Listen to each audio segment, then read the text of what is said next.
heard rumors, but I always thought that was hooey. And then it got worse. Is somebody there with me? Am I going crazy? Who's there? I knew that he was a ghost. He could move around without moving. What, I see dead people? I believe no.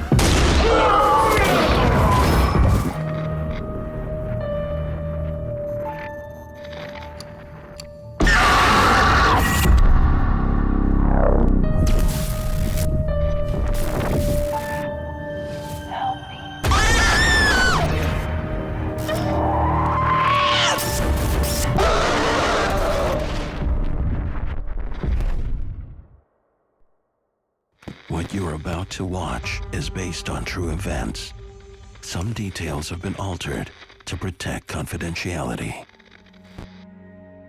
My name is Maureen, and I work the night shift.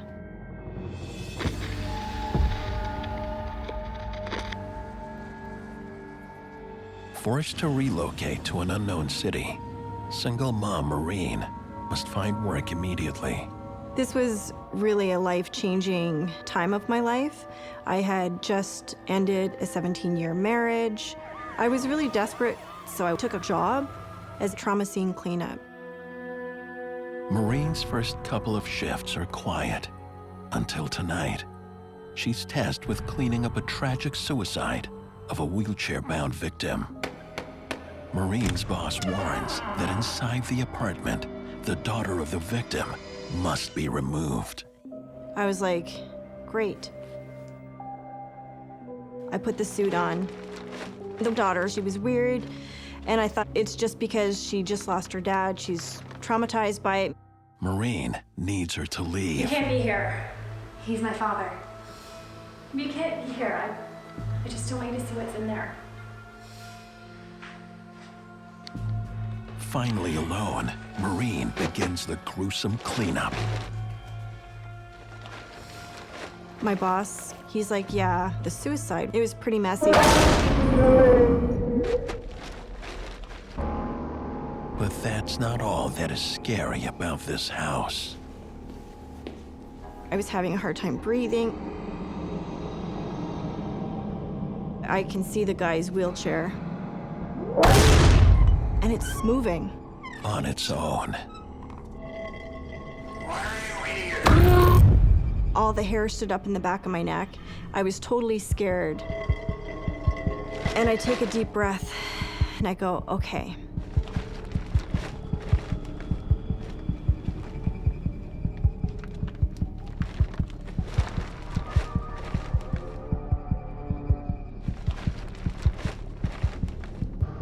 As you can imagine, this was mind-blowingly gross. Before Maureen can begin, a voice calls out. And then a vision assaults her. An angry spirit. And now I'm having to face that, what, I see dead people? It was mind-blowing. Maureen tries to shut the entity out. So I close my eyes really tight.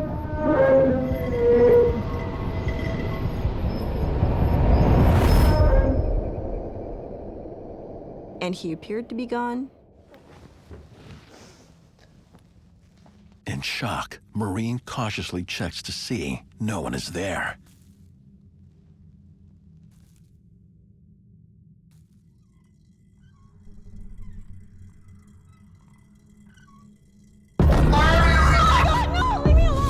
And suddenly, it's back.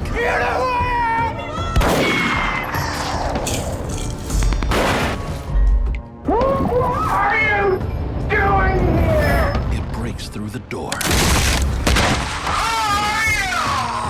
There's this guy that's literally angry and in my face.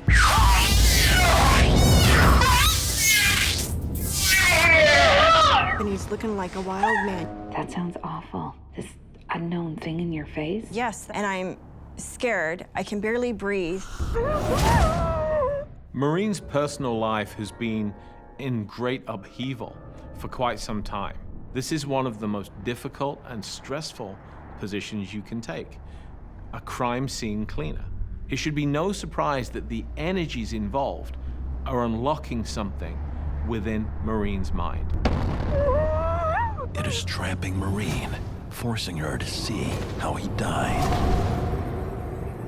I'm watching it all unfold, feeling so helpless. Leave me alone! He's desperate to tell his story from the other side. I had a major stroke, and if you look up, I can't reach the gun because I'm in a wheelchair. And shockingly, in the vision, Maureen sees the daughter is involved. This is an assisted suicide. My daughter handed me the gun. And then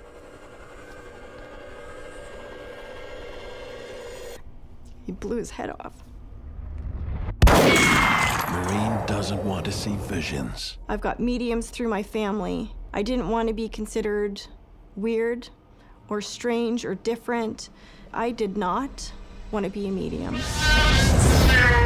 When Maureen walks into the scene of the old man's death, at first it appears to be a straight-up suicide, but she's able to read the energies present in that room, and a very different story unfolds. The man's daughter helped him. Sometimes all that an intuitive has to do is listen. Once the spirit has finally told their story, once they've gotten that great weight off their chest, their energy vibration seems to lighten, and they are able to move on. With the spirit gone, Maureen takes off. I drove home and I took the longest shower of my life, and I just wept. Did you tell your boss? I thought about telling my boss at this point what happened, but, you know, I thought I was a little weird to be seeing spirits or having them talk to me. I didn't want anyone else to think that I was weird, so I avoided talking to my boss about this scenario. Maureen doesn't want to go back, but the call comes in from her boss. A couple days pass, and the phone rings again. It's now 10 o'clock at night. I was quiet for a minute because I was like, last time wasn't so good. Someone called in sick. Can you come to a murder scene? Why did you go? I debated whether I should quit this job. Are you sure you don't have anyone else to go? And he's like, nope. So-and-so called in. I reasoned with myself that, one, you need the money. And I was like, okay, I can do this. On this job, she is working in a desolate area of town, cleaning up the murder of a teenage junkie. I'm so scared. You know, I'm looking around. There'd just been a murder here. I can see the dark shadow of blood at my feet. Maureen is determined to get the job done. But something around her changes. The most eerie energy ever. And against her will, it's happening again. Working as a trauma scene cleaner, Maureen's intuitive abilities have been awakened, making her victim to a paranormal vision.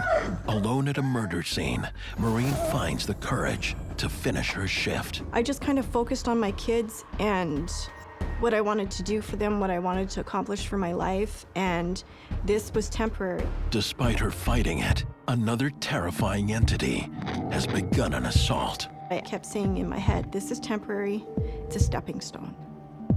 It's a stepping stone, keep going. But the presence won't let up. Help me. I take a deep breath and I kind of look to my side, and it was kind of hard because of the way the light was shining on me. I wasn't sure if anyone was coming at me. And then I hear footsteps again. I look up to see if I'm alone still. And it just had this eerie feeling like you're not alone, but you're alone. Help me. Help me. Maureen is not alone. No. I'm sorry. All of a sudden I hear, Mom, I'm so sorry. So sorry. I had goosebumps and I was just kind of frozen. This ghost is talking to me. It was so surreal. As I'm sitting there, my heart is racing and I'm like thinking, you gotta leave. One so worried. One so worried. No.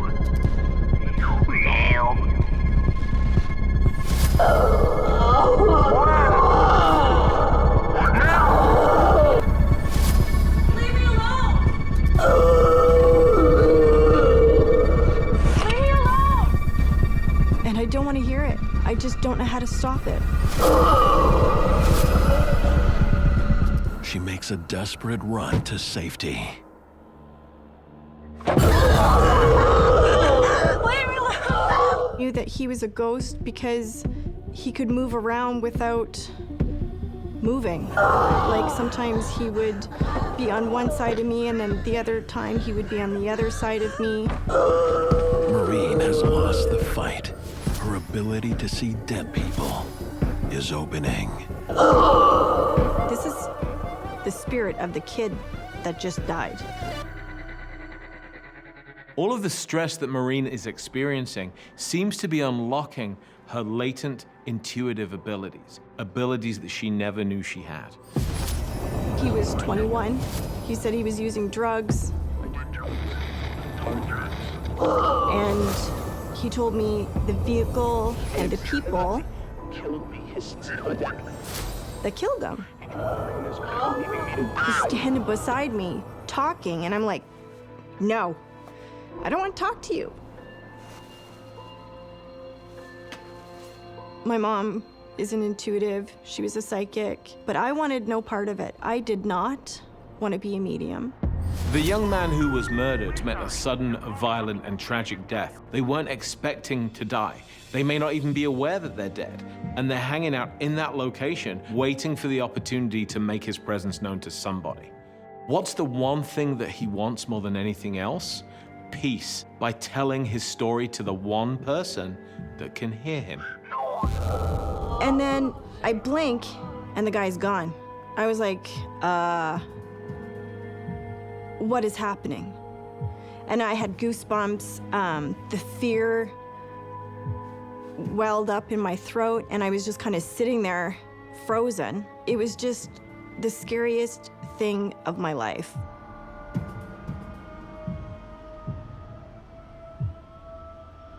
So do you believe in the paranormal? Yeah.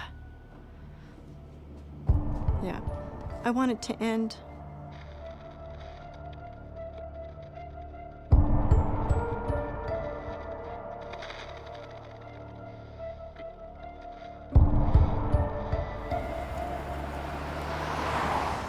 After that day, you know, it made me really look at the fact that I'm not like everyone else.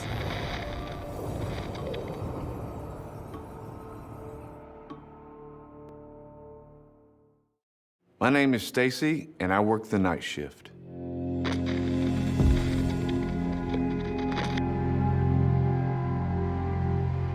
I decided to get a second job at night because my girlfriend, she wanted to buy a house. And so in order to do that, I felt the need to get a night job to get a down payment. This job that I took was exactly the same kind of job I was doing during the day. Stacy works at a factory for custom speakers on a shift no one wants. Stacy's boss can't get workers to stay. I've got our orders backing up, so Sure. thanks. And they needed an extra body at night to apply the finishes and the different colors so that they could be ready for the final assembly the next morning. No one will be working in this part of the factory. Now, the compressor, you've got to make sure that you turn it off at the end of your shift, okay? If you don't, it can cause a fire. Okay. Okay, you got it? Yeah. Okay, I think great. I got it. Well, I'll leave you to it. All right. Thank Okay, you. you're welcome. Stacy buckles down for a long night of work. I was kind of a little bit nervous being there by myself.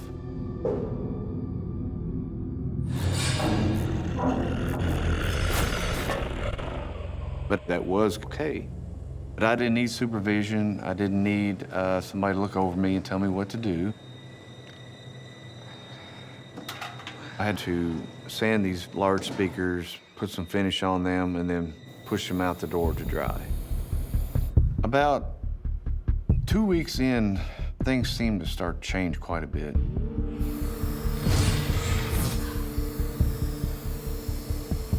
I was in the paint booth applying some finishes on this really big speaker. Kind of felt really uneasy being there. Heard something outside the booth.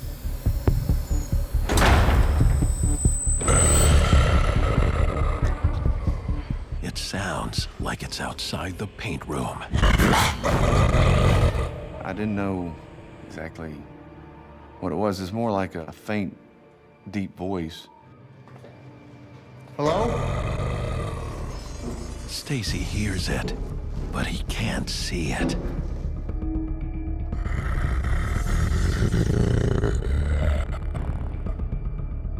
It's really scary. I mean, you think somebody's there with you, and you look around and nobody's there. You're thinking to yourself, am I going crazy?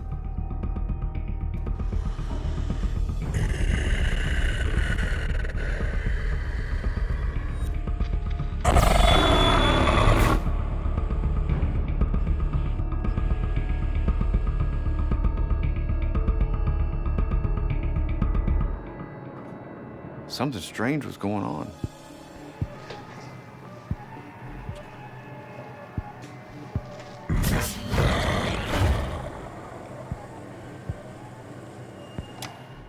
I shut off the air compressor, turned the lights out, locked the door, and went home.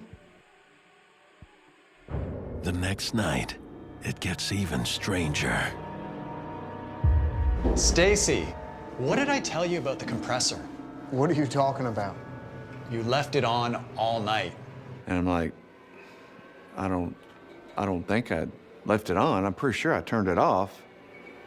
He said, no, it was on. It won't happen again. With pressure from his boss, Stacy is extra attentive around his work. I was like, I'll make sure that I turn it off. Stacy is checking the compressor. Night after night. I would turn the air compressor off and I'd get a call from my boss saying I left it on. I was like, no, I turned it off. I know I did. And he didn't believe me, and he would get very upset with me. Something was going on in this place, and I didn't know what it was. Determined to prove to his boss that he's not lying, Stacy records his actions. I got my phone, which has video on it, and I videotaped myself turning it off. I actually filmed my hand shutting the switch off. Okay, Dan, this is me. I'm gonna turn off the compressor. All right, so here's the compressor, and I'm turning it off, and now it's off. But whatever is messing with Stacy won't be stopped. What's up, boss? What have I told you about the compressor? What are you talking about? You left it on overnight No. again. For some reason, the compressor came on again. Now hold on, just listen, all right? I took a video, I have proof. I said, hey, look, I know I turned the air compressor off. I have this video. Look at that. He saw it and he said, yeah, you turned it off. But it came on this morning. And he didn't know what to say. And of course, I didn't know what to say either. Something strange was going on. Wait. What's that? You're the only one in here, right? Yeah. I don't know what the hell that is. When I was videotaping my hand turning off the switch, there's this like outline. It looked like a person, but nobody's really there. It's just like a shadow. And it kind of moved a little bit, not a lot, but it moved a little bit like a real person. It's like oh my God, there's somebody there. Get back to work. Stacy's boss is gone for the night. Alone, he returns to the paint room to get done quickly and get out of there.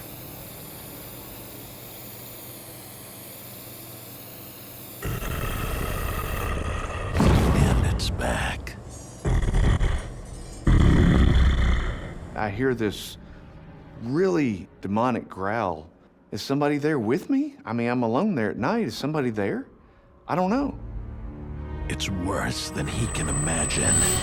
It's scary as hell. Stacy's working alone at night in a factory where he is being terrorized by an unknown being. Strange sounds, growls, and now a confrontation with a dark entity leaves Stacy shaken. The entity vanishes. Stacy tries to make sense of what's happening. My first thought was, you know, I'm working a day job. I come in, do a night job, right? I'm working 14 hours a day. It's gotta be in my mind. I'm tired and I'm seeing things. Stacy gets back to his work so he can get out of there fast. After completing one of the speakers, I have to put it on these giant hooks, and then you hoist them up to the upper level and set them off to dry.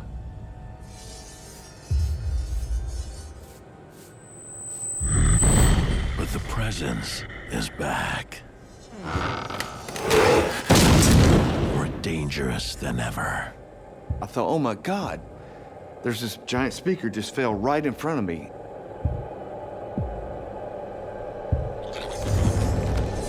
Scared the hell out of me. The speaker had crashed in front of me, and I almost had a near-death experience. This thing almost landed on me for no reason. It was hooked, it was secure. I made sure it was hooked.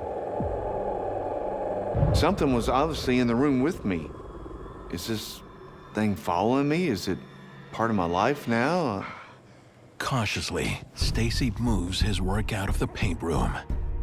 All of these events that are happening to Stacy feel very indicative of a demonic haunting. When you hear low growls, when things are trying to physically harm you, usually that's the sign of a demon. When you are under a lot of emotional stress, that definitely will attract more negative entities. There's a chance that this factory already had a lot of pent-up negative energy in it, so when Stacy entered this situation, that entity knew, okay, Stacy is vulnerable. Stacy steels himself, believing the carpentry room will be safer. He kept working. I was, of course, on edge. I'm trying to calm down. I'm by myself. Nobody's coming in. I'm responsible for everything. I had this speaker that I was working on. What I had to do was to repaint this one area on it. And so in order to do that, I had to mask it off. Where I have to use a little tiny razor blade and trim it off so it'd be just right. I had my arm up here and I had a razor blade and I was cutting it along the edge. I heard this growl again. There is no escape for Stacy. Hell. But before I could actually figure out what it was, I felt something grab my elbow. No! Let go! And it pushed my arm forward. I had the razor blade, which is really sharp. And it forced me into my other arm, cutting it. I was like, oh my God. I was starting to bleed really badly. And so I grabbed my arm, wrapped it up really good.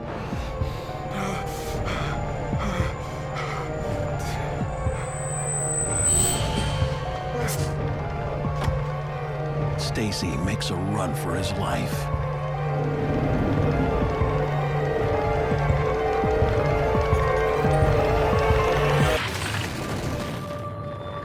First thing I thought was, I need to get to a hospital because I'm bleeding and I'm going to die.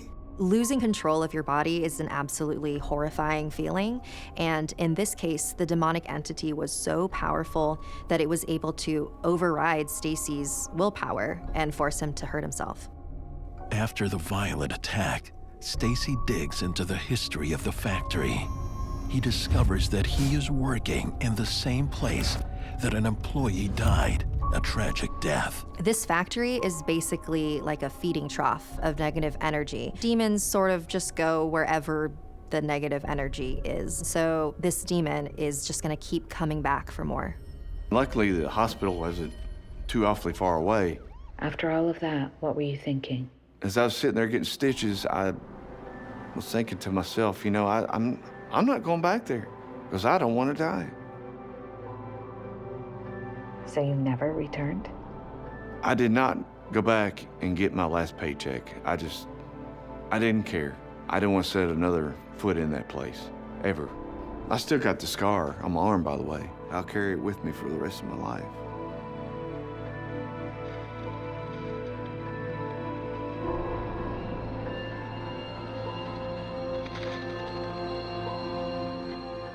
I didn't really believe in, you know, supernatural. Today, I'm pretty much a believer. In fact, it doesn't matter what I believe, it exists. My name is James. I work the night shift.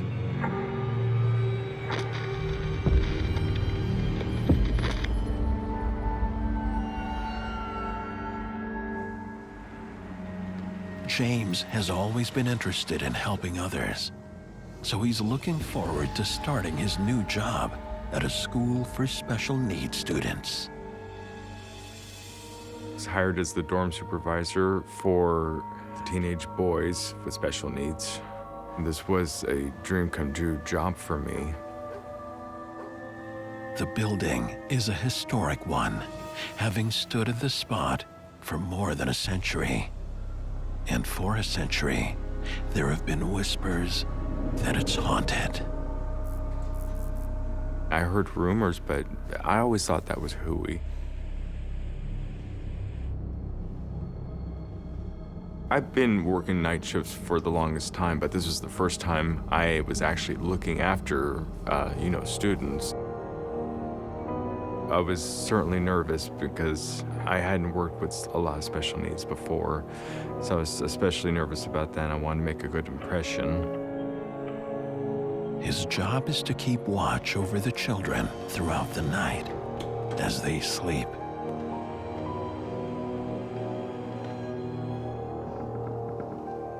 Are you okay? Yeah. A baby monitor keeps him connected to the kids at all times. I have to check all the students every half hour to an hour to just make sure they're breathing. As I walk through the checks, I walk with my baby monitor. They had all the dorm rooms down the hallway.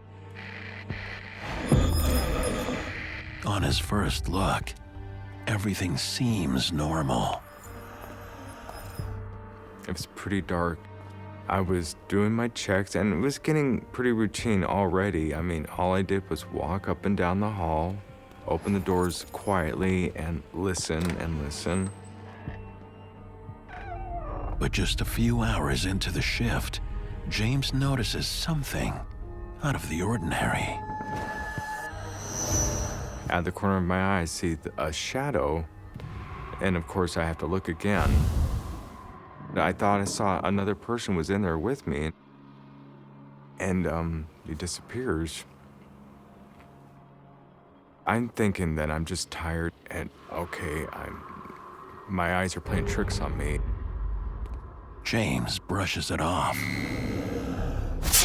I get back to the kitchen and it was after 2 o'clock in the morning, and I just started making some coffee.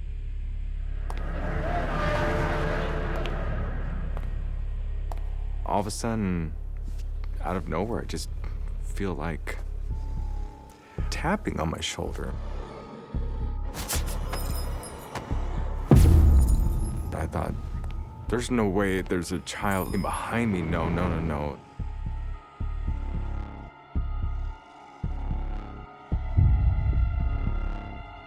So, of course, I look, and there's nothing there.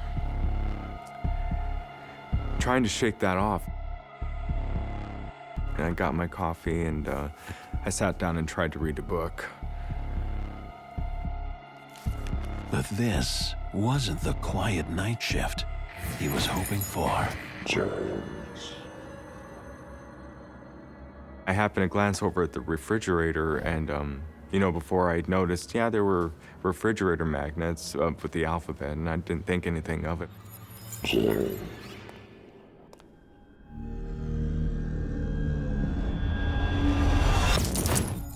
But now I look up and I saw my name. The magnets were in a jumbled mess before, but now in the middle was Hi James. Who wrote your name there? Not these kids. I hadn't worked with them yet. I started to freak out a little bit. Too many weird things already. The tapping, the shadow of something, and now I see this.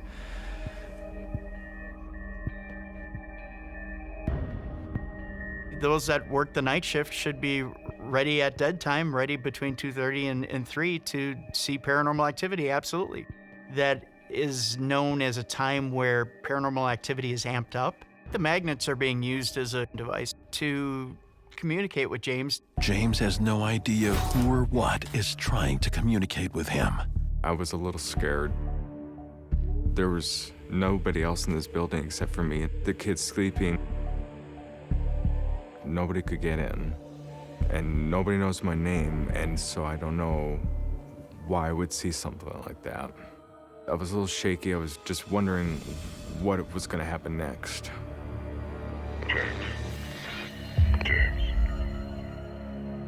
And then all of a sudden, clear as day, I hear a man's voice. Someone was in the school with me based on what I could hear on the monitor. And that somebody knows his name. I was definitely getting freaked out at this point. Why didn't you get out of there? I couldn't leave. I had to stay there and protect my kids, and especially if there was a lunatic running around just trying to freak me out. James rushes to check on the boys. I opened up the door. I walked in. I could see. I was relieved that I did not find anything. I backed out of the room quietly. But the voice is back. And I thought, this is impossible. I just checked those rooms, and I just checked the hallways. Constantly walking up and down and pacing up and down these hallways. There was no way there was somebody else in that building. This is starting to feel more like a... Something paranormal? I don't want to admit that, but yes. I'm a little nervous talking about this because I've always been a skeptic, and this is the first time that I've ever talked about this. But if it's not a human, what is it? It's a 100-year-old school, and I'd heard these rumors, and I just never really thought anything about it. I didn't believe in ghosts before.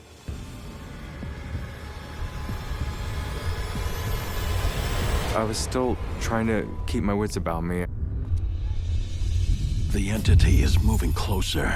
I was worried about the kids. That's what the job was. I was there to protect these kids. I could not leave. It keeps calling his name. And I had to muster up some courage because I needed to get to the bottom of this. Figure out why I was hearing this. I didn't want to have to call anybody or let my boss know that I was freaking out.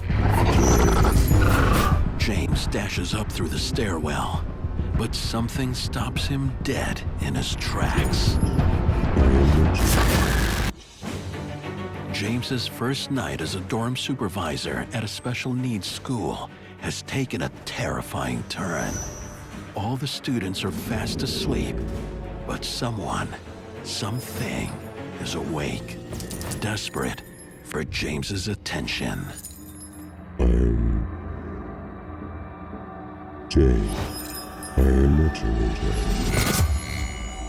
I didn't walk into expecting to see ghosts. That's when I saw an older gentleman wearing, it seems like a uniform from the 1800s. The spirit has a warning for James.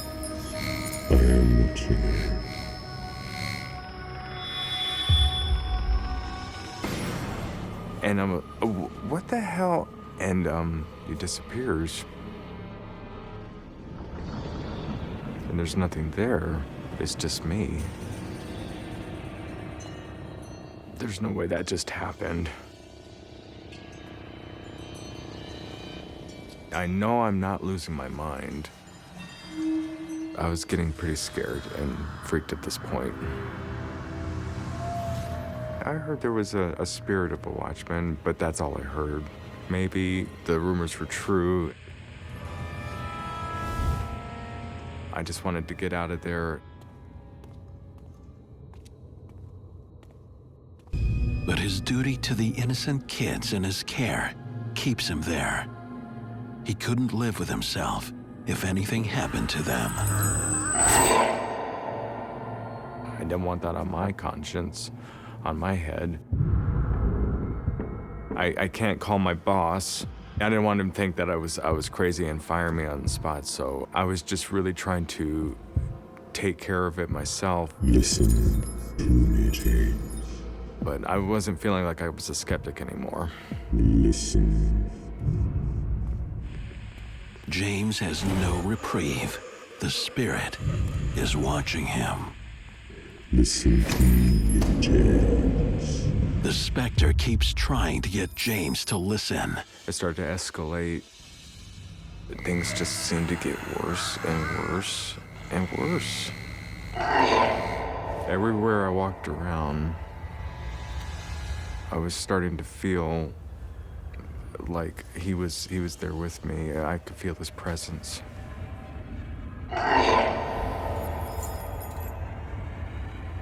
Whew. I'd like this night to be over, and I'd like to calm down, but I wonder if he's still gonna be there. James. I am watching you. James. I'm very unnerved at this point. Listen to me, James. Listen.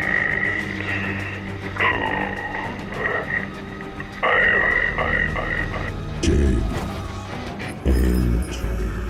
When I finally turned and looked at it, and I've never been so scared before or since.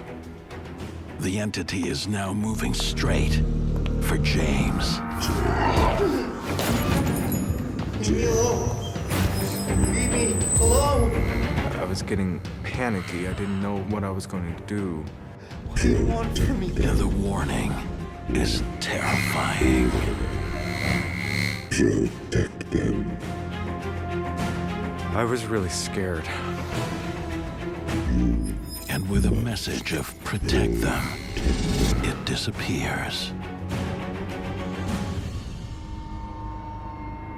I wish I could understand what was happening here. You saw a full body apparition. What does it do to you? It sent a jolt through my body, to be truthful. After seeing the apparition of the Watchman face to face, James now believes the stories. Several people had seen it. I'd heard about it, but they were a little hush-hush about it. They didn't want to attract attention, I think. They had a hard time keeping somebody in this position. I am a skeptic until I had this job. James tries to calm down. I look up at the refrigerator. The Watchman has one last message. And the magnets have changed. And now it says, take care of them. What did you think when you saw that? I was a little bit of a mixture of unnerved and maybe a little bit of relief. I felt a little weird about it, but I felt a little better.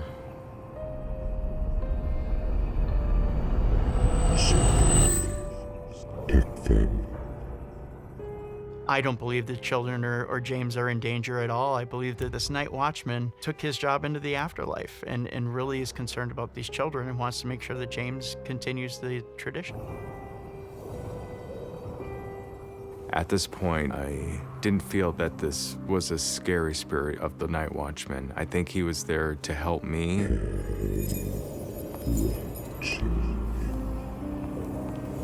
He still felt a moral obligation to these students. How did your night end? I felt a little bit of relief knowing that my night was almost over. James survives his first night shift, but is still quite shaken up. I know I definitely saw the watchman. I didn't know if I had the stomach for this, being visited by watchmen and the voices on the monitor. I did not know. I didn't want to have that. The events of that first night changed James forever. I had an authentic experience. I'm sorry for ever judging people who talk about having experiences, because I'm one of them, and I believe now.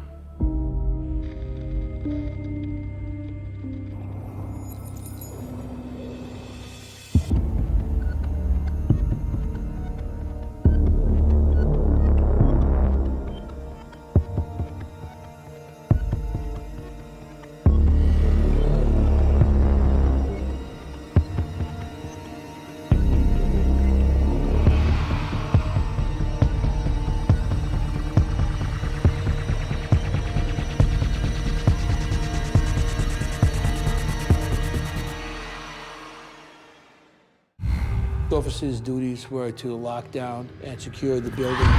Excuse me, sir? Weird things happen around here.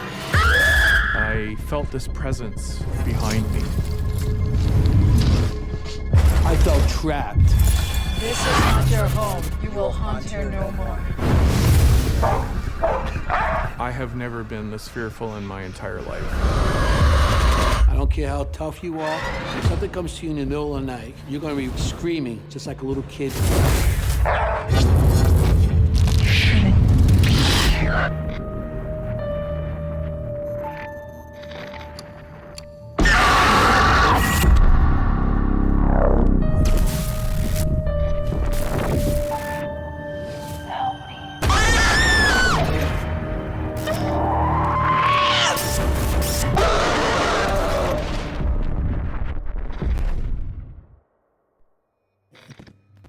What you're about to watch is based on true events.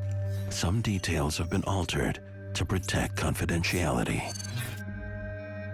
My name's Anthony Simonelli, and I work the night shift.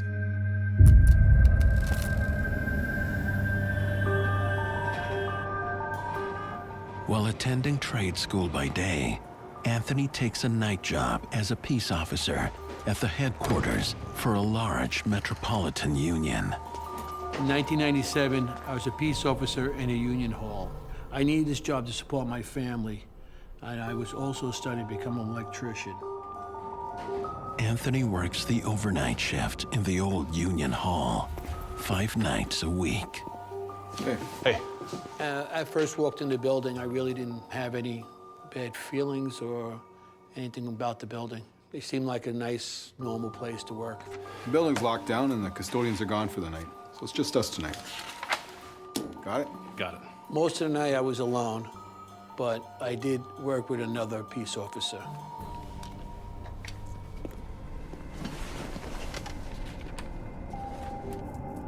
He spends much of his shift patrolling the large, empty building on his own. It's a pretty big building. Has a bank in it, has a medical department, and it has multiple people that actually work there for the union. Peace officers' duties were to lock down and secure the building at night. We would go lock each of the floors off and rope patrol and make sure there's nobody on the floor and make sure that it's secure for the night.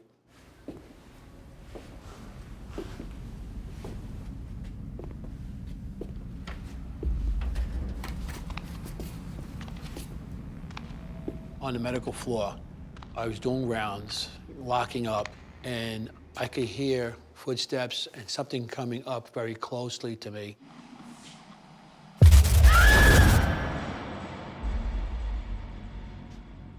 It stopped. I was a little nervous, but I figured it stopped. Kept on walking maybe another 15 feet.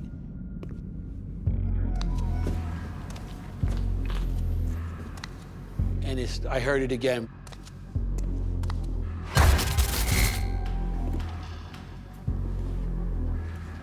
Anthony follows the footsteps to the nursing station.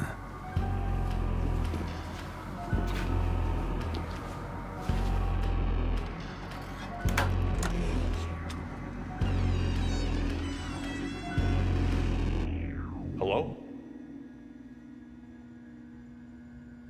Anyone here? He finds the room completely empty. Hello?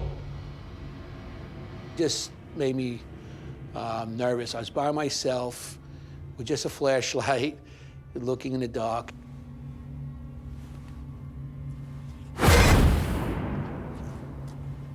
Certain that an intruder is close by, Anthony continues his sweep of the floor.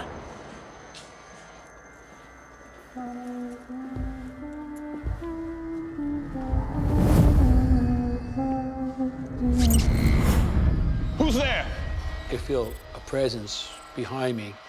I stopped, and I didn't see anything there.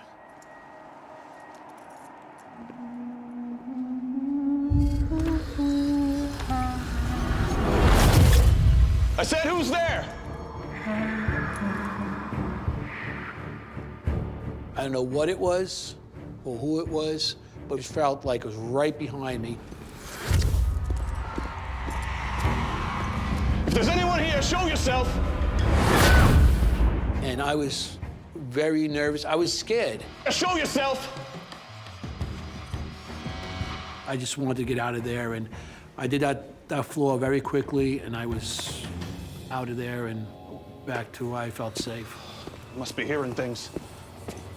I was hoping that this would be the only time I heard anything like this, because it did put a strain on my wanting to be there, but I had to do my job.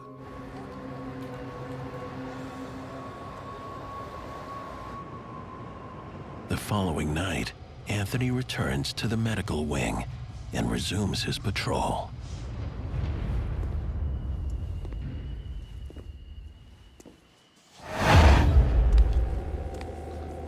Hello?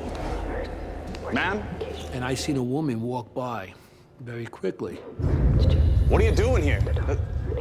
The building's closed. Dark hair, she's, I would say, late 20s, and she was dressed in scrubs. I knew something wasn't right when I seen her, because the hairs on my neck and my arm hairs stood up. Ma'am!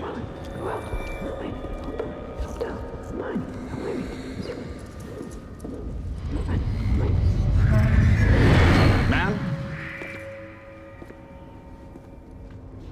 The female figure leads Anthony to the nursing station.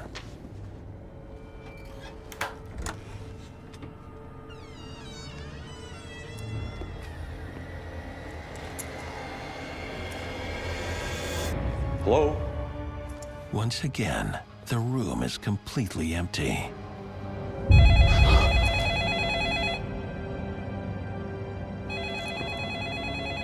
There was a desk there, and the phone started ringing. As I walk up to the desk, the phone kept on ringing, ring, ring, ring, ring.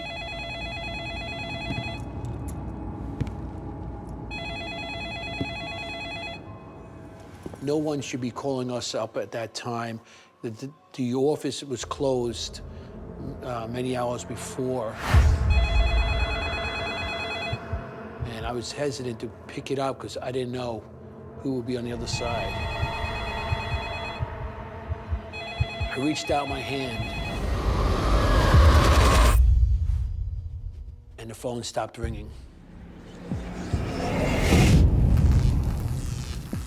The phone may have stopped ringing, but something else in the room is making noise. It scared the out of me. Hello? Ma'am? While patrolling a large union hall at night, Peace Officer Anthony encounters an intruder that turns out to be a terrifying paranormal entity. I think it's 30. Seeing a full body apparition is actually pretty rare when you are experiencing a haunting. She didn't look like a solid person because I could actually see through her. In Anthony's case, the woman that he sees is most likely a residual haunting. A residual haunting is sort of like a psychic imprint on a location. So the spirit is just repeating actions that they did when they were alive. I think it's for me.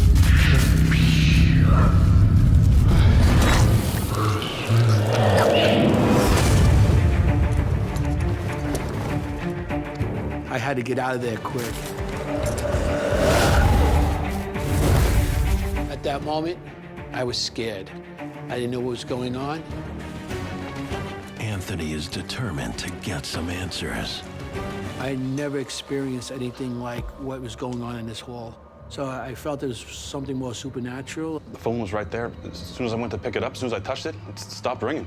Went back to the Sarge, and I told him what happened, and I told him I seen a woman in that room. She was dressed like a nurse. You're not gonna believe this. There was a nurse who worked here. Anthony is shocked by what his co-worker says next. She used to work late some nights, so I'd check up on her. Hello, anyone here?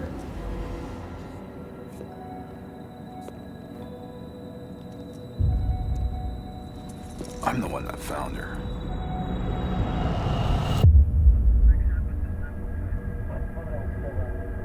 She was dead. What happened to her? Nobody knows how she died. The cause of the nurse's death was never determined by authorities and remains unknown to this day.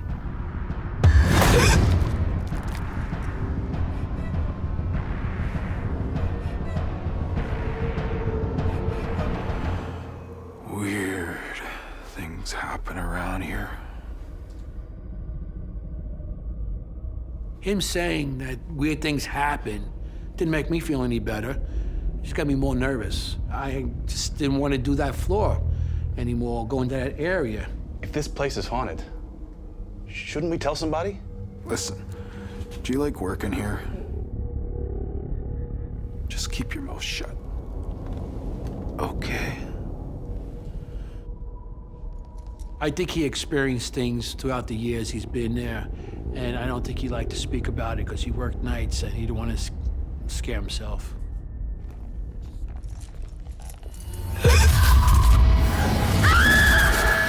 I really didn't have a choice to leave the job because the benefits and the pay was decent, and I just couldn't leave. The next night, he begins his shift in another part of the building.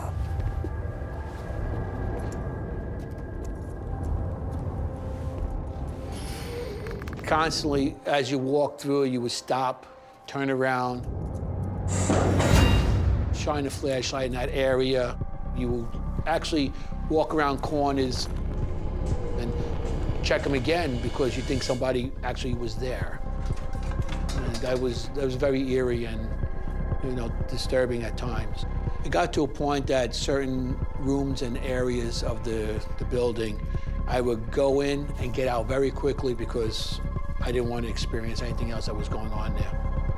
So Anthony's strategy to continue working at this job was to avoid certain areas of the building. If activity stops then he might be fine, but if he does notice that the activity is following him, then I highly advise that he leave.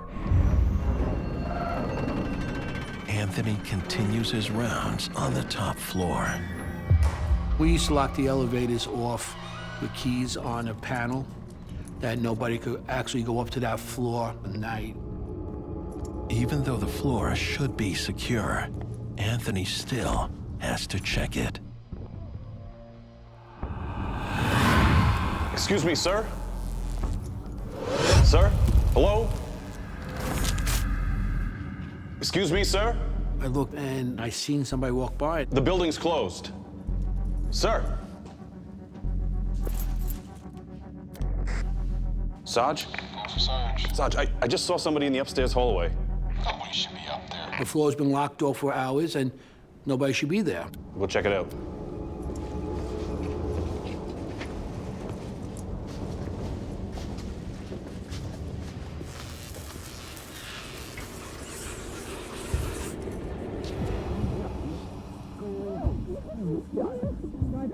I heard a conversation. It would sound like a couple of men and maybe a woman or two, and it was like an intense conversation, like people were talking back and forth. Excuse me. Just wanted to see who was still here.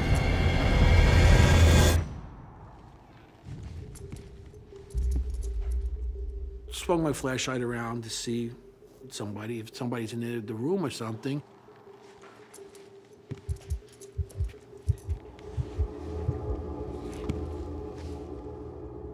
Behind the desk, there was a big portrait of a man. I put my flashlight on it, and I noticed that the man looked like the man in the hallway.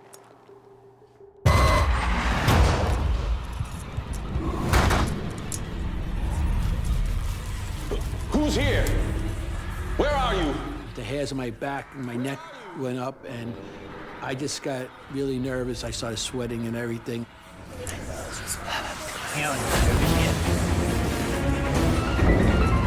I felt trapped. I just had to get the hell out of there. When Anthony begins the night shift as a peace officer at a union hall. Hello? Ma'am? A series of disturbing sights and sounds lead him to a room. Excuse me, sir? That he now finds himself trapped in.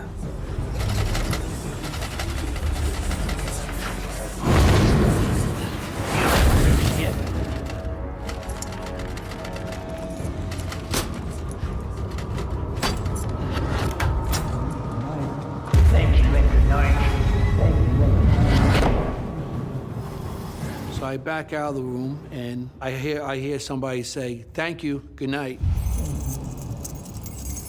I lock the door, figuring if somebody's in there, they're locked in now. I couldn't believe that as I was experiencing these things, I couldn't believe it was real. I felt there was something in that building, a spirit, an entity, that didn't want me to go in these areas or didn't want me there at all. I just had to get the hell out of there.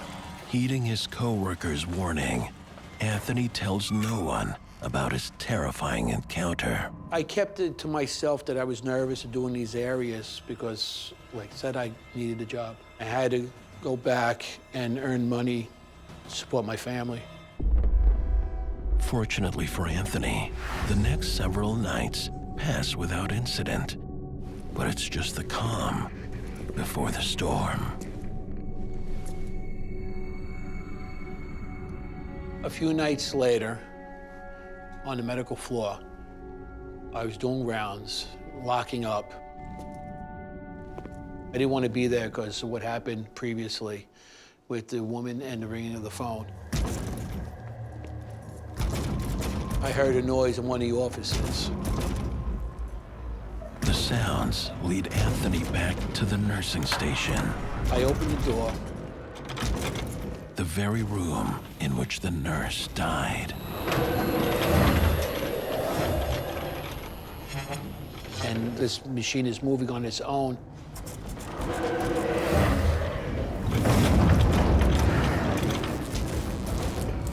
Anthony searches for a way to turn off the machine.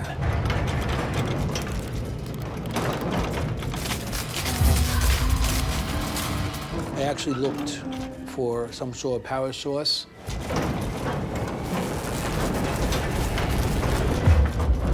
The hell? And there's no power going to this machine. It should not be moving at all. At that moment, I was scared.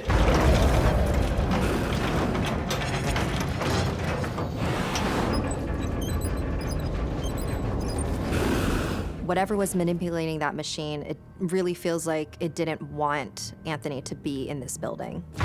If it could move that machine, it could move anything. It could be dangerous. Should be here. Get out. Get out. Get out. I don't care how tough you are, how big you are. If something comes to you in the middle of the night, you're going to be running and screaming just like a little kid would.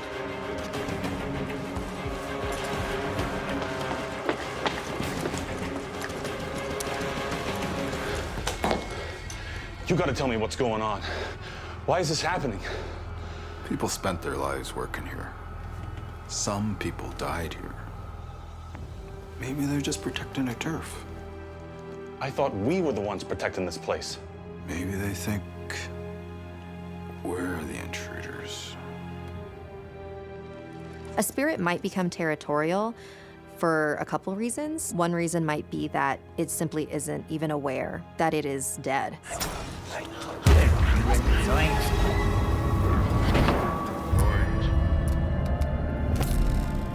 So when somebody comes into their space, they want them out of there. Get out! Anthony suddenly sees his terror in a new light.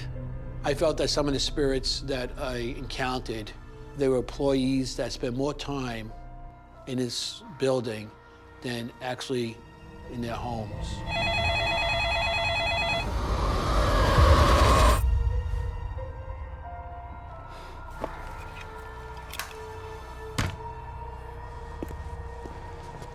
Anthony has had enough of ghosts and hauntings. He resigns that very evening. I didn't want these things to happen anymore. I was relieved to actually leave the building and go on with another job.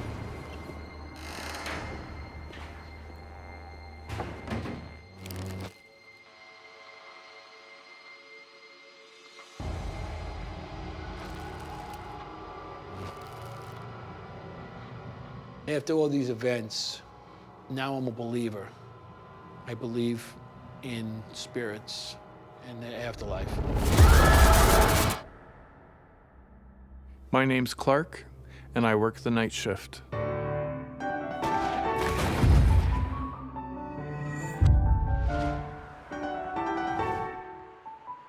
I'm a classically trained concert pianist, and I have toured all over the world playing and recording. Tired of life on the road as a touring concert pianist, 28-year-old Clark is looking for a place to call home. I got tired of that work and wanted to get off the road and bought a concert hall. I had to sell my house to buy it. Hey, come on. I was going to renovate it and learn the business of music presentation. To save money, Clark also lives at the old concert hall. I ended up having a living unit created in the hall so that I could manage things. When I first moved into the hall, the only other being that was there was my black lab, Maya. The hall is a very old building. It was built in 1884. You expect to hear a few creaks and groans as these buildings expand and contract with the weather and the time of day. I was hearing that quite a bit, but also with its age and its dilapidated state, the hall had a reputation as a space that was a little bit creepy.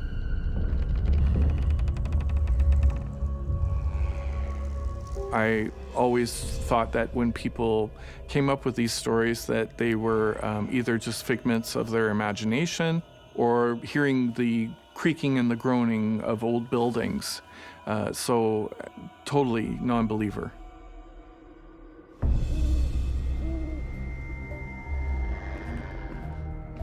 The first strange experience happened to me about a year after I bought the hall.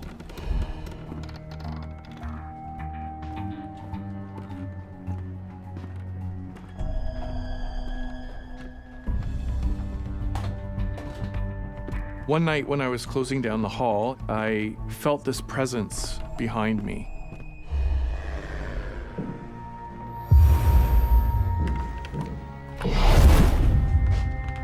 Turned around and nobody was there, but you could feel this presence. So I immediately thought someone had gotten into the building, and I had my flashlight with me. Hello?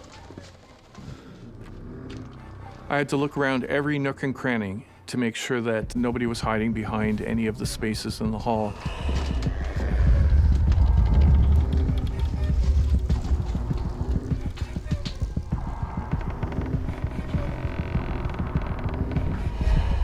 Someone there?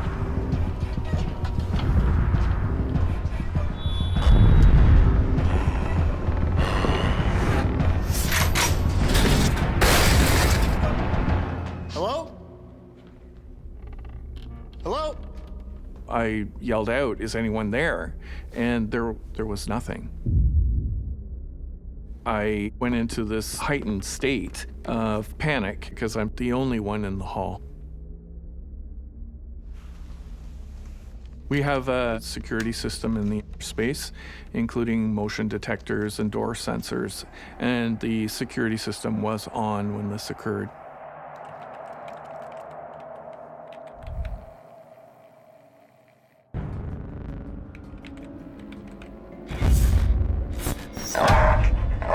My beautiful dog came in and started barking, and she's not a barker.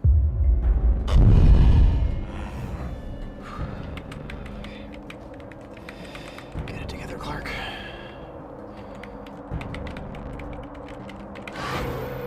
And nothing. There was nothing.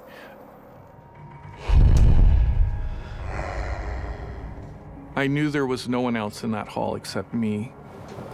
Clark thinks exhaustion may be playing tricks on his mind.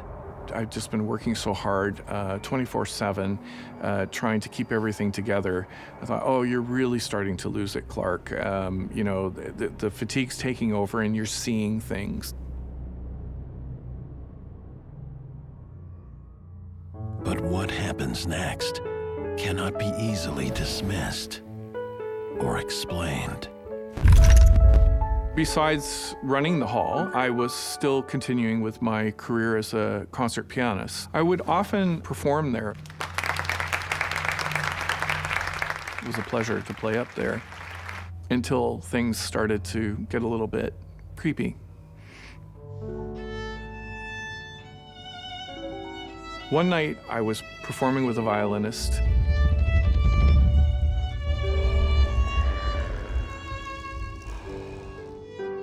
And in the middle of our performance,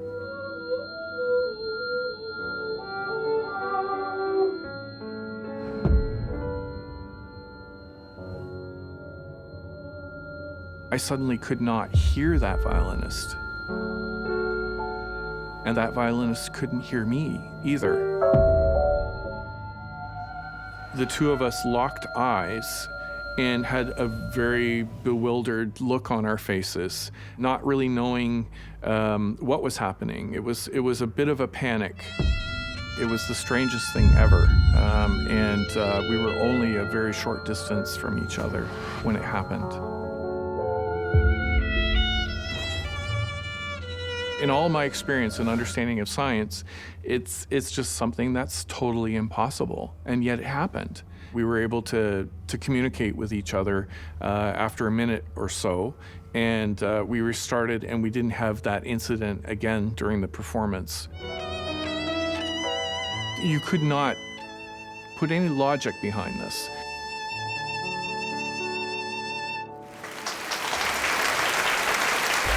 When Clark was performing on stage with his fellow violinists, the way that their perception of sound was being manipulated is something that I personally have never encountered.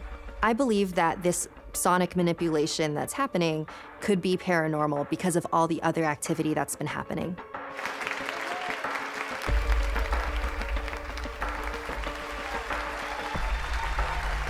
After the performance, we had a chat about it and wondered what the heck had happened up there.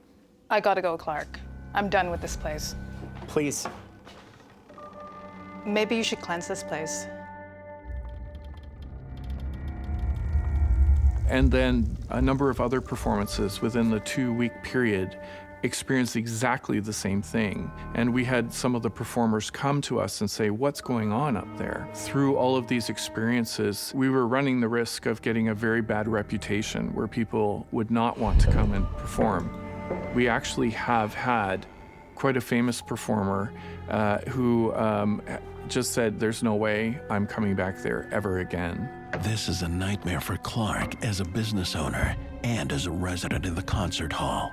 I was beginning to wonder what could possibly happen next. Clark doesn't have to wait long for an answer. The strange creaks and groans, my dog barking, the strange performances. I began to sense that I wasn't the only one in the hall.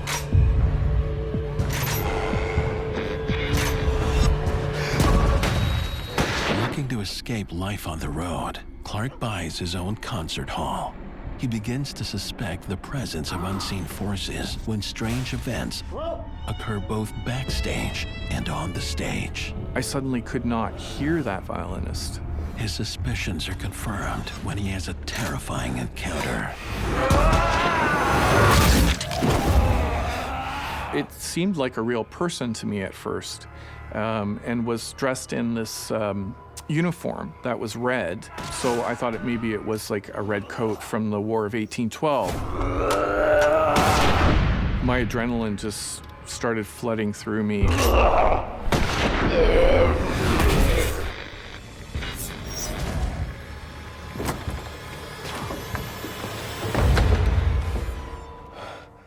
So I barricaded myself inside my living unit.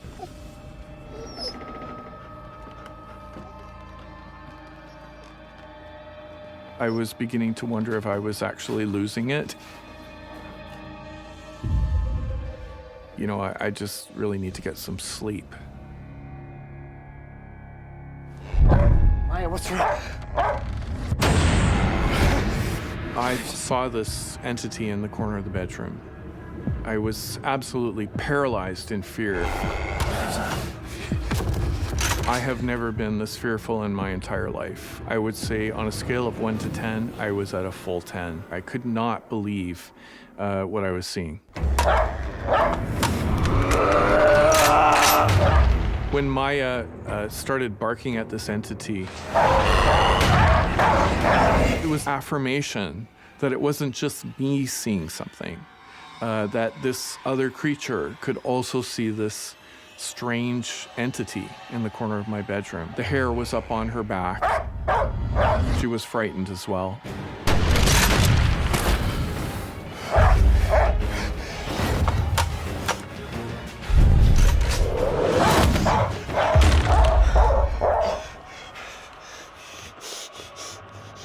I left the room thinking that maybe when I come back in, I won't see this again.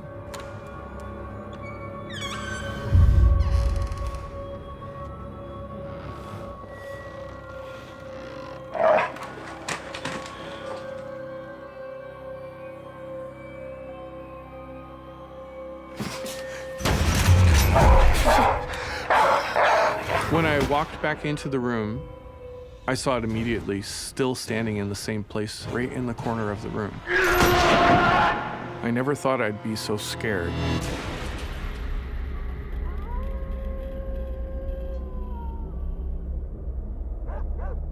Why didn't you leave the building? I did have the thought that I should probably go and sleep somewhere else for sure. But, you know, I had put my blood, sweat, and tears into this place. Clark takes refuge in the hall, any place other than his bedroom. I had to be brave. I had to make it work, and I was willing to do whatever it took to do that.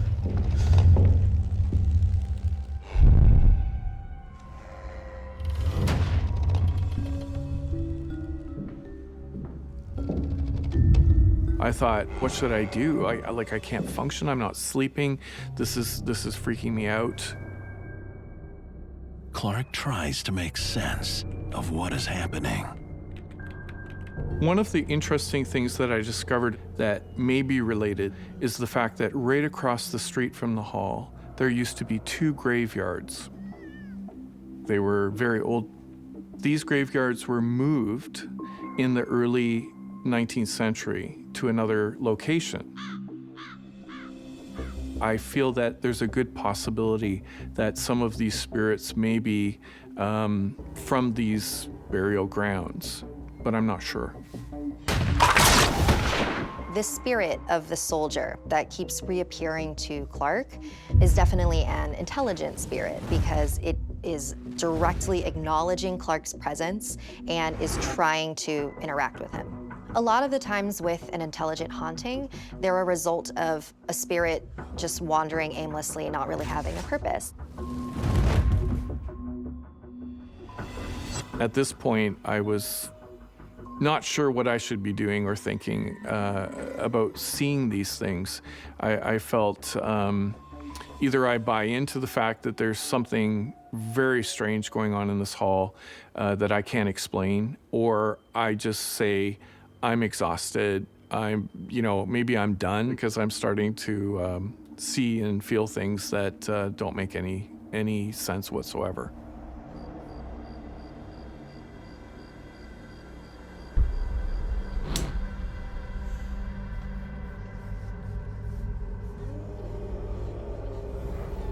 My friend and I decided to do a clearing ceremony of the hall, beginning with my bedroom. We did some rituals involving talking to the entity.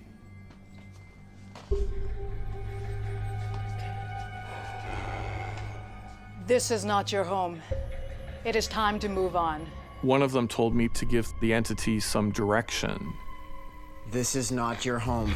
It is time to move on. You shall haunt here no more. You shall haunt here no more. This is not your home. It is time to move on. You will haunt here no more. This is not your home. It is time to move on.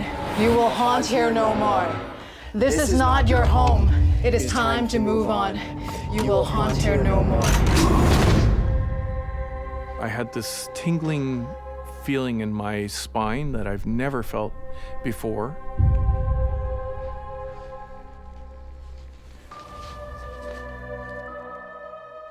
I felt the energy shift a little bit. I felt like it was finally over.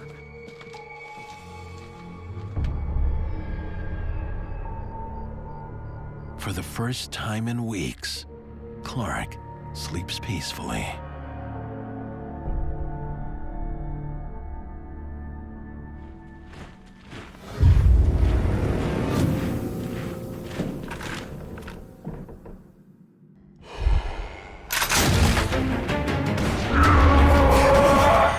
Clark awakes from a dead sleep, only to be confronted by his worst nightmare.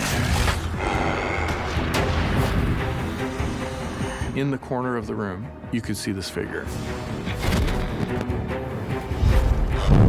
Why won't you leave me alone? Leave me alone, please! I was panicked, absolutely panicked. This figure was staring right at me. And I don't know if it was trying to communicate with me. In that moment, I was absolutely terrified. What do you want from me? Nearing his breaking point, Clark recalls his friend's advice. I need you to go. Go and guard the back door. They said, well, you should give it some direction, like go tell it to guard the back door. And so I did. I need you to go. Go and guard the back door.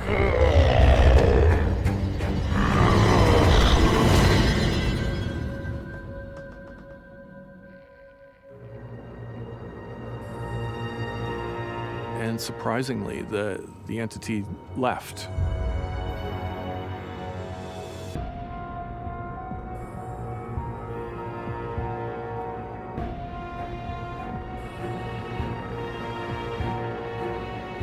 A lot of the times with an intelligent haunting, they're a result of a spirit just wandering aimlessly and not really having a purpose. And so when Clark gave this redcoat spirit a job, it left him alone.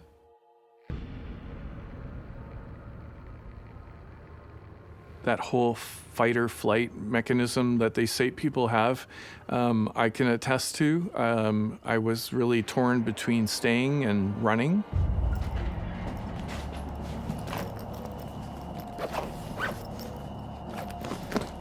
Since that time, I have never experienced that feeling again. It was definitely something that I can't even imagine putting myself back into that state. Clark leaves that night. Living at the hall proves too much. In order to make it work, he'll need to foster a new perspective.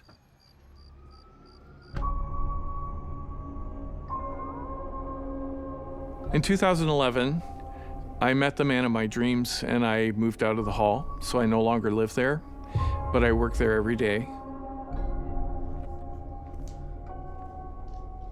This experience of seeing this entity in my bedroom still haunts me to this very day. It will never ever leave me. It has become part of my life because I see this figure from time to time in the hall.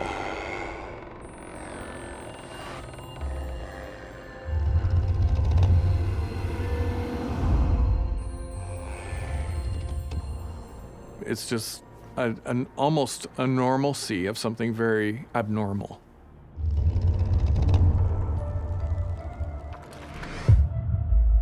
I had no belief whatsoever in the paranormal when I bought this space. I definitely am a believer now. I had enough experiences, concrete experiences, to believe that there is this other dimension and there are other beings in those dimensions. We're not alone.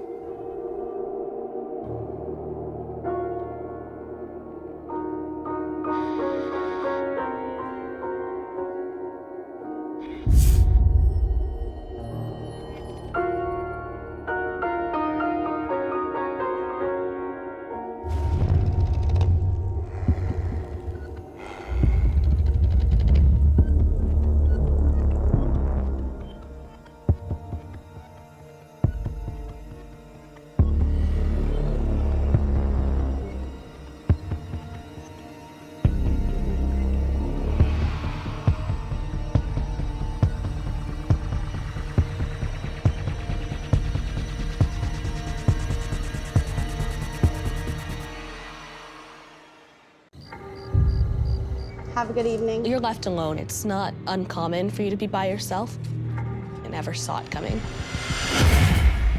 Nobody else in there but me, so what's the threat? I would have to see it to believe in it. Ah! It was like a jolt. At that moment, I got really scared. I began to accept that these things were paranormal. This is real.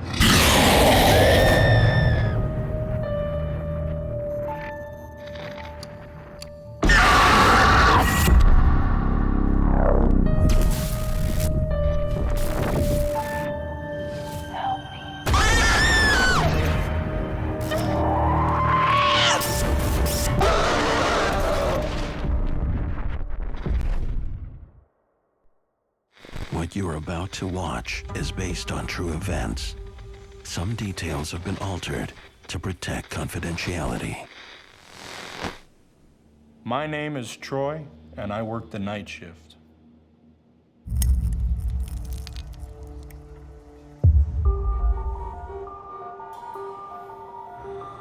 I had worked for 22 years as a police officer in the military. Multiple deployments to Afghanistan, Iraq. Troy officially retires from the military. He begins a new career, working as a security guard. When I retired, I was looking for my next thing to do, and an opportunity came available to work in a museum. After just a few shifts, Troy learns the museum may hold more than just artifacts. When I started working there, many of the other guards pulled me aside and they said, hey, you know that place is haunted, right? Something even the floor manager seems determined to convince him of. You know the place is haunted, right? Okay. I was like, no, I would have to see it and hear it to believe in it. There's a lot of strange stuff that happens around here. You'll see. There's a reason I don't work the night shift anymore. Okay, whatever, you know. You can believe that if you want. It's a building. That's it. You have a good night. Yeah, you too. I was working the evening shifts. It would close at 5. It's an empty building after that.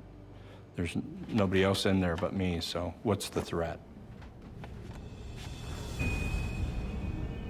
Troy starts his first patrol of the night.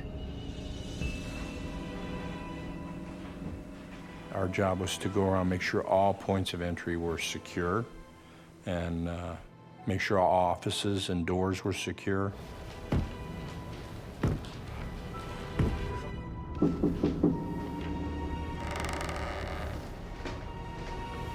When I would do my patrols, I could hear creaking of the floorboards. I could hear knocks. The late night sounds don't bother him. Buildings they're hot during the day and then they're cooling off at night and you get creaks and pops. You know, the building was built in like the 60s, so it's an older building. The only thing he finds a little unnerving are some of the exhibits. You have all these glass cases. There's mannequins. Of course, that's kind of creepy when you're walking around at night with the lights off.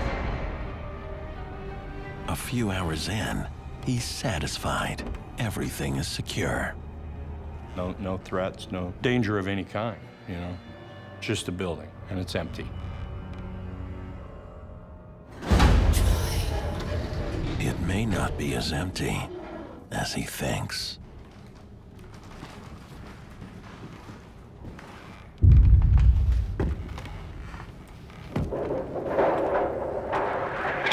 As I turn the corner, I hear a door open and close.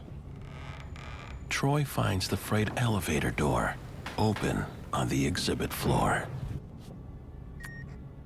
Hey, is anybody else up here? Negative. Nobody's come in.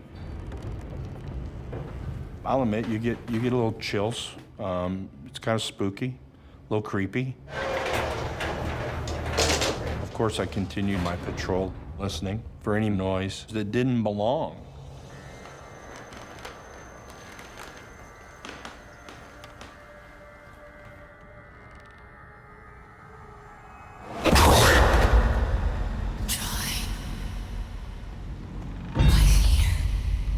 I started noticing things that were just not normal.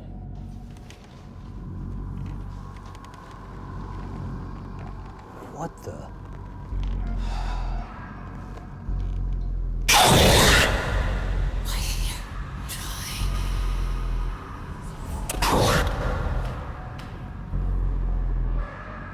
Maybe I'm just hearing things, you know, old buildings and echoes, and maybe somebody's outside and the sound is carrying. I don't know. Empty building. No danger. From being in the field and being trained for night operations, I understand how things that are fixed can look like they're moving. You know, those are all things that we were trained to deal with. Thinking it's just his mind playing tricks on him, Troy takes a break.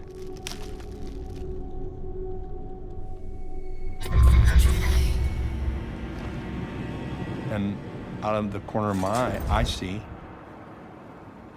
it's just a shadow. Initially, I'm thinking, it must be my eyes, you know. Maybe I didn't get enough sleep last night, or maybe my eyes are fluttering or something.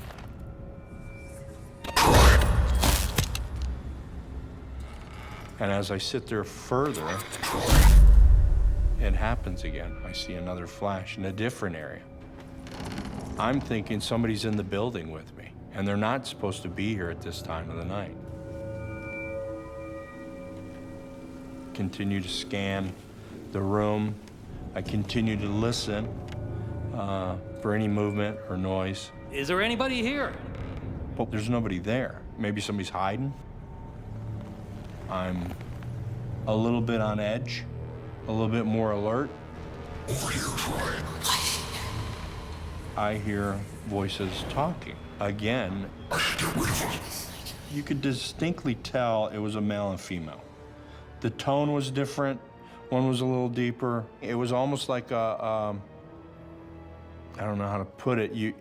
It's like mumbles almost, but you know people are talking, and they're talking to one another. Identify yourself, now.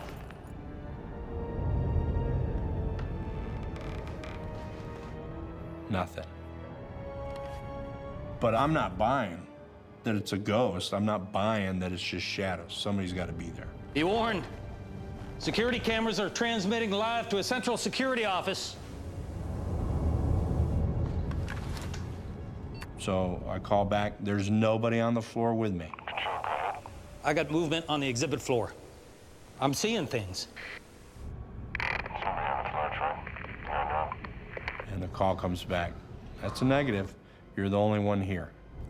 Roger that. Troy can't shake the feeling he's not alone. And then I would hear the voices again.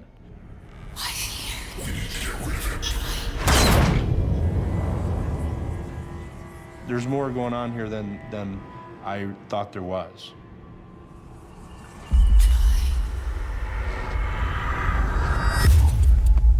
When that flashlight went off, it startled me. But then I thought, I had watched one of the paranormal shows, and I saw where they did a flashlight and said, if you're here, can you turn it on? Is there anybody here? If you are, turn this light on.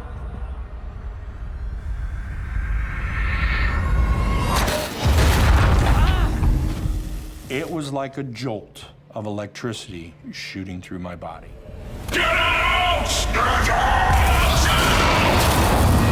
While on night patrol at the museum, security guard Troy is beginning to believe the rumors.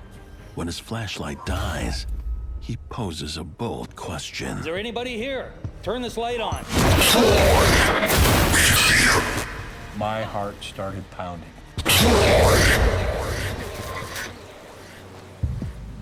Suddenly, it was gone.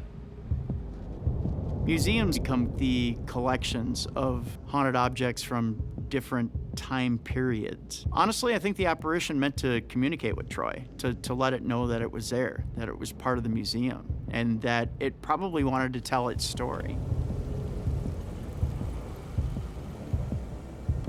Are you thinking this is sort of messed up right now? Yes. This is messing with my head. There's something going on in this museum, and it's not normal. You can't make sense of it. These things shouldn't be happening. Seeking to verify this alarming experience, Troy returns to a security station to check the cameras. The camera looked down over the exhibit floor.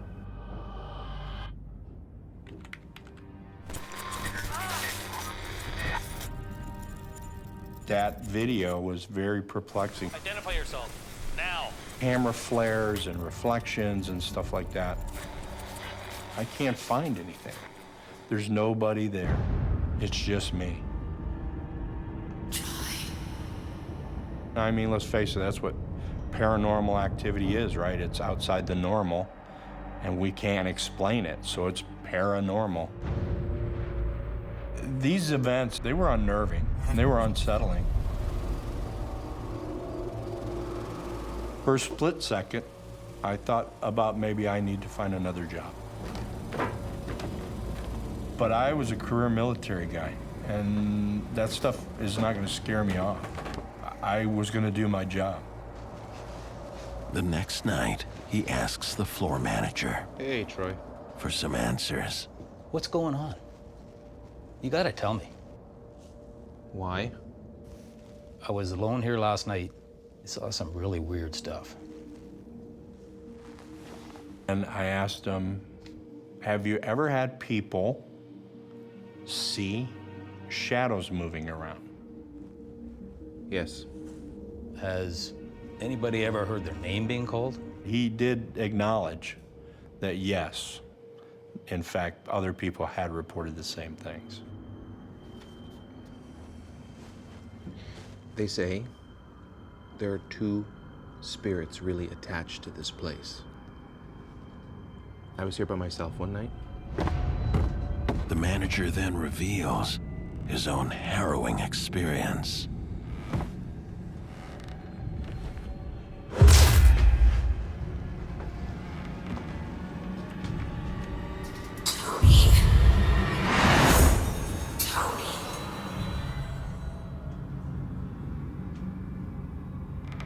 It's not unusual to have a haunted object that can reside in a place and then see the apparition of the spirit that's attached itself to the object.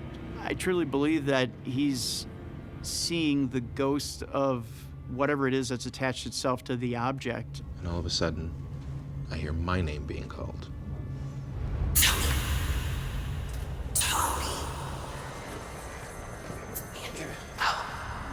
If someone's there, show yourself. This place isn't normal. Many people have reported encounters with a male and female spirit, clothed in American Old West attire. I didn't believe you, but I do now. Troy is about to find out that things are just getting started.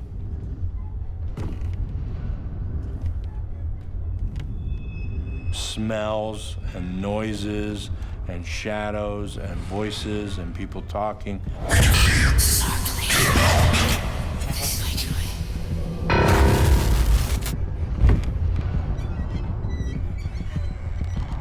I felt like they were taunting me.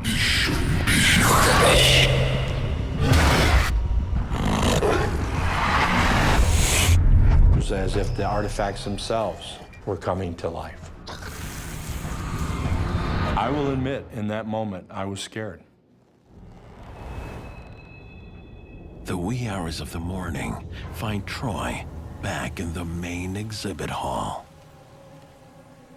I was alone, it was dark, it was quiet. And then I heard.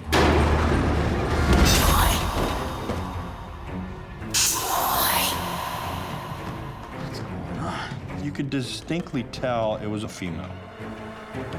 What the?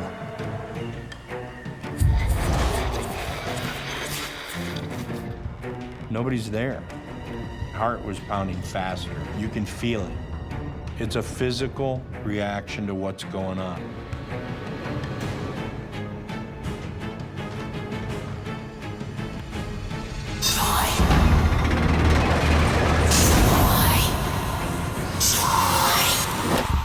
Nighttime security guard Troy has already encountered one angry spirit, and now meets a second, more aggressive one.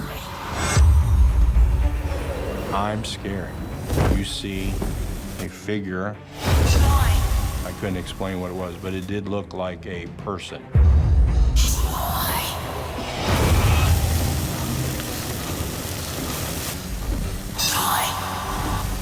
Troy races from the building.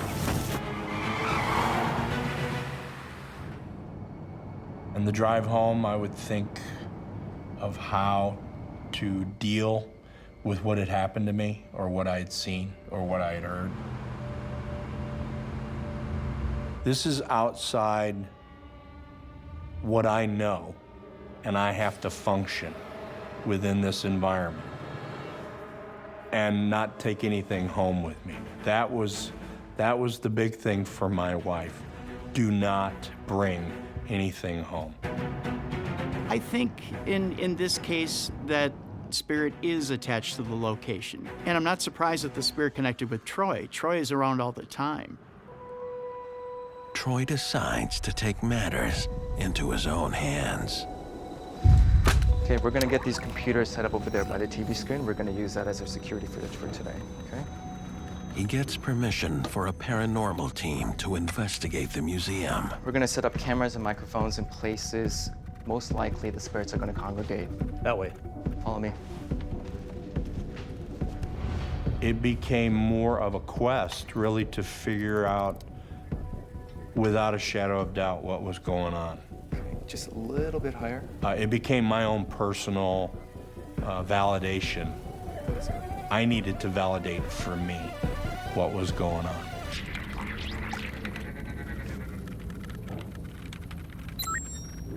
Can you adjust that one over there? Okay, I think we're all set. Let's do this. I was on duty for the investigators because we have to maintain security of the floor.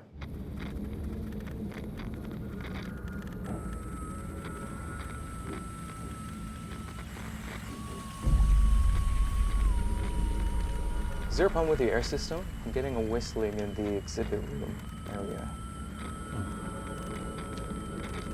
I can check. Like this.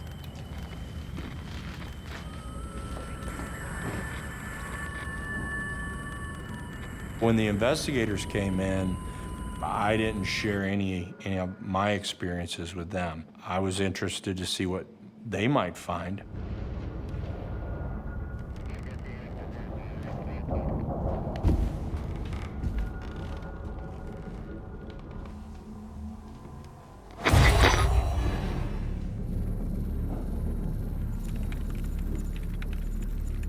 I was on edge at this moment. We don't know what we're dealing with, right? Is this something good, or is this something maybe not so good? Troy arrives at the vents in question.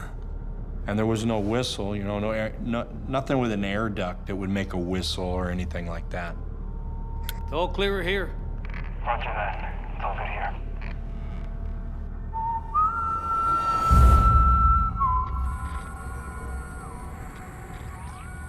It sounds like a person whistling.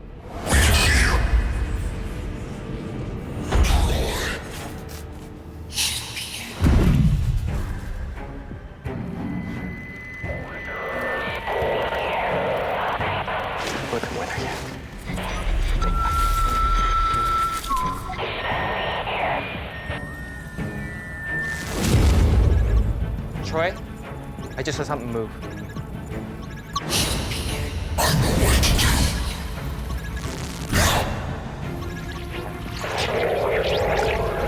Okay, Troy. The investigator wants confirmation it is a spirit.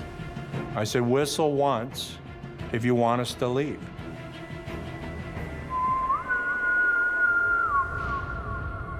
And it was a whistle, very loud in my ear. I'm over here. Why are you here? Don't you know this is our station? I freaked out a little bit. I felt like, yeah, they want us out of here. Troy, ask the spirit, have you ever walked the face of the earth as a human being? Have you ever walked the face of the earth as a human being?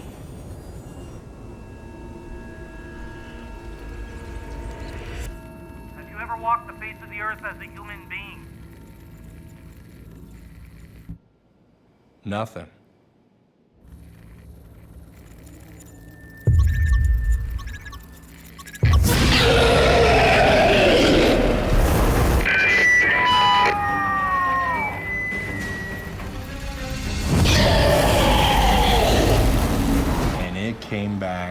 crystal clear in a deep voice, no. No really sent home to me that that's their domain. The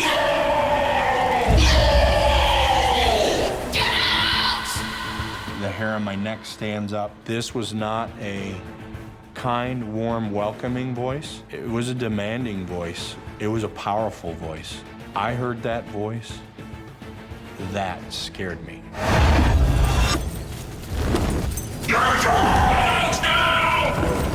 My immediate thought was, I gotta get the hell out of here.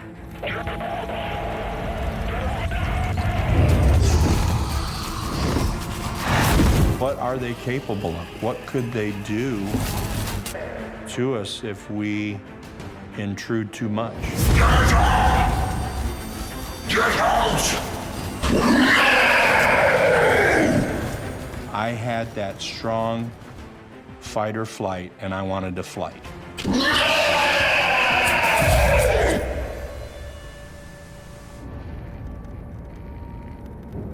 The investigators' equipment is no longer picking up anything.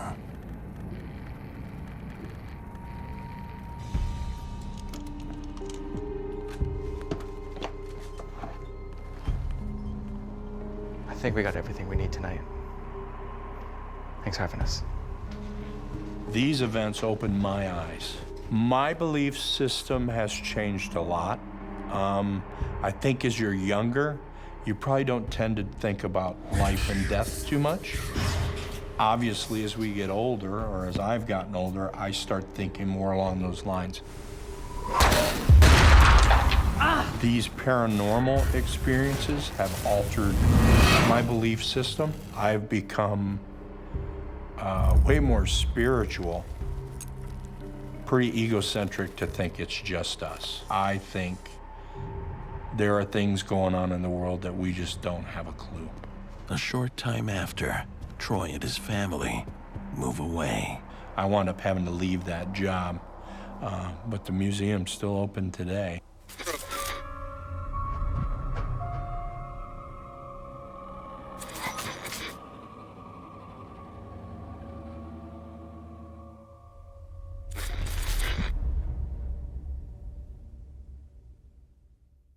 My name is Megan, and I work the night shift.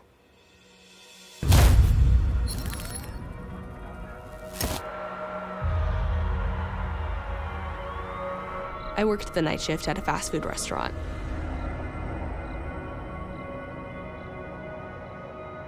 I was a general employee. I would work the front, clean the counters and the tables, and I would operate the drive-through windows.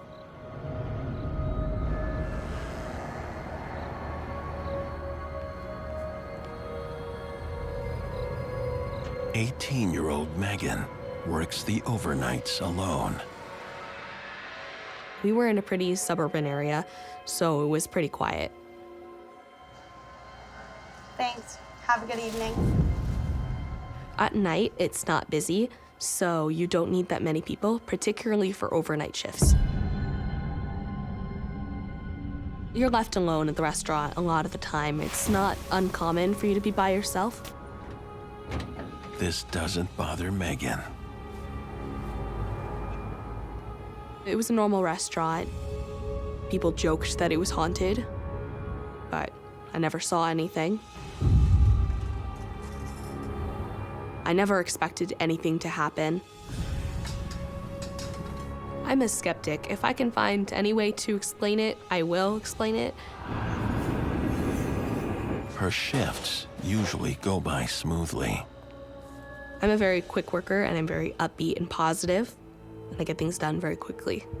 But on one late night shift, strange things start to happen.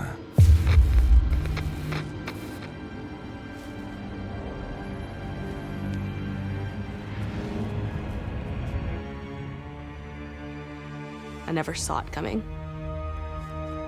On one night, the cup holders were just a little empty, so I went to restock them. After I'd finished stocking them, I walked off to do a new task.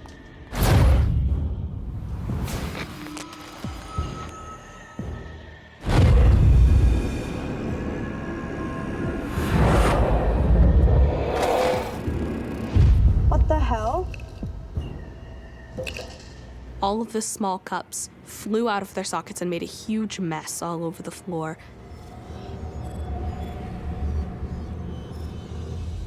Did that freak you out? I was very confused because it shouldn't have happened.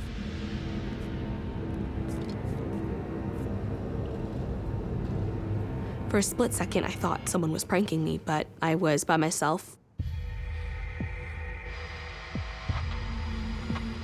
She brushes it off and gets back to work.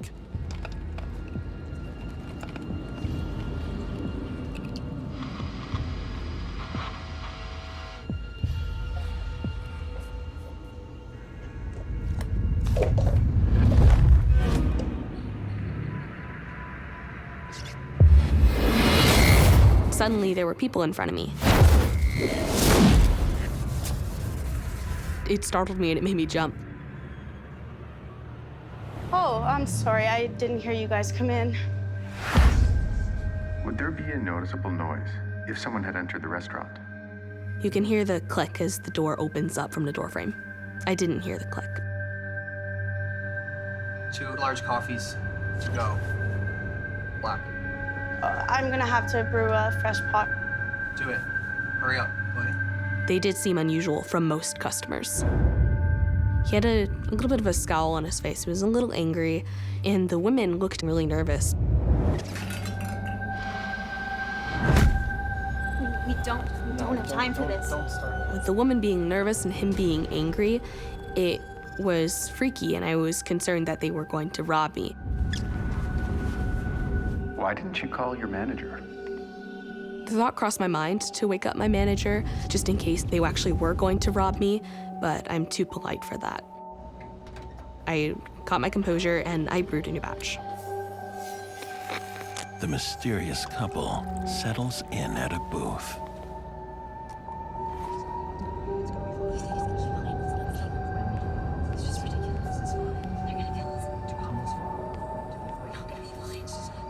I brought the change with the receipt to the table.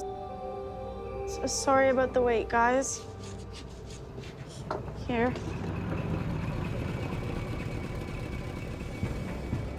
After I dropped down the coffee, I saw another car pull into the parking lot and then drive right into the drive-thru.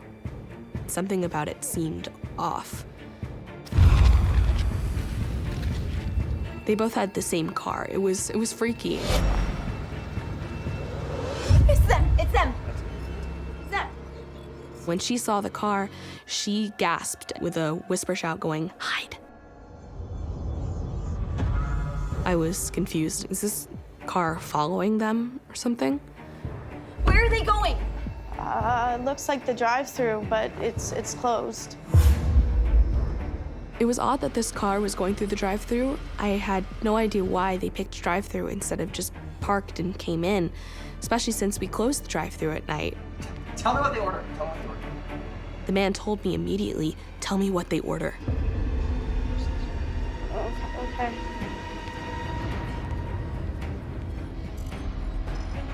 Megan goes to check on her new customers. When I got to the drive-thru window, I opened the window. I'm sorry, the drive-thru's closed. And then they slowly rolled their window down. At that moment, I got really scared. She can't believe what she sees right before her eyes.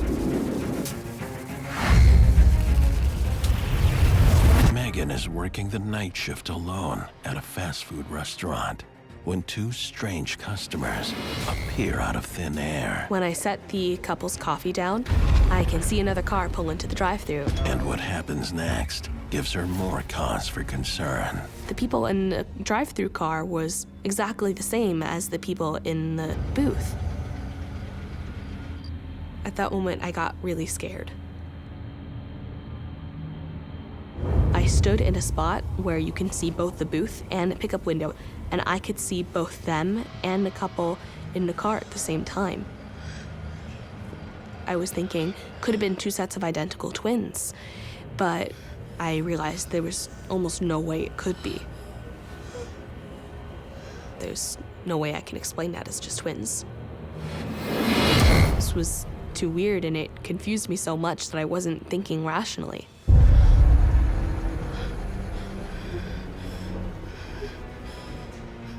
Did you ever think anything like this would happen to you? I never believed anything would happen to me, but then I had an experience I couldn't explain. In Megan's case, witnessing these two doppelgangers, and a doppelganger is essentially an exact copy of a living person. So it will look exactly like a human. A doppelganger isn't necessarily a ghost or spirit, or is it a living being? It exists in this very strange paranormal in-between world. There's a couple theories as to why doppelgangers exist. One of the more popular ones is that they are versions of ourselves seeping into our universe from another parallel universe.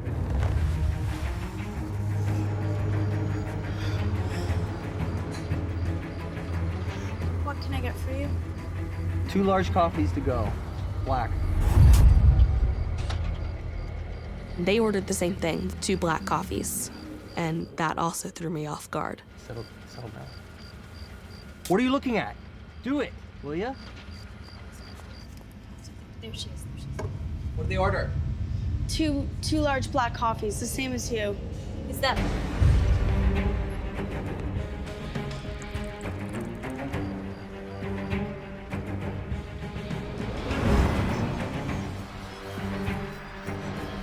The couple at the table came over. How did the people react?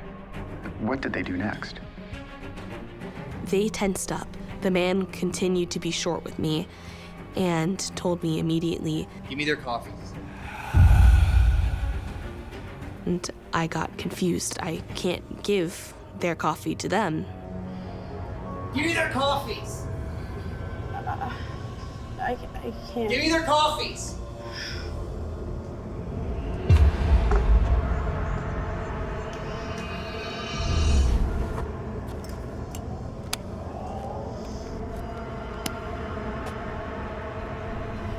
He had something, I couldn't quite see what it was, a little pouch that he put back into his pocket. Give them these. And slid me the 2 coffees saying, give them these. But I can't give other customers tampered coffee. I can't. I'm sorry. You have to. I told them no at first, but they told me that if the people in the car look like they do, then give them the coffees. And I was caught off guard because they knew that people in the car were the same as them. It'll make them go away. Please. They told me that by giving them this coffee, it would make them go away. And they never explained further than that what that meant. And then suddenly it was like I was in a trance. It caused me to blank out.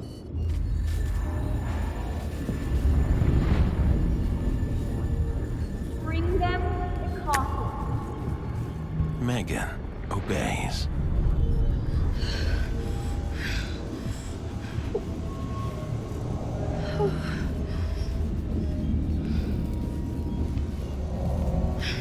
I have never been this freaked out in my life.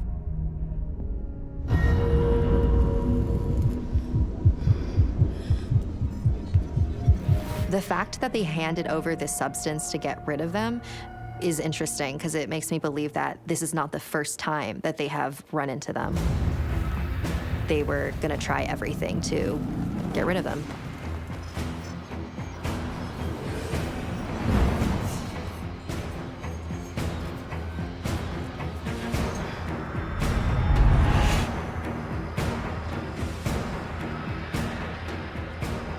Took you long enough. I gave the couple in the car the coffee. I wasn't quite thinking rationally. Is there anyone else in there? No. No other customers? Nobody.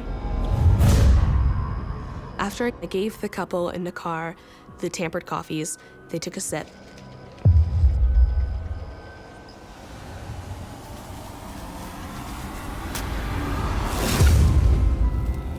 And they disappeared. I couldn't see them. they just vanished. I was shocked. I couldn't explain this. How did that make you feel? I got really scared. It seems like the original customers were desperate to get rid of the doppelgangers, and so this was their last attempt. I went back to the table to tell the couple that the car is gone.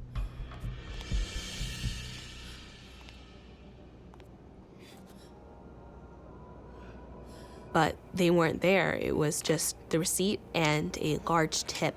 And on the receipt is written a note saying, "Thank you for making our demons go away." It got me freaked out, going, wait, what earth was in that coffee? What would happen if I drank it? Before she has time to process anything,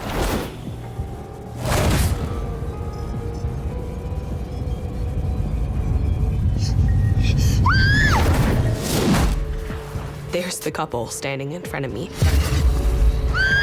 for Megan, a night at work takes a terrifying turn when the teen encounters a couple and their demonic doppelgangers.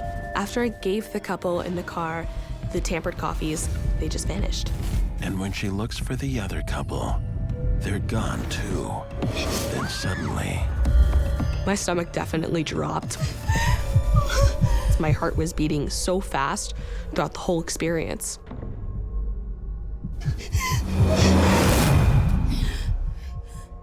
And then it disappeared very quickly. I didn't know what the hell was going on. I thought I was losing my mind. There is a superstition that if you see your own doppelganger, it is an omen of your own death. I think in this particular case, that is happening.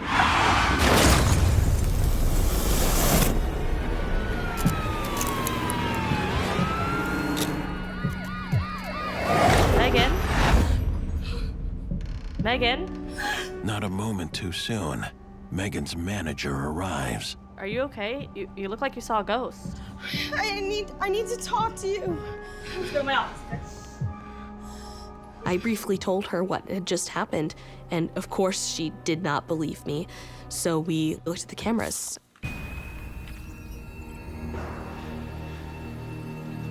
And when we look over the footage, you see the couple in the store. This really is real. What I saw wasn't just part of my imagination. It actually did happen. Can we see the drive-through camera? Yeah, I'll do that. You see the car pull into drive-through. It's like, wait, this is real.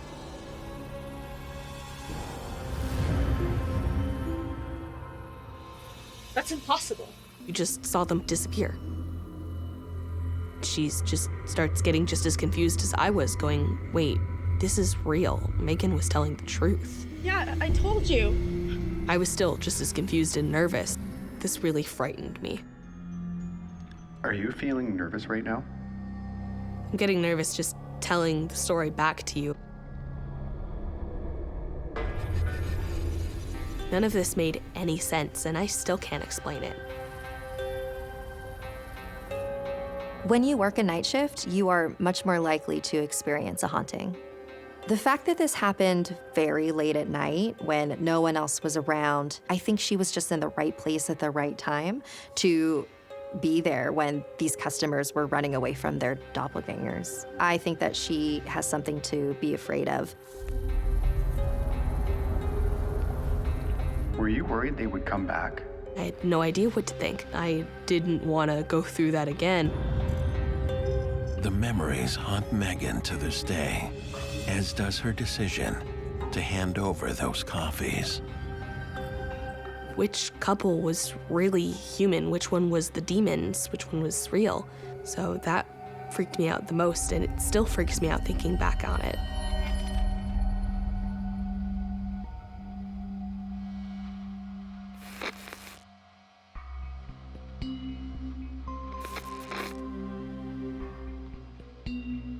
What are your thoughts on the paranormal after these events? Doppelgangers was what my best conclusion was when I looked back over this event. I still myself hardly believed that this actually happened. I thought this was just a part of my imagination. This is real.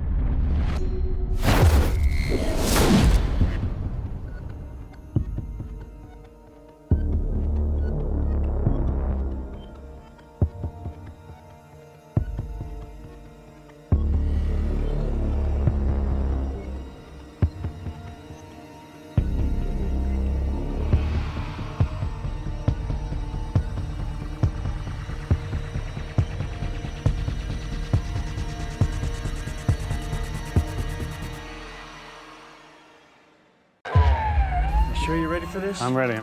Very hot that night. It was a summer night. And the weird thing was, around the dresser, it just got really cold.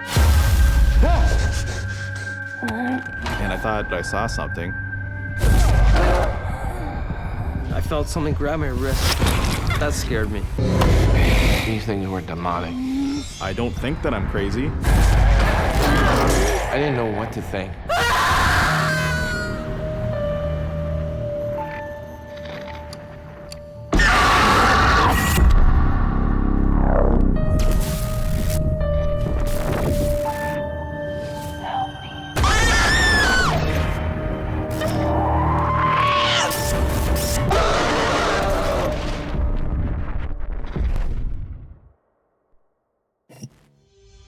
What you're about to watch is based on true events. Some details have been altered to protect confidentiality. My name is Ronnie, and I work the night shift.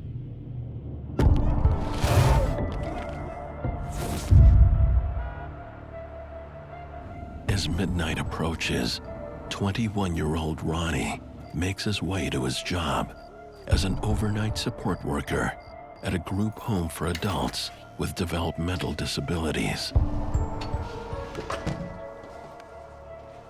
Hey, Carl. Hey, Ronnie. Good. I got hired at a group home. I had agreed to work night shifts every weekend, so every Friday and Saturday night. You get some rest, eh? You too, but not too much. All right, sounds good. Take care. You too. The night shift starts at 11 p.m. and it runs until 7 in the morning.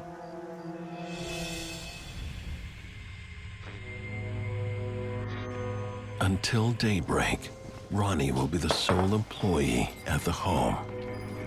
Yeah, mostly the night shift is you're kind of like a security guard in a sense. You're making sure everything's clean, you're making sure that the place isn't gonna catch fire. All the people who live in this house were sleeping.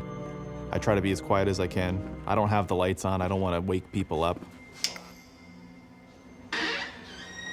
It's very rare that you have to interact with the people who live there. Well, it's an old house. It's a well-kept house, but it's old. And like many old homes, it's prone to strange sounds.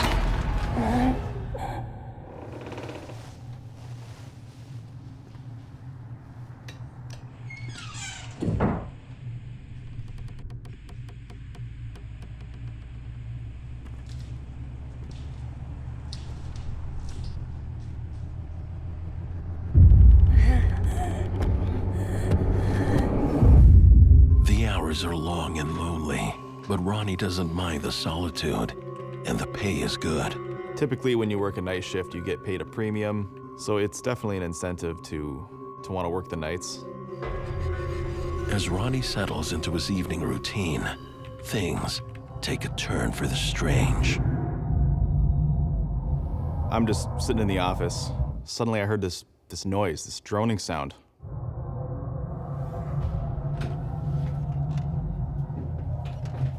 I thought that maybe someone was awake, but the sound did not sound familiar to me at all. I had never heard this sound before.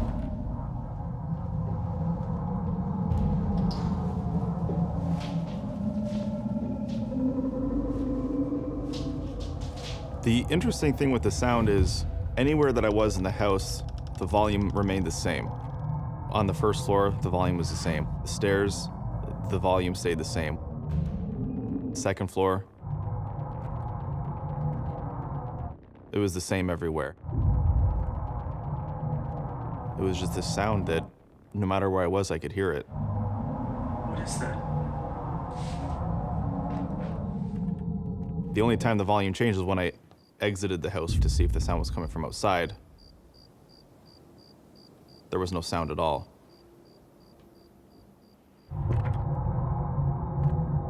When I returned inside, I could hear the noise.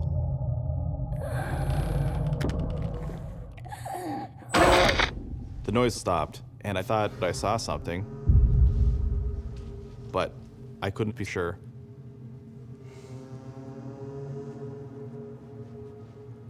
I had been working there about 4 months at this point. This was the first experience that I had that I couldn't explain. But things are only just getting started.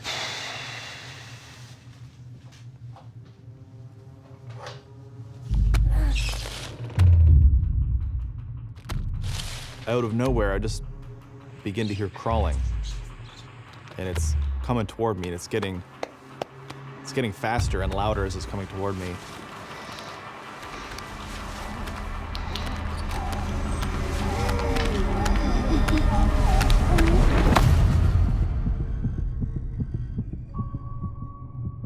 My heart was beating really fast. And I don't think that I'm crazy. I think that for the most part, I'm pretty level-headed and logical. I was sure of what I heard. I knew that I heard something. So I called my friend, who is the night supervisor, and I just said, man, call me crazy, but are you here? I just have to rule this out. You're not in the building, are you? No. Why? So he tells me he's not there. My heart falls to my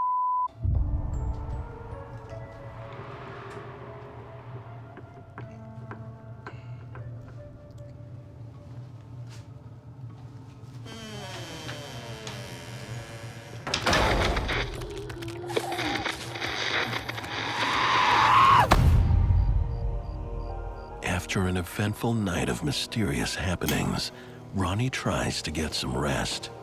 At this point, it was actually now a sleep shift. So I was allowed to sleep, and there was a bed.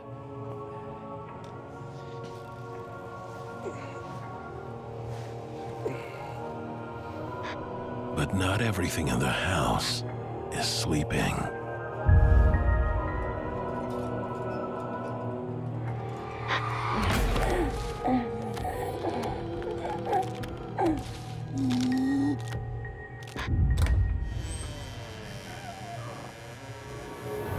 Just as I put my head down, maybe a minute after, I heard crawling, like a human crawling.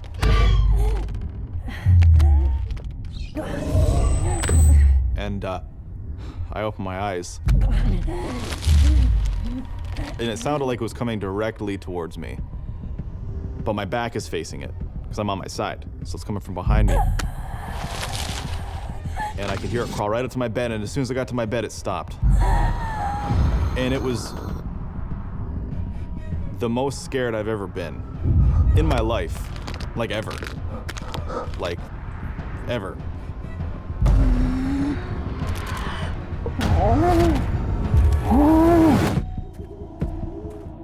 In a group home for adults with developmental delays, overnight support worker Ronnie finds himself stalked by a sinister, creeping presence.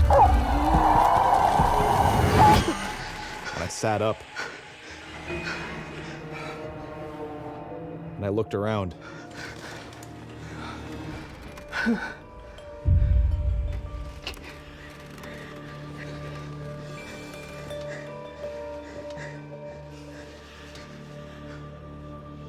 Couldn't see anything, but I was rattled, like I was shooken up.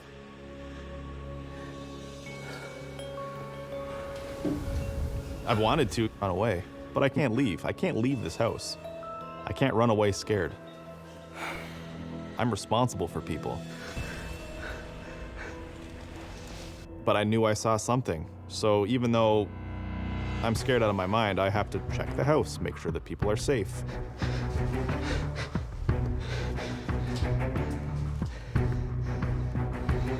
And I searched the house.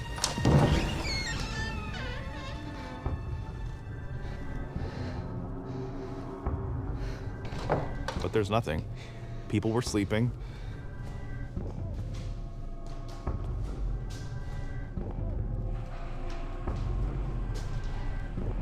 I checked the second floor. There's nothing there. So I went back down. The last place I had to check was the kitchen.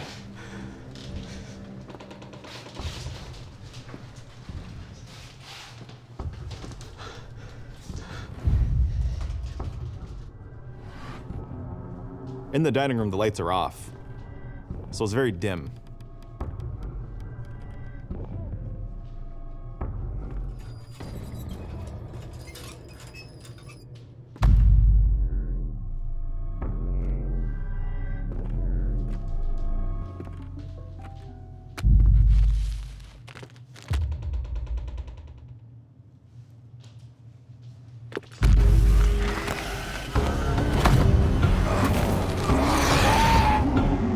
Is that? This thing was crawling toward me, and for whatever reason, I just had this crazy sense of this thing wants to kill me now.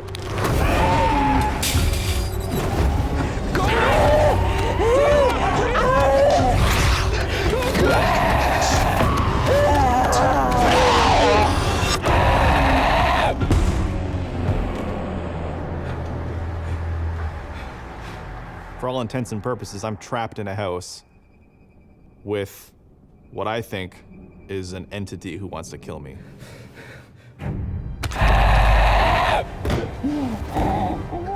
And my heart was beating through my chest.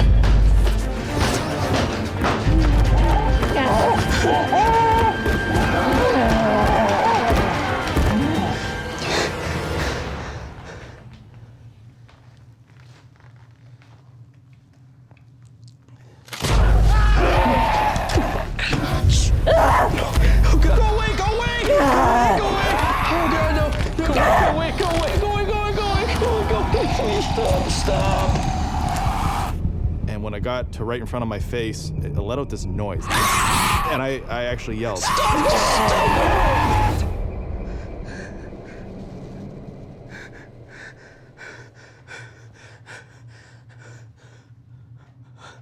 And suddenly, it was just me.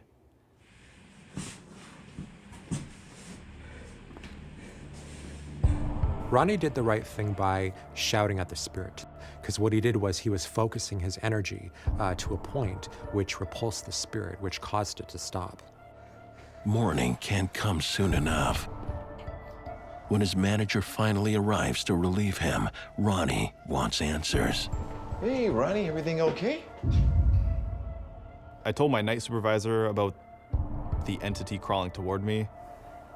And he knows I don't lie, I don't make stuff up. And he got me to tell him in as much detail as I could. Ronnie's manager has a surprising story of his own. I didn't want to scare you, but you deserve to know the truth. He recounts hearing a horrible incident that happened at the home.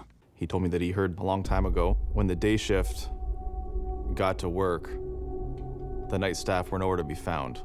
And they were at a loss for words. They didn't know where the staff went, and the front door was actually wide open. And it turned out that that night staff was found shot and murdered.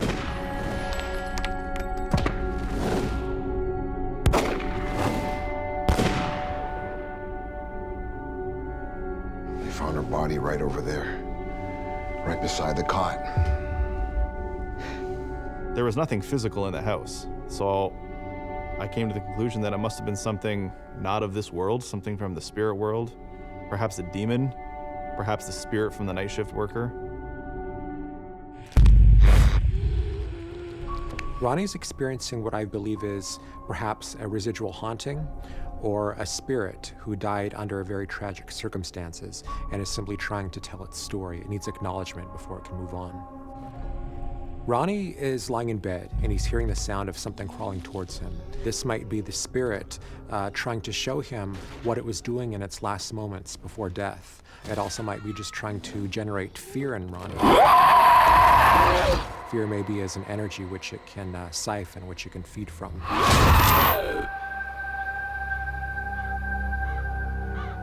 I still work as a support worker. Great job, I love it, but I don't do night shifts.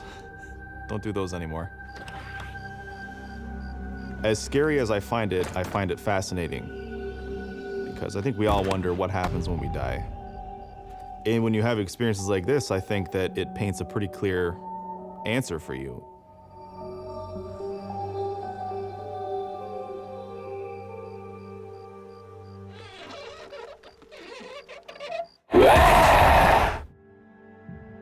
My name is Matt. I work the night shift.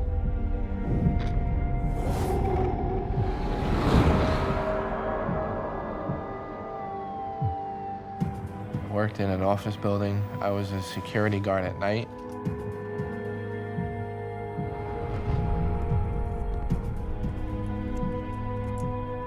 I basically was in charge of securing the building, locking down the doors, checking the premises to make sure there were no unwelcome visitors or guests on the property that weren't supposed to be there.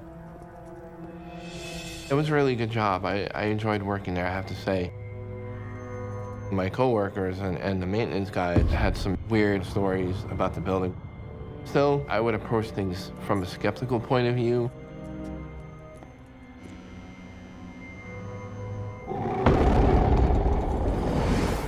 But what I found really interesting is right across the street from where I worked is a burial ground. And it was located next to an old church that was built sometime around the 1800s. One night, it was late, there was nobody in the building.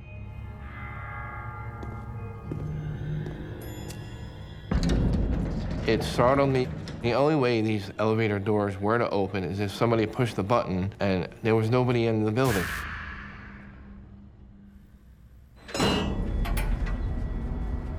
The elevator doors slowly opened. Hello?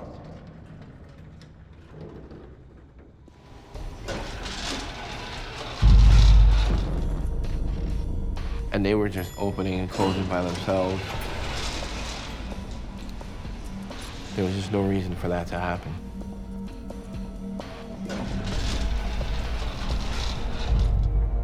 What do you think was happening?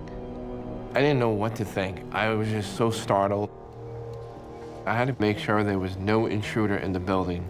I checked the entire building. I secured all the doors, but there was no one left in the building.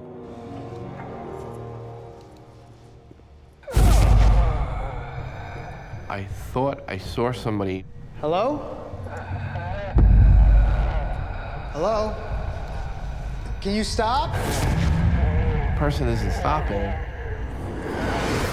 I was walking pretty fast.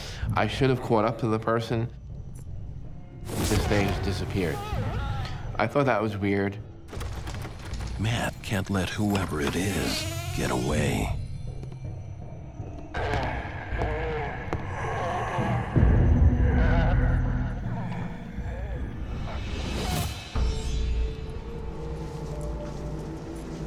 Hello? Hello?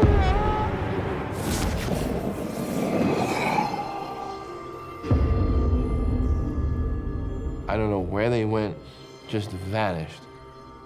Just when he seems to hit a dead end, the unthinkable happens.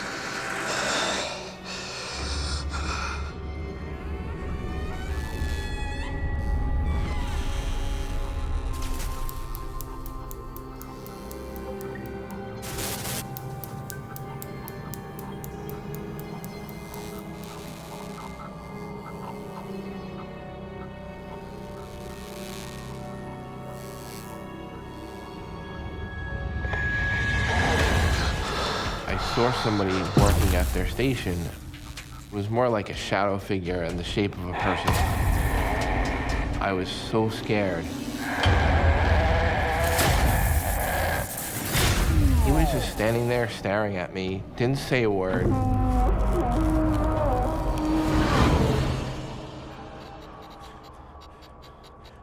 He just vanished out of thin air, just vanished. That scared me. Honestly, it made me feel like, what's gonna happen next? I just had to get out of there. What are you doing? There's something going on. That's when my coworker explained the story about Pete. There was a former employee that had passed away. They actually kept Pete's office exactly the way it was after he had passed away. Nobody goes in the office, everything is still there as if he was working there. It was just really, really odd.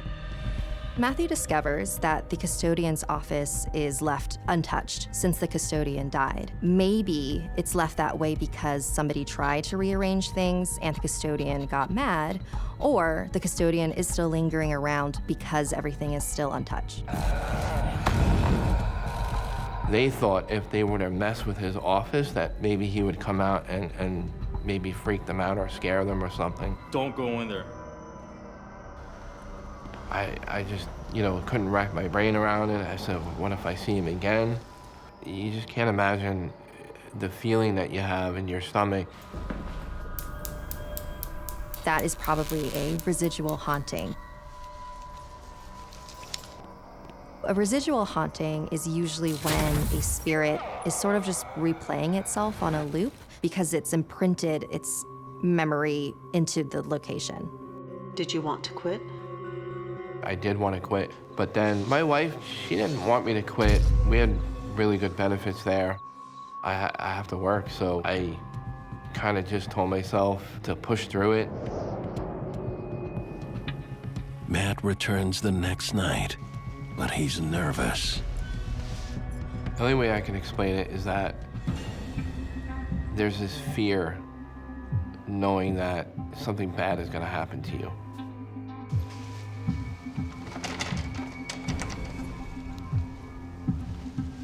I've seen all these things, the elevators opening and closing by themselves, a shadow figure.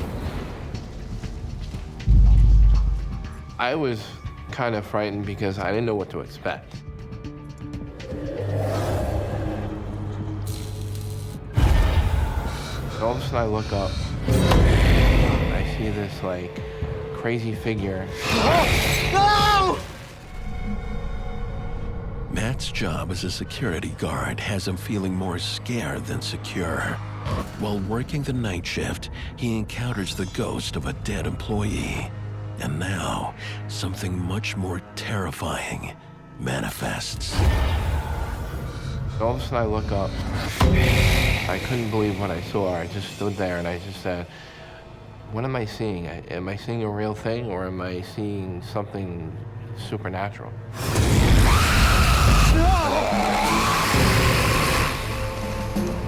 It was freaking me out. I definitely felt unwelcome. All I knew is I just wanted to get out of there and go home.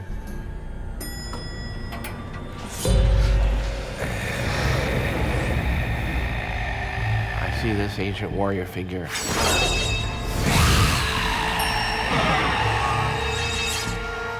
I felt like it could harm me or hurt me.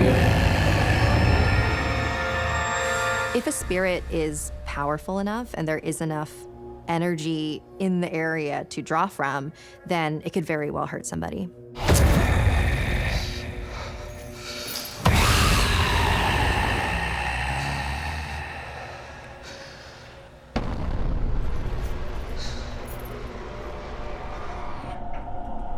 I thought I was going crazy. I had to get out of there.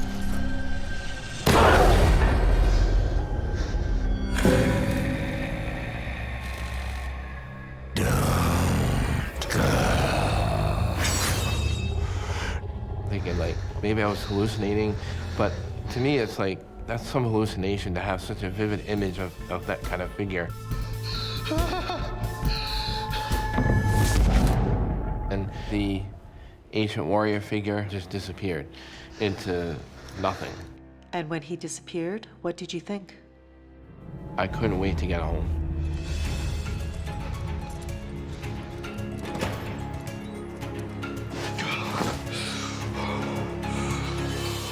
I'm about to leave.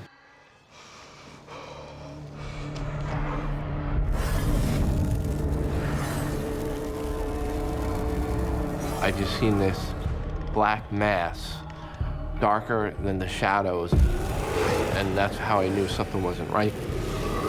And I just froze. Did you feel like you were in danger? At that point, yes. I was so scared because I felt unwelcomed. I felt like it wanted me out of there. It was dark, very negative feeling.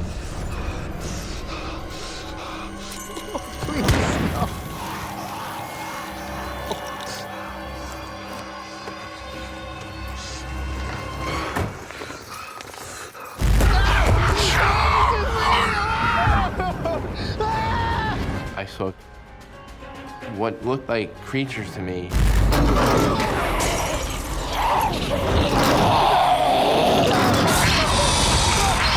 These things were demonic, and it almost seemed like they were getting ready to gang up on me.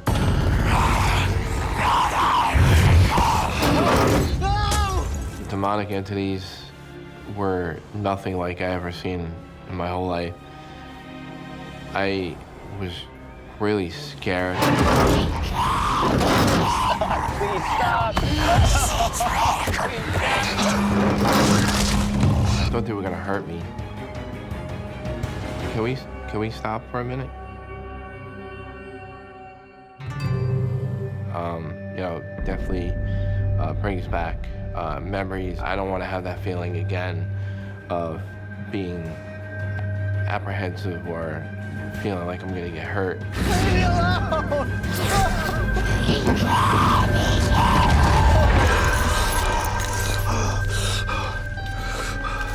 I didn't want to get hurt.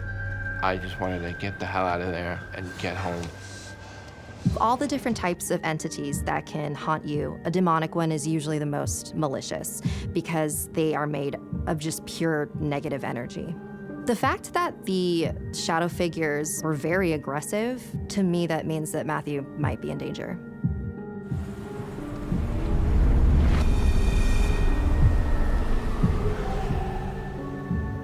I actually had trouble sleeping a lot because these experiences frightened me.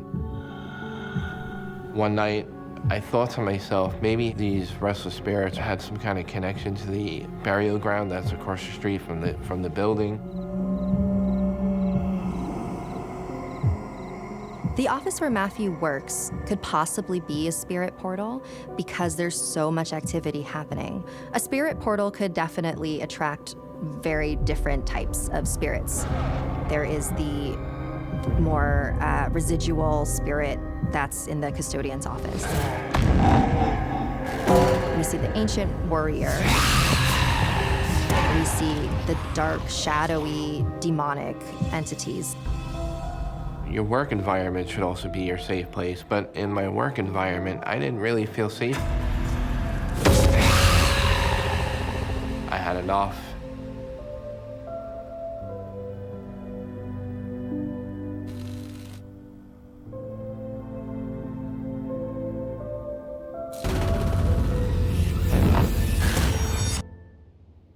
My name is Patrick, and I work the night shift.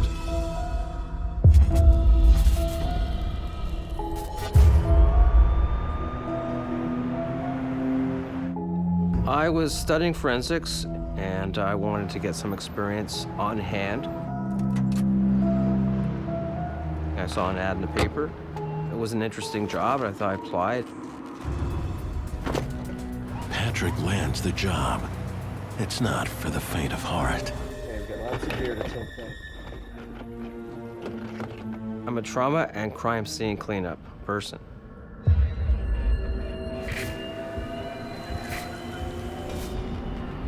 It was right in line of what I wanted to do, and it would place me in learning all about forensics and crime scene and cleanup and investigations. Were you warned about the bizarre things that could happen on the job? I was told that, you know, things might happen, and other guys never lasted.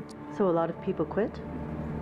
It's a big turnover, yes. A lot of people are not used to the fact of like being in an environment where there was death or crime, or so many people who would commit suicide or murder.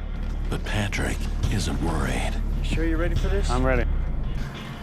I was skeptical. I really didn't think anything would happen. On one of his first night shifts, Patrick and his boss are called to a women's shelter. And it was very hot that night. It was a summer night. The police had left. The tape was still there.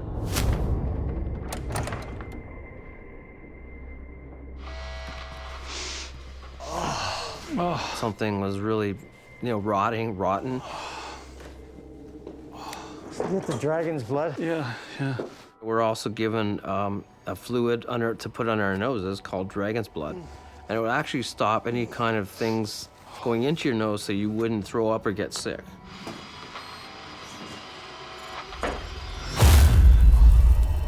And then all of a sudden,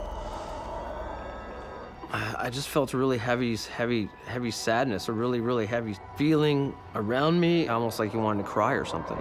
Being around death, I don't know, my senses just went up. I felt really depressed and really alone. The woman, she had committed suicide by taking all these pills. She died there within 10 hours prior to we came. Hey! You here with us?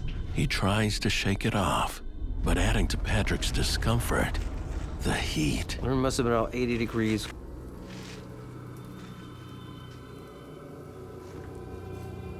And the weird thing was, around the dresser, it just got really cold. Like, it's impossible because one side of the room was very hot, and I thought, well, maybe there's air conditioning going on. But nothing was happening. And it was all cold. Like, I put her hand like this, and it was all cold, like straight up and down, as if somebody was standing right at the dresser.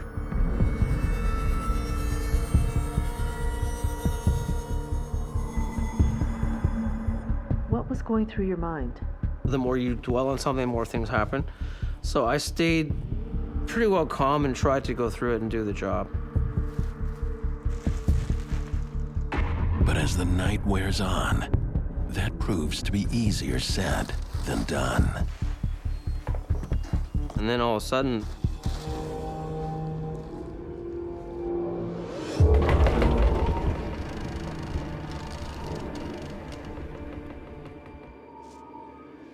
the drawer just came wide open. It was closed. It caught me off guard. You okay?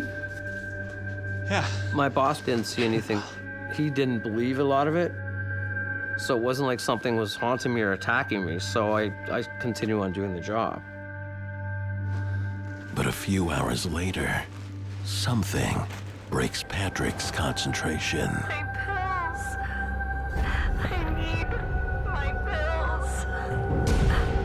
It was a young voice sobbing and crying. And she said, I need my pills. I want more pills.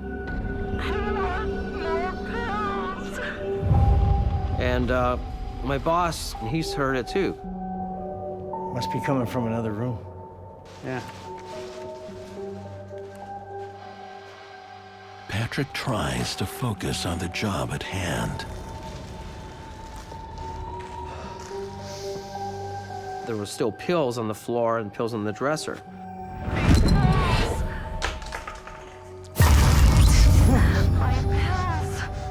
And I was staying opposite the dresser, and all the pills started moving around. As if somebody was pushing them around. They were just moving everywhere. Don't go. Don't leave me here. I heard this woman's voice. She was upset. Please. Please don't leave. It was a heavy energy in the room, trauma energy. I could just feel this energy like saying, don't leave or something. That's what it felt like to me. Something was saying, don't go, don't leave me here. Don't leave me, please. That scared me. The thing just went bang. I wanted to leave. I couldn't. In the dead of night, as Patrick cleans up the scene of a suicide, he experiences some strange activity, from objects moving on their own to disembodied voices. The thing just went bang. Please don't leave. I was scared. I could just feel this energy like saying, don't leave or something. Don't go, don't leave me here. I was almost like numb. I couldn't move, I couldn't breathe, and my heart was pounding like crazy. I didn't see anything, but I felt it. I felt something all around me, like trying to touch you or keep you there. You don't know what to do, because it's not something normal that happens. It's something paranormal, right? I really felt like I had to break away. And then all of a sudden, I was outside. Did you tell your boss what happened? He didn't want to talk about things. He said it was hard for him to sleep at night. Sometimes it can be a scary situation when a ghost tries to make contact with us, but they don't necessarily mean for it to be that way. It's not meant to be spooky, but it's the only way they can get their intent across. Despite his experiences, Patrick doesn't quit. I didn't think about quitting. I'm there to learn.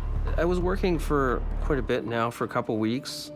I was called to another job by my boss.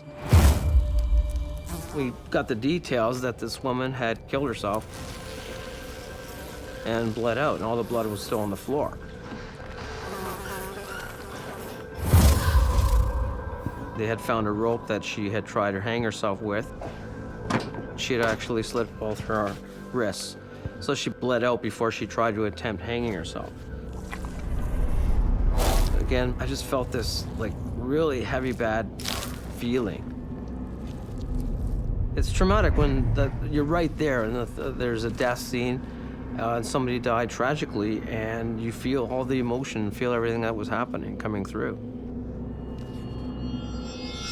Help me! I heard something. I just heard this voice saying, "Help me." Help me! It sounded like somebody was distressed. Obviously, somebody was in pain or trauma. Help me! I looked around, nobody was there. But something is trying to get his attention.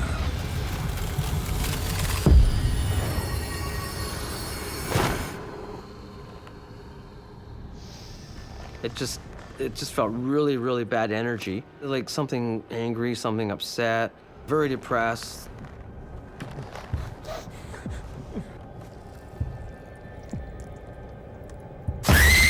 I felt something grab my wrist and just pulling really hard on it. It's like something was trying to cut my wrist.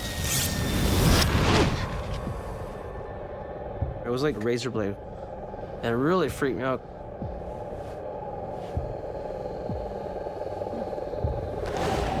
It was like something took 3 nails in their fingers, scraped it right in the arm. It was really hurting. It was a physical thing. A lot of times when someone has died suddenly, their spirit is in a state of confusion. This transference of pain from the spirit to Patrick is very common. It's just the most effective way for a spirit to convey what happened to them. I was pulling myself back, thinking, well, kind of in shock, this isn't happening. There's nobody really here. Do it. I heard this woman's voice. Do it. Cut yourself. She was putting that in my head. That was like, cut your wrists, you know, this whole image of like, do it, kill yourself, you know. And that's what I was getting, these images. And wow, I was like, I couldn't handle it, I couldn't breathe. What did you think was happening? I felt like I was being attacked by the spirit who had just died. I could see her face, she was very traumatized, crying. And all I could see was putting her hands up and all the blood was dripping off her. It was like this, showing me this is what she did.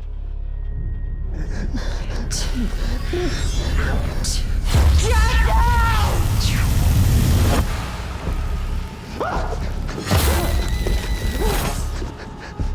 Patrick may be in danger because there are spirits that may be feeling anger or rage at the manner in which they died. Patrick is vulnerable.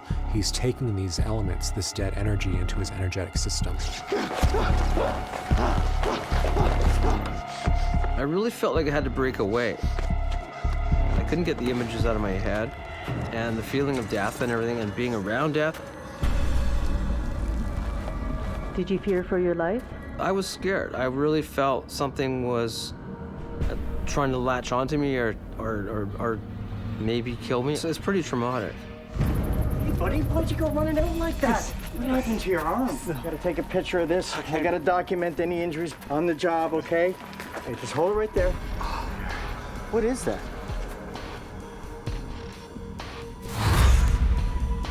So she showed up in the picture. Yes. Then he saw her. He just stepped back and goes, wow, you got something here. It looks like a ghost.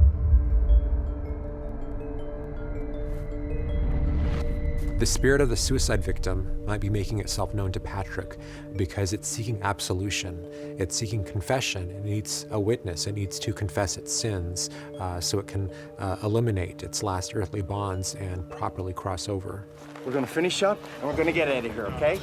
I'm freaked out, man. I just said to my boss, I can't do this anymore. This is freaking me out. I just couldn't do it. I'm gonna quit. Working so closely with the dead would definitely increase the paranormal phenomena in Patrick's life. I think Patrick did the right thing quitting before these events escalated into what could have become a very harmful encounter. What's it like telling that story now? I still get freaked out about the stories. I haven't really told anybody, many people, not even my coworkers, because a lot of people think you're gonna make it up or it's not real, but when you actually experience it and have it and see it, it makes you think. Are you a believer now? I didn't believe it at first, but I really have no choice because I saw it and I experienced it and it scared me.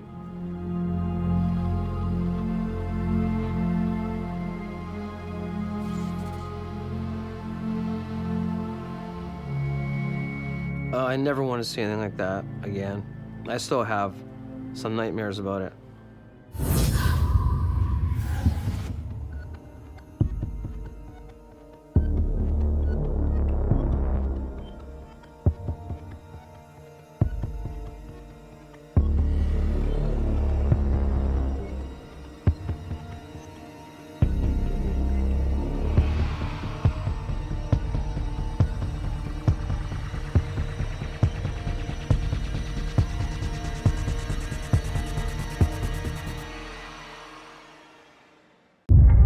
For my own safety, I'm trapped inside the store. Someone or something knocked on the glass. Someone creeping around outside. And I honestly just shrugged it off. Kind of like pushing people around just a little bit. I feel like someone's watching me. I'm turning around looking, there's nothing there. It just gave me goosebumps. All these weird things were happening to me, but the worst was yet to come. I want to imagine it, but it did happen. Even to this day, I get chills.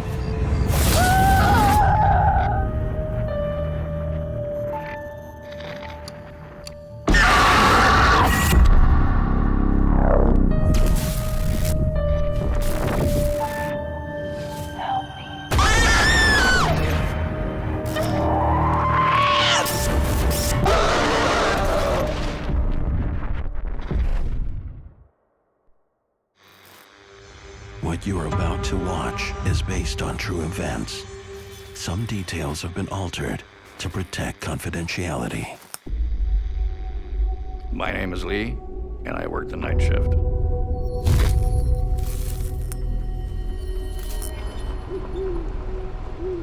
On a dark country road, 33-year-old Lee makes his way to his job at a secluded overnight campground. My job was overnight security at a campground. I would drive myself to the park and get there about 10 p.m. every night. Drive back home in the morning, 6 a.m. Lee works the graveyard shift with one other campground employee, his foreman, Tim. Hey, Tim. Hey, buddy. Just gonna go start my rounds. All right, I'll see you in 45. Lee is responsible for making sure everyone is safe and following the campsite rules. He's there to help and to lay down the law if necessary. The three things I really liked about the job was the peace and quiet, first of all. The fact that I pretty much was my own boss. And I'll have to admit, I kind of like pushing people around just a little bit. Lee's duties include making sure that all the day visitors have left and the parking lot is empty. This particular night, I'm doing my rounds. I go down to the wetlands, and I see a car parked there. And what do we have here? Hey, Tim, buddy. Looks like we got a car parked in the day lot. I'm gonna go see what's up over there. Copy that. I spotted some guy posing folks down there the other night. It might be them. Over. Copy that.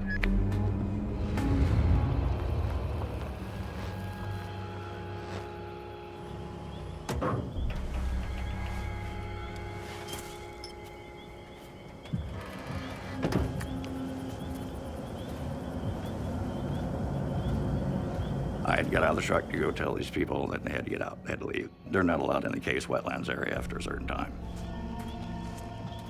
Lee can never be sure of what he's about to run into.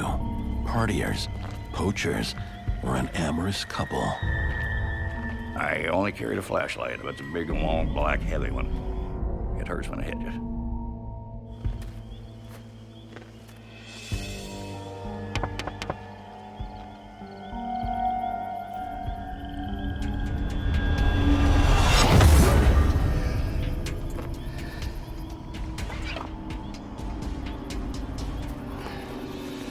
All right, lovebirds, park's closed.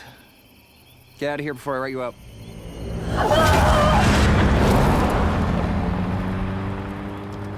That was really freaky. I can't explain what I saw. As I'm watching him leave, I hear a sobbing, and I mean a deep sobbing.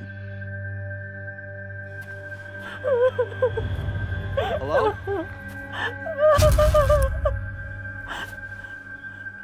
Not a little whimper, not a little cry, deep sobbing right next to me. Hello? Are you okay? I mean, I'm turning around looking, there's nothing there. It just gave me goosebumps. Is everything okay, Lee? Yeah, everything's fine. I'm finishing my rounds. Over and out.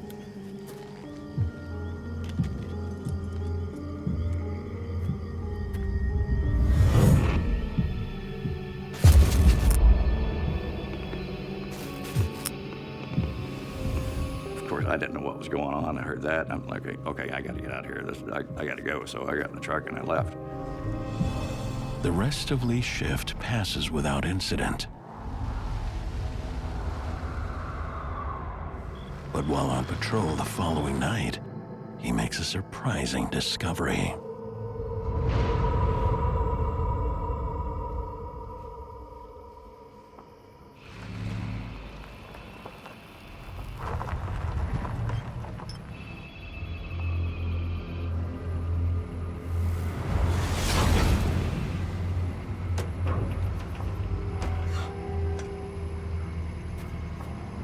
It was gone. There was nothing there.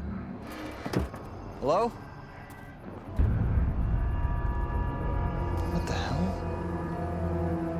Where'd it go? So I was getting a little nervous and getting a little freaky because I didn't see anything.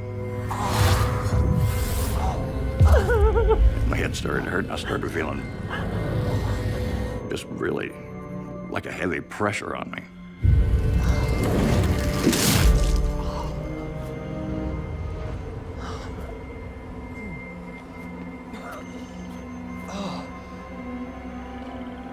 It was liquid. It was liquid and a little chunky. It looked like it could have been bloodstained. I dropped my flashlight.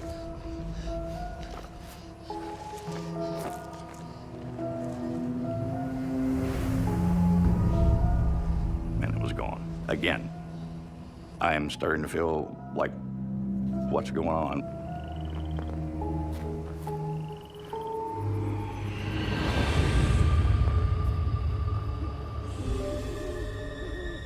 I see in the distance a light.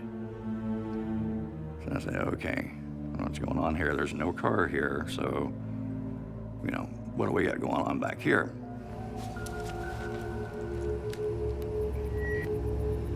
Hey, Tim. Seeing something over here at the parking lot. A light. Not sure what it is. About to go check it out. Over. Copy that, Lee. Over.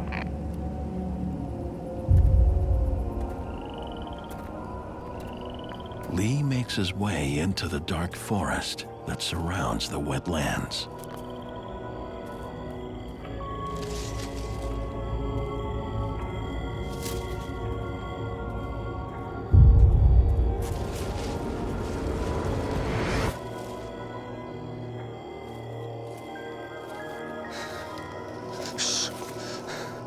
I think there's somebody there.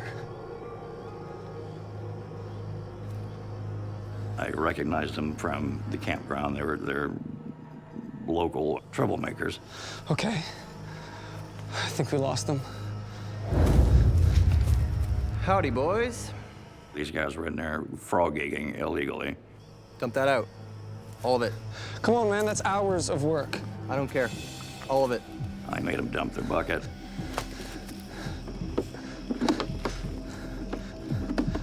Hurry up, I want to get the hell out of here.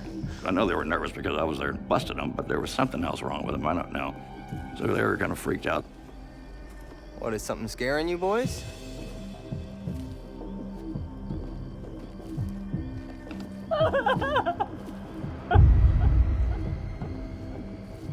Did you hear that? And he looked a little unnerved. He looked a little shook up. Yeah. You know what's making that sound? No. All right, you two, get out of here. Leave your headlamps on, though, so I can follow you out.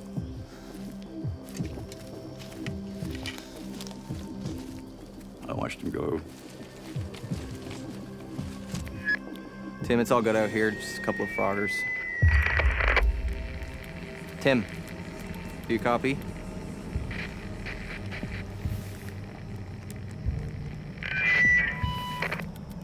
Tim. When I turned around, what I saw then, it creeps me out talking about. Even to this day, I get chills.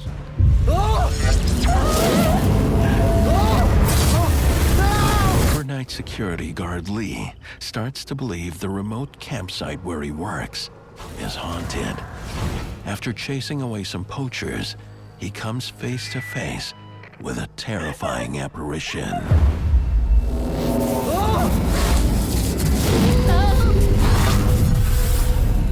I'm not a person that gets scared easily. But that just scared me to death, so I felt like I'm getting out of here.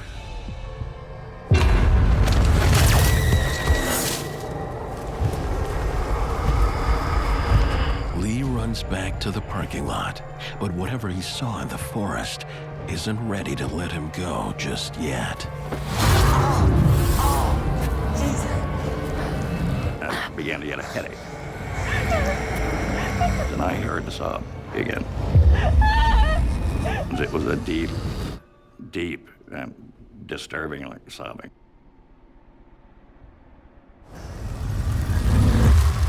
There was someone walked in front of my headlights. You could see the full body walk in front of my headlights. I saw it with my own eyes. This figure, as clear as day, in front of my headlights.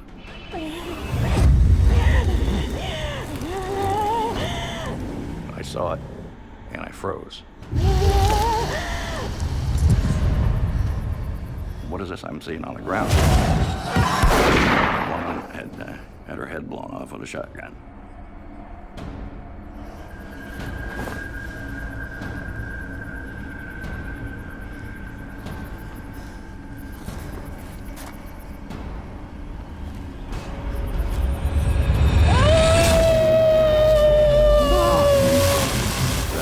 Chilled me to the bone. I mean, I still get goosebumps.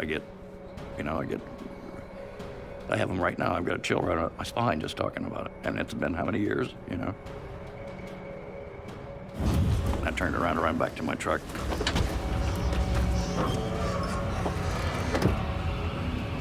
I knew when I drove out of there that she was watching me.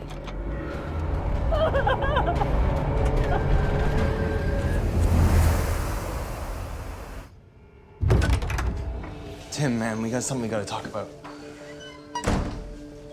And I asked him, what's going on at that place down there? What is it? There's something going on down there. I haven't said anything to you about it, but there's something there.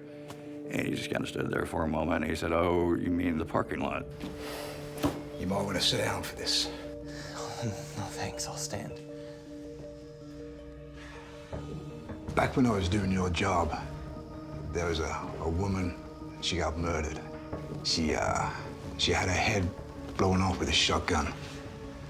And what evidently it was the blast that blew her head out the window, and that's what was on the ground there.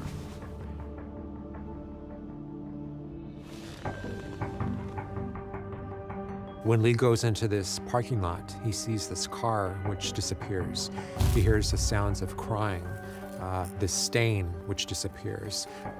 and also these headaches. This might be indicative of a spirit projecting these things for Lee to see.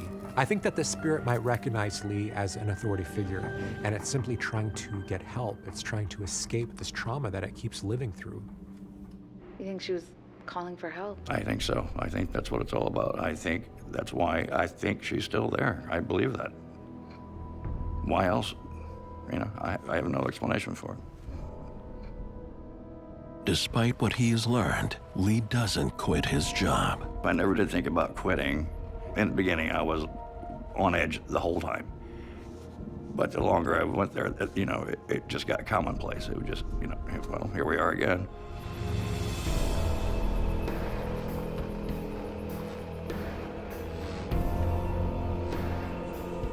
Evidently, she needs help, so I tried to make contact.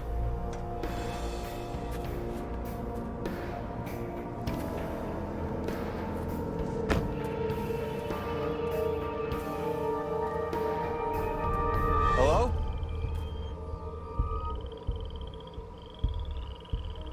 You here? And, you know, just say hello and leave. You let me know if there's anything I can do for you, okay?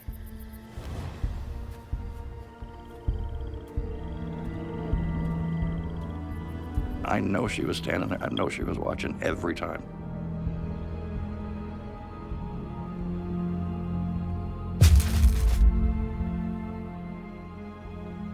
I guarantee you she's still there to this day. I think she needs someone to release her. I mean, that's, you know, something, somehow. Some acknowledgement, something, I don't know. Maybe this will help. Maybe her story being told, maybe that will help her get out of there, get out of the situation, whatever it is, I don't know. I'm coming back. My name is Al Campbell, and I work the night shift.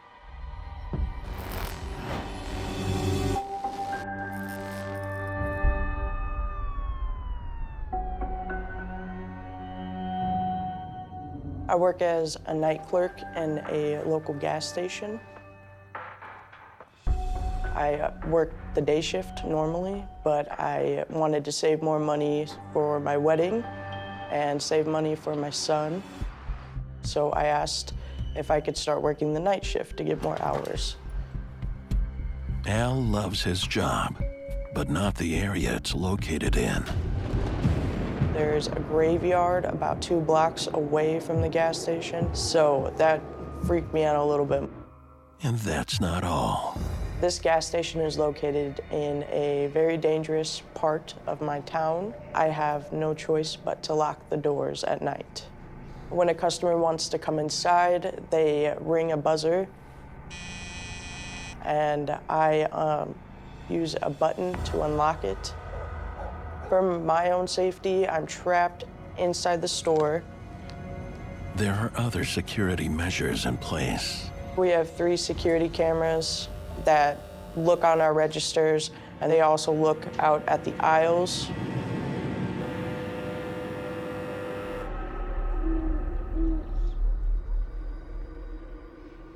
My first night working the night shift, it was pretty normal at first. My typical duties include cleaning the coffee pots, the pop area, fountain area. His first shift starts out smoothly. I was done with everything early. I decided to crack open my book. And no sooner that I cracked it open, started hearing the buzzer to the front door go off. I didn't see anybody at the door at all. But the buzzer keeps going off. At first, I thought maybe I was hearing things, or maybe it was just my mind playing tricks on me. And then someone or something knocked on the glass.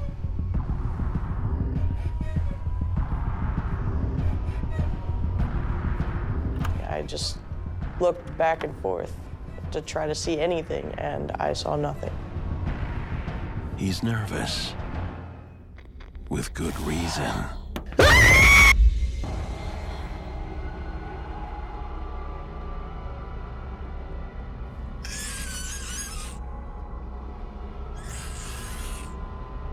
Not long after, I started hearing another noise, but this time it was coming from inside the store. It was like a scratching, kind of nails on a chalkboard noise. He follows the sound. As I'm walking towards the restroom, I can hear the screeching sound getting louder and louder.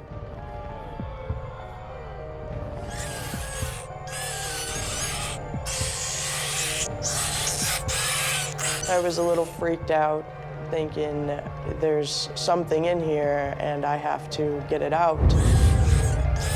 Al finds the courage to look inside.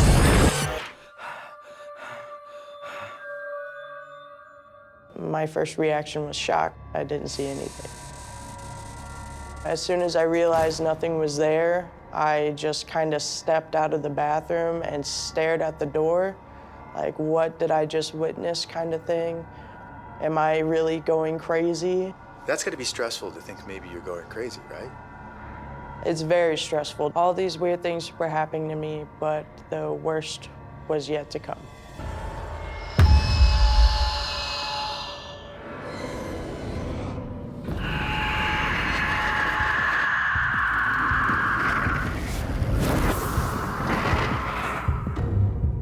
As I was walking back to the front of the store, out of the corner of my eye, I thought I saw someone or something move, dart really fast. Hello? Who's in here? If you don't come out, I'm going to call the police. Hello? Where are you?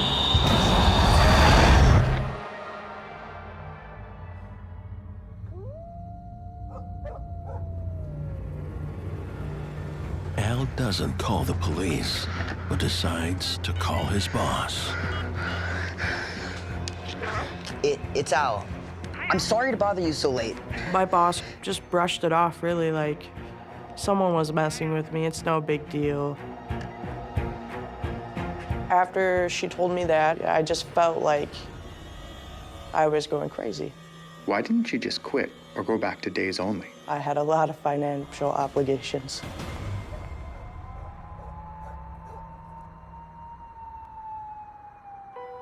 The next shift I had for the overnight, everything was fine. Everything was normal. But just a few hours into a shift, that changes. The beer cooler lights were going on and off, on and off. This makes Al uneasy. There's no way it could be flickering like that. Those are motion-activated lights. My anxiety skyrocketed.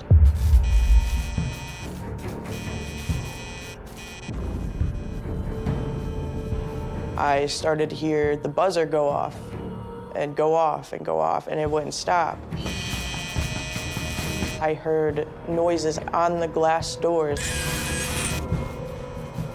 Just scratching noises and like banging noises and knocking noises. There's nothing there, there's no one there, but the sounds are still going. I feel like someone's staring at me, someone's watching me. What happens next haunts him to this day.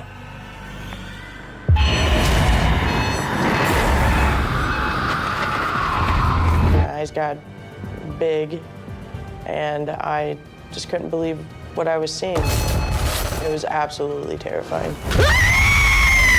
While working nights as a clerk at a gas station, Al experiences unexplained sights and sounds. I just couldn't believe what I was seeing. He can't shake the feeling he's being watched. Then one night, his fears come true. It was absolutely terrifying. I saw a shadowy-like person staring at me.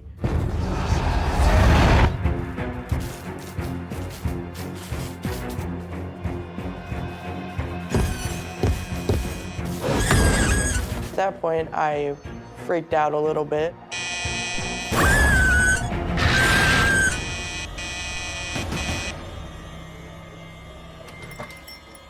What's going on? There's something in here. Calm down. It's probably teenagers trying to prank you. Can we please just look at the security footage?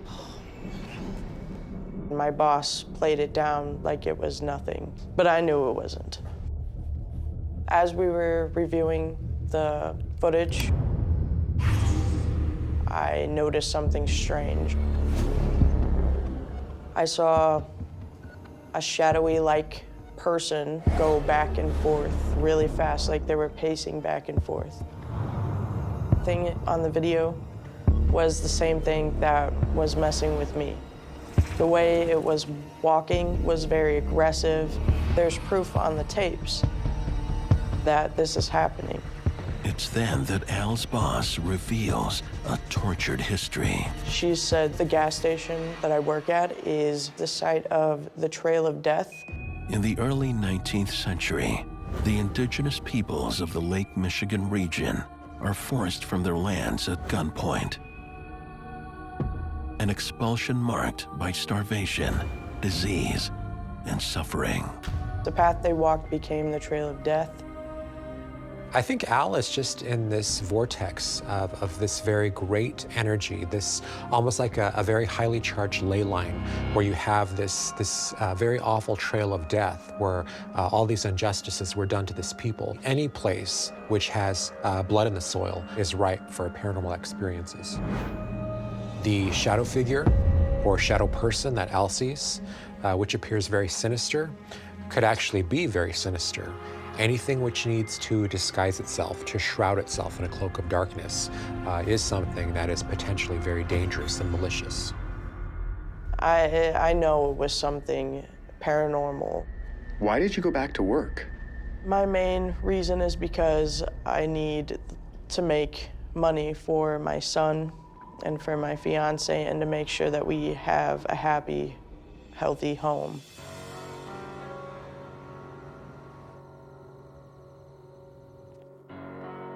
Al stays on the job, but is anxious. I always feel like something is watching me, or someone is watching me. The smallest tasks have Al on edge. One night, I had to replenish the fountain cups, and in order to do that, I had to go in the back storage room. In order to reach the cups, I have to climb a ladder. I make my way up the ladder, and I get the box of cups, and I throw them down.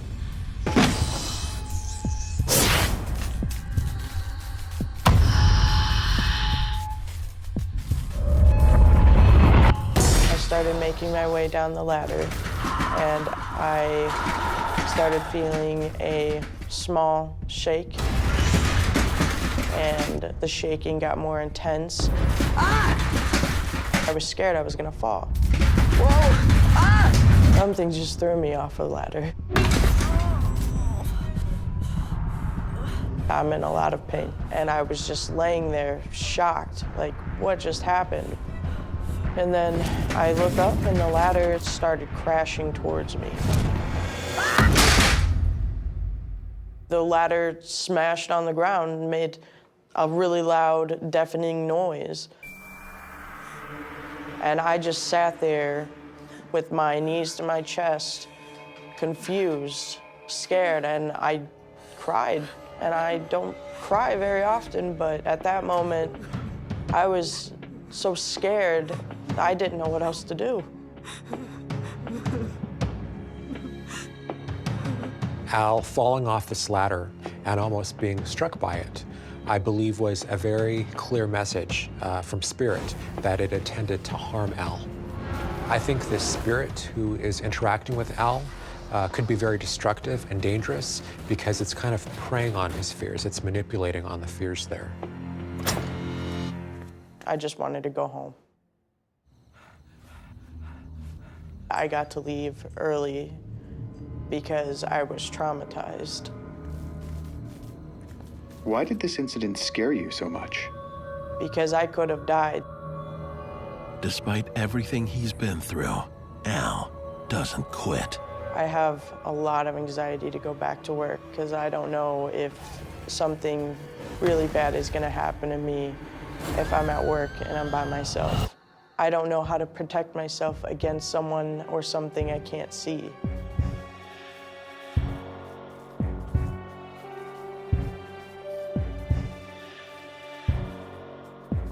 I just go to work and I hope for the best.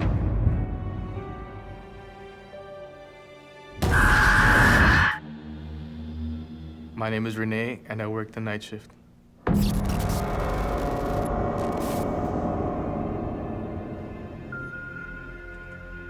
The place that I work is a pay lake, a place where you go and you pay to fish. You can catch fish day or night and camp overnight. And I was responsible for watching over the staff, including the night shift. I started taking care of lakes when I was a teenager. I became somewhat of an expert, and that is one of the reasons why my boss hired me. Hello? Renee receives a complaint about an intruder. Yes, sir. Hey, Renee, I got the bait. Renee's coworker and cousin Louise has heard similar complaints. Okay. Folks were telling us they saw the man walking around the campgrounds. I'll go take care of it. Can you watch the front desk for me? Okay, sure thing. Thanks. Because of those potential security threat, I walked out there to look for him.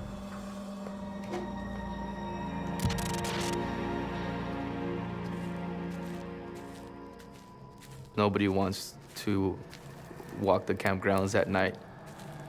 Like many campsites, there are rumors that this one is haunted. I didn't want to believe it. I honestly just shrugged it off. Hello?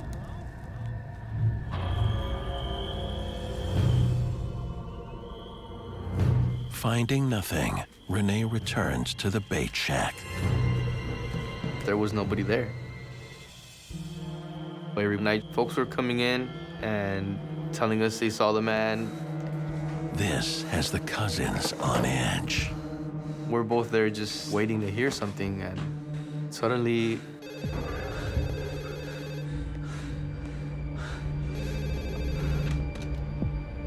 Hello? Hi, there's a problem with the washer. What happened? It's broken. It's everywhere. Okay. Come down, please. We'll take care of it. Thank you. One of the toilets is broken. I'm gonna go check it out. just a sigh of relief.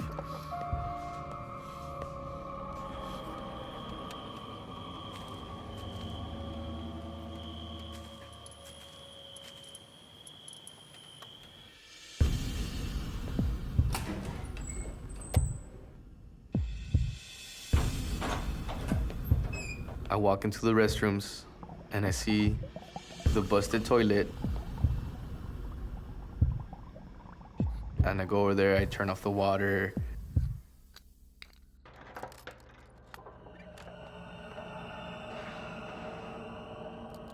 I tape up the door. Just getting it ready to get shut down.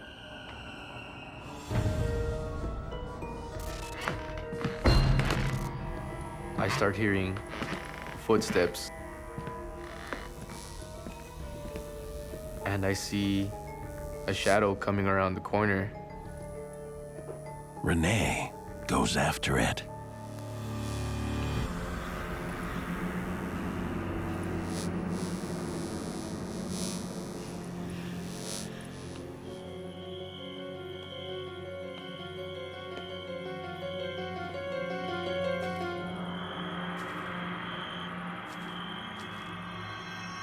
Hello?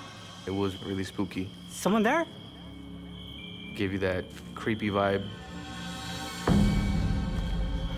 that someone's watching you. Or something's about to jump out in front of you.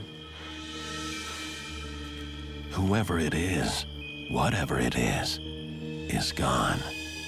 That's when I walk over to the bait shack, thinking about what just happened. But there's no time to dwell on it. Luis tells Renee they have another problem on their hands. What's going on? I don't know. Eli just started going crazy, man. He sounded pretty scared. He said everything was going on and off.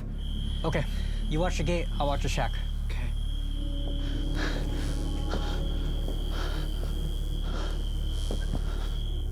My first idea is that I need to go check the power box and see if that's the problem, and I go and I check it. I threw all the power off. Hello? I notice a figure in front of me. Naturally, I thought it was a guest. There is no one there.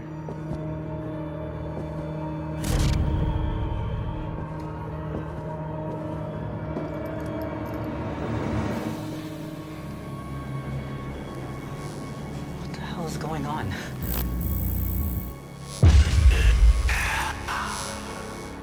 I just checked the power, and there's nothing wrong with it. The lights kept on flickering in a way that it would just scare you.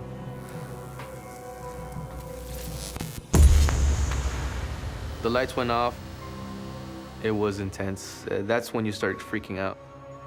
When you try and find all the answers as to why it could be, and then you can't find anything. It's just scary. His fear soon turns to terror. Who's there?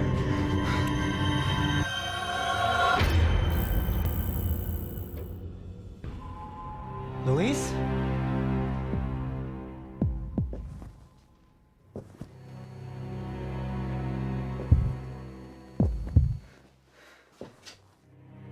Luis?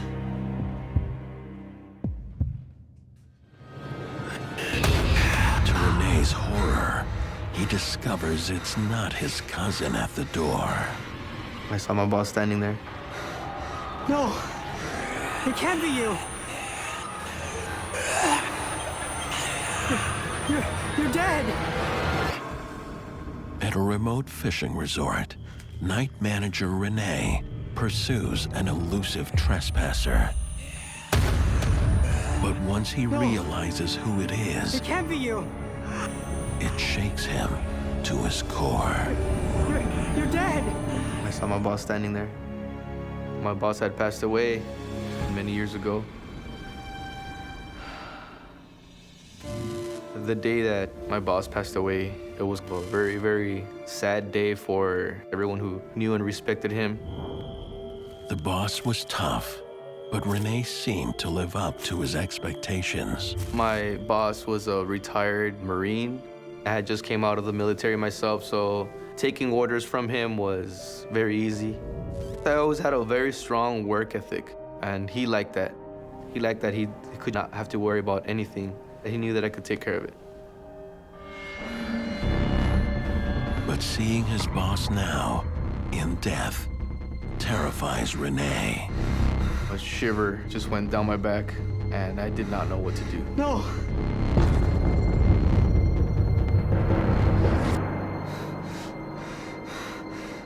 And then he disappeared.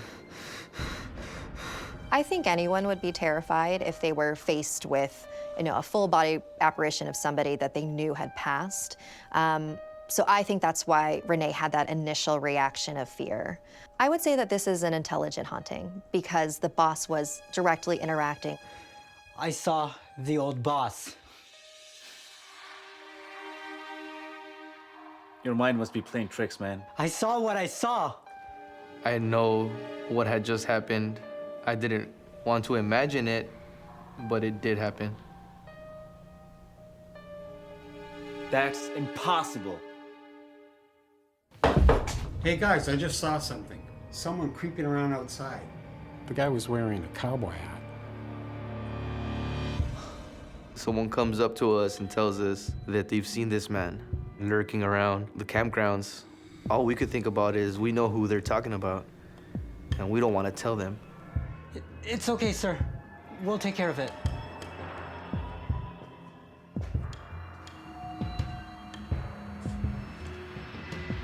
But it's our responsibility to go out there and check. I did go out and look for him. And there was this anxiety that I was going to find him. I'm sorry. I'm getting kind of a...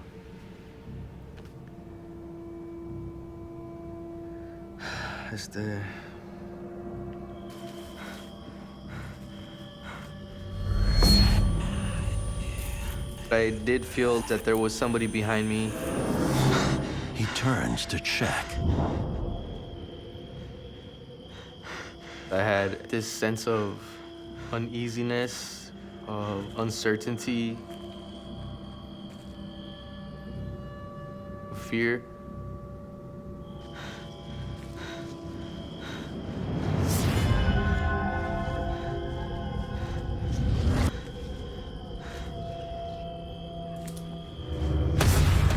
Suddenly, he's staring right at me. And I didn't know what to do. He panics. I was so freaked out. I just wanted to run out of there.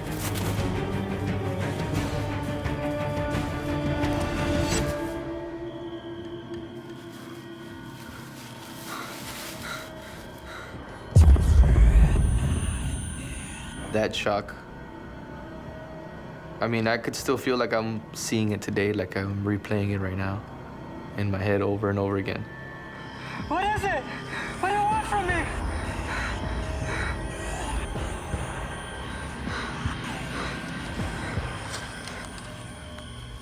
Renee never gets an answer.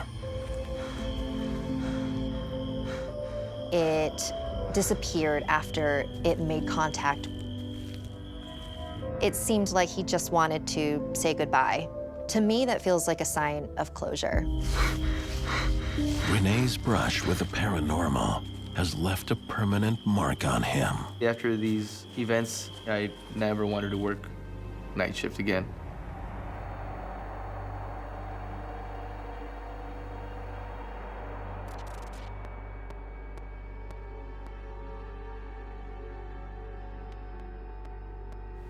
People tell me that they don't believe in ghosts.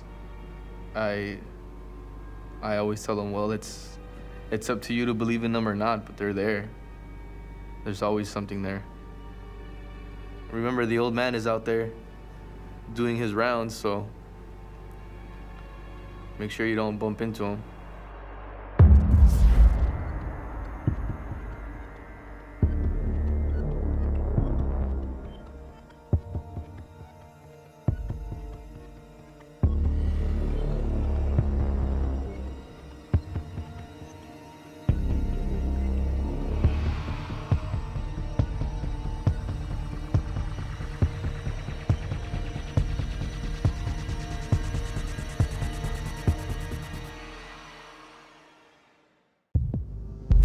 There was an uneasy feeling. You're chasing something, but you don't know what it is. That's Grace. She's dead. That's when everything started to get crazy. Why can't you just leave us alone? I was so scared.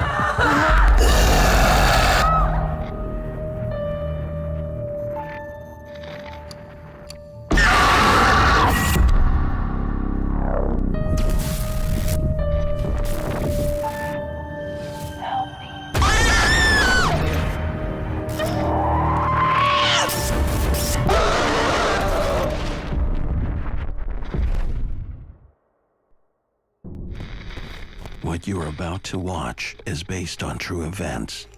Some details have been altered to protect confidentiality. My name is Laura Ketchledge, and I work the night shift.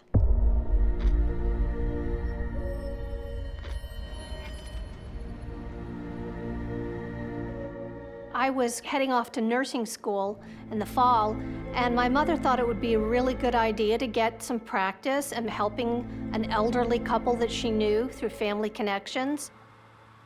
That summer, Laura takes a job as a live-in caregiver, 400 miles from home.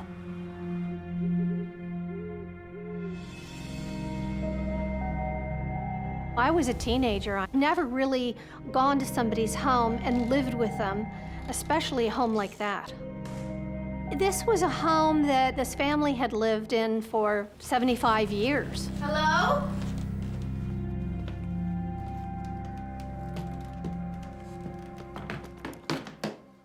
Well, when I first came into the house, there was an uneasy feeling. Just kind of felt a little bit like an intruder, like I was out of place. Oh, that's Grace. She's dead.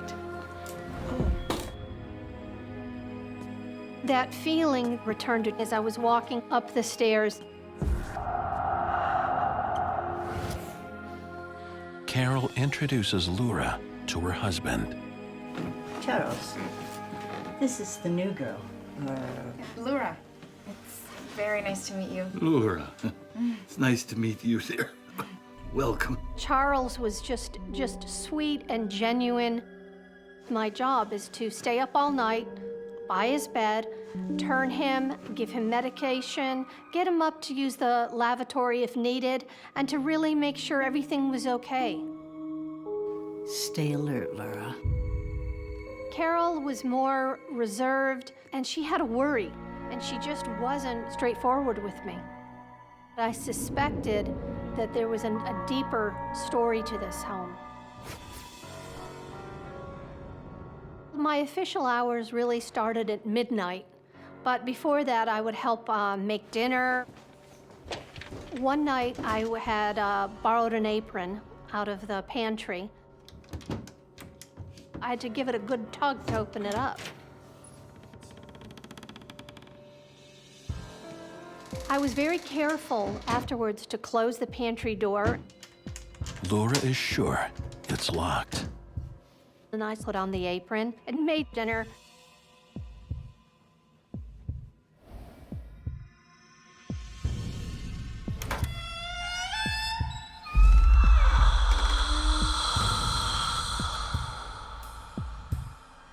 Later that night, after I put Charles to bed and Carol went to sleep, I went back into the kitchen to tidy up.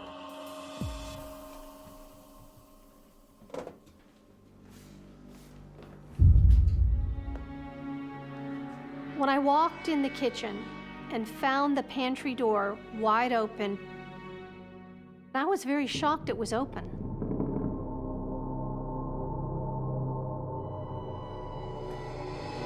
It made no sense the door was open. Not for 1 minute did I second guess myself, because I clearly closed that door. I had a knot in my stomach.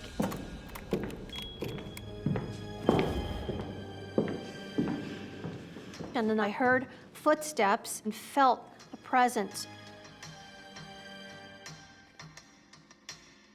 Right behind me. Nobody was there. Something was really, really going on in this house, and I felt terrible about it.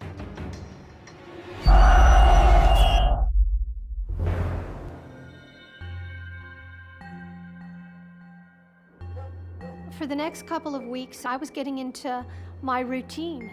The trump card wins the trick. Okay. Okay, got that? I think I got it. Carol and her husband were determined to teach me how to play bridge. We even had an imaginary player. Thank you, Grace. You need 4 players for the game. But only 3 players are among the living. I put the cards back in the tray.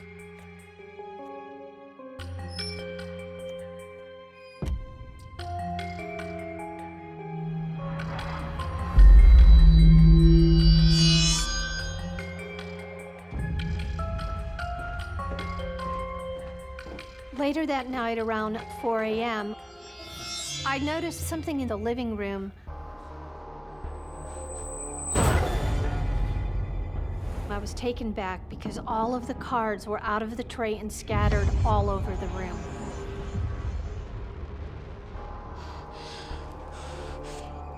Carol and Charles had gone to bed, and I had been in the living room earlier, and those cards were still in the tray. There was no logical reason that those cards were out of the tray. As she tidies up, Laura feels something is watching her every move. Just felt sick to my stomach, and I got a wave of nausea. I felt cold and clammy at the same time. Sensed this presence. It ran a chill down my spine. What she sees next haunts her to this day. I was so scared. It's a few nights in as a live-in caretaker for an elderly man when Laura discovers something not of this world is watching her every move. I felt a presence in the home.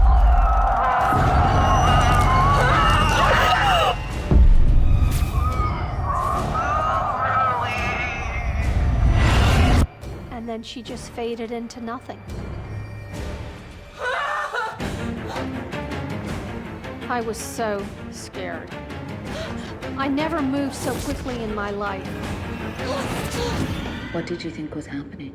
I never really thought about the paranormal before I started this job, but there was something wrong with this home. It was haunted. As far as Laura's concerned, the incident with the pantry door, the incident with the cards on the floor, the little things that started to happen were ramping up. Things aren't necessarily copacetic as far as the spiritual world goes.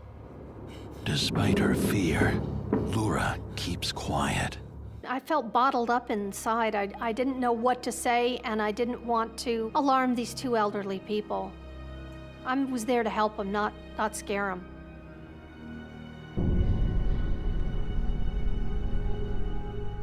What do you do next? I just was very vigilant because I didn't know what next was going to happen. With eyes wide open, Laura vows to do her job, stay alert, and protect Charles. It was around 3 a.m., and I was reading a book, seated next to Charles. The electrical outlets flickered, like some sort of a bizarre power surge. And when I looked at a doorway, there was this globe or ball of light. When it entered the room, you could feel it. It was like another person entering the room. It was powerful.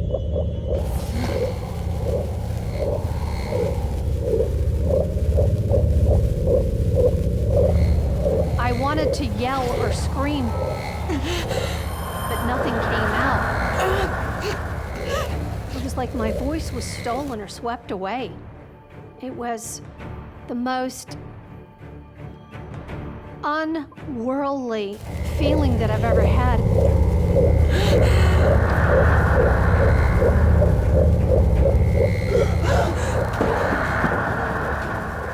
Did you know what that was?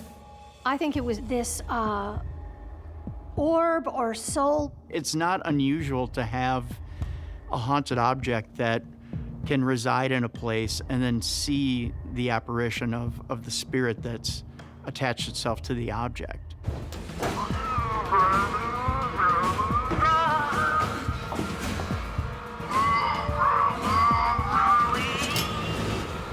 I was terrified. That was one of the events in my life that has unnerved me the most.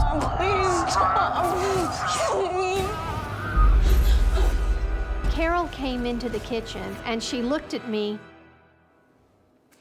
Miss Grace doesn't like you wearing that apron.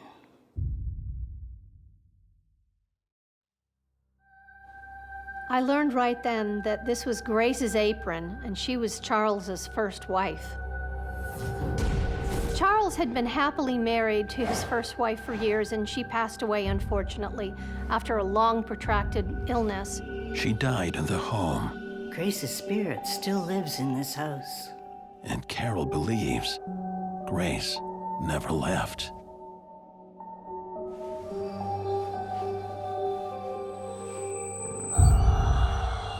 I practically ripped the apron off and stuffed it back in the pantry closet, and that's where it stayed. We're very unaware that we can trigger bigger paranormal events. When Laura takes that apron, it's a sign that she's moved in on the territory that she really shouldn't be, and that is the husband. And that really upsets the spirit. After Carol told me about Grace, everything was clicking together. The cards, they were monogrammed with Grace's initials. Those were her playing cards. That was Grace that opened the pantry door. That was Grace's soul that entered the room. It became clear to me that Grace didn't want me touching her things. Laura is maybe looked at as a rival. She's looked at as someone from the outside who really doesn't have a place there. It doesn't fit the dynamic that it should. Why not leave now? I really felt, conflicted in my heart. I wanted to be there for this couple and finish the job, and plus I really needed the money, but I was also very scared. I hope you decide to stay. Charles needs someone.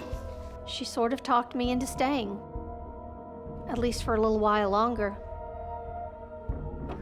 Later that night, I had to go down to the basement to do the laundry.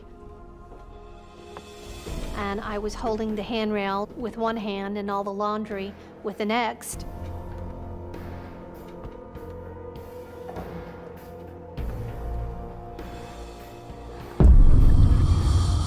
As I was going down, I felt a cold hand grip my right shoulder. If I hadn't been holding the railing, I could have broken my neck.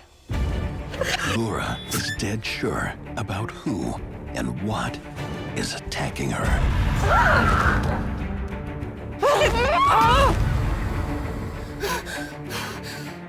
That was Charles's dead wife.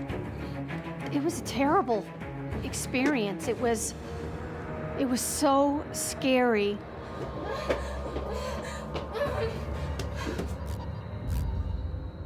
I think at the point where Laura is pushed down the stairs by Grace, that's the be-all, end-all. When physical attacks happen, there's no going back.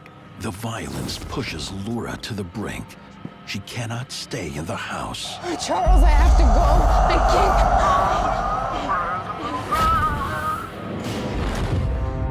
can't. Wherever Laura goes, Grace is never far behind. The first wife was just laying next to him on top of the covers.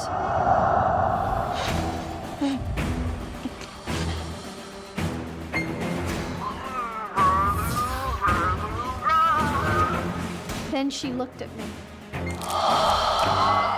It was the look like I was intruding. She didn't want me there.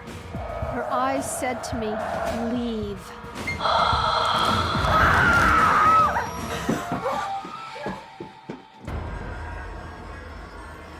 I just wanted to get the hell out of this house. I was done.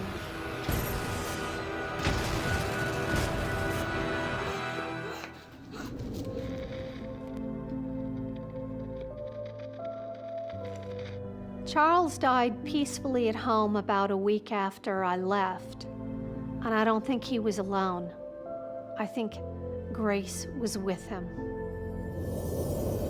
I think Grace was just waiting for him to pass over to be reunited.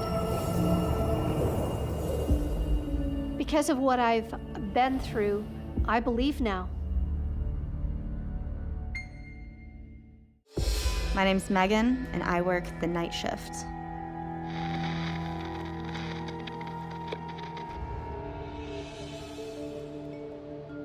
I am a bartender and server. Before I got the job, I was walking by and noticed they were doing renovations. This building that it used to be an old firehouse, it's been converted into a restaurant. I decided to just walk in and introduce myself, and within the hour, I had a job. My job is to set up the restaurant, serve guests, and then once they all go home, I clean up and close shop. Just a few nights on the job, Megan gets a warning. Excuse me, have you seen him yet? One of my first customers said, "Have you seen the chief?" You will.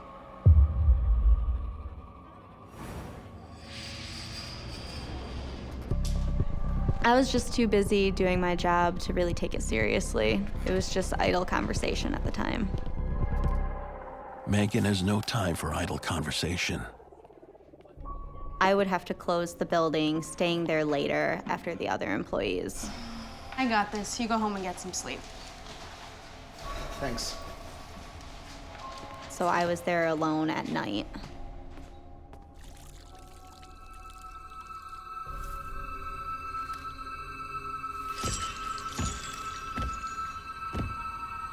I found that at night, it was not uncommon to hear footsteps when nobody was there. Then it goes beyond that. It's the feeling like someone is behind you, and when you turn around, they're not there. It's all in your head, Megan. Working alone, night after night, starts to take a toll on Megan. It's just every night, it's little things. I want to play them off. All she wants is a calm, quiet shift. But that's not on the menu.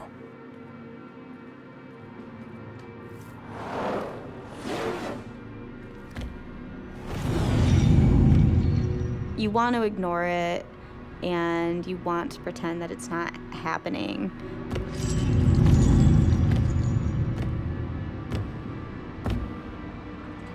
But then it's just more and more, and eventually you just start to feel on edge every night when you're closing. Every noise that you hear behind you, you jump.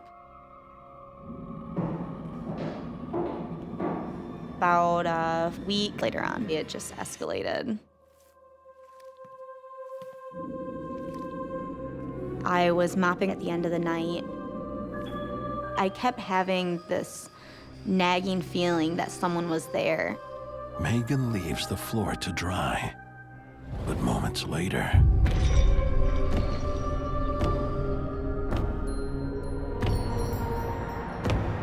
and when I came back, I noticed instead of just streaks, there were these footprints, and you could see the outline, and they just started in the middle of the room and just did this weird walk in a circle.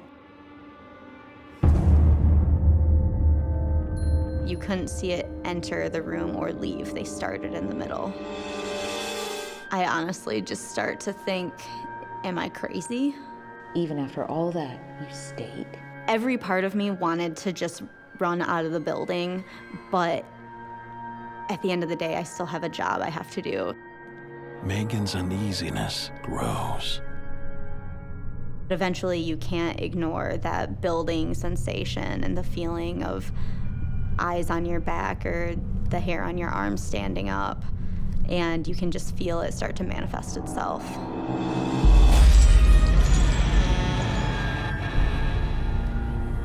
I thought I saw something out of the corner of my eye.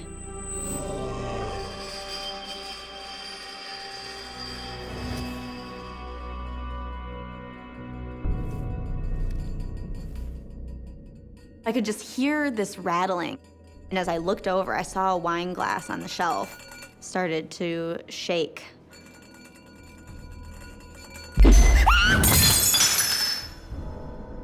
It just smashed everywhere.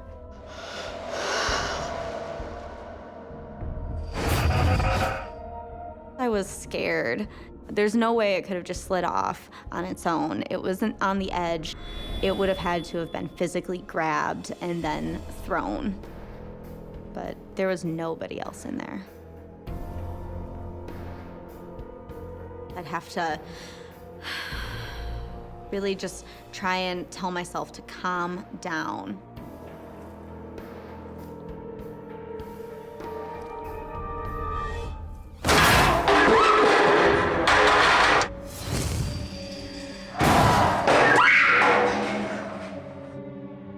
And that's when I realized I wasn't alone.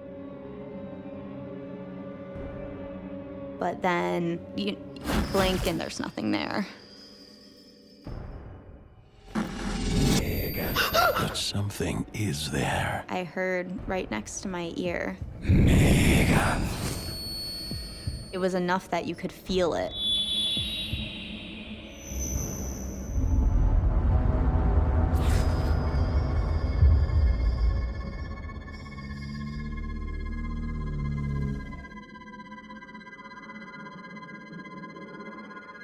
There's nothing to be seen. That moment, I realized that I was being targeted.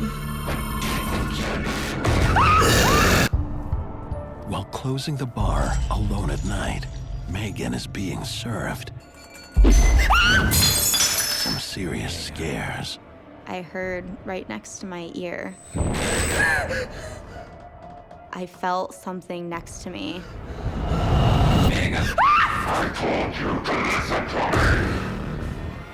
Whatever was there saw me, and it wanted me to see it. Leave me alone.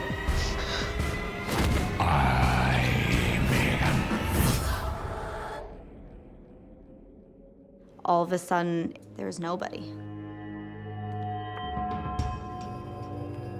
How did you feel? I just felt so nervous.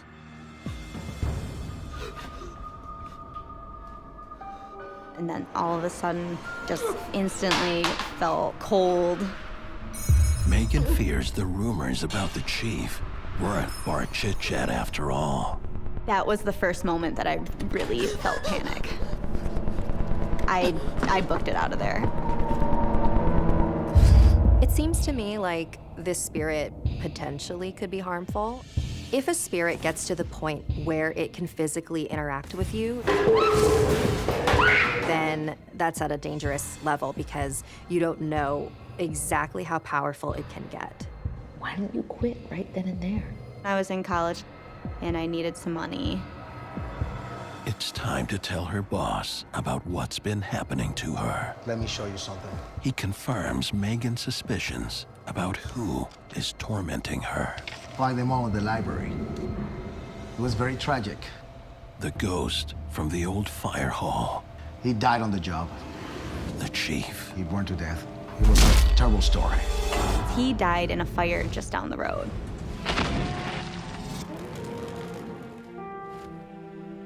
I was scared of what the next step was gonna be. You know, why did it want me so bad? Is the chief dangerous? He seems angry. As we were talking, we could just feel that energy building in the air. Just the little pinpricks and the coolness coming in. And all of a sudden, it felt like something was behind me. Something pushed me forward. After I was pushed, the pop gun came out of its handle. Why can't you just leave us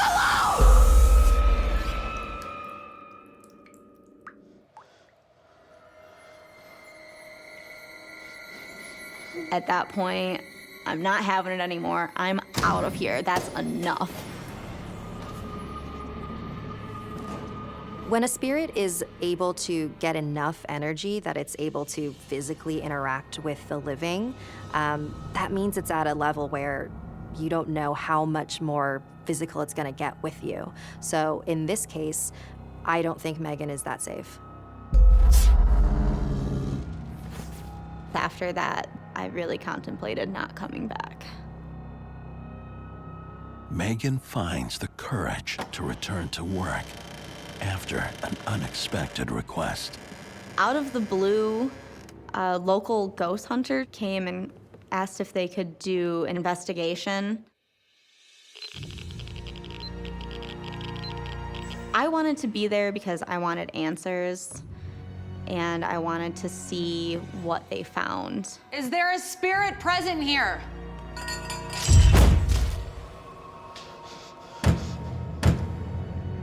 I was just frozen at that point. Just absolutely shocked that there was such an instantaneous reaction to the question. If you're the chief in the photo, could you turn the light on? The light instantly just clicked on. Could you turn the light off?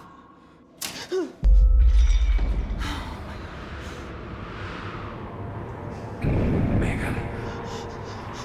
Megan. That's when everything started to get crazy.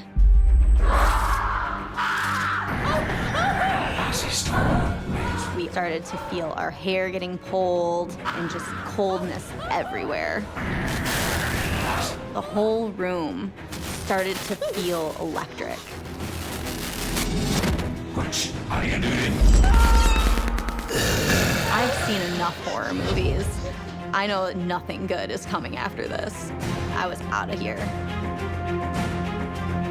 When somebody dies unexpectedly in a very tragic way, it leaves behind a lot of traumatic energy, and that energy lingers in a location. I absolutely love this job. After these events, we've changed some things. We no longer close alone at the building. There's always a buddy system. I at least have some backup. We just do our best to do what we have to do to keep doing our job.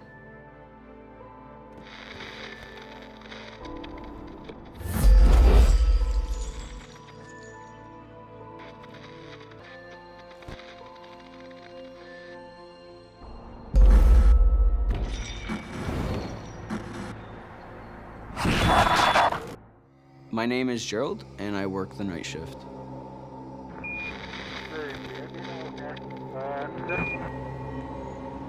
"28-year-old Gerald works as a custodian at a high school that's been shut down for almost a year. I do like the night shift. Don't have to deal with too much traffic, don't have to deal with the public.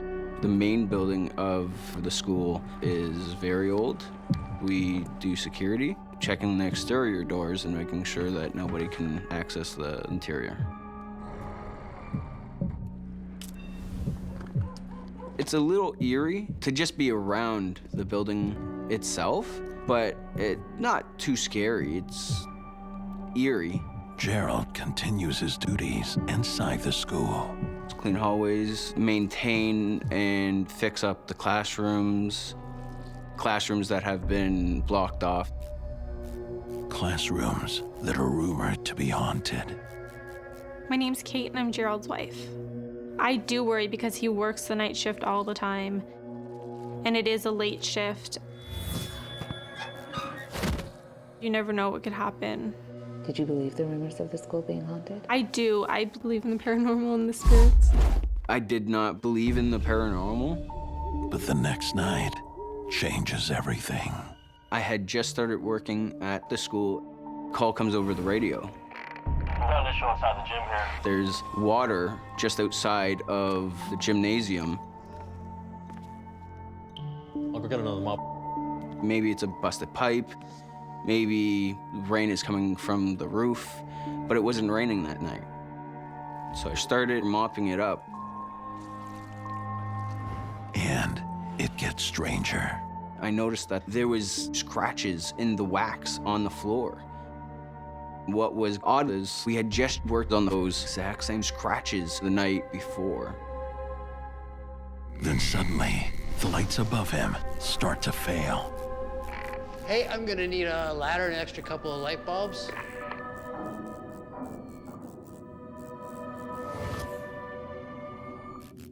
Hello, are you there?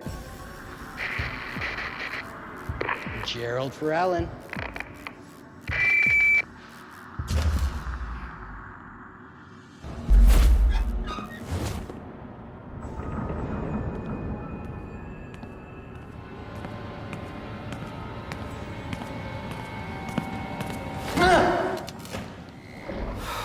Relax, man. It was weird. By the time my colleague came back, the lights were back on.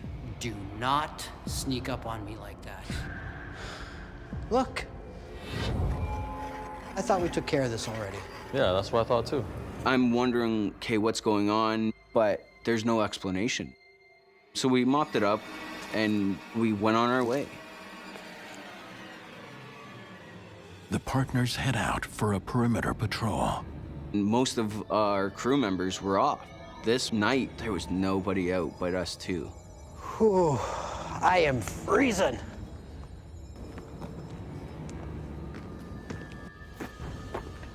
Instead of going around, let's take the tunnel. Come on, faster. There's a tunnel connecting the main building to the farthest out building, just in case of these storms or rainy days. As soon as they enter the tunnel, the energy changes.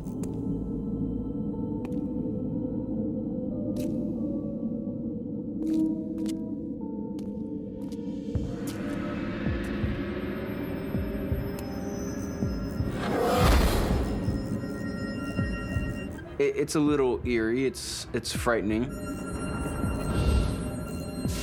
And now, Gerald's coworker is frozen. Hey, buddy, you okay?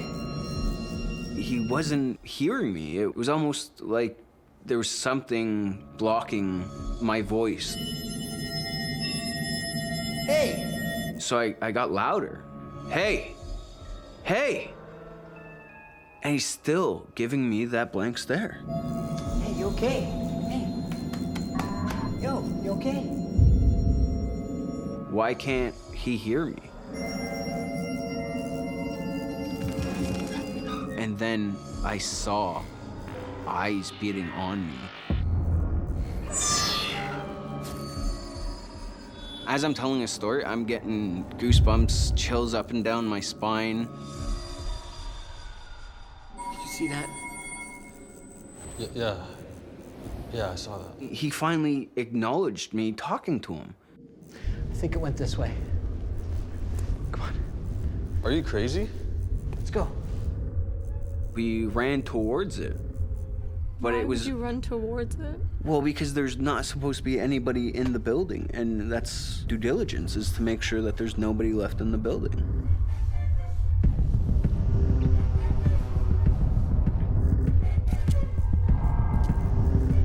It's frightening, because you don't know if someone's hiding behind a corner or what's going to happen.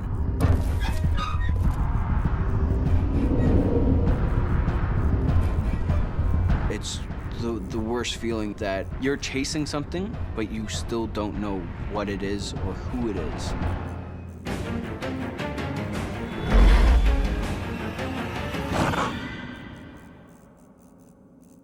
My colleague and I scoured the tunnel top to bottom.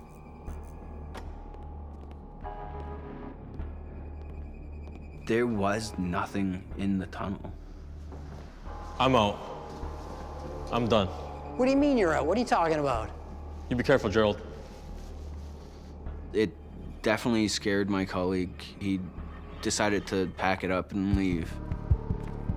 I was annoyed, and I slammed the tunnel door shut. And now, something from that point after I slammed the door shut, pushing me. Something was there. In a closed-down high school, Gerald, the night caretaker, finds reappearing scratch marks. A disappearing intruder. And now he's being violently attacked. The more I try to walk to the right, it's more forcing me to the left.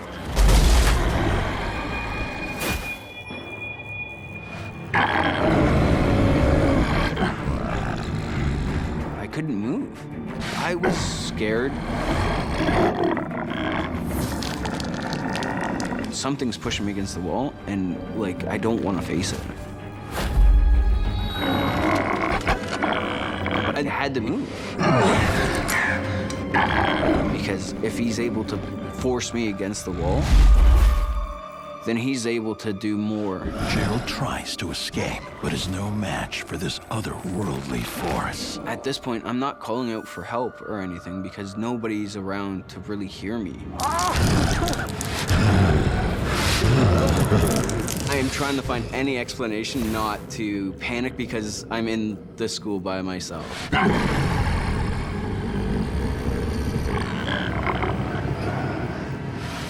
Gerald is face to face with the entity, and then it disappears. I'm free.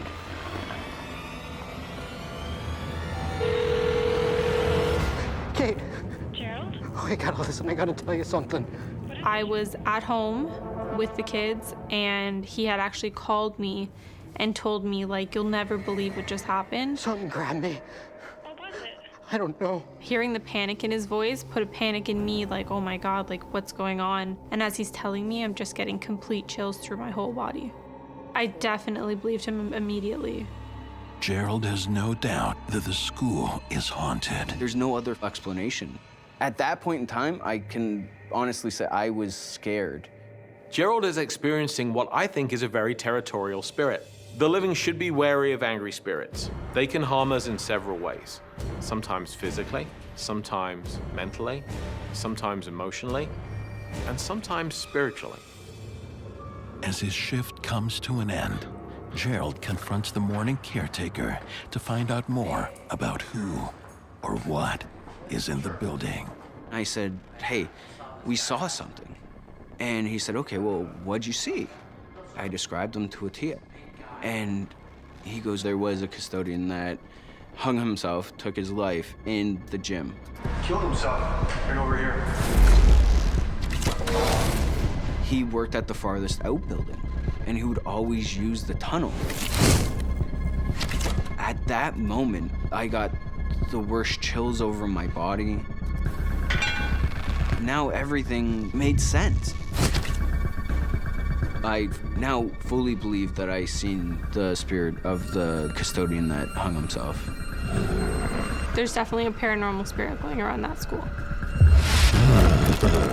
I do worry because he's already seen him once, that there's a possibility that he might see him again. I think it's entirely possible in this case that the janitor's spirit was trying to establish dominance. This is my school, this is my place. Be respectful or get out. I had wanted you to transfer out of that school. Yes, you did. Yes, you did. But I never have, and I don't believe I will. Mm. Most people out there would want to leave, like my coworker, but I still have to perform my duties to 100% because that's what is needed in that building. After I got pushed against the wall, I definitely started to look over my shoulders, and it made me feel very uneasy. I get that I was upset that night, and maybe it aggravated something in that building.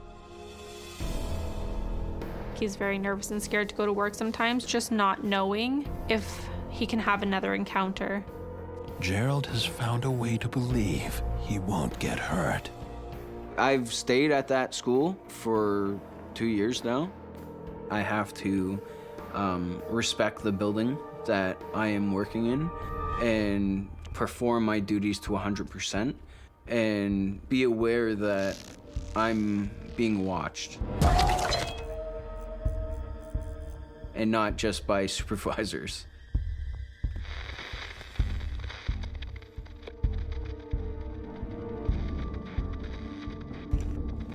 I've come to believe that he just wants to make sure that we're doing our job.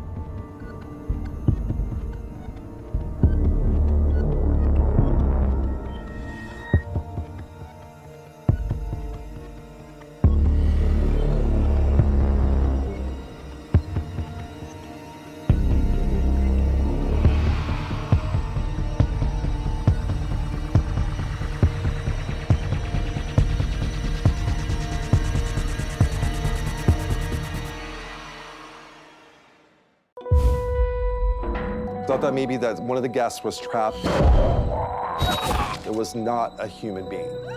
Who's there? That startled me pretty bad. I don't see anyone. There was this smell. I believe in the spirits without a question. What do you need from me? It goes right into your soul. I was looking at pure evil.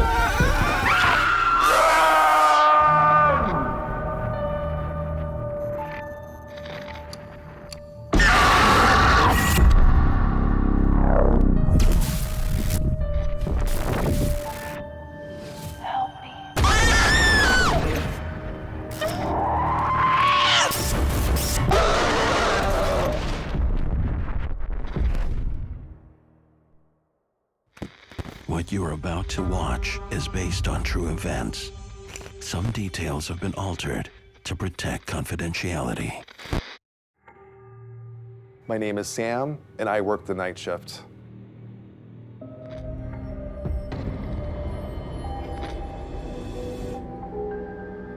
Salem, with its storied past of witch hunts, is home to the old hotel that Sam works at.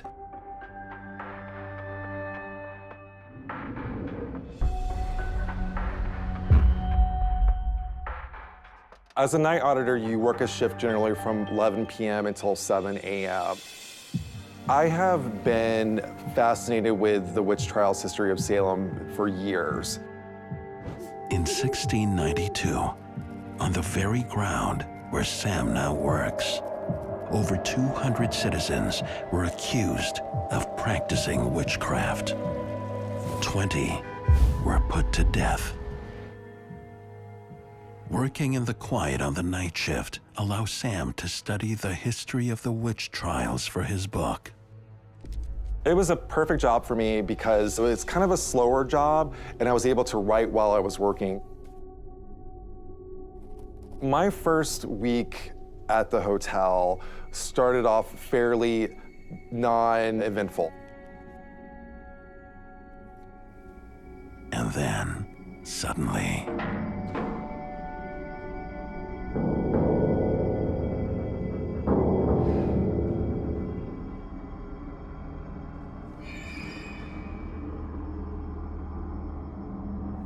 that night, the old hotel is creaking with unfamiliar sounds.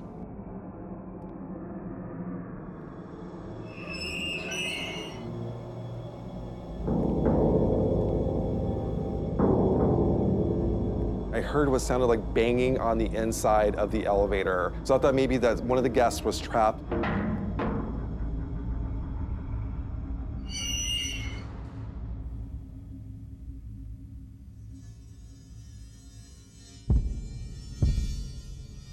I noticed that the elevator was in the basement area of the hotel, which was odd because there was nobody there to be in the basement, and you needed a special code to go down there. So I pushed the button to the first floor for the lobby, and it comes up. And then the elevator opens up. I look in, and there was nothing in the elevator. The elevator is empty, but someone or something is in the hotel basement. I was terrified.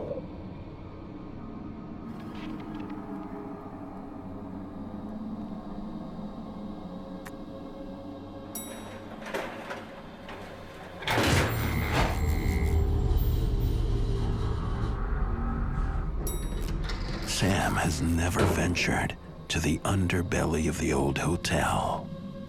I see what looks like lights that were leading me to the back wall of the basement. Hello?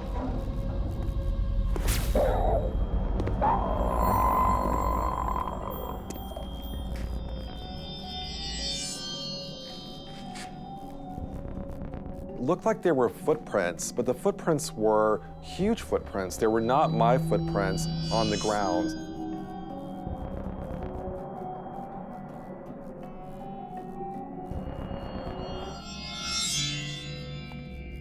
It was leading me to the back of the basement of this hotel.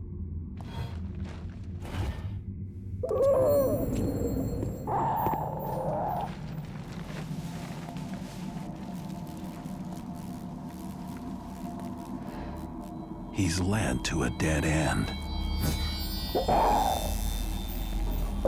Looked like something was filled in the tunnel beneath area of the hotel.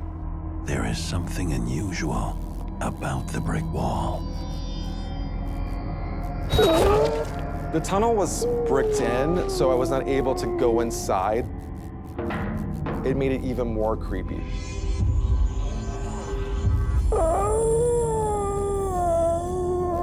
Then I heard what sounded like the moan that I heard before.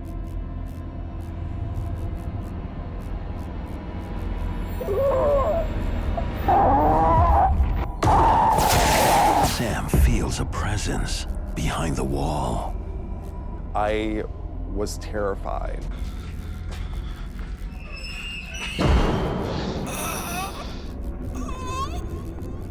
I started suspecting that there may be something paranormal going on, something that was not explainable.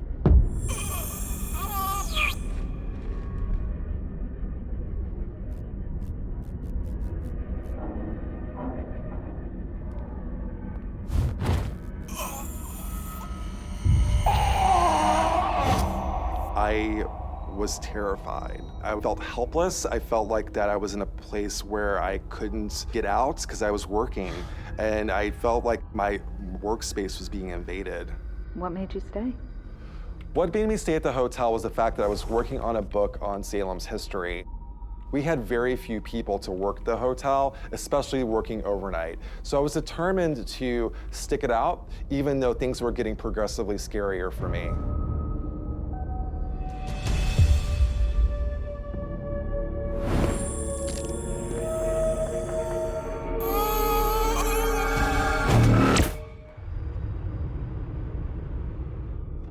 On Sam's night shift at a hotel in Salem, rumored to be haunted, he finds himself face to face with something he can't explain.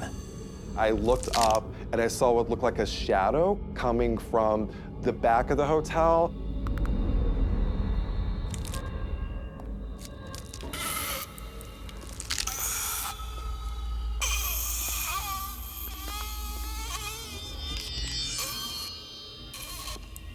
There was not much of a shape to it. It was just a black mass of energy, like it was trying to form into something. And it was feeding off the energy of the hotel.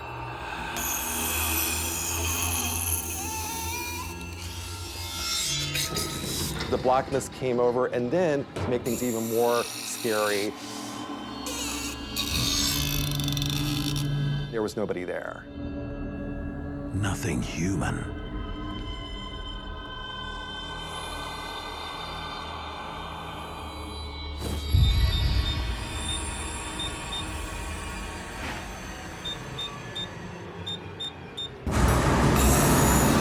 Entity's presence is still with him. There's a helplessness there. Like, I can't leave, I can't call anybody, it's 3 in the morning. Do I call the cops? Are they gonna think I'm crazy?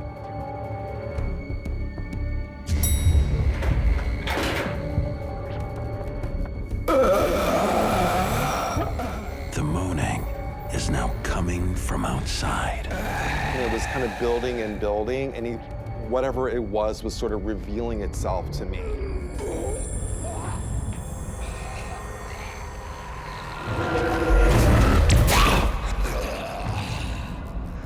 It looked like a man wearing an old school hat. Seeing those red eyes, I knew whatever it was not a human being. I was looking at pure evil and it was looking back at me. I have never been that terrified in my life.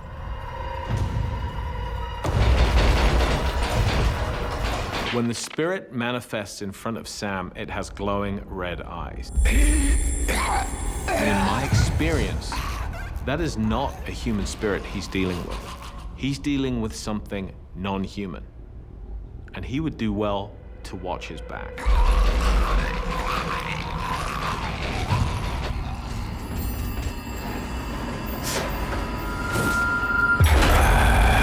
Suddenly, the spirit is now in front of him.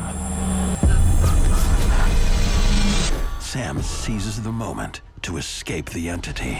I had to get out.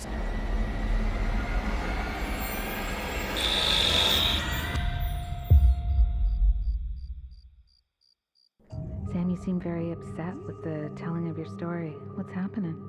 I'm super emotional about this experience because I felt like going back and kind of feeling the emotion of what it was like seeing this figure in the window haunts my dreams. Sam quit his job.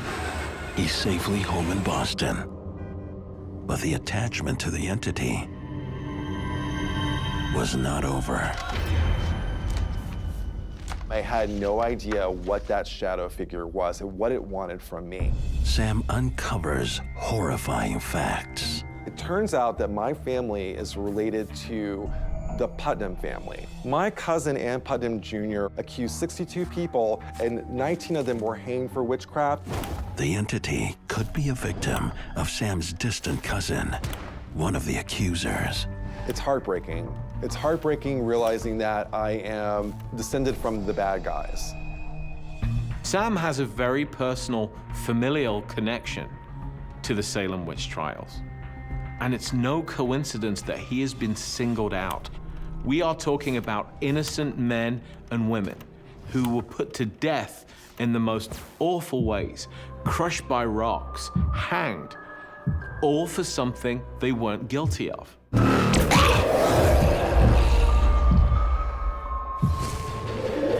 Imagine the resentment, imagine the anger, imagine the simmering rage. He's been targeted by an entity. Now knowing that he may be in danger, Sam searches for a way to protect himself. In his ancestors' documents, Sam comes upon an apology written by Ann Putnam Jr. for the harm she caused. I thought if I would say this apology, that maybe it would give them some kind of peace and they would possibly leave me alone.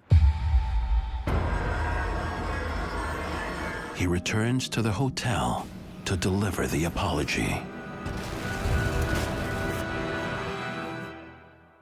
That I, by such providence of God, be made an instrument for the accusing of several persons of a grievous crime, whereby their lives were taken away from them, whom now I have just grounds and good reason to believe they were innocent persons.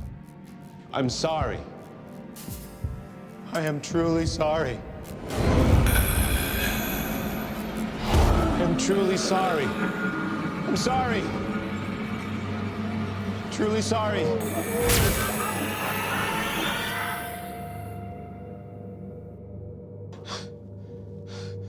When I read that out loud, I felt like it was a cleansing of some sort. I felt like that I was giving Ann Putnam Jr. the chance to say the words out loud through me. Maybe now, the angry entity will leave him alone. When I found out that I was related to Ann Putnam Jr., I decided that it was my passion, my role in life, to give a voice to those without a voice. And I wanted to get to know the victims as much as I can through research, through history. Now that I've experienced what I have firsthand working at the hotel in Salem, I believe in the spirits without a question.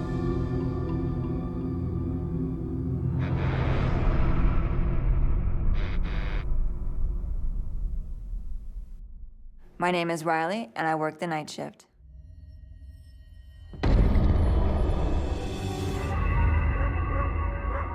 As midnight approaches, Riley makes her way to her very first job as an overnight office cleaner.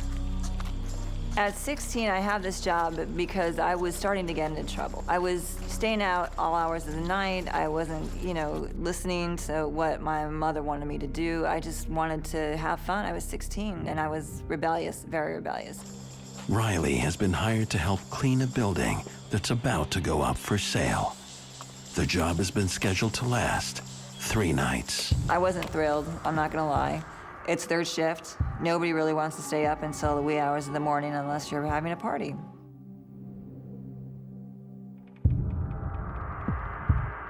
The moment Riley arrives, she realizes something is very wrong.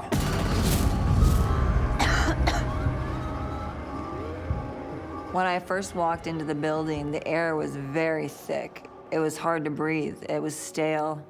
It was like nobody was in there for a very long time.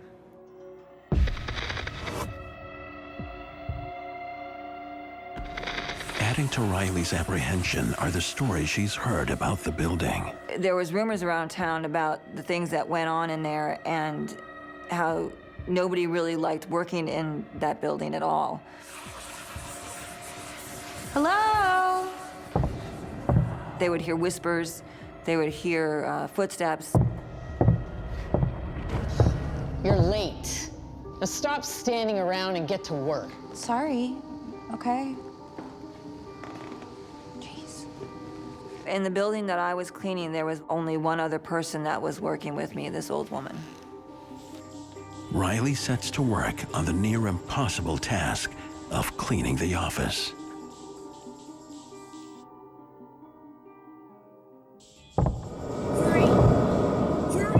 She soon suspects there may be someone else in the building. Did you hear that? I didn't hear anything. Hello?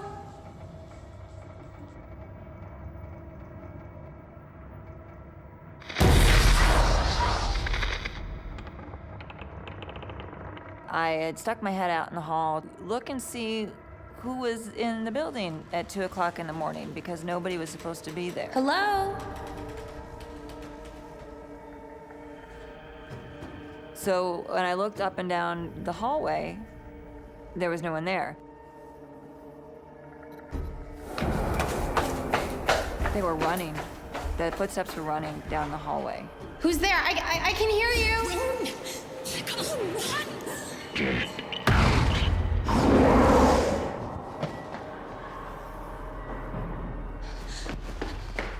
Did you hear that? There's someone running out there. You have to have heard it. Just get back to work, okay?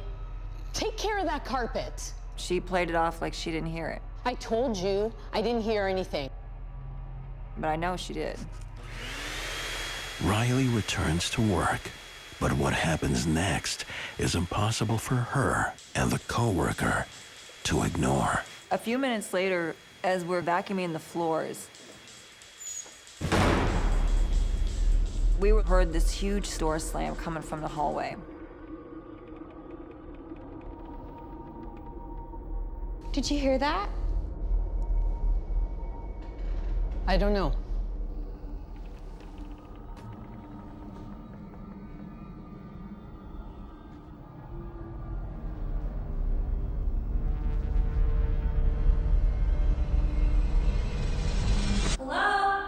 I went out in the hallway and I walked up and down.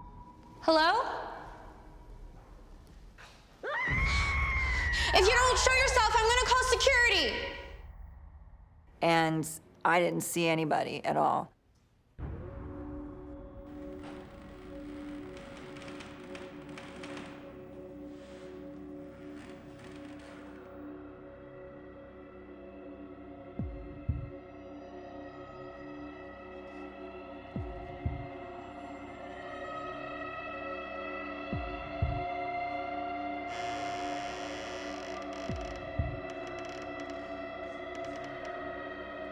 Hello?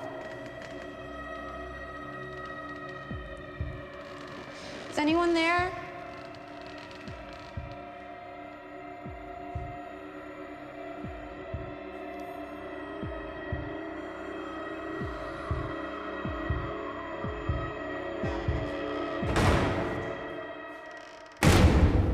When I heard the other door slam, it startled me pretty bad. What are you doing? Get back to work. Look! What's happening? I'm calling security.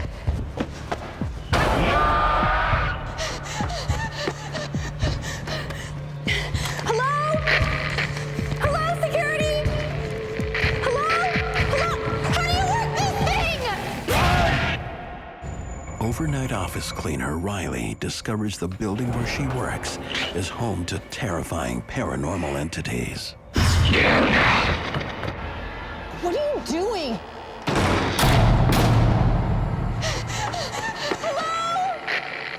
We need help! It just stopped. We were looking at each other, trying to figure out what was going on and whether if we should call somebody or if we should continue on with what we were doing. Okay, come on. Let's keep going, or we're not gonna get paid. Okay, come on. Hurry up! We only had a few more hours left in the night, so we needed to get moving. Riley's relieved when the end of her shift finally comes. When she gets home, she talks to her mom. She said not to pay it any mind and just to finish the job. It was almost over. And if I had any problems, there was a walkie-talkie that I could use, that I could radio security in the other building, and they would come if I needed them to. Following her mother's advice, Riley returns to work the next night. I was uncomfortable going into the place because I had all these unanswered questions of what happened the night before. You can finish up in here. I'm gonna start down the hall. Just get started on those shelves, okay? Okay.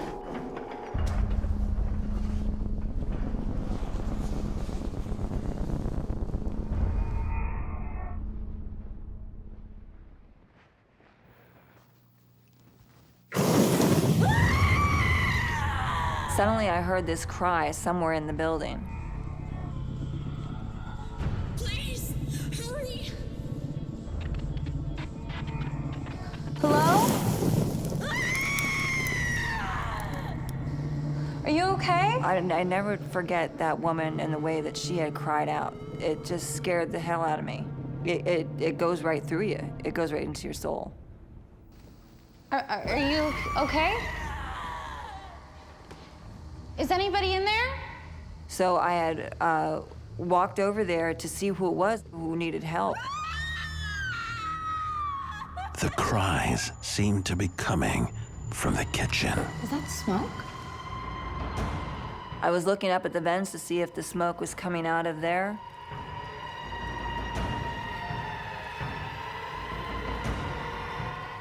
But I couldn't see anything.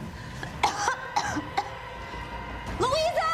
And I didn't know if the building was on fire or what was going on, and I knew that we needed to get out of there. Louisa, there's a fire! It smells like smoke. Yeah! Okay, we have to call security. Where's the walkie-talkie? I don't know. Oh, there it is! Good. And as we were trying to radio for security... Oh, why won't this work? Hello? Okay, there. Hello? Security? Quick, hurry! Help me! Take the batteries out.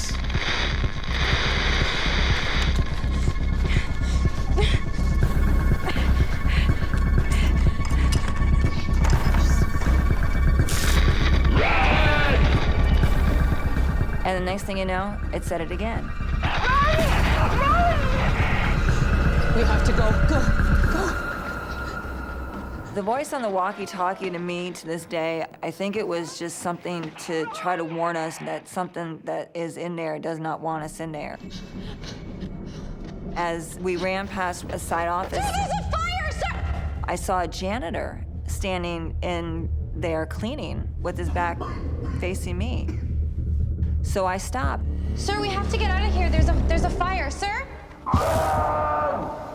When I touched him on the sleeve and he turned around, I'll never forget that. Never in my entire life. I'll never forget the way he looked.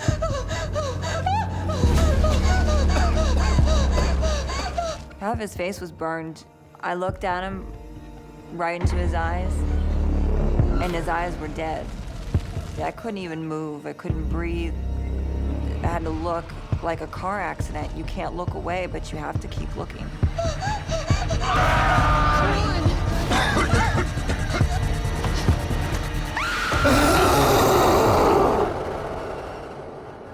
The relief I felt when I finally made it out of the building was, thank God I'm safe. Whatever it was in there is not with me now. After I explained everything to my mom, what I had witnessed and what I had seen, my mother told me to pray that it was something that is not of this world and that, you know, it doesn't belong here. So I did my own research and I started going through old newspapers and I found out that there was a fire back in the 1950s that killed 5 people. 1 janitor, 2 men and 2 women. The janitor was the man who died in the fire in 1950. A lot of energy was expended during a very tragic event, and Riley comes in and picks up these energies. These spirits need Riley to acknowledge the trauma they suffered before death from some accident that could have been prevented. They might also be trying to warn her, you know, in case she's in danger herself. I do feel for these people. I really do. It broke my heart to see and to know that these people were still stuck in this building. This building is still for sale to this day.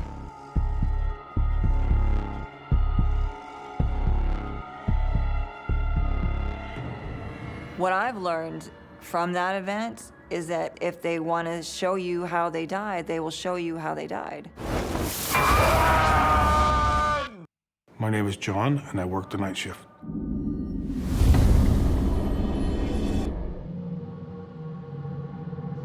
After graduation, I had went back to my hometown to stay with my mother. I really didn't want to be a burden on her. I needed a job. A friend of mine, he says, you're in luck. He says that we had a guy just quit a few days ago. It's an unusual job, but John needs the money to pay off loans and to help out at home. Let's go, John. We got a call. Yeah. John and his partner are called to the site of a tragic drowning. I took a job for recovery and transport of deceased individuals. This was my 4th night on the job. We had a call to go out to a drowning. We would pick up the body and transfer it to the coroner's facility. He had his accident at the river. He was intoxicated at the time that this happened. The guy originally weighed 180 pounds. When he was retrieved, his body weight had almost tripled. The water had soaked into him, and his body was bloated with liquids. So he was pretty heavy. There was this smell. Oh, God, that's disgusting. What a nightmare. Oh, my God, even it's getting through the mask. Yeah. I mean, like, the godliest, deathliest smell that I've never smelled anything like that in my life. That isn't the only thing they have to worry about. That doesn't look good. Looks like the bridge is out. Now what? So what do we do? We don't have much of a choice. We gotta go back to the office. Weather forces them to break protocol and bring the corpse to their office rather than to the coroner. As they unload the vehicle, they get a nasty surprise. All this liquid starts coming out of the van. And he says, oh man, I can't believe this just happened. His abdomen exploded.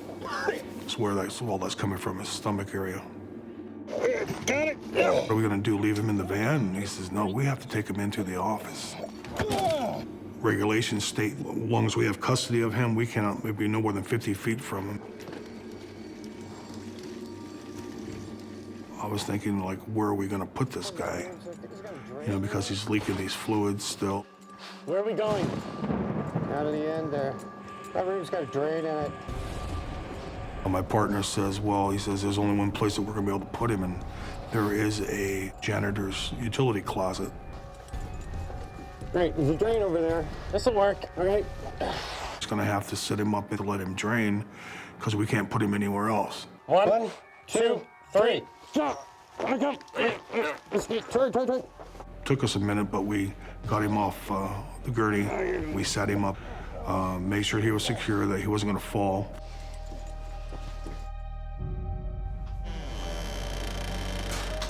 Where do you want this? When we shut the door, we had to get these towels to put down on the bottom of the door so to keep some of that smell from coming out. We were in a stress mode at that time. They call their supervisor to find out what to do next. Can we go? Nope, we're gonna be stuck here for a while. Rules and regs. With no idea when the bridge might reopen, John and his partner have no choice but to stay put. The way that it was going outside, we had a feeling that was gonna happen.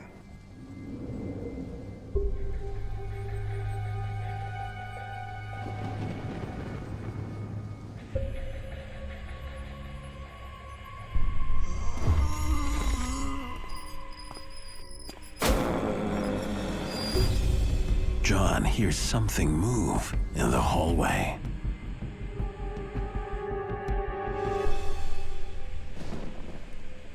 He notices the gurney isn't where they left it. This was kind of strange to me.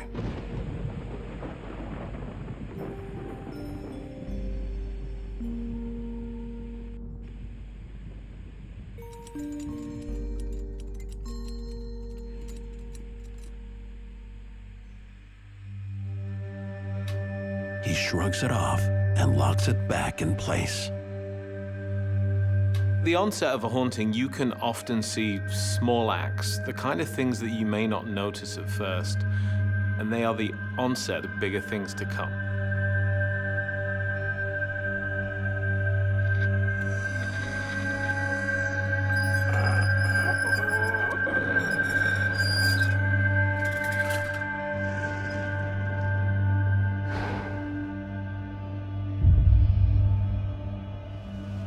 Minutes later, as John heads back to the break room, he's rattled. No way, no way, no way. The gurney from the other side of that room hallway is now in the reception area. That was the freakiest thing. Those wheels were locked on that gurney. Hey, Tim! Tim! Both those wheels had to come unlocked. How did that do that? How does that happen? Tim! I was definitely feeling that anxiety at that time. I was getting anxiety. This is where it started to get strange. That smell hit me again. Whoa. The smell from the body? Yeah, from the just hit me all at once.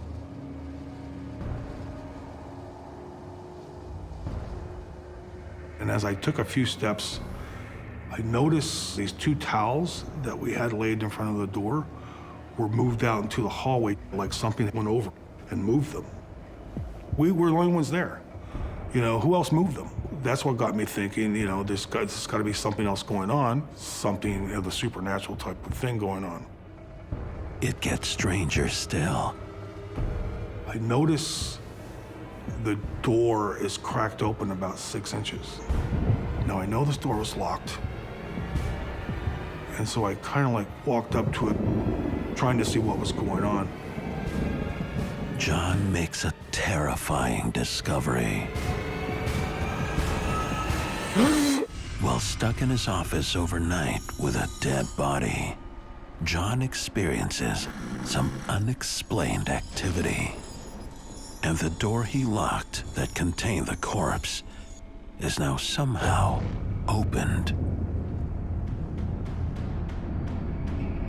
When I looked into the door, I could not believe what I just saw. Get out here! Get out here! The bag that this guy was in was unzipped down below his chin. Jeez! His head was out of the bag, and he was looking straight at the wall. His eyes were closed when we put him in there. Now they're open. We didn't leave him like that. No, we did not. Right? What were you thinking? You know, a surreal type of thing, you know, it's just like a dream or somewhere you just don't want to be in this bad nightmare. We closed the door, right? Of course we did. These zippers are pretty thick and heavy. You just can't unzip them that easily. How did that happen? I've never been more afraid. Once we die, not everybody moves on automatically. Some spirits find themselves earthbound for a certain period of time. What do we do? Well, we're gonna zip them back up and check that bridge and see if we can get the hell out of here. Zip them up, yeah.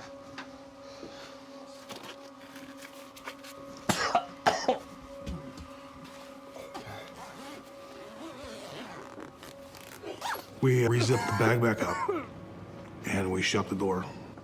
John's discovery of the bag zipper being pulled down to expose the cadaver's face is a troubling one. What John's dealing with is an intelligent haunting. It's interactive, and not in a very nice way. John wants to leave, but knows if he does, he'll lose his job and more. Chief said that's actually a criminal offense if we leave that body there.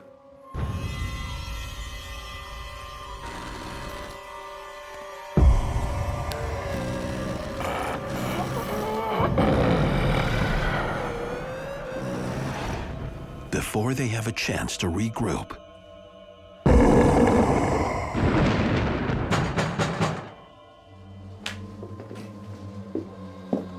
we kind of like jumped. You know, what is this next thing gonna be? Now you hear this knocking on the front door. A knock, just a steady knock on the front door. Who is it? I don't see anyone. I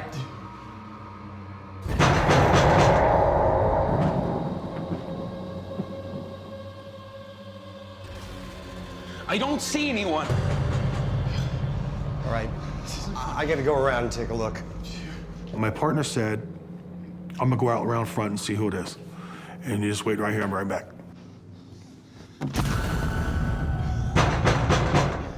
And he says, is there some knocking on the door? Because I don't hear it on this end. And I said, yeah, I can hear it on this end, but no one's there. A big chill comes through you, you know, when the hair starts standing up on your arms, you get the goosebumps type of feeling. That's the kind of feeling that I got. Anything?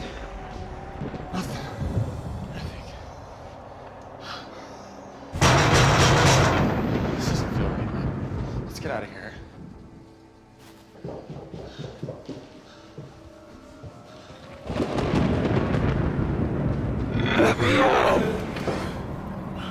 then suddenly, John hears a disturbing cry.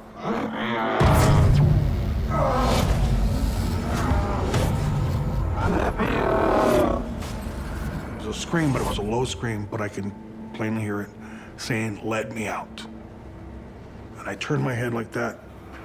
Nothing there, but I know I just heard that. John is being haunted by the spirit of the dead man who appears to be undead.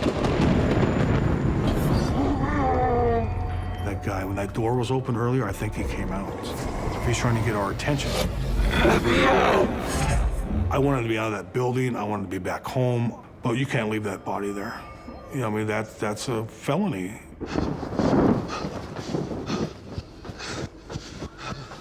This has got to end. I can't deal with this anymore. So I got angry at that point. I got mad. And so the door that was down there in the hallway, I ran down there and I shoved it open.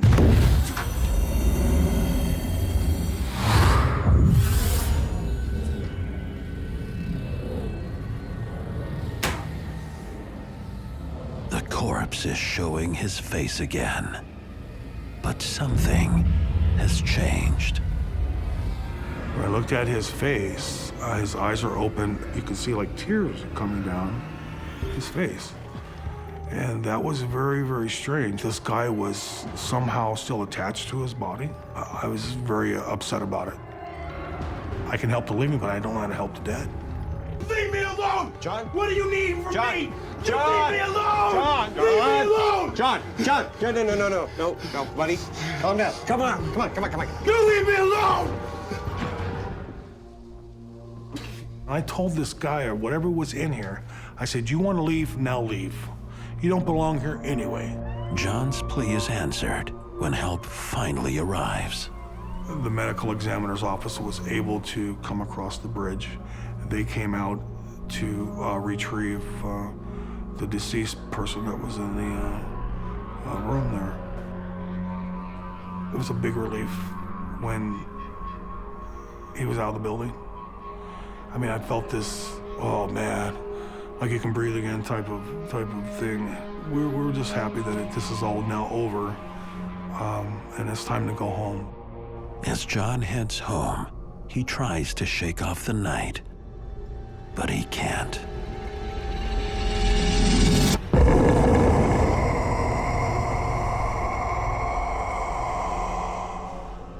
This guy's standing right there, right in front of me. Whoa. Oh my God, I couldn't breathe. It was only like 3 or 4 seconds. I didn't know if I was seeing something or if it was actually him, but solid figure, just like he was sitting in that room.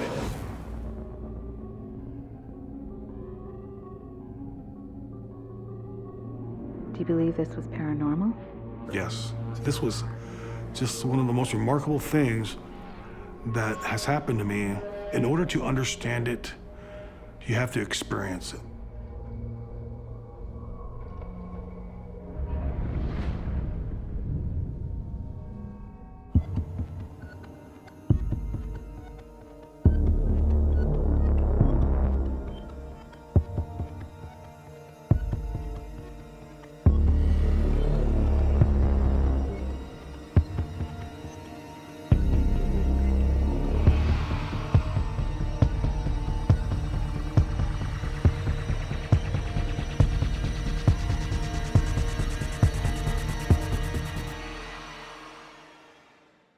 This will be your patrol route. And watch your 6. This place is haunted. I thought, you know, stories, whatever. I felt like I wasn't alone. And then things really got worse.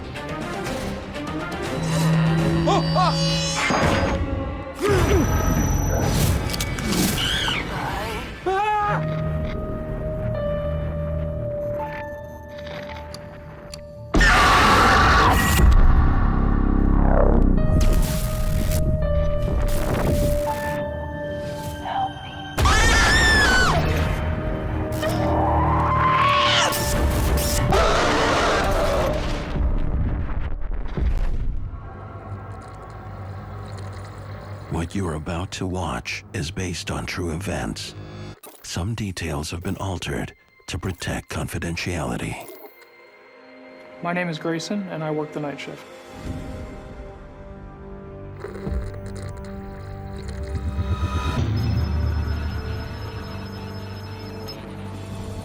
At 0 hours, 21-year-old Grayson arrives for his new assignment. I am a military police officer. I work on a military installation, performing patrols and civil services for the United States government. I can't tell you exactly where I work for security reasons. Private Grayson reporting for duty. Welcome, Private. This will be your patrol route. If you've been on a military base, it's pretty bland, but my patrol is a very unsafe area, and this area was kind of left to rot. It looked more of relic, essentially. Forgotten. There's no power in most of the buildings. You will need this. Get to it. So when I started, they definitely had some rumors as to things that had gone on in the area, such as doors opening on their own and things moving on their own. Oh, and watch your 6. This place is haunted. Some of the guys were jokers, so you couldn't take everything they said to heart. My duties would include security checks, checking perimeters, making sure nothing has been damaged. And I would patrol the same place every night. My patrols are done alone. Everything like that is on my own. As I walked through one night, I shined my light out and realized that one of the doors had been opened. I never leave a door open. I checked, but there was no one else there.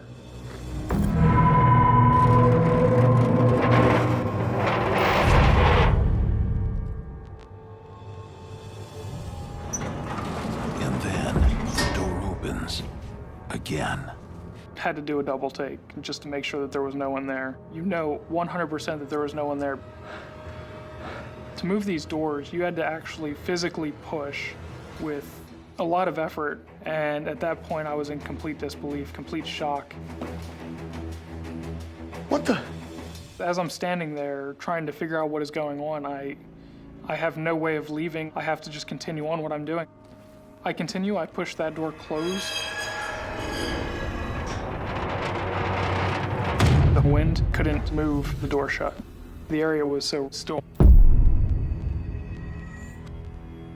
I then continue moving through this area.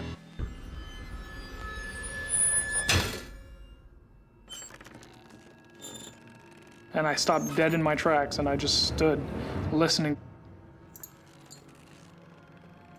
I followed the sound, this punching bag. It was right there in the middle of this building. It was swinging on its own. What the hell?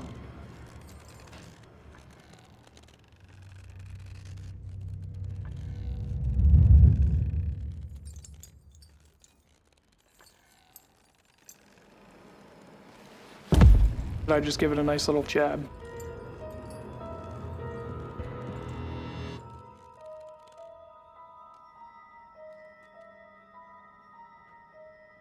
How do you explain the door opening and the bag swinging on its own?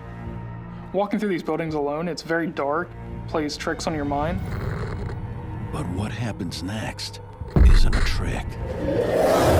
I was walking through a different area, new for my patrol, and we had to exercise noise discipline, so we weren't able to make any noise.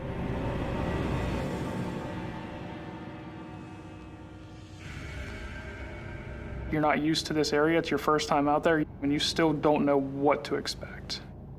It was very nerve-wracking.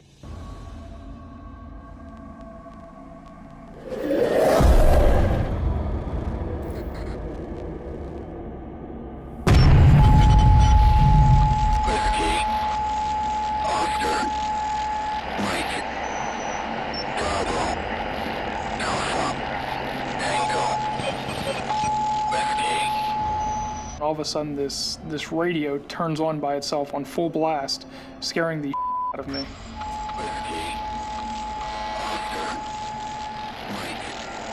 This radio was hidden.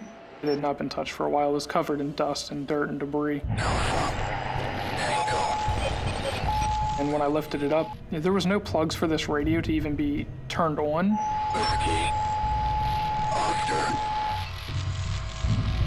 What these gentlemen had told me was happening here. I now had every reason to believe the stories that I was told. Now, when that radio went on, in his fear, Grayson might not have heard that message that was trying to come through.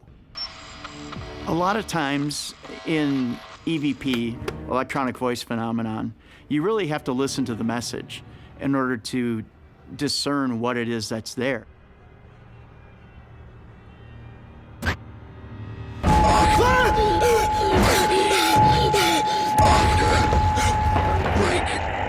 Adrenaline gets going, it pumps fear into you.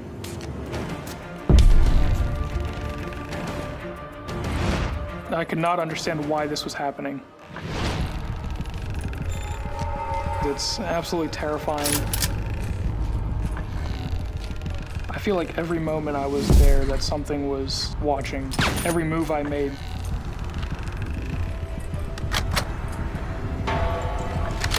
And all of a sudden, Grayson, a U.S. military police officer, is on a new assignment at an abandoned army installation. Doors opening on their own, a dead radio coming to life, and then a presence. Grayson is convinced something he can't see is out to get him. something metallic smashes me in the shoulder. United States Police! So I had this holy moment. I don't know what that object was that had struck me. This is a restricted area! Show yourself! This thing was physical. It attacked me. Grayson can't use his training on something he can't see. Whatever I was dealing with definitely had more power than I realized, whether alive or not. It's absolutely terrifying.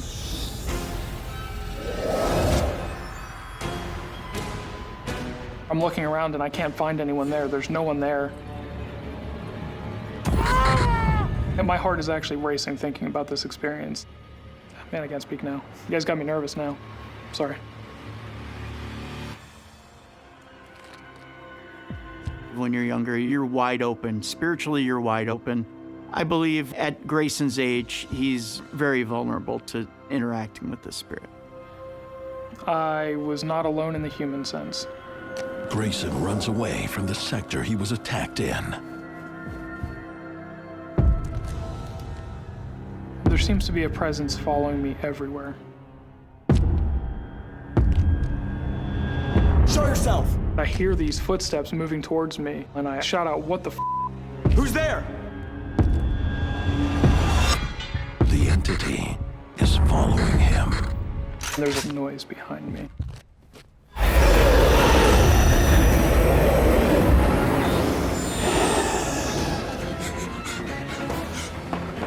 And that's when I ran.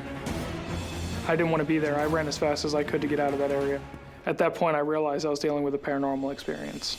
You have a job to do. You can't just run away from this. It's nerve-wracking to be stuck in this position where I have a job to do. I have to continue doing it whether I'm scared or not, whether I'm alone or not. It terrifies you. What's happening to Grayson is above his rank. He needs backup. There's somebody in here. Show me. Show me on the map.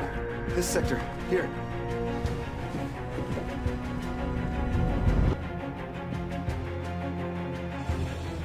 I went back with my partner and we checked out the area to make sure that there was no one there. We searched around the building, we searched in the building. We didn't find anyone. I absolutely did not want anything or anyone to be in there. All my training could not explain what had just happened. I couldn't make any rational sense of this.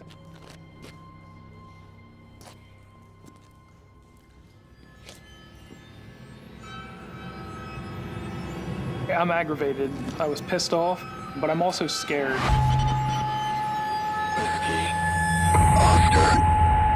Am I going to get hurt? I don't get it. I told you. This place is haunted. Let's get out of here. No longer did I believe there was an intruder. I believe there was something else at play. Some other force that I was dealing with.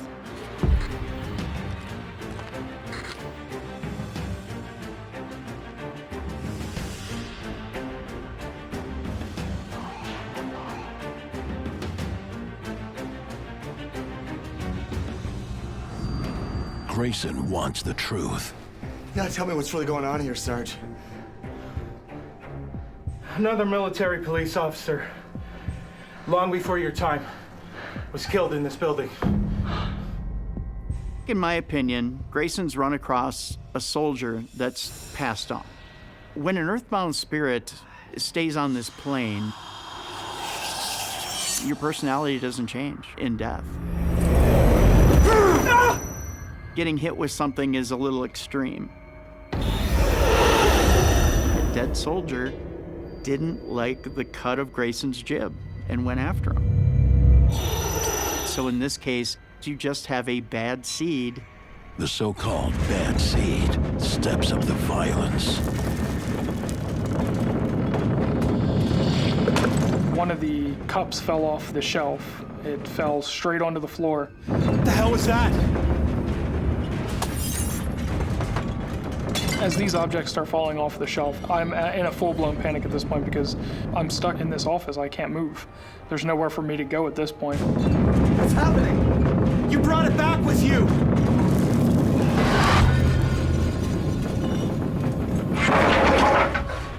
It seems the spirit of the angry soldier wants them out. My partner felt that something had followed me into the area. Something came back with me. I absolutely believe something did follow me. I ran. Honestly, the fight or flight kicked in, and I ran.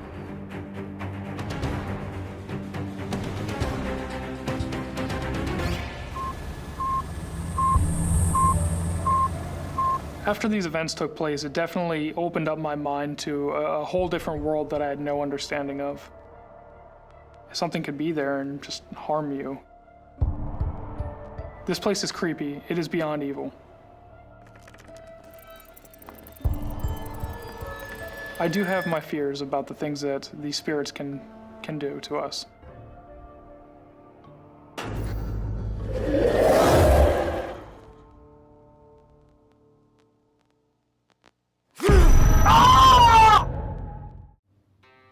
My name is Dave, and I work the night shift.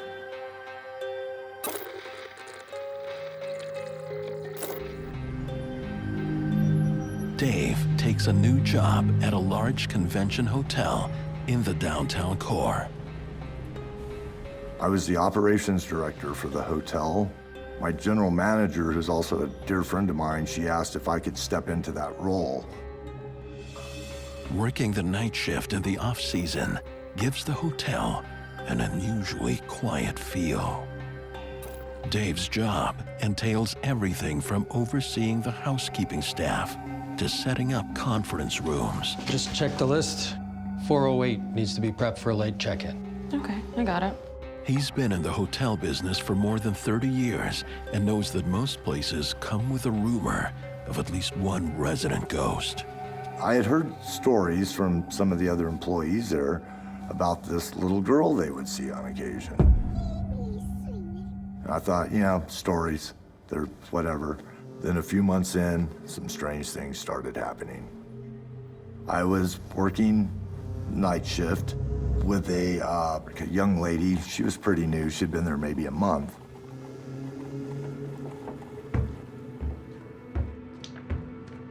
There was a stairway there that went down to an office area. Well, she heard the steps coming up. Hello? She said it was like stomping coming up the stairs. Well, the thing is, nobody was down there. That was all locked up.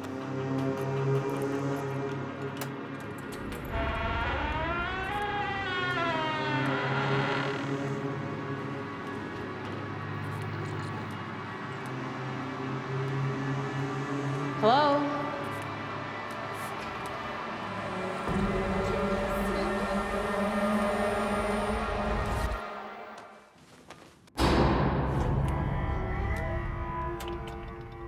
The housekeeper makes her way to Dave's office to report the disturbing sounds. Hello? But before she can get to Dave, something rattles behind the closet doors.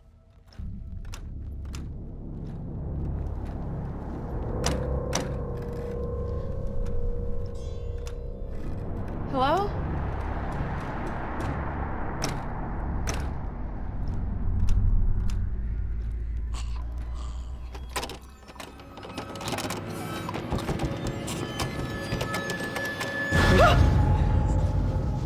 You okay? Breathe. The closet was rattling. She said I heard the door shaking. She said I freaked out. Easy. Just check, please. Just check the closet. Okay, sure. I'll get it.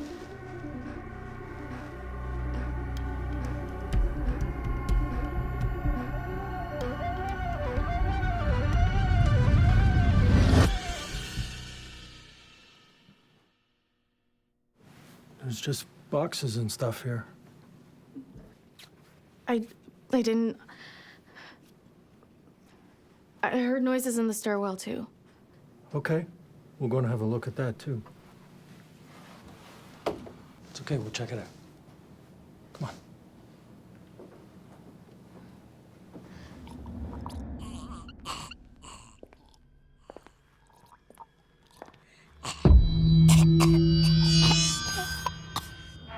Although still shaken, The housekeeper cautiously shows Dave the stairwell.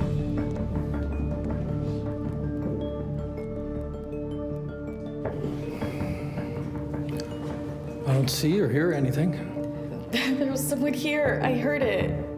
No one could have gotten in or out from down there. Just take a break. Get a cup of tea or coffee and just Yeah. relax, okay?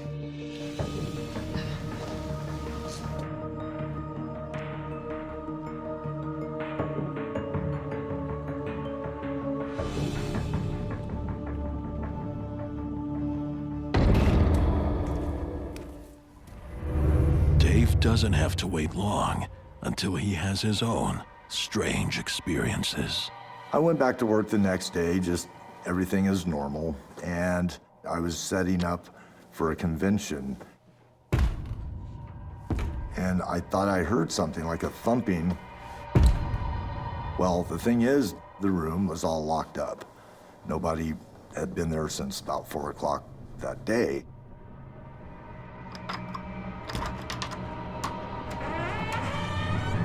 I opened the door to the room, looked around.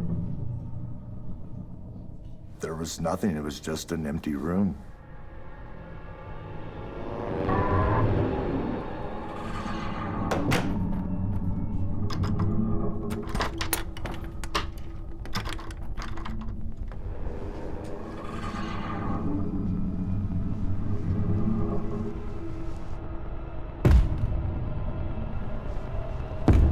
It happened again.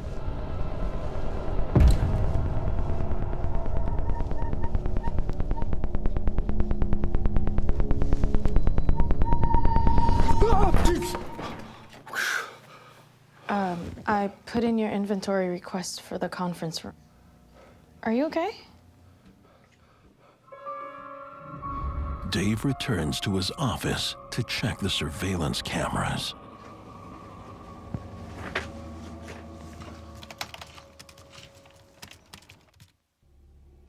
Nothing was ever captured. No one could have gotten in or out from there. Despite what has happened, Dave tries to take things in stride. I stayed on the job. I thought, maybe there's something, maybe not, but you just kind of try to put it out of your mind, go on about your business and do your job. And then things really got worse. I was setting up a small breakout meeting room.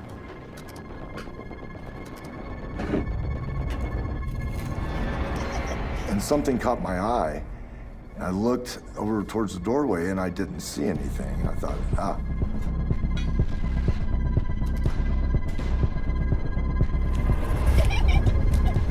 It happened again, but this time it's a little different.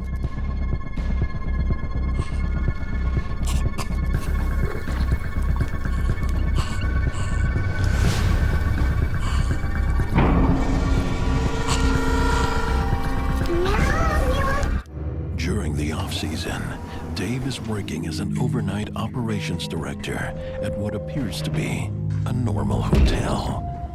But then, he starts experiencing a series of unexplained phenomena, culminating in a frightening encounter. It looked like a little girl's head peeking around the side of the door. And I thought, what? Did I see that?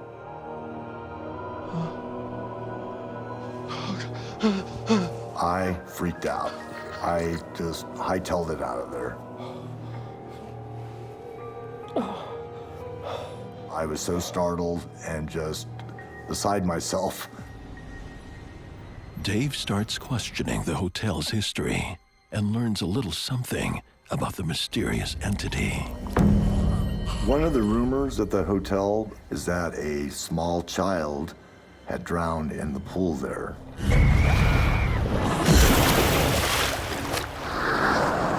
So I thought, maybe this is that child still lingering. At that point, I was like, wow, what these stories people have been telling me it's really happening. There are several reasons why a spirit might linger after its death, but one of the most common reasons is that the person was not expecting to die. A quick death, and they suddenly find themselves outside the body, confused. Where am I? What happened? What's going on? Why is nobody looking at me and talking at me? Can they see me? Do they know I'm here? After what he's learned, Dave seriously considers quitting. The jobs are scarce. I've worked in hotels since I was 15. In that area, what I did for a living, you only had a few options. In search of answers, Dave investigates the pool, which has been closed for several months, awaiting repair.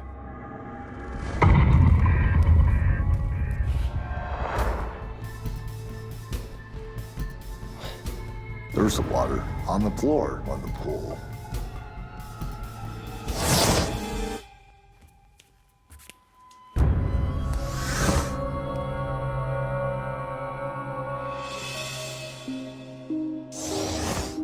It's very unsettling to hear that and think there could be a spirit there that is trapped somehow.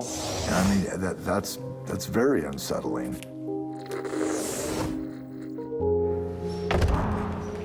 I have to see this. The housekeeper, he comes in and she's just totally freaked out. She had been feeding a family of raccoons that were living behind the housekeeping department. What is that? There's this video of these baby raccoons in a bucket. She thought she had only taken a photo. Then the video goes black. Well, that's where she'd put her phone back in her pocket. And if you listen to the audio of this recording, a few seconds in, you hear a small child's voice. I want to play this video for you. You're not going to believe it when you hear it.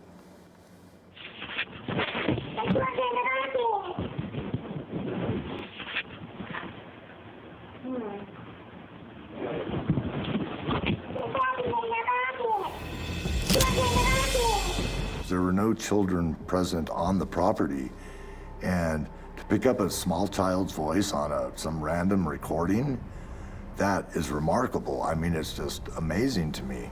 I believe this is the voice of the spirit of the little girl I had been seeing around the property. I believe I actually saw a dead person, and now I'm hearing her voice right here on this recording. Did you hear that?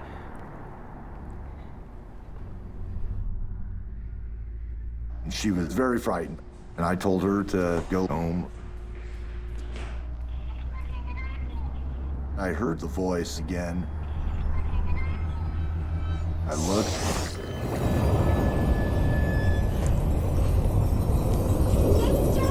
There's the little girl standing across from the pool, just looking at me. She was staring right into my eyes.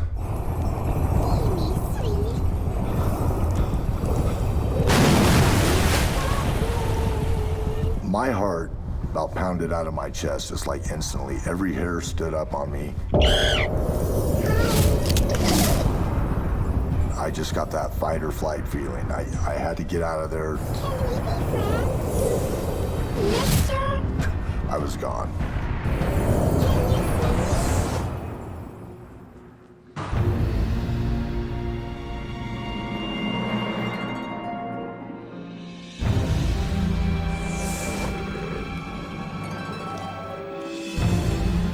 I retired from the hotel business. I was in it for 40 years.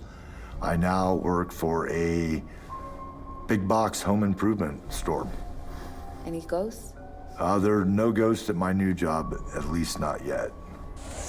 I started out very skeptical about the others' claims of this little girl on the property, and now I'm definitely a believer.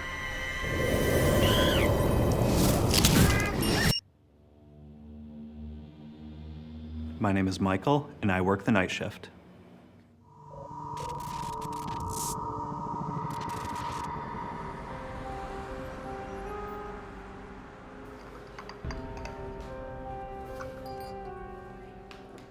Since graduating high school, Michael has been working the dinner rush at one of the longest-running restaurants in his town. This restaurant was older. It was around for decades before I started working there. I worked my way up from dishwasher to eventually an assistant manager for the restaurant. And like many old places, it comes with tales of being haunted. I had spoke with coworkers about there being a ghost. There was a rumor that somebody had passed away in the restaurant. But there was nothing that I actually witnessed to make me think that that was actually true. But that is about to change. Hello? Everything to our satisfaction?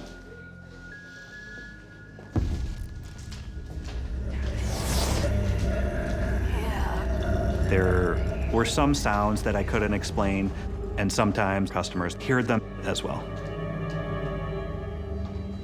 Thanks for coming. Have a good night. I would just kind of shrug off as, oh, it's an old restaurant, it's just a piece of equipment or something like that. It's just the fans.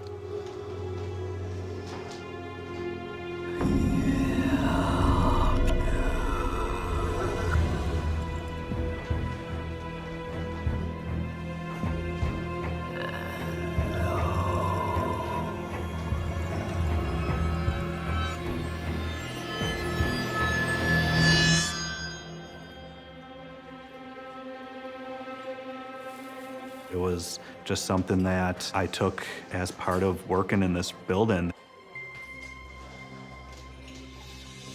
But the strange occurrences are ramping up the later his shift.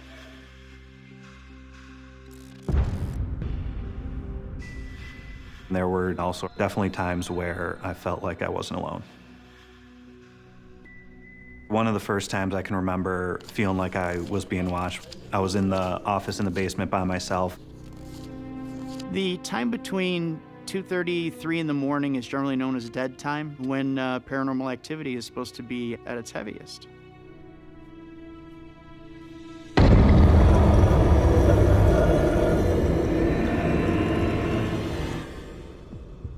It felt like there was something looking in the door at me.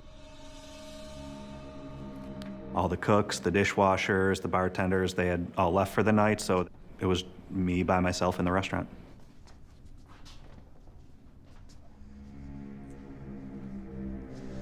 When I went to investigate, I didn't know what to expect.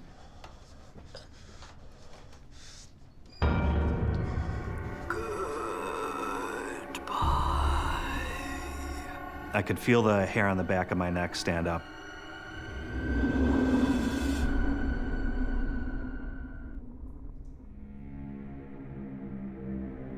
There was nobody there.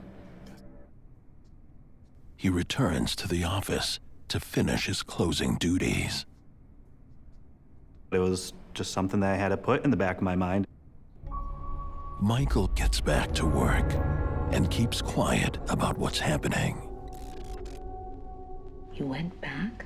I was in college, needed the money, so I needed to go back to work. Kitchen was closed, all the money was counted and put away in the safe. And then something strange happened.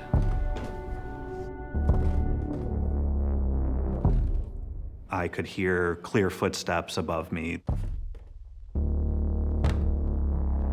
The office was in the basement, and the banquet room was above it. Still in denial about the rumors, Michael assumes a burglar must be upstairs. There absolutely is a potential for robbery. It was an older restaurant, so I mean, security wasn't that great. It could lead to potential dangerous situations.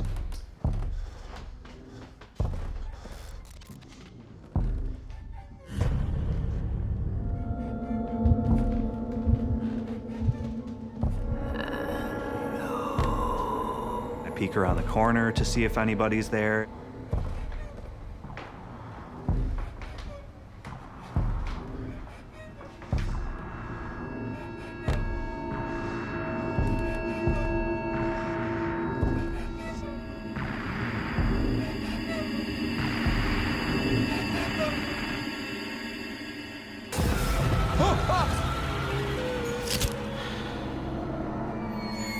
was a large figure. It had eyes that were large black holes and a very long oval mouth wide open. I was absolutely terrified at that moment. I remember thinking all these stories that people have told me in the past, there is something there with me. It looked like a person, but it didn't look like a person. A lot of times with an incomplete manifestation, you may see an incomplete face, black eyes, but the rest of the body is intact. It's a spirit that's unable to control itself or be able to manifest completely. After this horrifying experience, Michael can keep silent no longer. You okay, dude? Michael sits down for a drink with his colleague, Jason. Can I tell you something? He confides in Jason about what he's seen. I go to the banquet room. I open the curtain. It's a ghost. It's a ghost right there, an old woman. She looked dead. I was so scared I ran downstairs. I swear to God, the same thing happened to me. My name is Jason, and I work the night shift. Michael learns he isn't the only night shift manager to be haunted. When I first started at the restaurant, I heard rumors that there were strange things going on.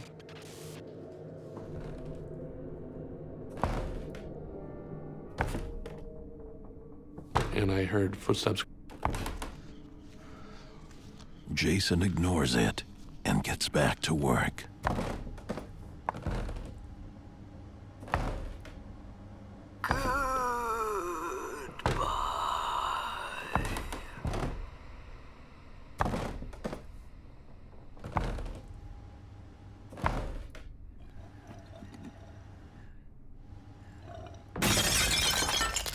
I heard what sounded like a huge stack of plates just crash to the floor. That's when I knew that it wasn't alone. Michael is working the closing shift in a restaurant known for being haunted. After a frightening encounter, Michael discovers his co-worker, Jason, I swear to God, the same thing happened to me. has a terrifying tale of his own. I thought I was getting robbed. We had a large cake knife that we didn't need anymore, so we just stored it in the office. So I grabbed that to defend myself. I went out to try to investigate. I tensed up. Somebody there? My adrenaline was pumping. I got ready to have a fight with somebody.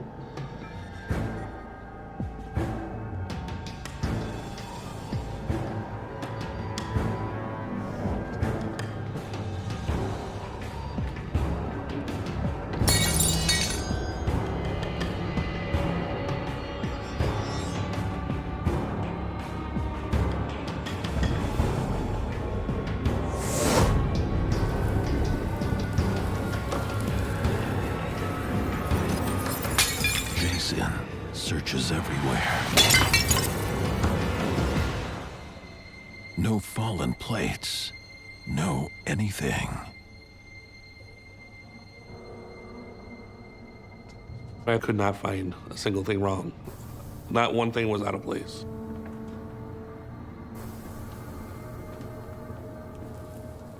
It was at this moment that I really began to feel that this place is truly haunted. I was my pants. I locked myself in the office, finished my duties,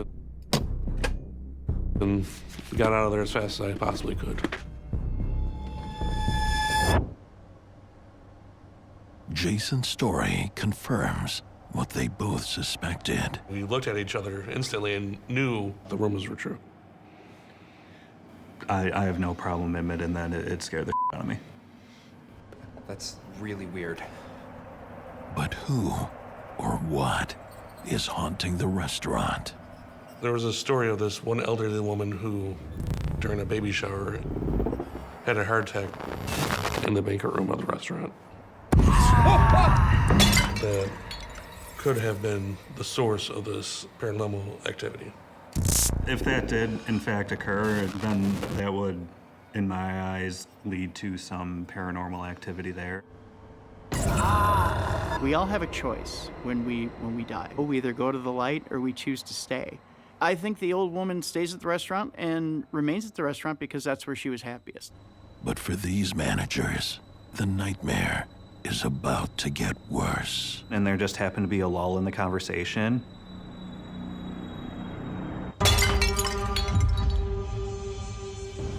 We hear things crashing. You heard that, right? Yeah. Both of us had heard the same thing. I was super scared. We got up and started walking through the dining room.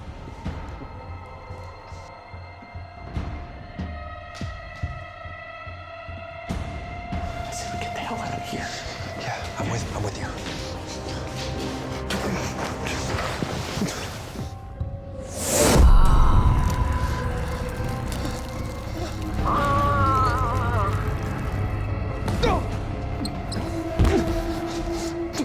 When I saw the thing in front of me, I just jumped back.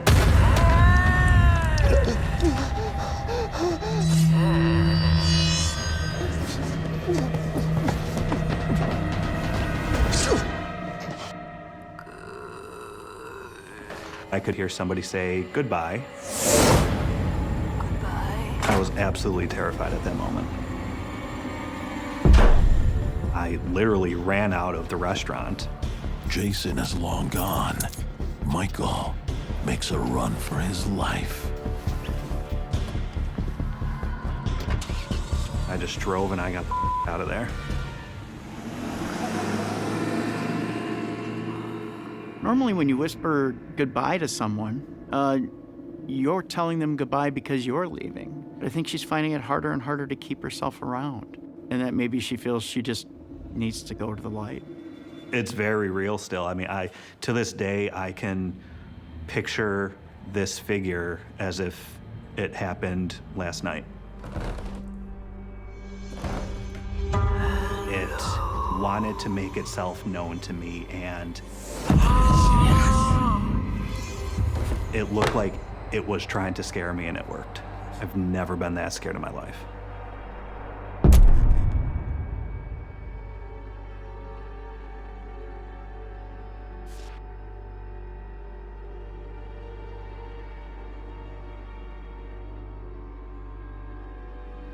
I'm a man of science, so I don't just jump to the unexplainable first. But I believe it is a female entity that existed in the restaurant. Before I started working at this restaurant, I never really thought about anything paranormal. And now I am absolutely a believer.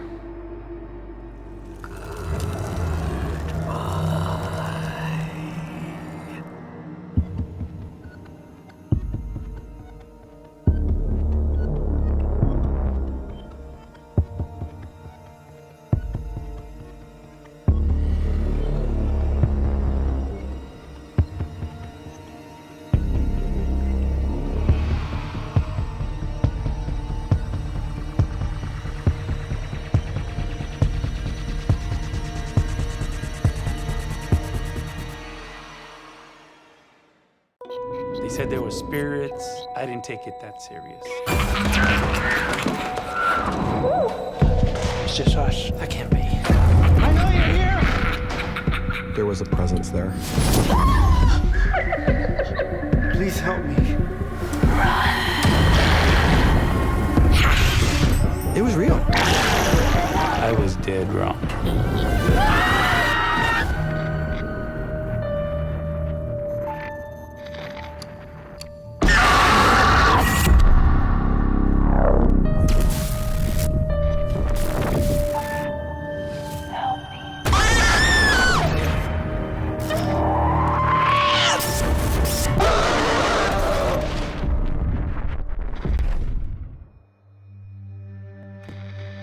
What what you're about to watch is based on true events.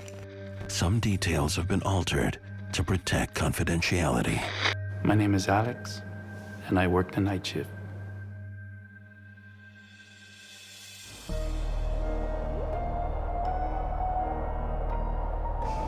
It's the middle of the night. Alex is heading to his new job as a custodian. I was really excited about working at the school. My daughter went there, I had benefits. The school has a reputation in town for being haunted, but Alex needs the job to pay for his daughter's tuition. I heard rumors about the school, that it was built over a cemetery. I didn't know what to think, what to expect, but I had to work there. It was a big school. I knew it was going to be hard because I was the only one there with all the duties that I had to do. My typical duties on the shift is cleaning the classrooms, cleaning the restrooms, cleaning the halls, cleaning the gym.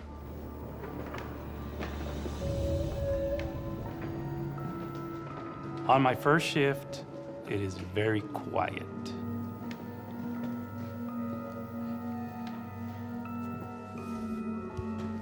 But that changes quickly.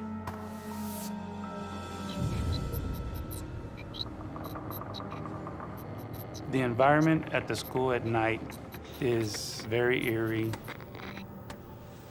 It was not lit up very good. It just feels uncomfortable. Shortly after, I noticed things happening. Kept on hearing a lot of noises in the hallways, but I mean, it's an old school, so I didn't think anything of it.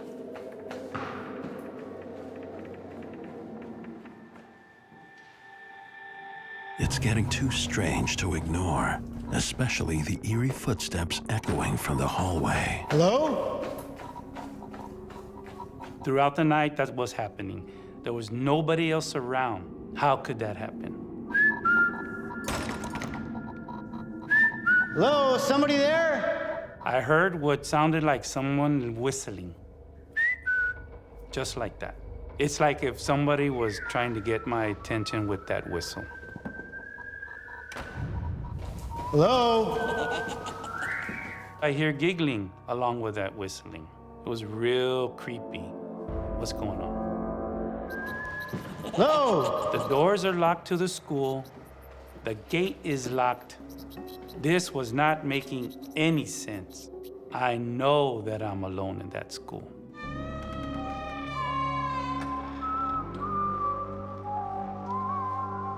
I started searching to see where this whistling was coming from. Hello?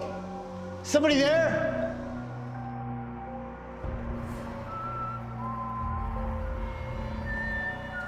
Someone or something is deliberately toying with Alex. Somebody there? I went upstairs. Came downstairs. I did not find the location or somebody that was whistling. Hello? I was trying to find the source. Hello? Could not find it. I know you're here! I know you're here! You hear me? Alex's first night is wretched, but he knows he can't afford to quit. I need to take care of my daughter. I need to work here. Please help me.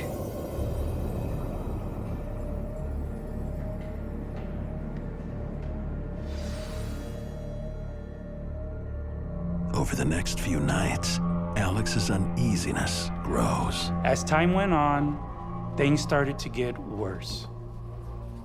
Somebody was watching me as I was doing my work.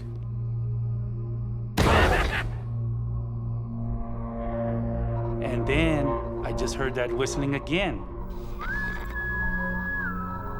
Whistling and giggling. I'm not chasing you tonight. I got work to do.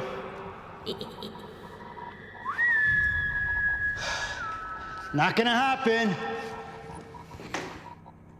He does his best to ignore it, but something in that school is taunting him.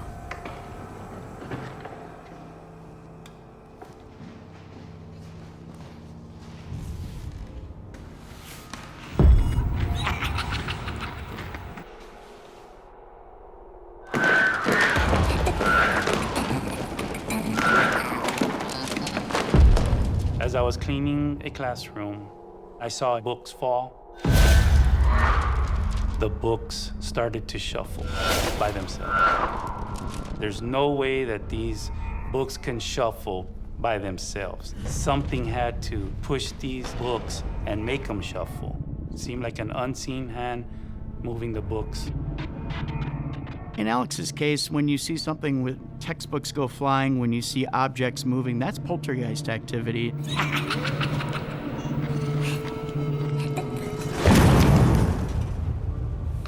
And then all of a sudden, I heard this bang, like if somebody took a sledgehammer and hit the door. And I'm like, I was startled. What's going on? I'd never seen this before. Anybody there? Who's here with me? Rumors of evil at the school are proving to be real. He said there were spirits. I didn't take it that serious. I was dead wrong.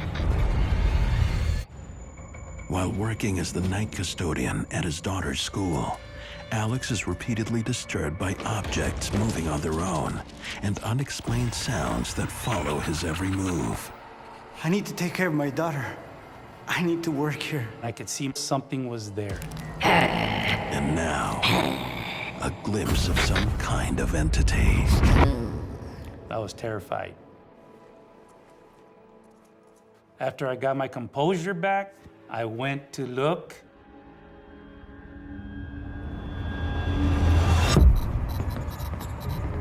There was nothing there.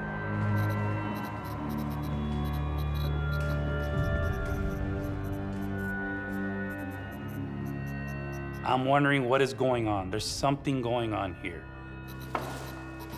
There has to be spirits here. And I'm scared.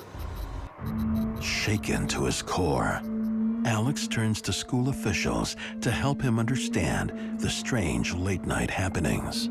As all the things started to escalate, I started talking to the staff, and then they told me about Clown Boy.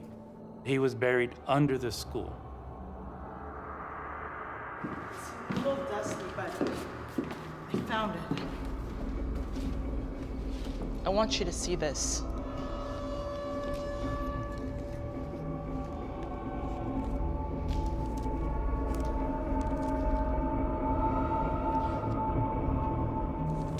Clown Boy was a clown in the circus. He developed the plague, and he died and was buried in the cemetery under the school. You're being serious? Yes. I felt very uncomfortable that it was built over a cemetery. It's all starting to make sense now. A lot of times when you disturb a burial ground, it tends to upset the spiritual energy that's there. It's very common for malevolent spirits to be attached either to a building or to be attached to a ground itself. Night after night, the haunting grows in intensity. Every night I was terrified, having to go back. I felt like I was being tested and I felt like I was being run off. But at the same time, my daughter comes to this school and I need to be here. One night, I had to change the toilet paper in the boys' restroom. And that restroom was freezing. I couldn't get warm.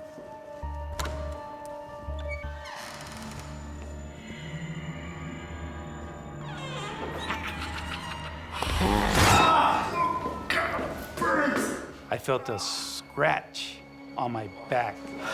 I turned around, I immediately turned around. Who's there? Who's scratching me? There was nobody there.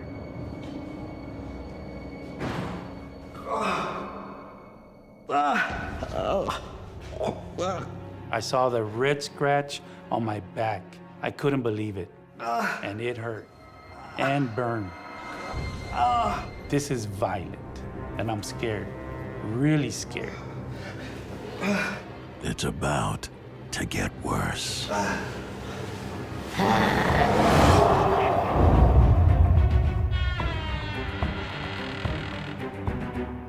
I saw somebody standing there, and I saw Clown Boy. I saw him. No! No! Please! No!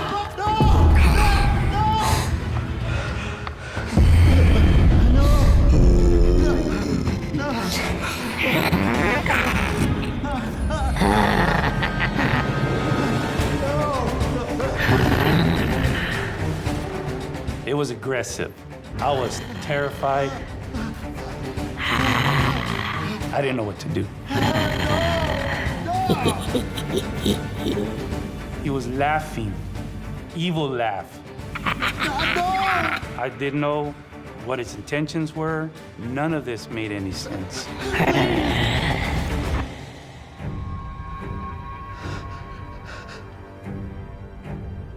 And then I just got released.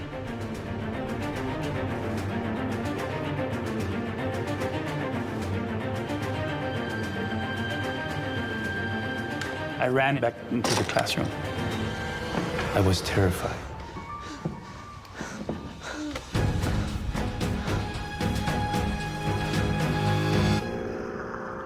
The spirit has now shown itself as malevolent. When a spirit has inflicted harm on you, you're at the point of an extreme haunting.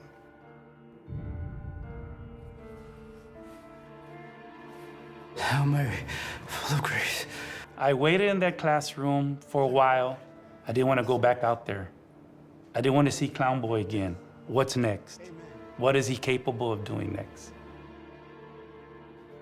What did you do? I was scared, terrified. But I opened the door.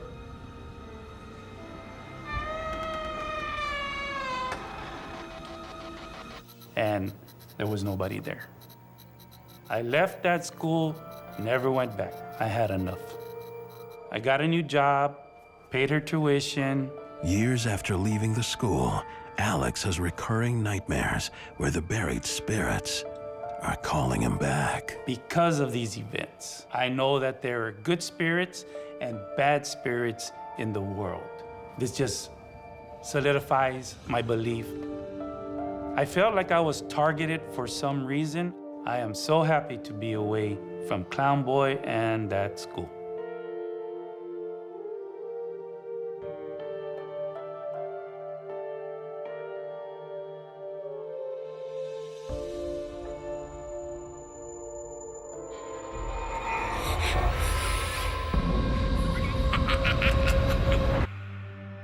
My name is Mariah, and I work the night shift. Mariah's career is on the move. She's just landed a job as a salon coordinator at a luxurious spa. It was like my first grown-up job, and I was really excited to start it because it was a 30,000 square foot salon and day spa. It was really glamorous and elaborate, and it was a really good opportunity. And I love the beauty industry, so I was like, this could be my in to just like start the rest of whatever happens. Mariah loves her job, but the hours are long. Together with another coworker, she often works late into the night. So we would be there if we had an event late as 2 o'clock in the morning, or on an average night just around 10:30 to 11. We would have one girl counting cash, doing the deposit, and the other employee would go turn off the lights, lock the doors, and do stuff like that. I guess it's my turn? Yep.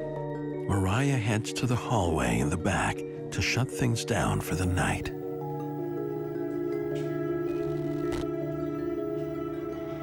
So it was my first time closing, and as I was starting to turn off all the lights,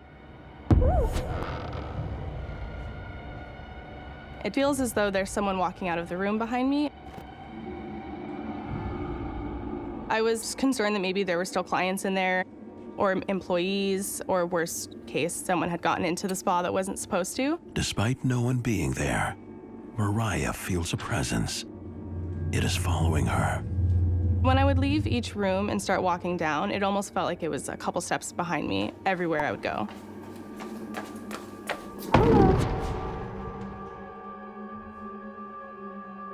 Hello? I looked behind me and there was no one else in the hallway. That was the first time I had ever felt very scared.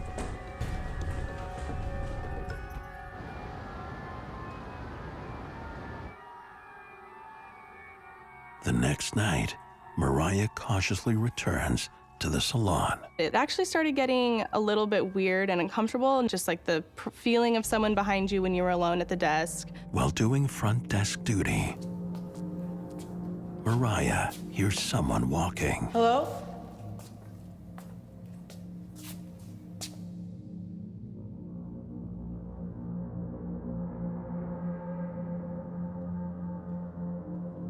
She follows the footsteps down the hallway. I was holding my breath. I didn't want to see anything out of place. I didn't want to see anything that wasn't supposed to be there. It was like dread and that cold feeling again. I hear footsteps behind me.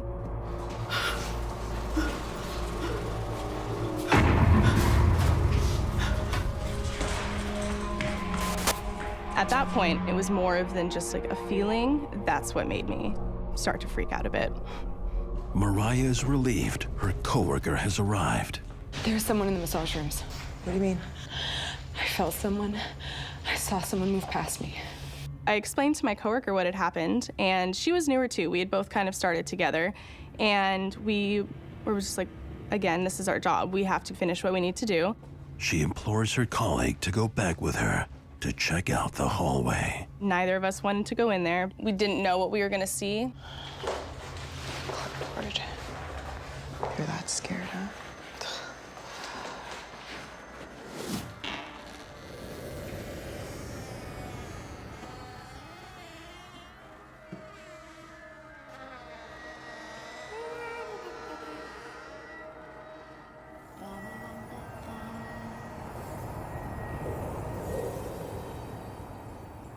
There's something here. Okay, we should go. Okay.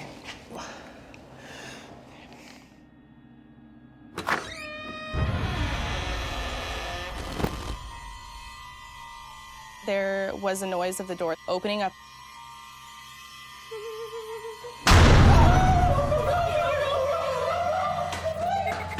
We called our manager at that point.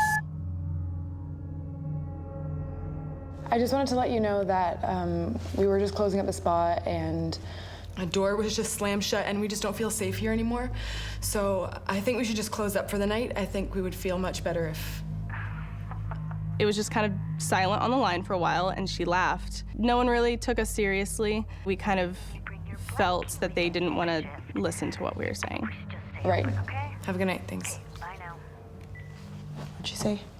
Client's still coming. We close up after the client. Okay, yeah. Let's just finish up with her and then we'll be done. We'll be out, okay? Yeah, I'm fine. But at the end of the day, it was my paycheck, so I had no choice. They return to work. They're counting the minutes until their final client arrives.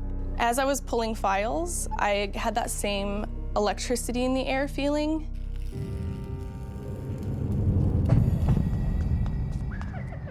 Footsteps again, coming from the same dark hallway.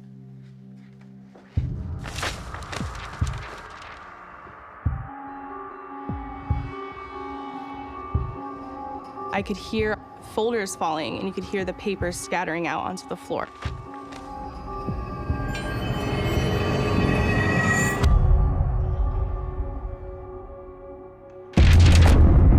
Another file came, not just like falling off of the shelf, but it launched itself. It was really aggressive, and I think that's where the fear came from, because it wasn't just, oh, that accidentally fell. Like that, someone made that go across the room like that. So usually when objects are moving around, that is a sign of a poltergeist. What they do is they draw energy from a living person, and that energy manifests itself in objects being flown around and stuff like that. A poltergeist haunting has steps, and it can escalate to the point where it can really cause a lot of harm. What do you want from me? There's nothing serene about Mariah's night shift at a spa in a renovated warehouse. A taunting presence stalks her in every moment. Tonight, the presence is just a few feet away. What do you want from me? Stop! A poltergeist usually needs an agent in order to draw its power from, and so Mariah might be the agent for this poltergeist. Look, we're gonna just finish with that last client and everything will be okay, all right? Just relax here, take these. You're okay? Yeah, I'm fine. One final client, and the girls can leave. And this terrifying night will finally be over. Mariah will be taking care of you today, okay? Hi. This is the changing area. Shower. I set her up with her locker. I get her everything she needs. It's really quiet in here. Hopefully it stays that way.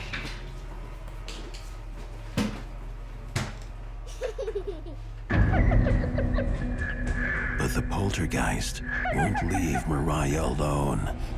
It follows her. I go back to my desk and I'm sitting there. Help me! Help me! Babe, are you okay? What happened? Within minutes of her changing in the locker room, she comes running out and she's crying. There's someone in there! In the locker room? Yeah, I swear I heard her giggling.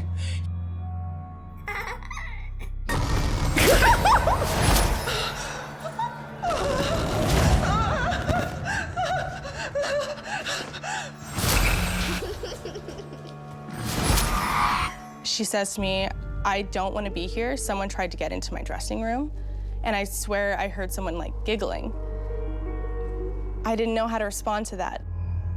You need to get out of here. There's someone here. Ma'am, wait! It was terrifying because I knew there was no one physical in that room with her. Mariah puts on a brave face and goes to investigate the changing area. At this point, I was scared. I was incredibly nervous. That was a very strange thing to have to deal with. So I kind of walked into the locker room with a lot of courage, and I was like, I need to figure out what's going on. She immediately senses a disturbing presence. Something was wrong. It was kind of like when you walk into a room after someone's had a really bad argument and you can feel that tenseness in the air. And as I'm walking down, the shower at the very end has the curtains closed, but every other shower is open. Then I get that feeling again. Like the same feeling when I was closing out the rooms, like there's someone right behind me. It's like the whole air gets thick and electric, and you can just feel that you're not the only ones in there. And I think it was like it wanted to make itself known. Hello?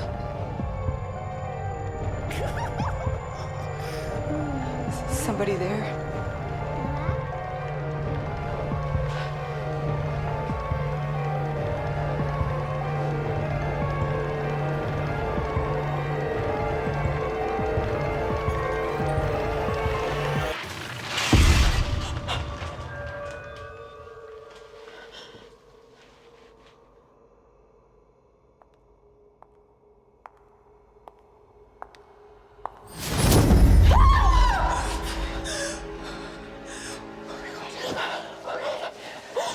I'm sorry, I just got freaked out by myself.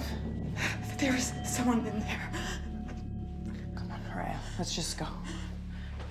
But then we are walking out of the locker room, and as we do so, the shower curtain that we had just torn open flings itself shut, and in that moment we are frozen in fear. What's that? I don't know. Then it got worse.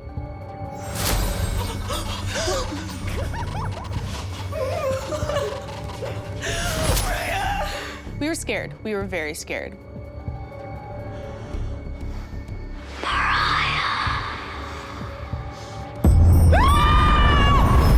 We knew that there was something there that wasn't a human being.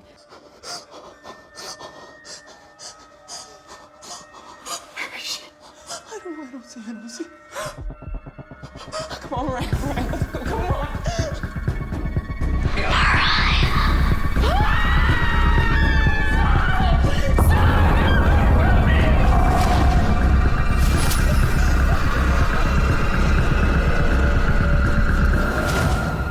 I felt like it wanted to hurt me, and everywhere that I would go, it would follow me.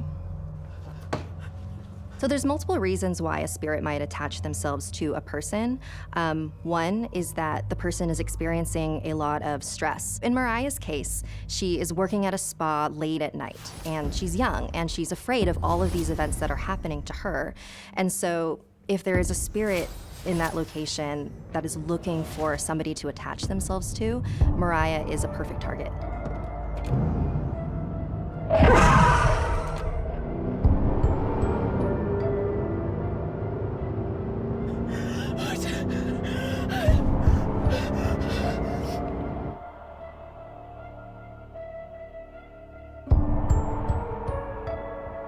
Even to this day, I'll sometimes feel like there's always someone a couple steps behind me. I feel like regardless of what job I go to, that spirit and energy is still there with me. Look at you. My name is Wayne, and I work the night shift.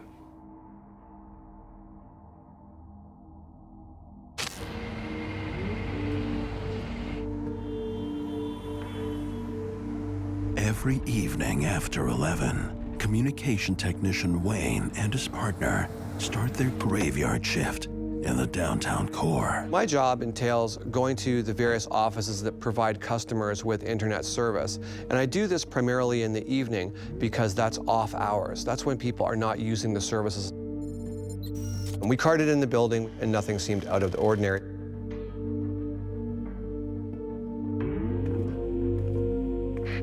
A lot of stories about it being haunted, strange sounds, strange feelings.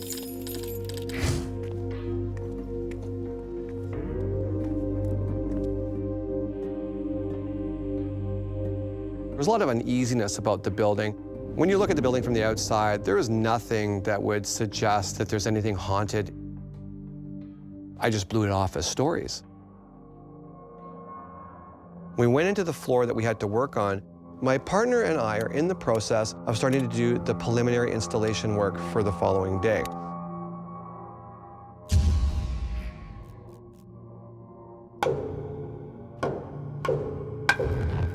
It's at that moment where I start to hear a metallic sound. What is that? You tell me. It's a banging noise, but it's rhythmic. It's not random. It's just as if somebody was banging a baseball bat steadily on a metal pipe. So it was like kunk, kunk, kunk, kunk, kunk, just like that. We began to systematically search that floor, going to where we thought the sound was the loudest.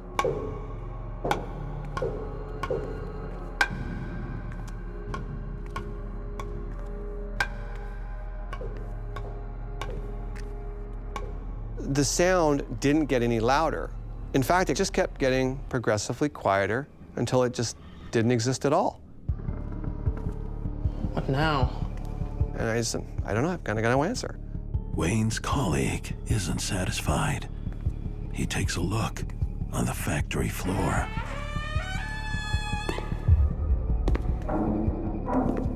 And now, a new disturbing sound. Many of the stories that come out of that building are of unseen footsteps. You can hear them, but you don't see anybody.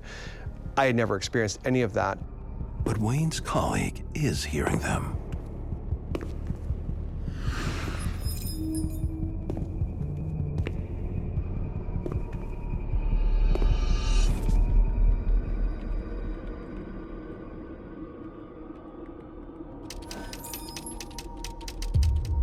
Very quickly after that, another sound had presented itself.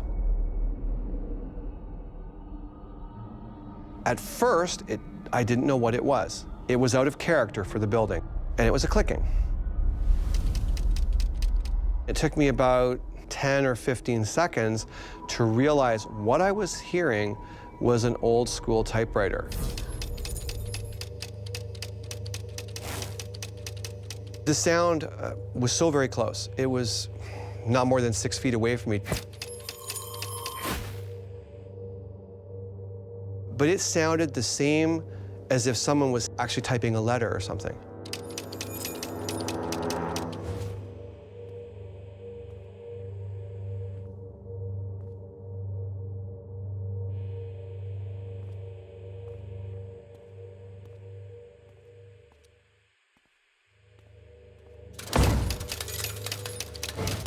And it starts again. You would hear that mechanical chick, chick, chick, chick, chick, chick, chick, chick.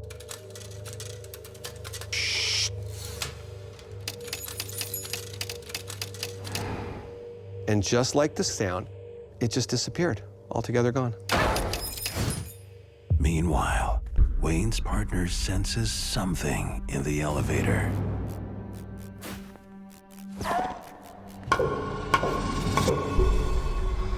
There's something in here, man. Wayne and his colleague agree there is an unwanted visitor. We had a definite problem. Let's go check the security cams. Did we have an intruder in the building? We had to investigate this further, so we did.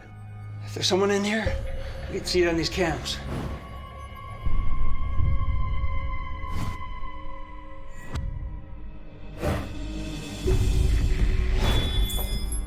Wait. What is that? We went as far as calling our dispatch to find out if somebody else had used the security cards to get in the building. You sure about that? Come on now, Wayne. Just 2 of us. Okay. Our dispatch said the only 2 people that were in the building was my colleague and I. Okay, thanks. No problem, Wayne. See ya. It's just us. We're alone in the building. No way. That can't be. To be told that you're actually alone in the building, the fear is growing.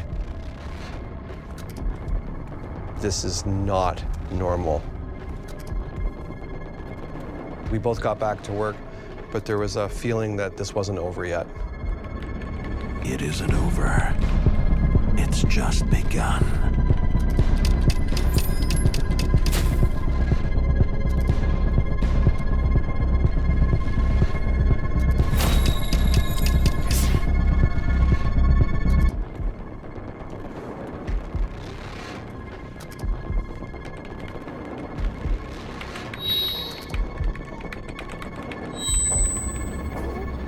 My spidey senses are starting to go off a little bit now, and you get that cool feeling on the back of your neck. And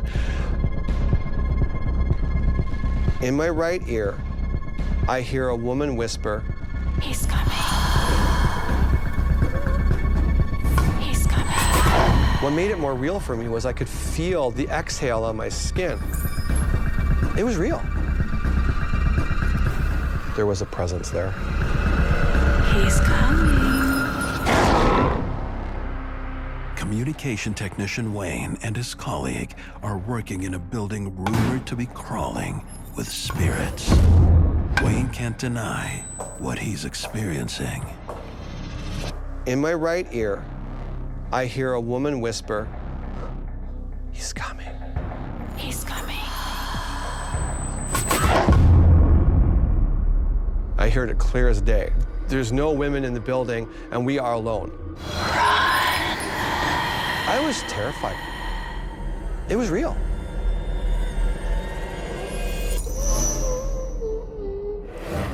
And then to turn around and there's nothing there, so what made the voice and what made the breath?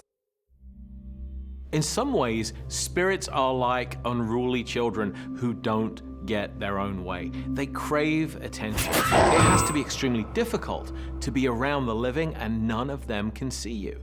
So how do they react? They knock, they bang, they touch people. They will sometimes do things that are extremely frightening in order to get attention. Wayne's co-worker keeps searching. He knows he felt a strange presence at the elevator. Is anyone there?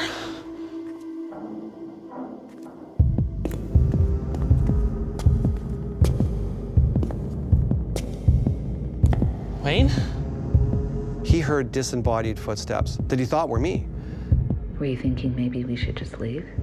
We can't just leave. You know, we've got an unprecedented amount of work that we would be accountable for. We'd have to have some explanation to our managers in the morning. It's like, well, why did you leave 100 people out of service? Well, there's ghosts. They're not going to buy it, right? We just kind of like push it into the back of your mind if possible, and you just go back to work, get it done. But the entities won't let them.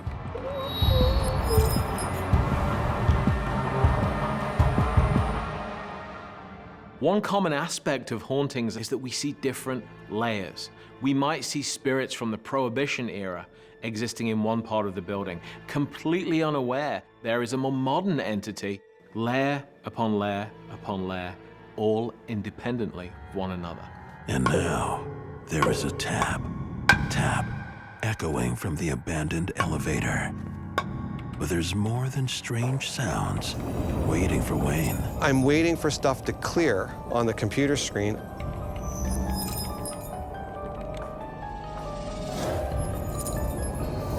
I raise my head up and I see a woman. She's got a skirt on, it's kind of a tan color, but she looked like one of the girls from the operator services from the 20s. I was blown away. I had never seen an apparition, I'd never seen a ghost.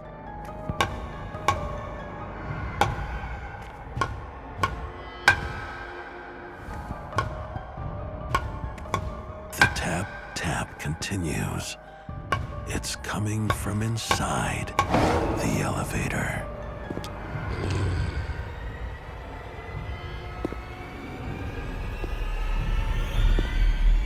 He turns his back and freezes in fear. And back in the office, behind Wayne, she's there.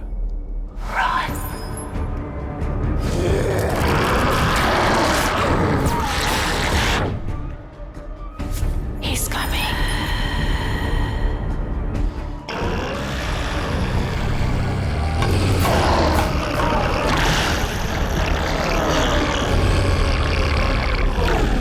The coworker makes a run for it.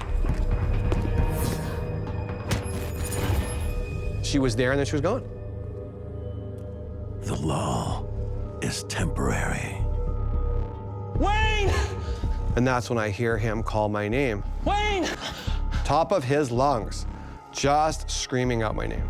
That sound went right through my spine. It just shocked me. There's something in here, man. I said, are you all right? He said, I saw a guy. I'm like, what kind of guy? He's like, old guy, like wearing a blue shirt kind of thing. Where'd he go? He just disappeared. I heard the rumors. I didn't believe it. He was shattered. Let's get our gear and get out of here.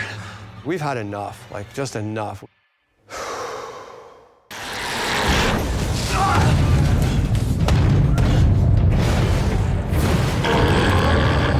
The whole building shook. The floors, it was like a ripple effect went through the floors. I could feel it right through my feet, actually right into my hips. The building is going to collapse. I'm not going to be in it. Outside the building, the world is unaware of their nightmare. It's fight or flight. We were running before our feet touched the ground. Wayne and his coworker make their way out. The female apparition who yelled "run" appeared to be warning them. Never again. I'm done. I'm out of here. So my partner, he transferred off that shift pretty quick though.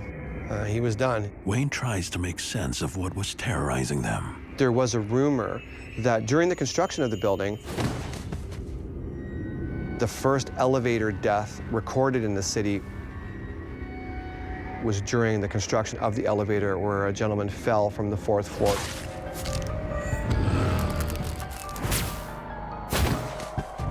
Then died at the bottom. This isn't the spirit of a living person left behind after their death. This is a type of paranormal recording, replaying itself over and over again. He's not conscious. He's not sentient. He's an echo.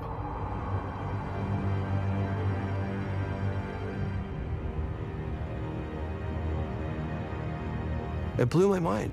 The world is bigger than what any of us can imagine. Beyond. I don't think we'll ever grasp it.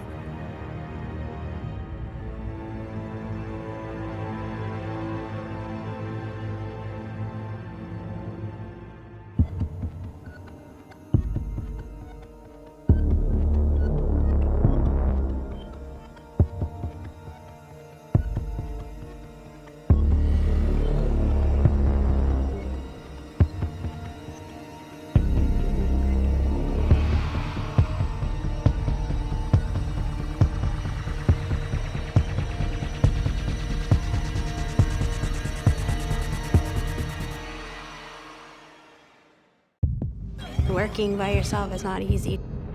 It kind of freaked me out. Alex. You know this place is haunted, right? Please help! Where's that coming from? There was nobody in sight. I don't believe in that stuff. William, I see something!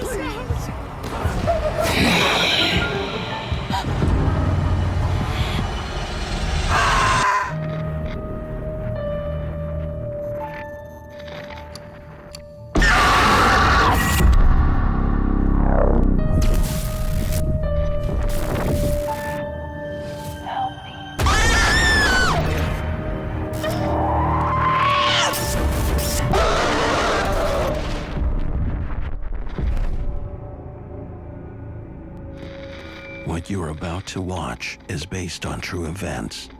Some details have been altered to protect confidentiality. I'm Alex Handy, and I work the night shift.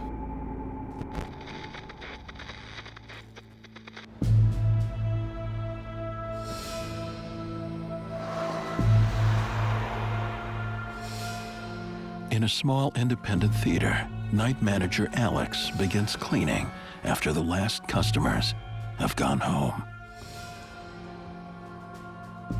It's a second-run theater, so it's typically older movies, some live events. I mean, I like movies, so it's nice to be able to see them for free. I just sort of do the general work that needs to be done. It's a dark place. It's kind of got a bit of a creepy vibe. It has the feeling of like one of those old theaters that you would like see in the movies. It's 1939. From the beginning, working the night shift has been a little eerie.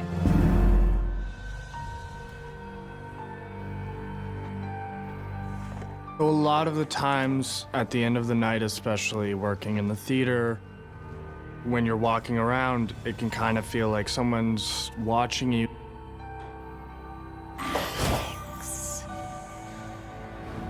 Like someone's, you know, in the room with you when you're the only one there. A place like that, you definitely hear stories, people, you know, hearing things or seeing shadows, stuff like that. I didn't really put too much credence into it. But the day shift worker, however, does believe.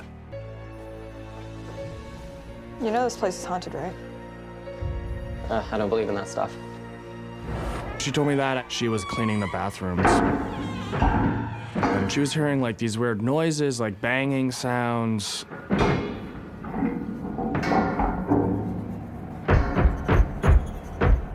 There could have been maybe an animal that gotten in or something like that. There's a window up there. Maybe a bird got in, I don't know. Oh, you'll see. At first, for me, it was just stories, you know. His co-worker heads home, leaving an empty theater. Alex hopes.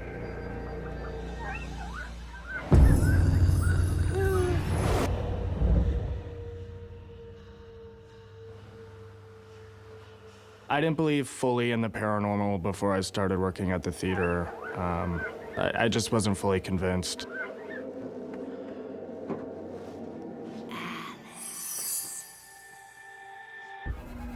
Alex believes will soon be pushed to the limit.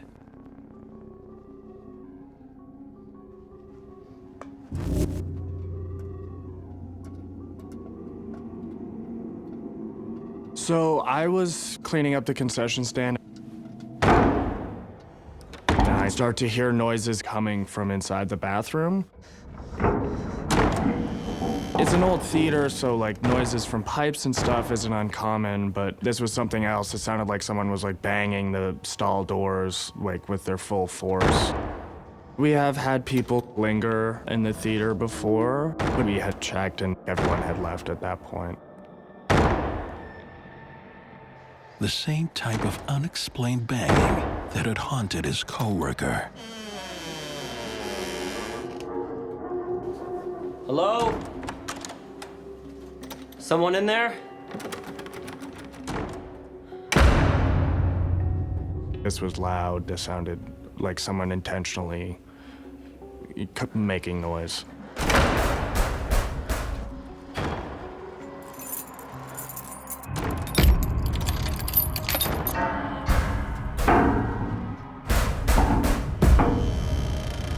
I'm a bit freaked out as I go in. But then as soon as I start to open the door, it just like stops. Everything just cuts off like right away. That's even a bit more creepy than even hearing the noise.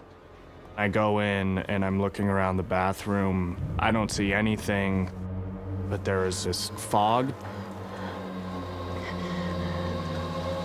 No reason for that sort of like condensation and that like fog to be there. Like that doesn't really make sense.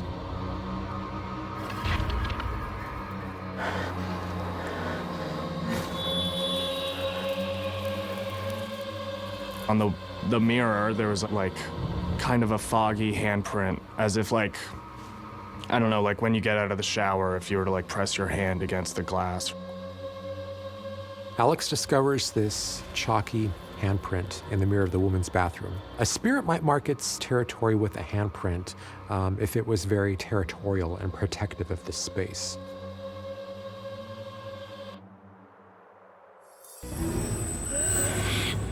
What the hell? Stay back!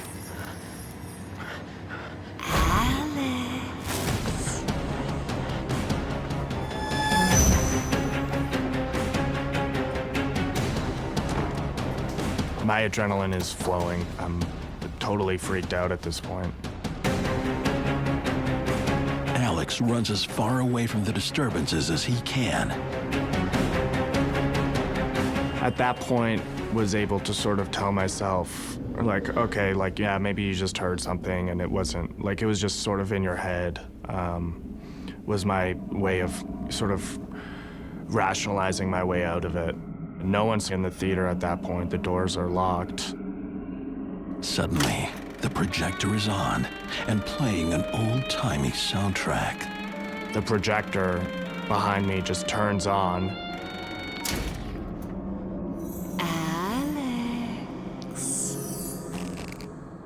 I heard like a woman's voice call my name, and it sounded like she wasn't more than maybe like 10 feet behind me. He can hear the woman's voice. Alex. But he can't see her. Alex. At that point, it's pretty hard to deny that something beyond what we think we know is happening.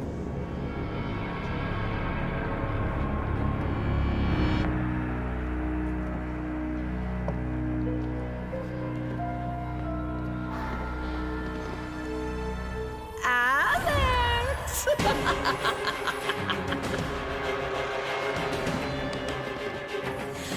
Alex. What Alex sees isn't of this world.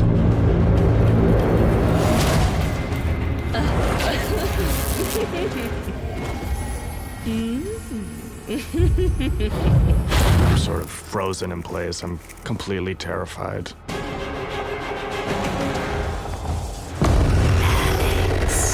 Night manager Alex is partway through his shift at a historic movie theater, rumored to be haunted. At first, for me, it was just stories. But stories become reality as he encounters a female spirit. Alex. In terror, Alex rushes into the auditorium, only to find that the spirit is dead set on finding her light. Alex.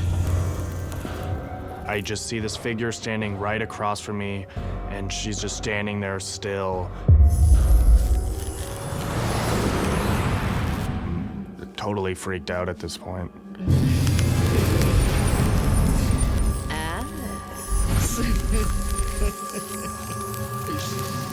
My adrenaline is like up to here, it's at the top. Alex.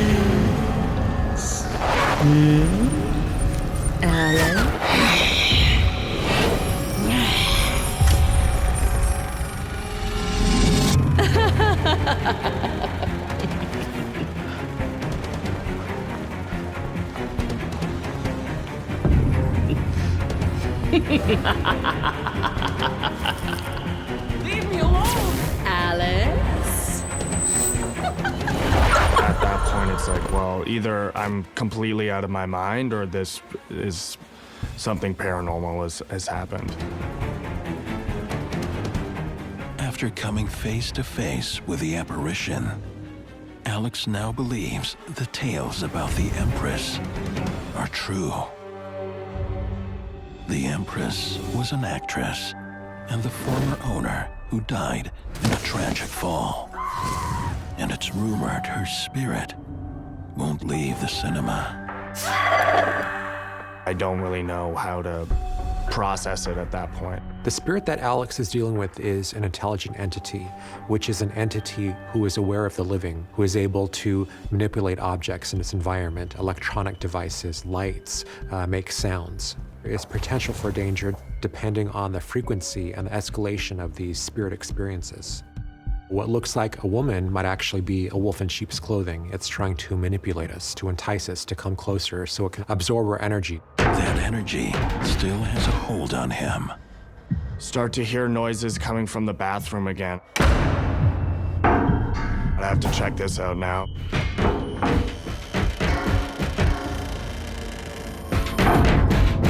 Through the mirror, I see these stall doors just shaking.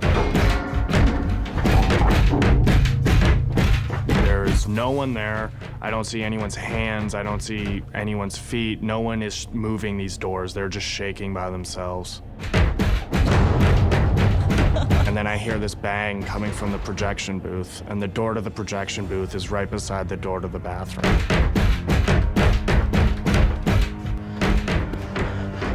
I'm pretty rattled at this point. No one's supposed to be in there. That's kind of where all the expensive equipment is. So I have to go there to check that everything's okay. I mean, like, maybe something fell, I don't know. God knows what I'm about to see.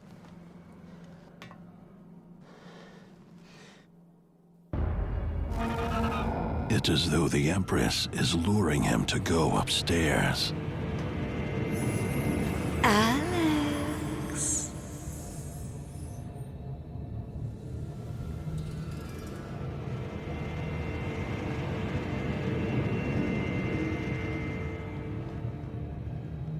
It's dimly lit. Once I get in there, I look around and there's no one in there.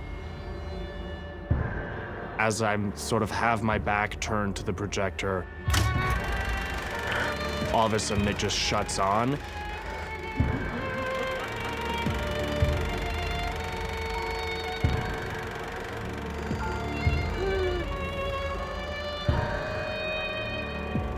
And I sort of whip around. She's back. And standing there beside the projector is this figure of this woman. You can see her face and her body sort of fades into a light almost. Leave me alone!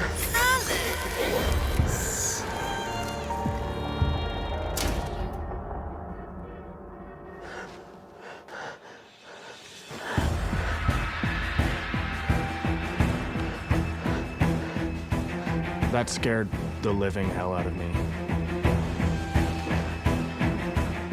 With the Empress in dark, Alex attempts to escape.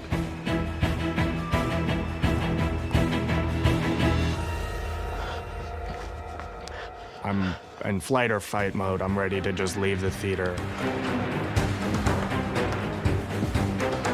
Once my wits start to come back to me, I've got out of there as fast as I can and just like completely freaked out. Alex may have left, but the Empress has not. You went back to work? After I saw this apparition, things calmed down. Nothing to the extent of what happened at that night, no. I'm definitely someone who thinks that the paranormal does exist. I'm someone who's experienced it. And once you've experienced it, it's kind of hard to go back to the way you thought before. So yeah, I'm definitely someone who believes that these sort of things can happen. So how are you feeling now that it's over? Just coming to terms with the fact that like, oh, this happened and this is sort of like, now you know that this sort of thing can happen, and yeah, it's definitely a shock to the system.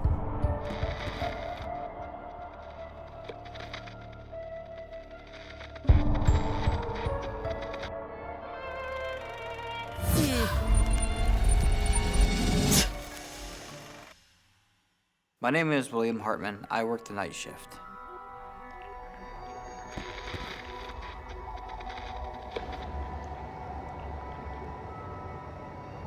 Fresh out of high school, William lands a job as an overnight security guard at a factory. I was excited to get this job because I want to get into law enforcement. The factory itself is large. It has a lot of history. It was built in the 1900s. It was an old tractor factory used during World War II. The building survived a massive fire. When I was first hired, I was told this place had a lot of turnover. The reason why was because there was things that was going on at night. Happy to have a job, William doesn't question it. Why don't we go do our first patrol, get that out of the way? Yeah. And make sure there are no ghosts. I assumed that she was joking with me. I was a skeptic. I had no prior experience of the paranormal. My job was to patrol the property, make sure all the doors are locked and secured, make sure the property is safe, and also watch the cameras. My partner and I, we got to the basement. When I first started, I just was excited to go to work. It was building my career. But it doesn't take long for William's excitement to change. This place is creepy. Sometimes I would hear banging, like pipes banging, mechanical noises. That's what we'd assume.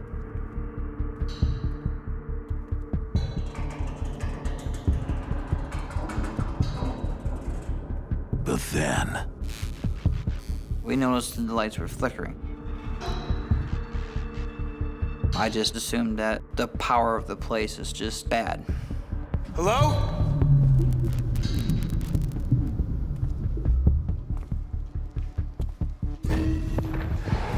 Hello? Hello? I will just leave a note with maintenance to check the wiring down here. She scared me pretty good. for William and his co-worker Lisa, it's getting stranger. Did you hear that?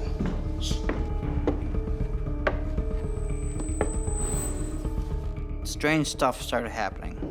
We did hear footsteps in the factory, but nobody should have been there. We started investigating around, but we didn't see nobody.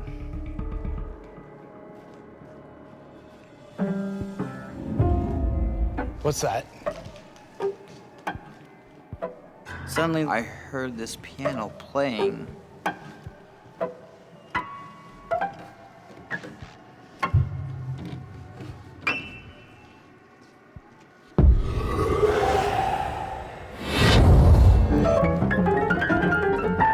The keys were moving on their own. I did have some fear.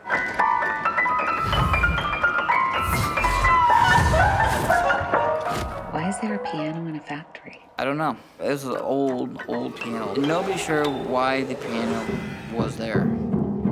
William struggles to find an explanation for the piano playing.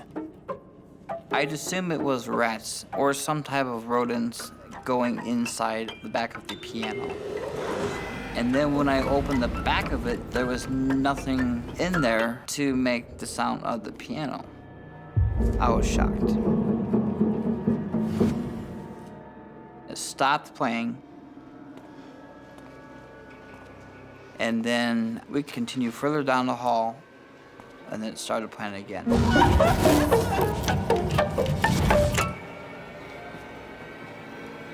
There's more that happened, though. What happens next is terrifying. We heard voices. Where's that coming from?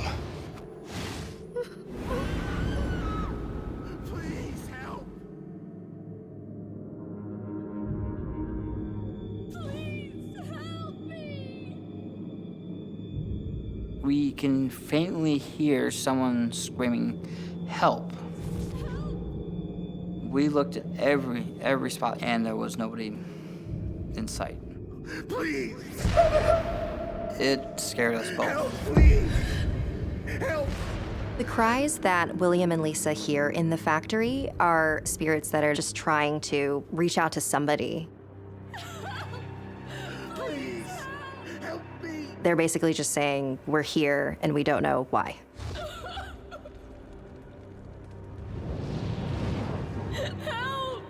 Why not leave the floor? We didn't believe in abandoning posts. You know, we could be liable if something happened, like if there was a fire or something like that, or someone broke in. Please, help me! I looked around. I didn't see anything. Hey, you check the monitors. I can keep searching.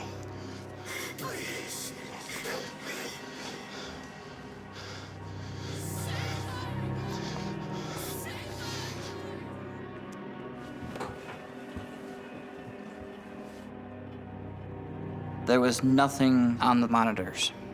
I was alone.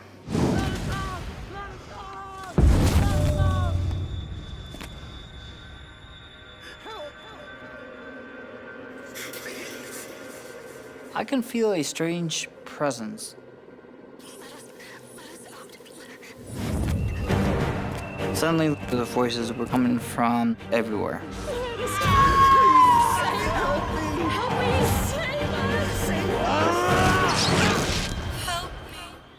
A couple of nights on the job as a security guard, William and his co-worker Lisa discover a piano that plays on its own. And then, unexplained voices from the empty factory. But worst of all, William is attacked. I felt pain. While protecting the factory, he has become prey. I had scratches on my arm. They were like right here, on the bottom of the part of the arm. There were 3 scratch marks. I couldn't figure out how that happened. I was freaked out. It's very likely that there are a lot of different types of hauntings happening at this factory. The scratch marks are probably from a demonic entity. William rushes to the safety of the security office and shows his partner his scratches. You got this? She was scared, very scared. I knew something was wrong. Lisa reveals that she too has experienced something frighteningly familiar.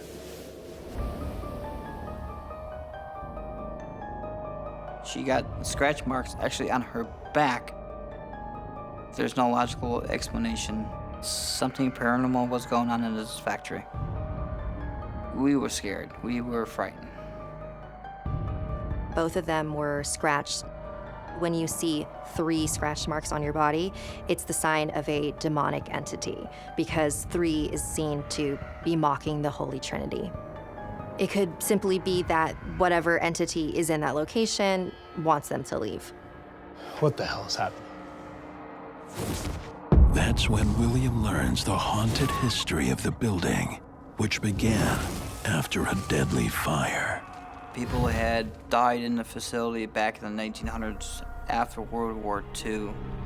There was only one exit of the building, which caused an issue. Because of this, people were trapped and burned. The rumor was that their spirits are remaining at the building. A lot of times in haunted locations, these hauntings occur because the spirits are confused. A lot of the times they don't understand that they're dead. It appears the spirits desperately want William's attention. Oh my God! And the next thing, the fire alarm goes off. The factory floor! I rushed over there to see what was going on. Lisa stayed in the guard shack by the monitors. But there is no fire. The pull station had been pulled.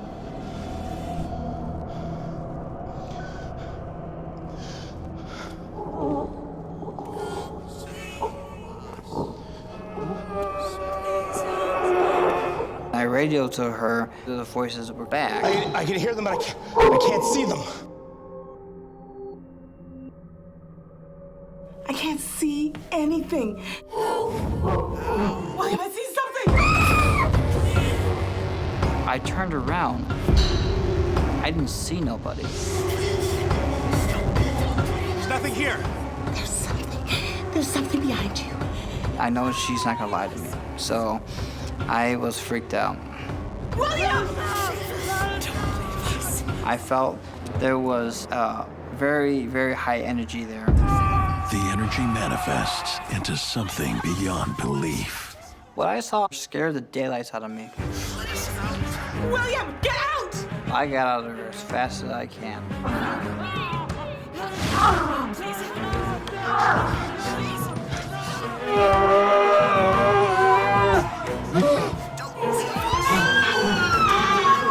William's terror soars when he looks at the security footage. When I was looking into the monitors, I couldn't believe what I was seeing. I was seeing stuff that shouldn't be there, and it was unexplained. All I see is all these shadow figures just walking around.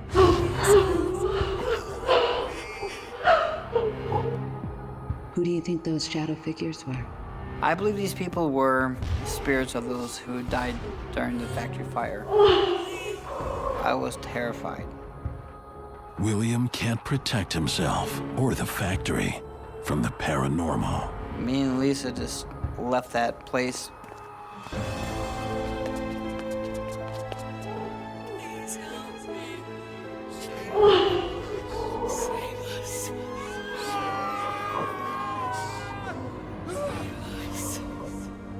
This factory is so dense with negative energy. It's very likely that there are a lot of different types of hauntings happening. The residual haunting with the cries being heard, and the scratch marks are probably from a demonic entity. In a location where a lot of trauma and emotional stress has occurred, those tend to be more haunted because that energy will linger on after death. This was the scariest night of my life. I was glad to leave that job forever. After these events, I became a believer. I'm a big believer in the paranormal.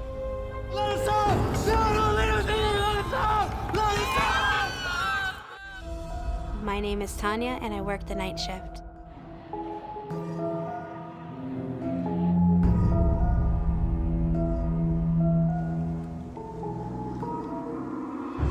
I was 18 when I started to work at the arcades. I came to work there because my mom passed away and my dad needed some financial help. He was struggling.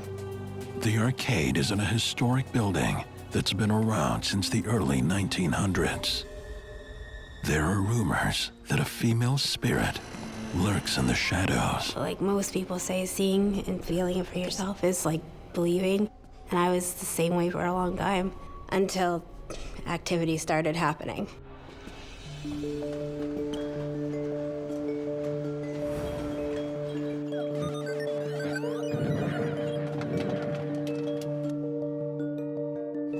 At night when everyone was gone, I cleaned and made sure everybody was out of the building and locked up. I was mostly alone in the building. Being 18 and working by yourself is not easy, and it kind of freaked me out. A month on the job, Tanya works in solitude on her shift until one unusual night. I heard footsteps, so I thought it was a customer, and I went to try to check out and investigate what it was. I started walking towards the back. The footsteps just kind of peter off and didn't find anything. Something or someone is playing games with her. The activity started building. This time I actually saw something that, was just weird.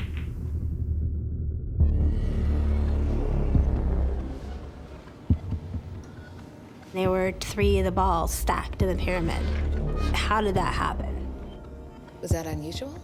Very unusual. I didn't put them where they were stacked. Working alone, there is no one to tell, so she gets back to cleaning.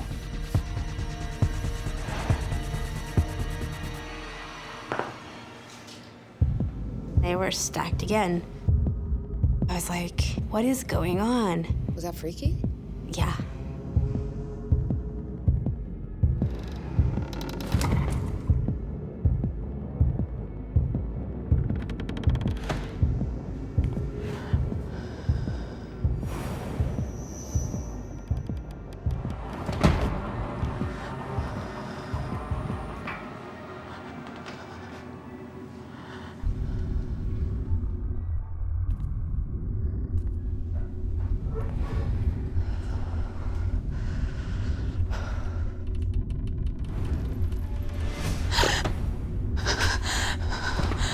All the toys on the shelf flew off.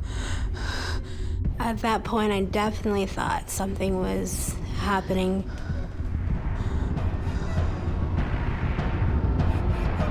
And it seemed like it was kind of centering around me. There was something, some activity going on there that is beyond, my control. It didn't feel human at all. I believe that what Tanya is experiencing is a poltergeist, classic poltergeist. They can be very dangerous. This spirit might be acting out because it needs to be heard. It needs acknowledgement. All of a sudden I heard bang, bang, bang. And I'm like, what is that? And then I heard bang, bang, bang even louder. I'm like, okay. So I went to check throughout the building to see if there's anybody else in the building with me, and there was no one there. And as I'm checking, the banging is progressively getting louder and louder.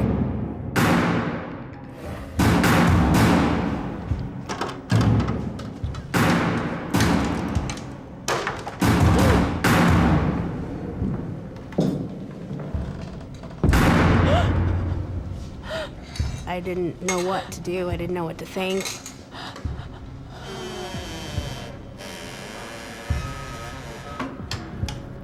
I was scared.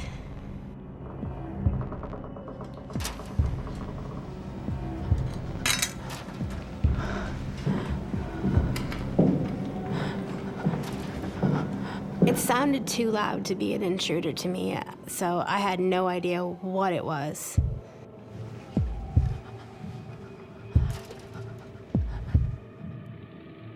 Tanya. Next thing you know, I heard Tanya. I'm looking around who said that? And that's when I realized there's something with me. Tanya. It was a female voice whispering my name. Tanya. Tanya's job at an arcade is anything but fun and games, and she senses that something is toying with her. I heard somebody whisper my name. Were you scared? Oh yeah, very, very scared. I had no idea what it was.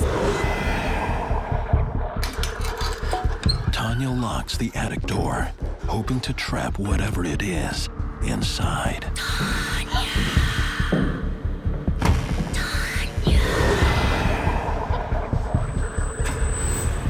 I panicked and I ran out.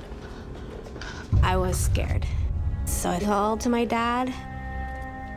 Tanya's dad shows up to help his distraught daughter.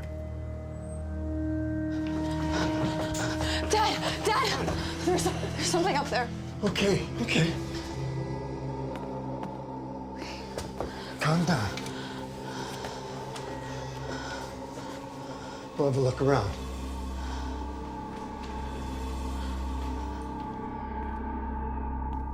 My dad didn't find anything.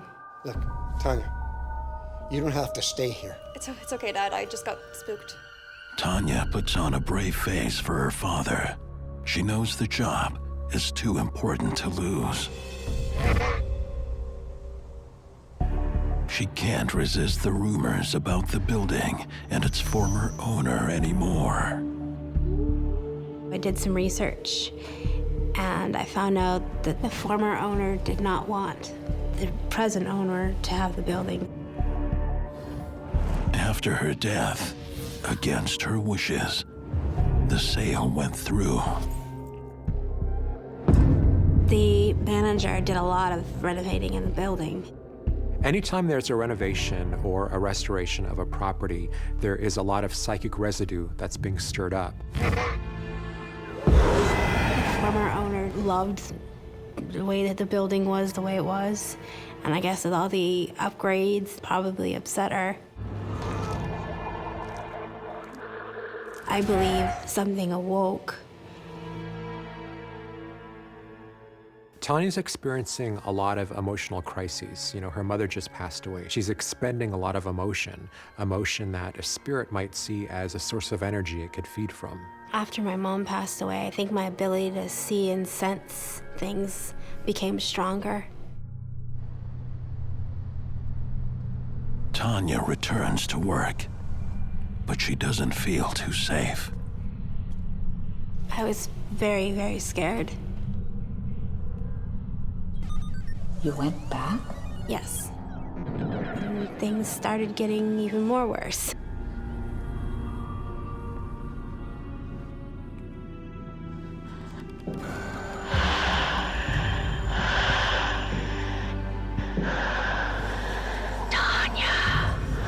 I would hear my name being called.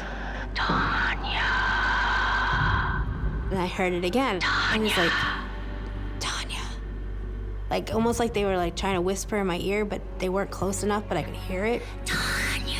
It was freaking me out because I had no idea. No idea why the spirit won't leave her alone and what she wants. I saw out of the corner of my eye something like walk by, and I'm like, what is that? My heart was racing, I was sweating. Tanya. She's in a game she doesn't want to play. I was scared. The panic had set in. Why is it, choosing me?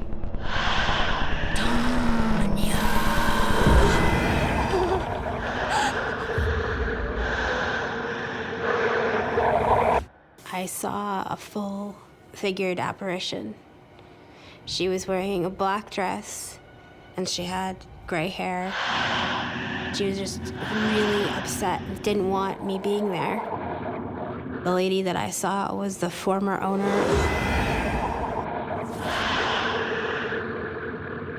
No. Why? Please. And then she just vanished right before my eyes, and I'm like, oh my gosh, what did I just see? Tanya.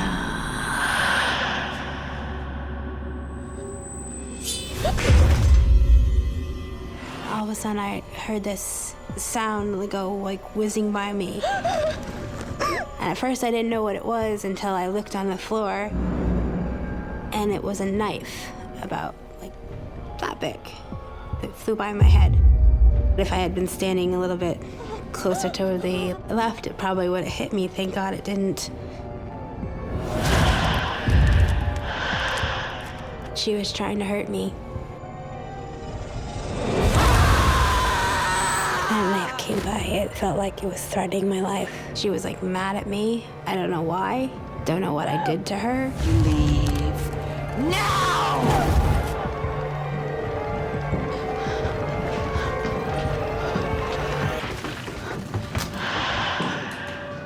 This former owner might be singling Tanya out because it just needs to convey that some type of great injustice was done to it. It's so full of rage and anger, and it's focusing that rage and anger on Tanya.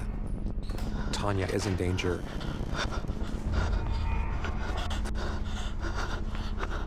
I ran out of the building. I got a very overwhelming feeling of sadness. It was so strong and emotional that I couldn't really, handle it. The past owner, on her deathbed, threatened that if the present owner got the building, she would come back and haunt it, and I believe she did. And then I think because I was the first person in the building that season, it decided to take it out on me. It freaked me out to the point where I never wanted to go back to that place. It was just scary.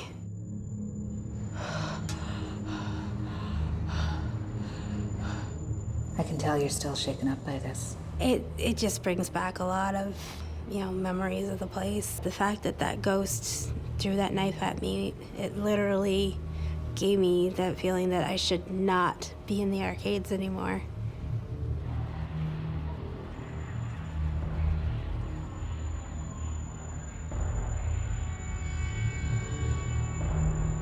Do you believe in the paranormal?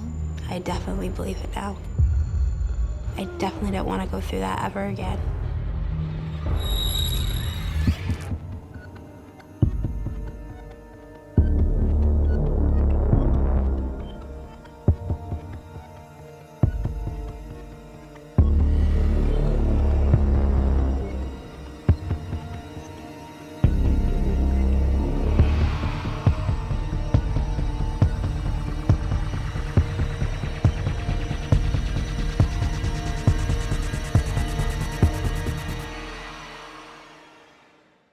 It's another cold one here. When I first started working there,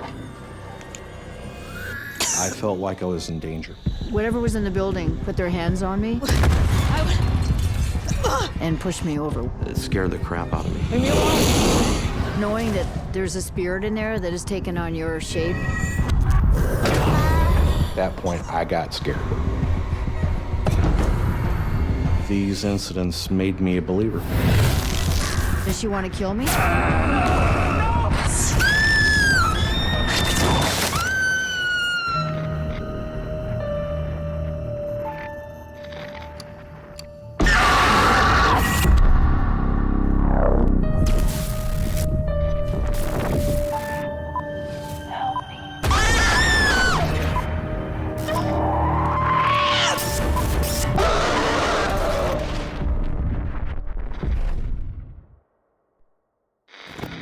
What you're about to watch is based on true events. Some details have been altered to protect confidentiality. My name is Tim, and I work the night shift.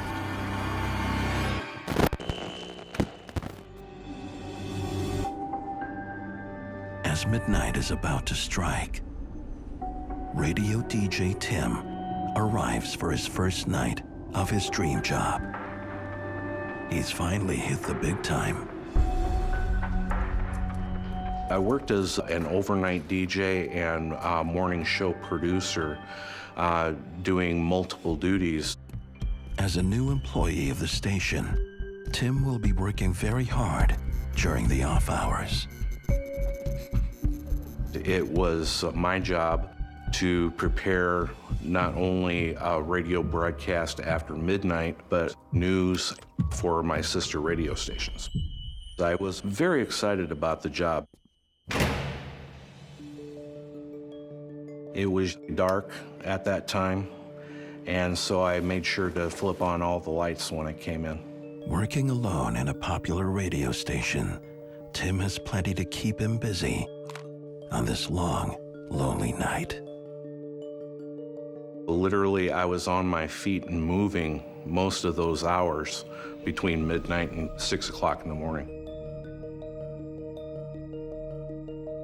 It's been quiet at the station so far. Then things started happening very strange.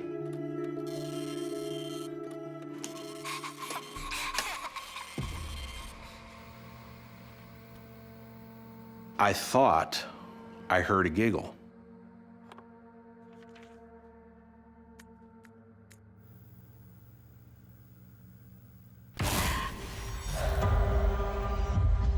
I dismissed it and didn't think anything else of it.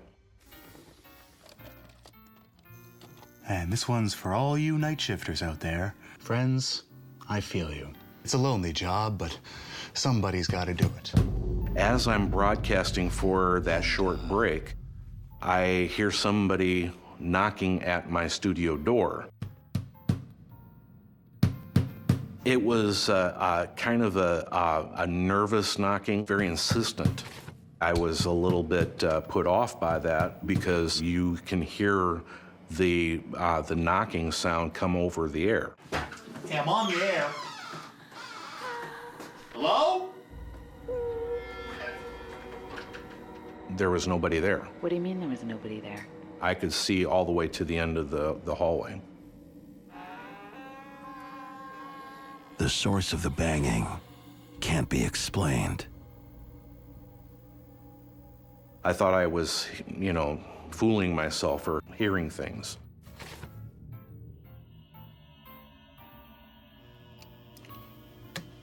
Let's keep it rolling with another stone cold classic.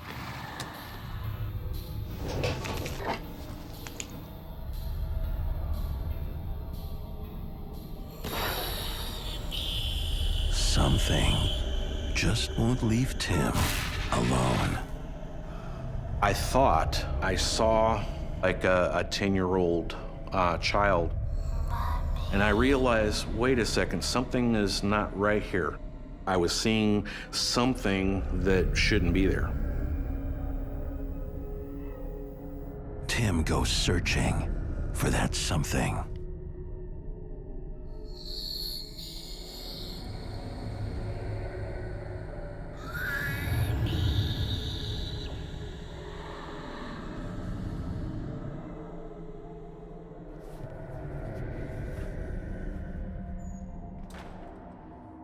I was completely alone. Nobody was there. Whatever's going on here, I'm really, really bothered by this. I got very agitated. Tim's dream job is becoming a nightmare.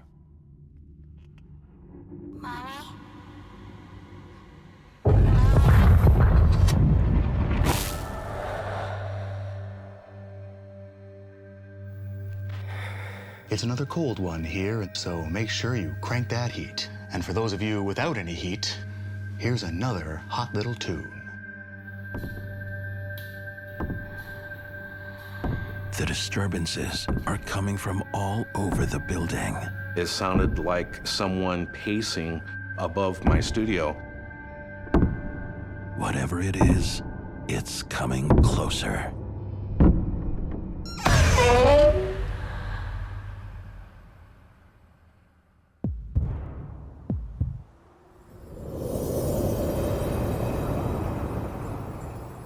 It got extremely cold in that studio.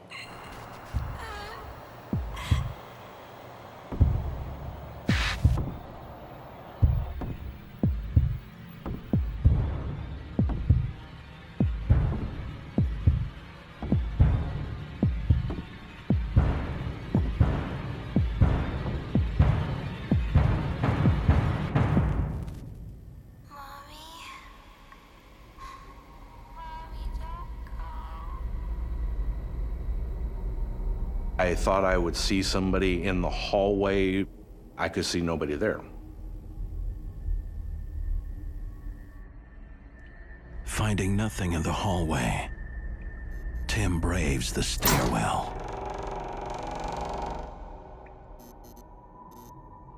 The footsteps upstairs keep getting louder. louder. When I went to the stairs, I got the sensation that something is watching me on that landing.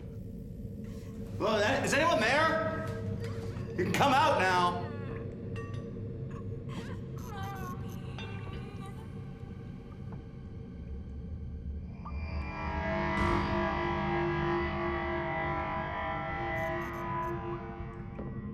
Hello? I climbed the stairs, and that was a mistake.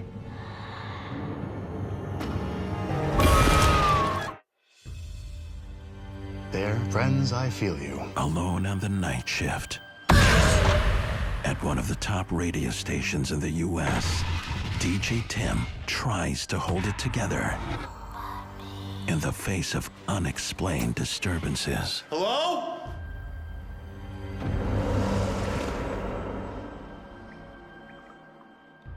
At that point, I got scared. Is anyone there? Why is this happening? Am I going crazy?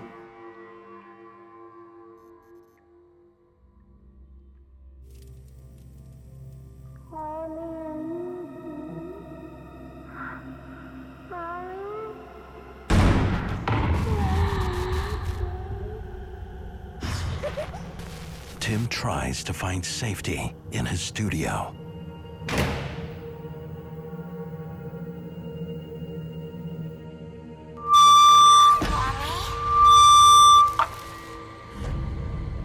Nowhere is safe. These things definitely should not be happening.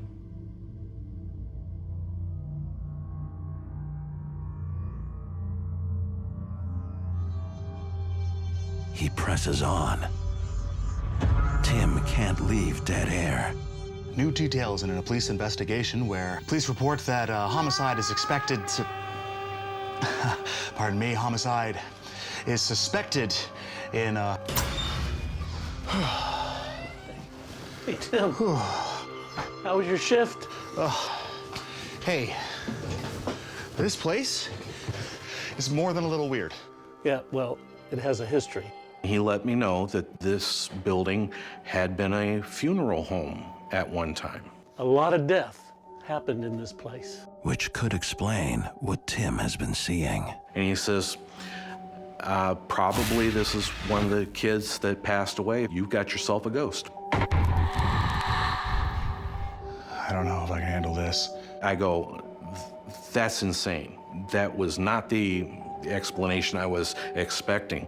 The building that houses Tim's radio studio was at one time a funeral home, linked with the bodies of those who died. Some of these spirits died under extremely distressing circumstances.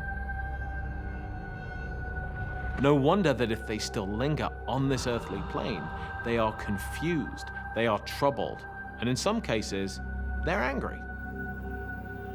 He goes, that's why we've had several people leave the position that you're in. I gotta figure out what I'm gonna do, man. Why didn't you quit? I was really enjoying my job. I didn't want to quit, even though I'm like, this is weird. You know, I work in a funeral home, really? Determined to keep the job that he loves, Tim returns for the night shift with a strategy. I kept my studio door open when I was broadcasting. That way, he can keep an eye on the hallway.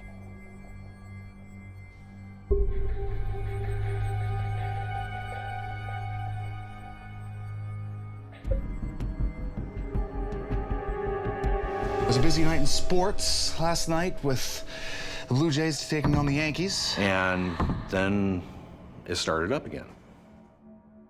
I would hear the footsteps on the landing from the top portion of the stairs, almost like a child. He tries to ignore the sounds. 4-2. And now this. Until he no longer can. And I said, enough is enough. I'm going to confront this spirit.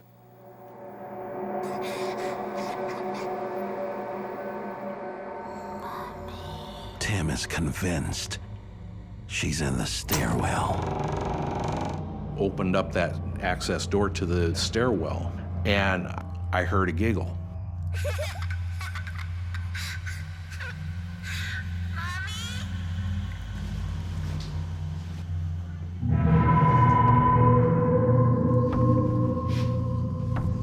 Hello?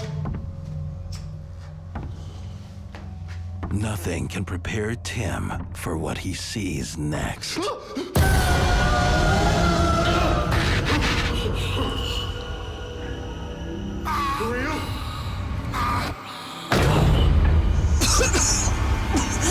And suddenly, the little girl is no longer alone. She's joined by a blood-spitting entity.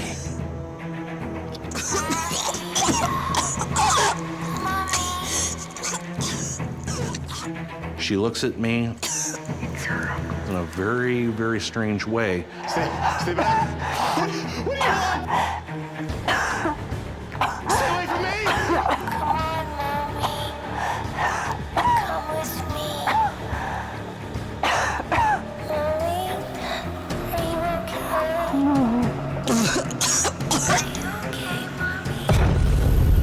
I felt like I was in danger. It's about life and death. Tim is trapped in the studio.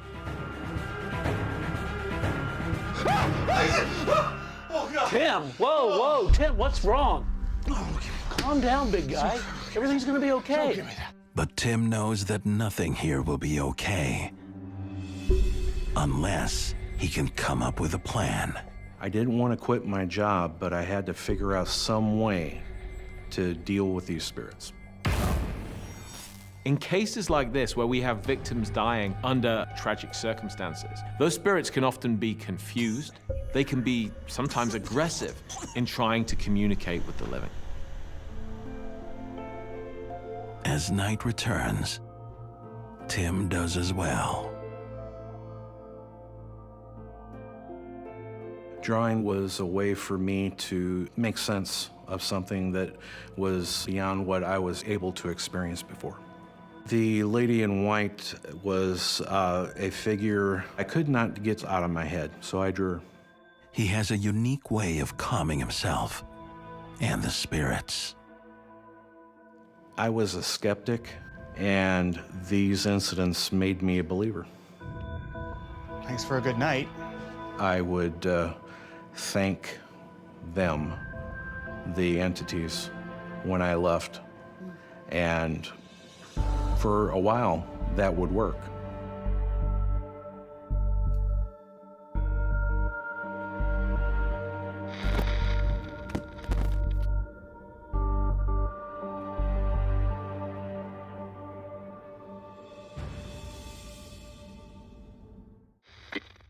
I'm Heather, and I work the night shift.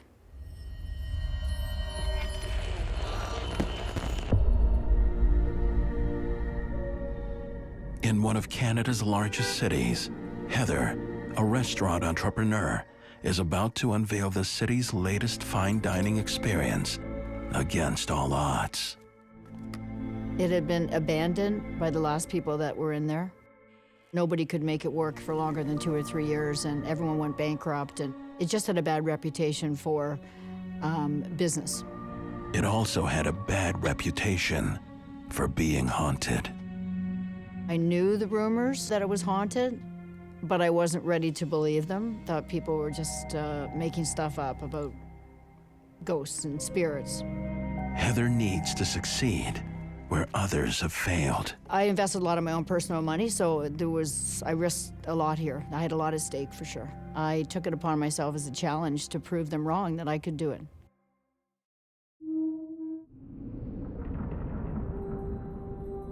But there's no denying the place oozes a certain atmosphere. Kind of had a ghostly feeling to it. It was just eerie.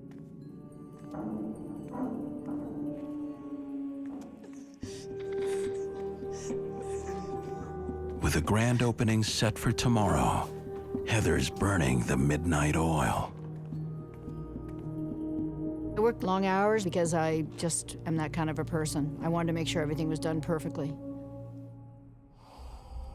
It's now 2 a.m. No one else is expected in the building until daybreak. And yet,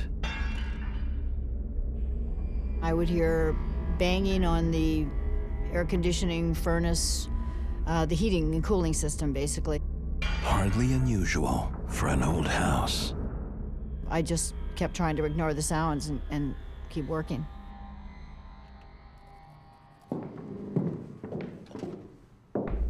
And then I heard someone walking up and down the stairs, which freaked me out because there was no one in the building but me, I hoped.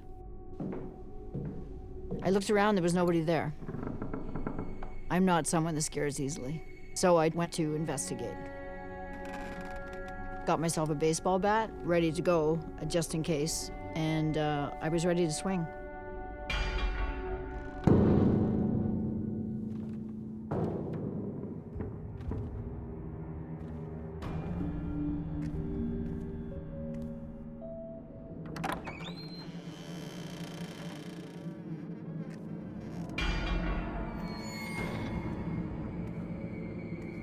Sounds lead her to an old back room.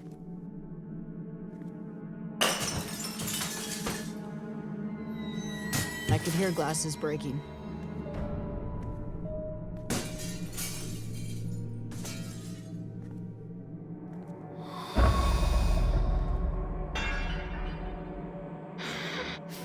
She feels certain she's being followed.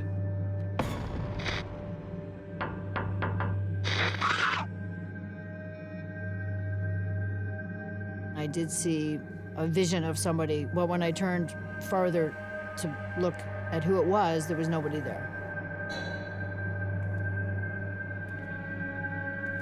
Anyone there? Scared the crap out of me. Even though I'd heard the rumors about there being something in there, that people called it a haunted house, I thought it wasn't possible. So how'd you make sense of this? I questioned myself whether I was just actually working too hard and imagining it all. So just carried on for the night. Back in her office, she refocuses her attention on the business at hand, tomorrow's grand opening. I just wanted to open the door so I could get people to come in and enjoy what we'd created and to enjoy the food and the whole atmosphere.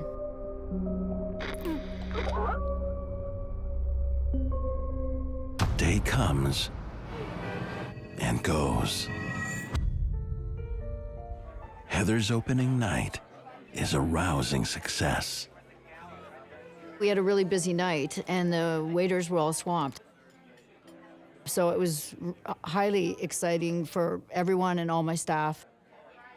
With only a few stragglers left, later that evening, things go south.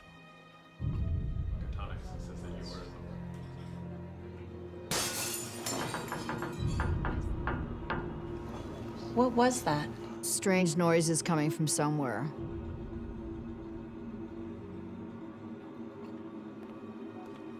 We proceeded to look for where the noise might be coming from.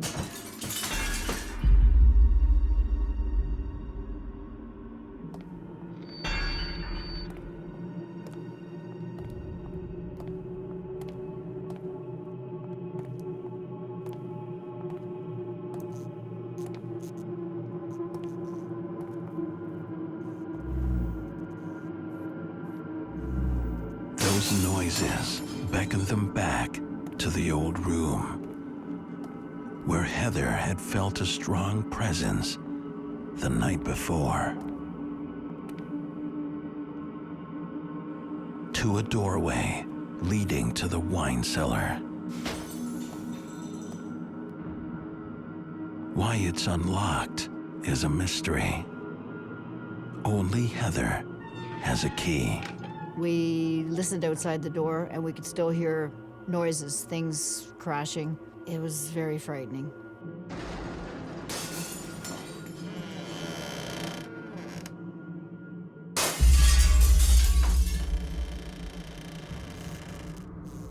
The the noises stopped, and we walked in, and there was nobody there.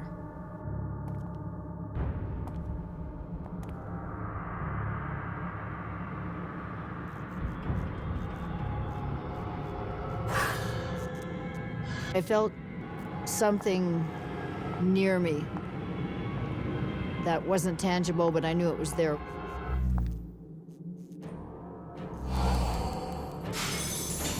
I saw a blur of somebody in a red dress. I was scared.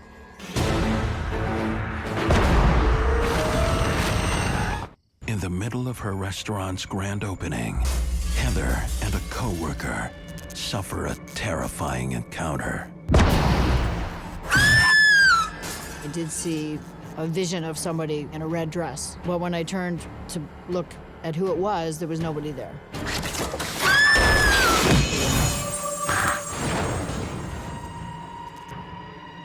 At that point, I started to think that maybe there was truth to the rumors, that it was haunted. Then my next idea was, are we in danger? I was terrified when that happened. Well, I'd never experienced anything like that. I didn't know what to do or how to handle it. But I didn't want to tell the staff how I was feeling at that point.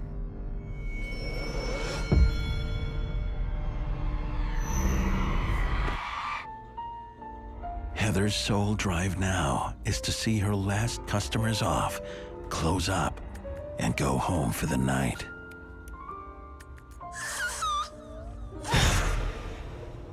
Felt like a bodily presence was near me, but there was never anything that I could see. You okay? I was scared and more worried for my staff than I was for myself. Worried her erratic state may have spooked her customers, Heather tries to make amends. I'd love to offer you a... But things Excuse me for just a moment. go from bad to worse. I felt quite a jolt on my shoulder, and there was nobody beside me. I thought that I would... Whatever was in the building put their hands on me and pushed me over. You okay? Yeah, I'm fine. Sure? Yeah, thank you. I'm fine.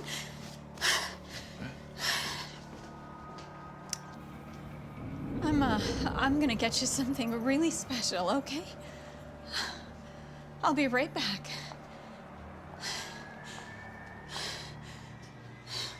Did you feel like you were in danger? I started to get quite fearful. Didn't know how to protect myself. I didn't know what I was protecting myself from.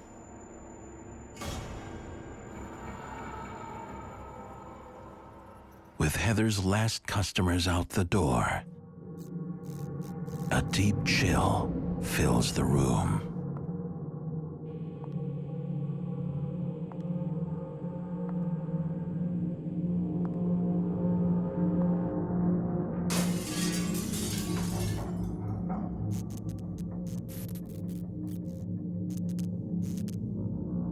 I knew there was something else in this restaurant with me. I could feel it.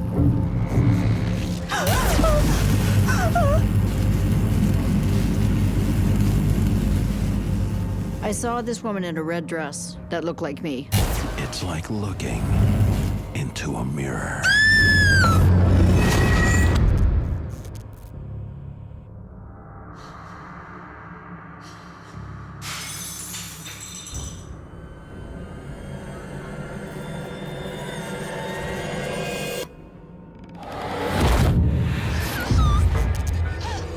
Knowing that there's a spirit in there that has taken on your shape is a terrifying thing.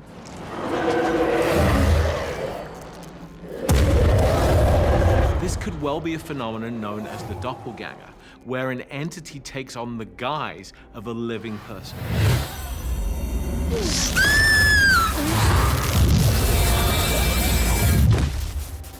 Without warning, the doppelganger vanishes into thin air.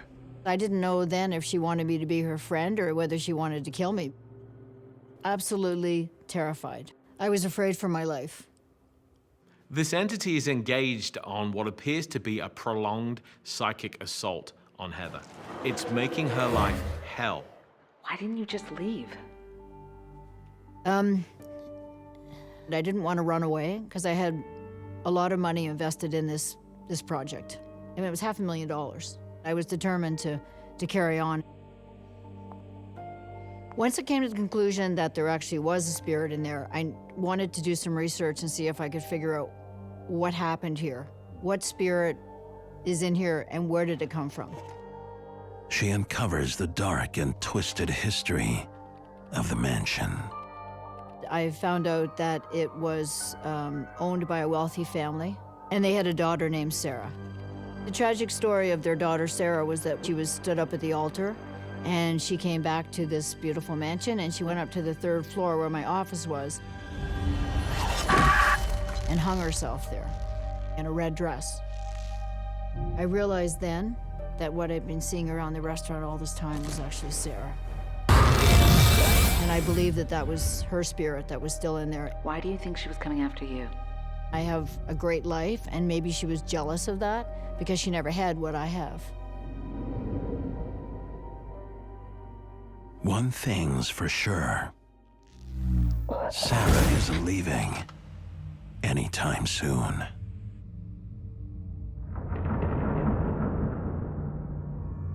Sarah didn't want me there, didn't want my business there, and tried everything in her power to not let us open and then to not make it comfortable for us to be in there. She wanted the house to herself. There are a number of ways in which entities can attack the living. Sometimes those attacks are physical, but there are other forms of attack.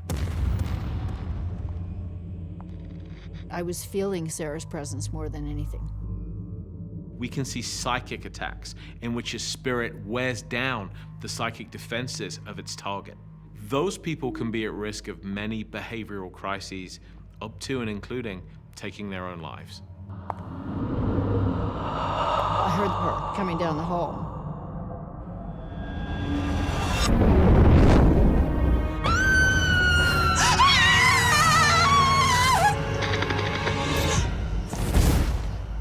In the end, Sarah's haunting forces Heather to close down her dream restaurant. Word did get around that the place had some kind of weird spirit in it.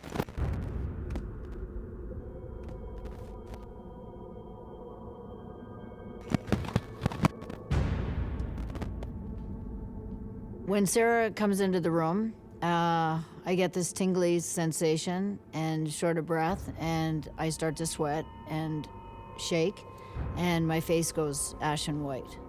It seems like it's happening. Look, Heather, you're shaking. Yeah, I know. It's starting. She came for the interview.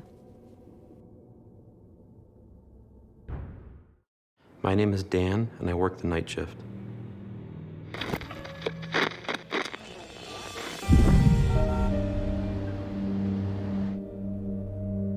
"32-year-old Dan works as a night manager in a bowling alley that has seen better days.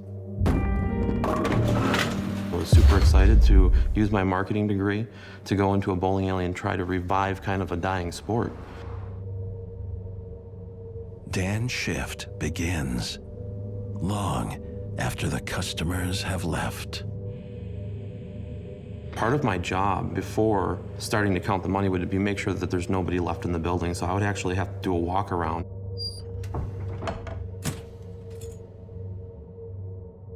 Oftentimes I found myself there alone 5 or 6 days a week.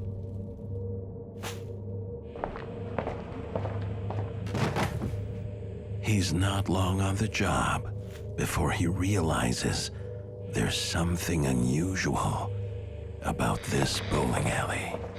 It started to get strange. One night I was getting the lanes ready for the next morning for the league. Plugged the machine in, got it ready, set it down on a lane, started running it. And I had to go back in the kitchen to start getting some other things ready for the next morning.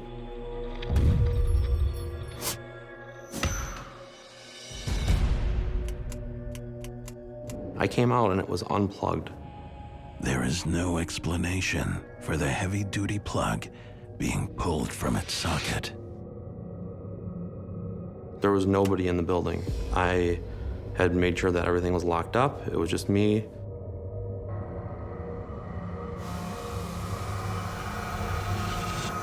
So that happened not once, twice, but 3 times in a row. I plugged the lane machine back in order to get that job done.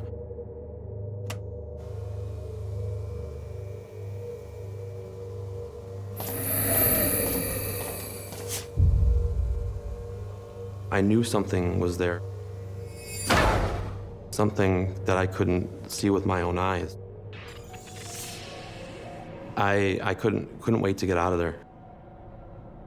I mean, it is startling, and it did begin to freak me out.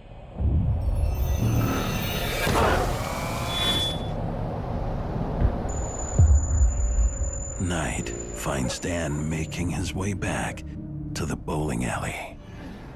I was working at a hotel, a nice hotel, and I was getting paid half of what I was getting paid at this bowling alley. So, you know, sometimes you have to deal with things that you don't like. Dan settles in the safety of his office to finish up his auditing duties.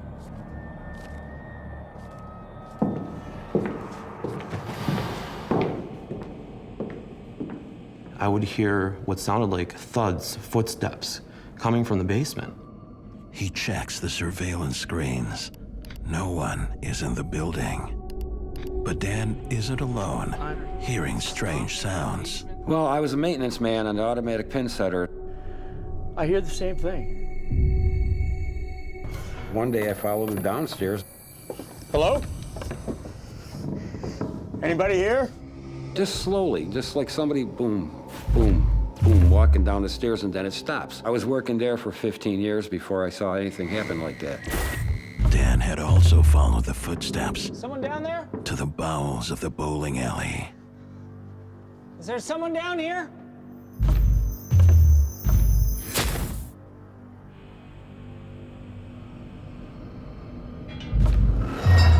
Who is that?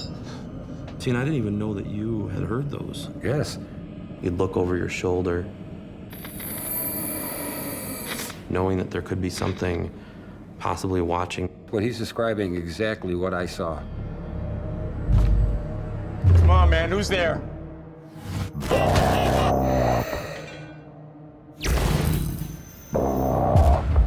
I hear Bob. I'm looking around and I hear Bob. I ran up to the front real quick. That presence in the basement terrorizes Dan as well. I saw this shadow. What is going on?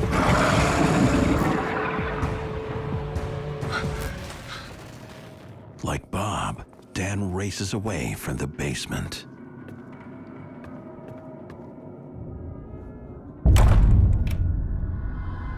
To my astonishment, he also had experienced the same things. Mm-hmm. Why didn't you warn Dan?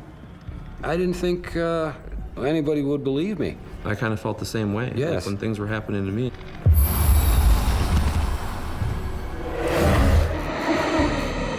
Dan and Bob are both experiencing the same types of events in the same location, sometimes independently of one another.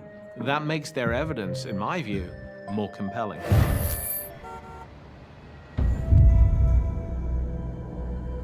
He has grave concerns about returning to his night shift. Did you have the thought that it could hurt you? I think in my mind, I hoped that it couldn't. I hoped that it couldn't hurt me. I couldn't just leave. I was very torn because I loved the job, and I had to provide for my family, so it was a significant amount of pain for me. That night gets stranger. When I was sitting in the main office, it sounded like a game of bowling was going on. And you could see some of the lanes from the office, but not all of them. You had to actually get up, get out the door. Unexplained voices echo throughout the supposedly empty alley. I would walk over to the lanes and check to see if maybe somebody's pulling a prank on me. Is someone in here? There it is. Oh, there. Oh, I have to get a photo. Nobody was there. There's no balls on the lanes. Is this something that maybe sound is echoing off the wall? I had no idea how this was happening or why it was happening. It's no longer just voices. Look at that! Dan sees something he has no words for. Dan, a night manager at a bowling alley rumored to be haunted, is now face to face with an angry presence. Look at that! Off to the corner of my eye, I saw it looked like a person.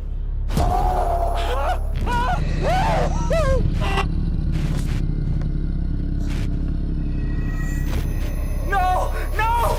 No! No! It scared the crap out of me.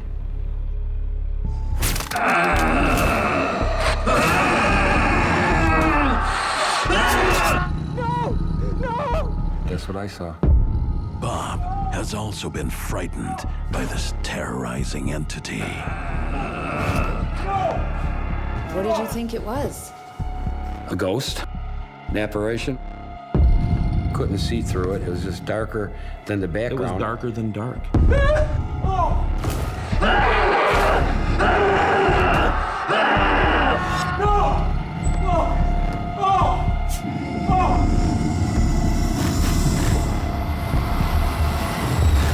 And just dissipated right into the wall. Yes, that's what I saw. That exactly. Same thing I saw. Really just see that really just happened. Surreal. When I saw that apparition walking through the wall, that was like really, really like heavy. You're the only one in the bowling center, but there could be something there from beyond in the building with you at the same time.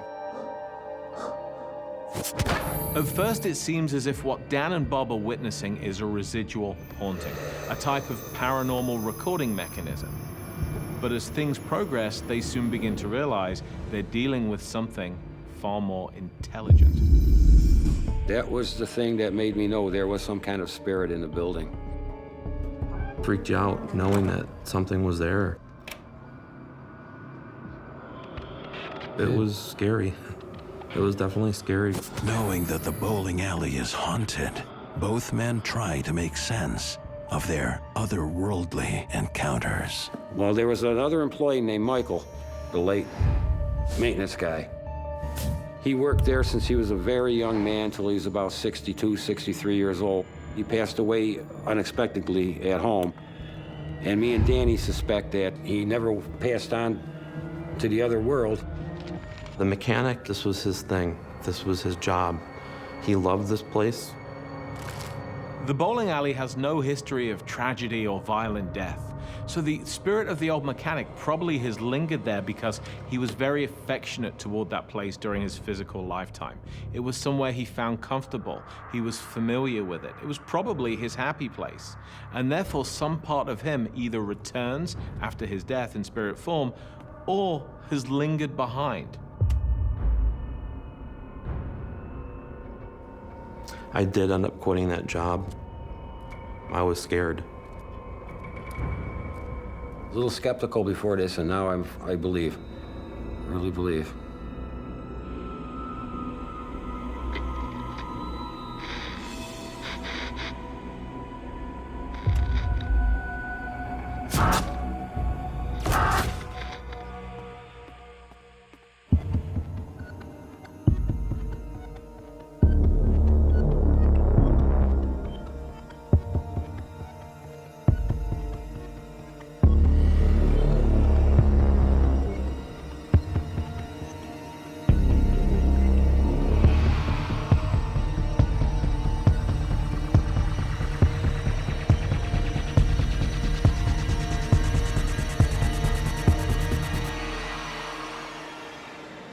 I knew I was the only one there. At least I believed I was.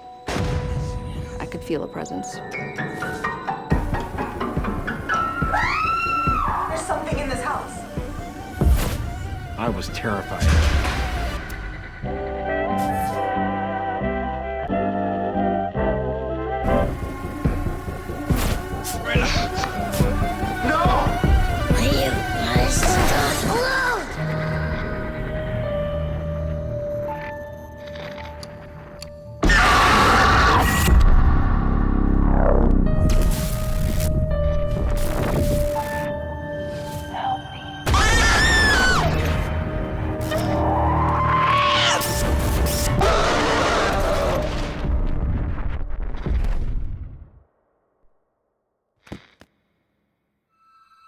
what you are about to watch is based on true events. Some details have been altered to protect confidentiality. My name is Bobby, and I work the night shift.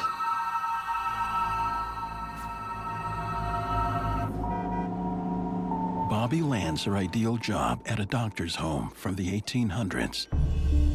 Now, a museum. My position at the museum was director, which enabled me to have full access to the premises. As director, I worked all hours of the day, but the evening shift that I worked would have been 4 p.m. through 2 a.m. I have a true love for the house. My family is very connected to it. For many years, my grandmother worked there. She was actually delivered by Christopher Best, and many of her children were delivered by his son, Duncan. She works at night in an old house filled with generations of doctors' preserved memorabilia. Some carry the scent of the dead. The house was always a little creepy, especially in the evenings. You have to remember this is a house built in the 1800s. The light switches are almost always on the other side of the room than you're walking into, so you're walking through the dark. When I started at the museum, there were no rumors of ghosts, there were no whispers of any sort of paranormal activity. It had just been a house that the doctor had lived in. I was a true non-believer, but I've had flashlights go off on me while I'm trying to walk through the room and they just decide to shut off. At night, Bobby's duties are to photograph and catalog the items.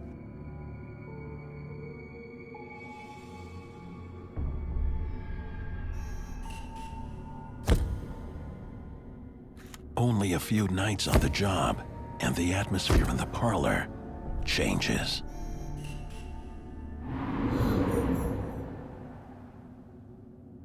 I couldn't really put my finger on what it was, almost like a breeze, like a wind, some sort of movement. It was if somebody had just walked into the room. It was like a wash over you, and you could just smell the perfume. I turned, and I just saw something very quick out of the corner of my eye move. It had a form.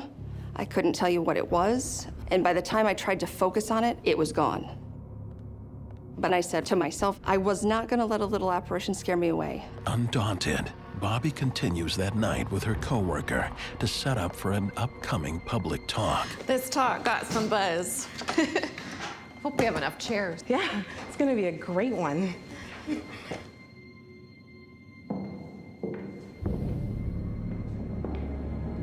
I had heard footsteps above me, and they kept growing louder and louder. No one's here, right? No one. I'll check. Be careful. The footsteps were clear as day. There's absolutely no denying it sounded like somebody was just walking forcefully through the house, as if in a march almost. The staircase in the front parlor had been roped off. It sounded just like somebody upstairs. Bobby follows the footsteps to a part of the museum close to the public. The footsteps just stopped when I opened the door. I felt a heaviness in that area of the house. It was drawing me around the room.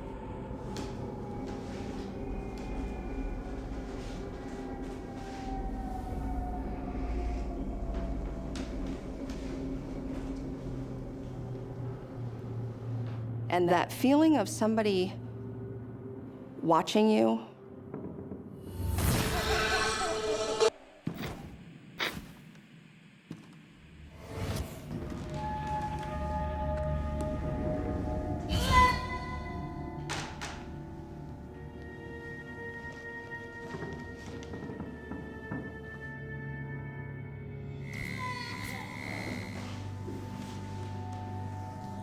When Bobby opens the trunk, she unleashes a darker energy. inside was some articles of clothing.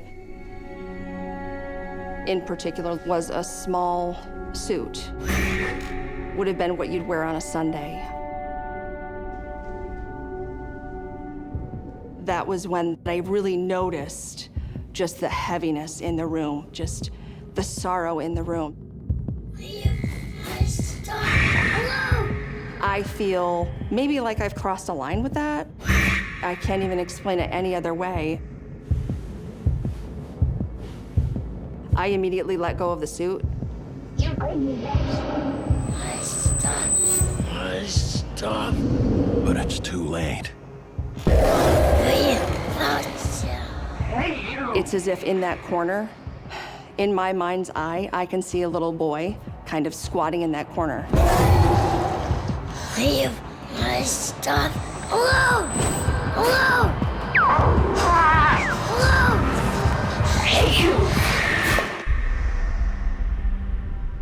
Though Bobby loves her job as a museum director, her skepticism about it being haunted is being challenged by coming face to face with a terrifying spirit.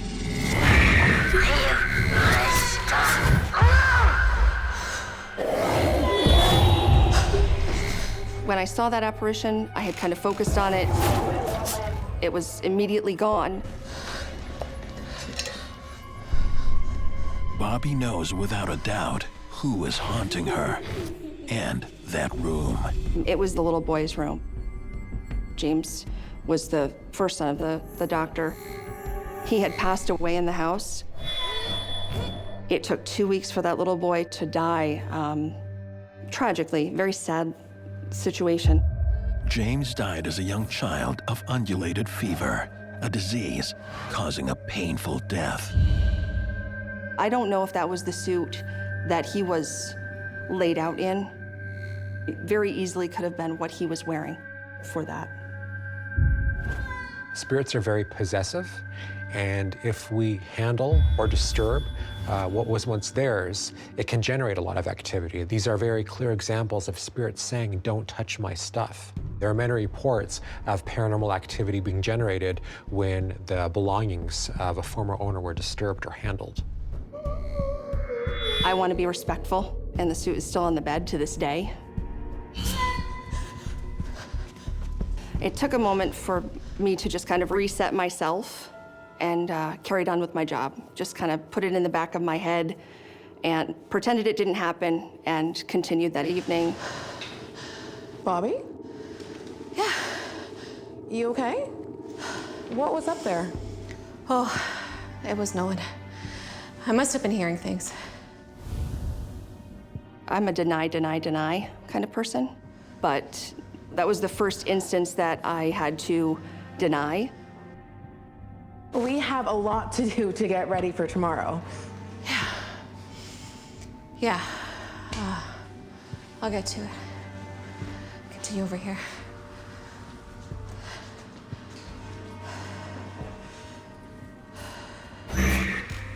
I'm just gonna go get some stuff from the shed out back. Okay.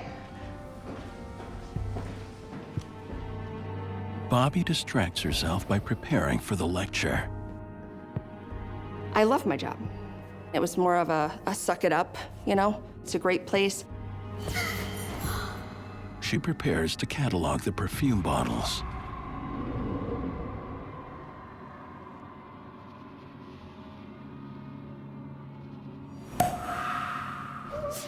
You opened it up after what happened? The perfume was a little bit too tempting not to open. A kid, you have your grandma's perfume in front of you, and you just, you know, you want to smell. So I justified opening the perfume with that.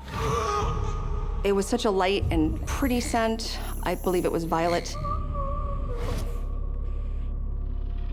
And I immediately noticed it as the perfume that we had smelled earlier that evening.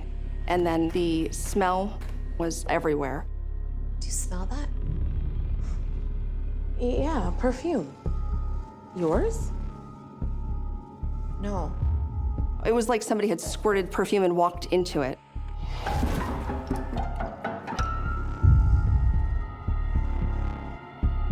And then, gosh, we had heard the faint sound of a piano playing.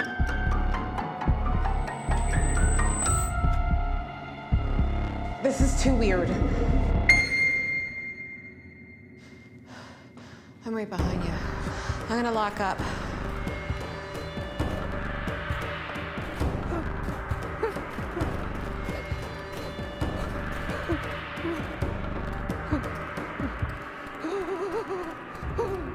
But before Bobby can make it out, Her perfume had kind of come into the room noticeably. It was like a wash over you. There was a presence. I could feel a presence. and suddenly, the Victrola comes to life. You must stop.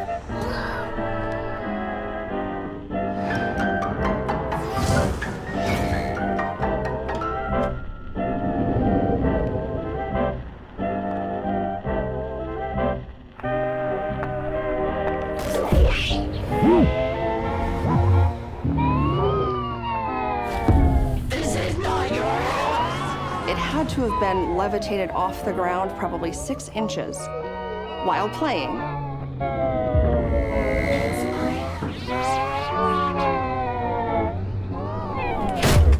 And just dropped. It was like a person picked it up and just dropped it. It was so real.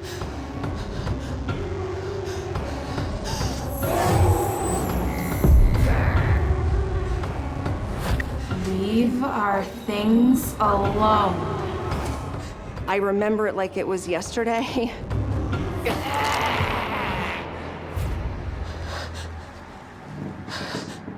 I think Bobby's experiencing a mixture of both residual hauntings, trace memories, trace elements of things that happened a long time ago, but also an intelligent haunting.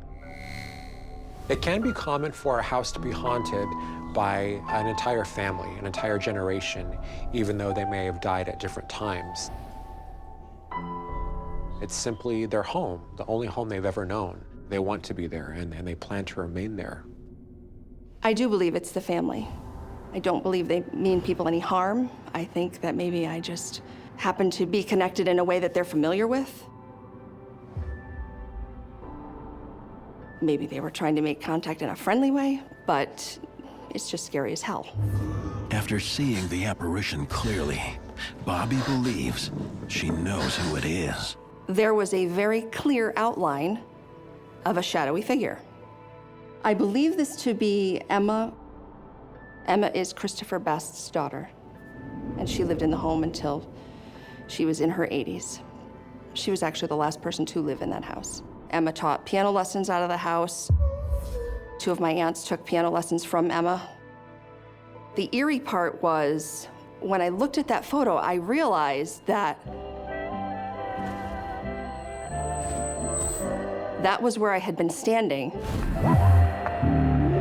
when the Victrola decided to jump off the floor or fall to the floor, whatever it did.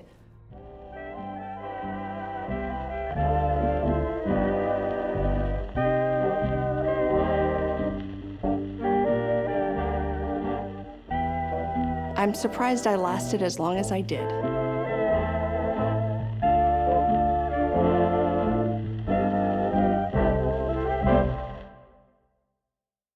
My name is Jim, and I work the night shift.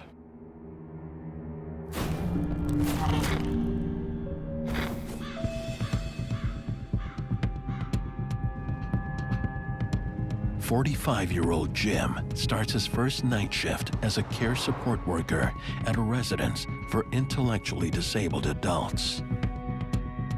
When I first got the job, I was excited because we did need extra money to help, supplement our incomes. My wife worked full-time, I worked full-time, but we needed extra income. Around the corner here is the basement.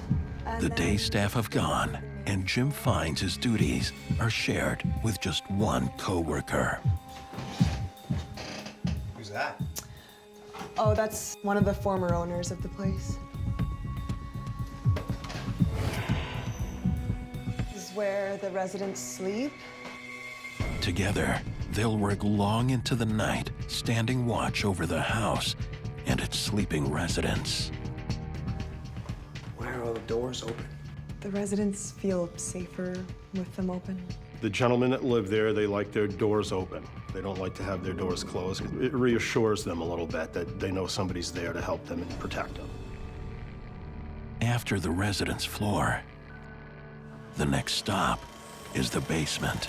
She shared that the basement where the laundry room is located kind of freaked her out. I told her that I would go down and bring up the first load of laundry. But his coworker won't go. When you go down the stairs in the basement, they creak a little bit. It's an old home. It was built about 1843. But the feeling Jim gets being down there can't be explained. Just get this weird feeling. I had a feeling of unease. You can feel the hair on the back of your neck stand up, and it just kind of freaks you out a little bit.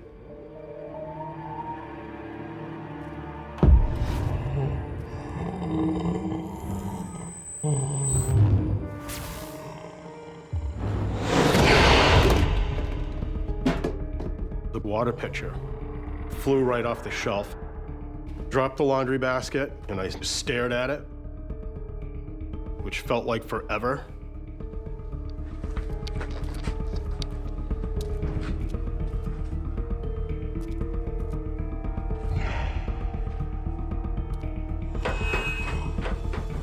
I would love to have shared with my coworker, but she would have been incredibly terrified, and I know she would have left. Jim keeps silent and gets back to watching the residents settling in for a long night ahead. I shut the lights off in the hallway, and I had 2 little night lights that were plugged in, so it just had very dim lighting, so not to wake the gentleman up that lived there.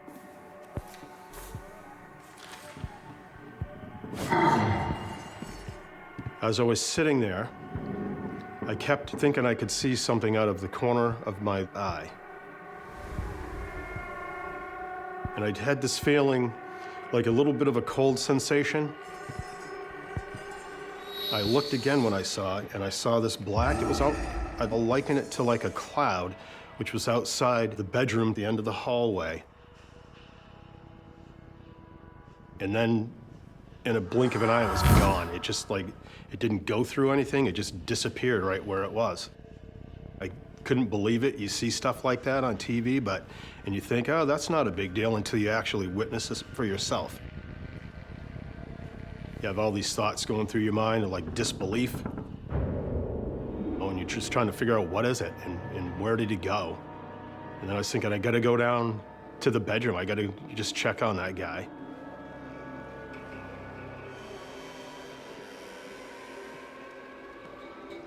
I peeked in. He was sleeping soundly.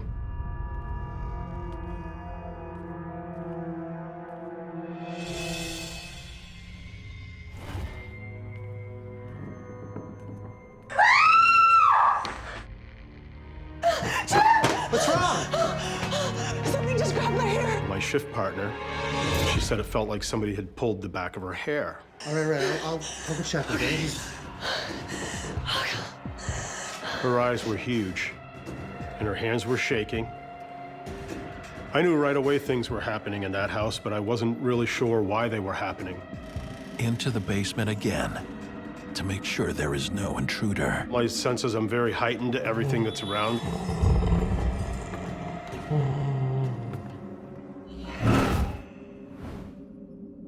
Going down, and you can hear your feet hitting the steps, each one. You can count the squeaks of them going down. I get to the bottom. No one is there, but he double checks the locks anyway.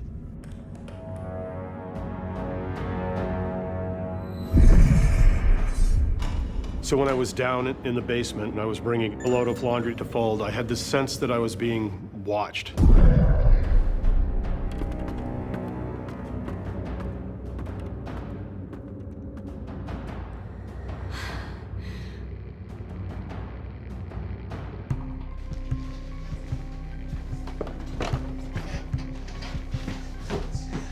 Did you see anything? No, there's nothing down there. This is cold comfort for Jim's distraught coworker. He stays by her side, but it's not long before new disturbances come from above.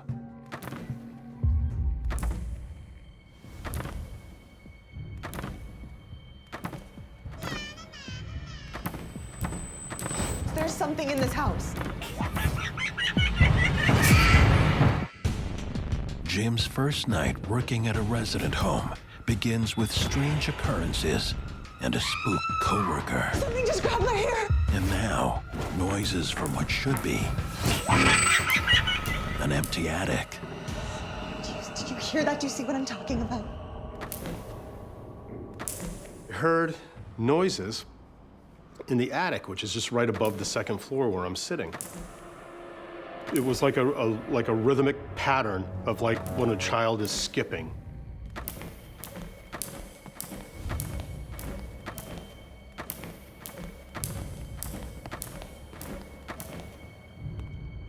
And there's a door that leads up to the third floor.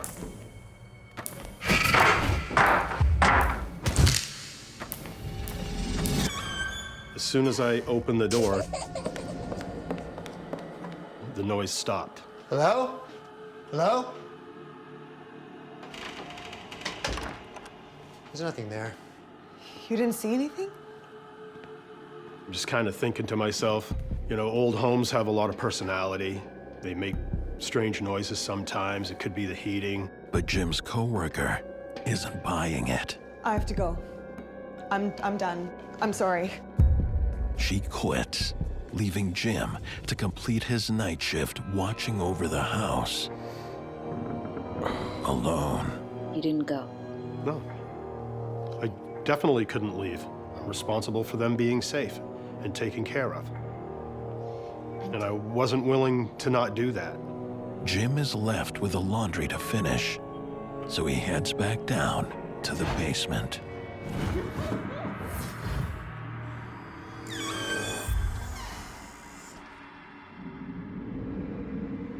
I open the basement door. I look down the stairs, and it's almost like you're looking like at the longest walk of your life.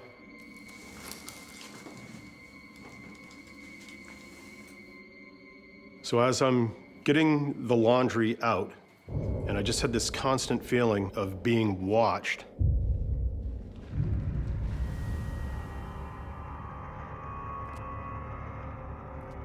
there is a clothesline rope that goes from one part of the foundation to the other, and then they had a tarp over that for a little bit of a breakup in the basement.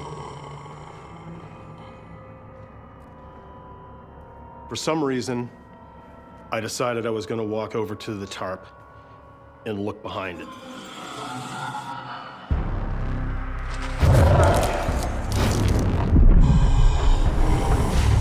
And Jim is face to face with a male entity. He makes a run for it.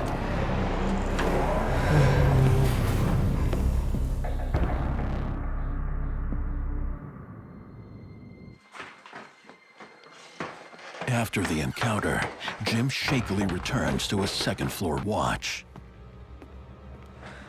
I was terrified. I felt like I was having like anxiety. And I just started like getting a little bit of the sweats too. But Jim has no chance to calm his anxieties. It's now upstairs with him. There was a human-like mass that was inside the doorway of the room. My legs started to shake, almost like if you feel like hypothermic, almost.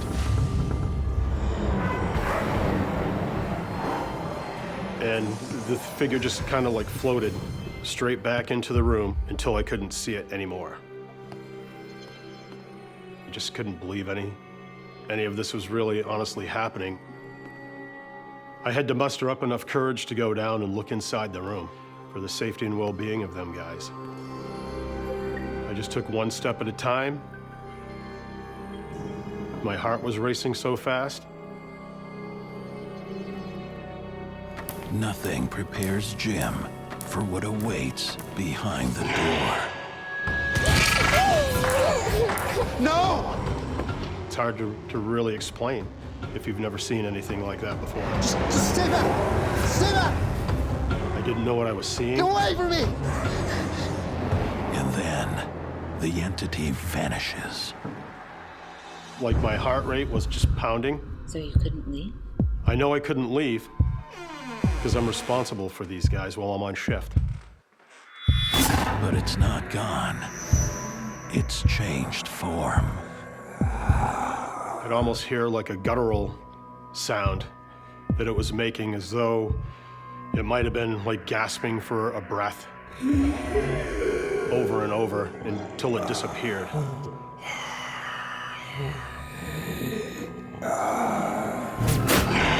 I have no idea what it could have done if I would have gotten any closer to it.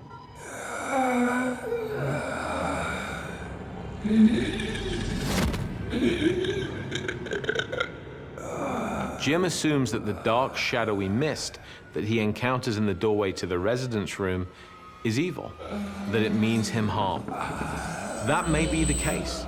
There are some who believe that dark in appearance means dark in nature. But other cultures believe that dark and shadowy figures are the opposite, that they are good, that these are the spirits of our loved ones who are backlit by the light of the afterlife. And so all we can see is their shadow. For me, at least, the jury is still out. As I'm sitting here discussing it, my hands are clammy feeling. And they have been through the whole process of just reliving this. I know, I can see you grasping your hand. Yeah, I was scared. So I sat in a chair for a while, just trying to wrap my head around things that were going on. But I knew inevitably I'm responsible for the safety and the well-being of these guys that I'm working for. I wasn't leaving until my shift was over. 2 hours goes incredibly slow. It goes very slow when you want to go home in a hurry. Dawn finally arrives, and with it, the end of Jim's long, terrifying night. As soon as my shift ended and I got in my car, I was just trying to process everything that I went through. I was worried that the spirit would follow me home. After his paranormal encounter on the night shift, Jim learns that the entity may have been the former owner of the home. Heard stories in the past that there was one of the owners, he had passed away in that home of pneumonia. When we look at the context behind this haunting and the history of location, it may be that all Jim was hearing was the after echo of the old man trying to breathe.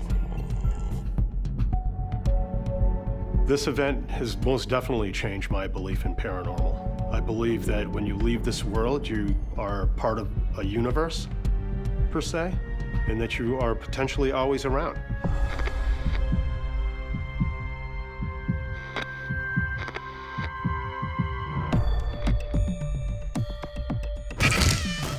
I have no idea what was going on in that house. And I wasn't willing to stay and find out for another shift. Didn't want to find out what it wanted to show. That was the worst experience that I ever had. My name is RW, and I work the night shift.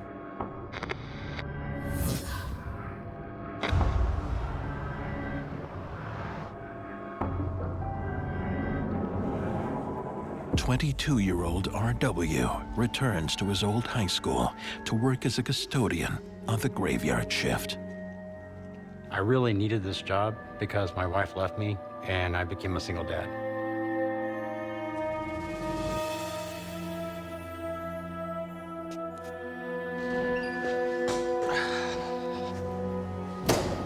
RW's former high school is a lot quieter on the night shift.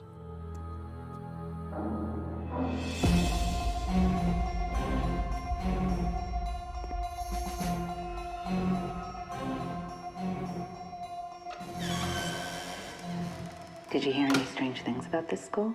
You know, as a student going there, when different students would talk about odd things that happened, However, though, we dismissed that because I was a complete skeptic. But the day custodian is a believer and warns R.W. to be careful in the auditorium. All right, are you messing with me? I'm not messing with you. You okay? I'm fine. R.W. moves on and begins his shift. At the high school, I was put on task by the other custodians to clean the auditorium. Areas that the other custodians didn't want to do, and I later found out why. A big task ahead of him. He gets to work. There had been a drama workshop going on during the day, and so they wanted to make sure that everything was prepped up, ready for the next day.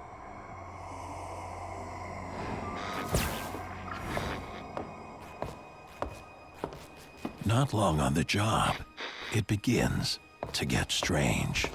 I began to hear footsteps that were going back and forth across the stage. I knew I was the only one there. At least I believed I was. Still being a skeptic, it didn't faze me really. Didn't pay attention to it. I dismissed it when I heard footsteps going by.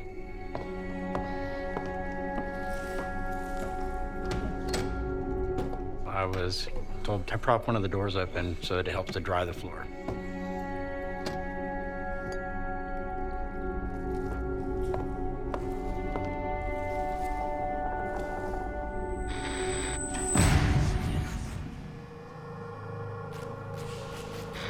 As I was mopping, that's when the door slammed shut. It was propped open good, but it slammed with a force. There was no way for that door to slam on its own. It scared the crap out of me. There was a thick prop that I had up in front of it. It wasn't even laying in close vicinity of where it had been. Someone had to have moved that and slammed the door shut.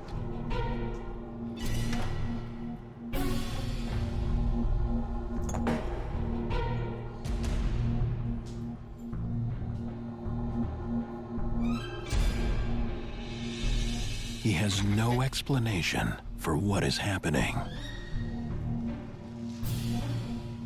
I kept trying to dismiss it.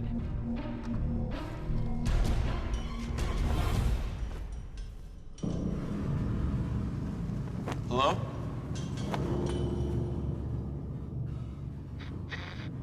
Is there someone back there? The curtain was moving as if someone was standing behind it. Like you could see the outline of them moving past the curtain from the other side. Hello? I just thought someone was behind the curtain. Honestly, I did. So I walked towards the curtain. At this point, realizing that it couldn't be a janitor, I'm getting really annoyed and scared, I'm not gonna lie.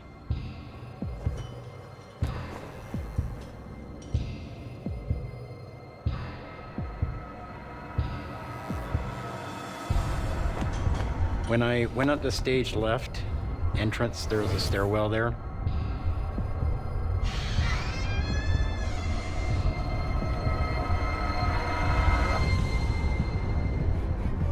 Hello? I could see there was no one there behind the curtain. Maybe it was just a wind draft. You know, maybe my imagination was playing tricks on me.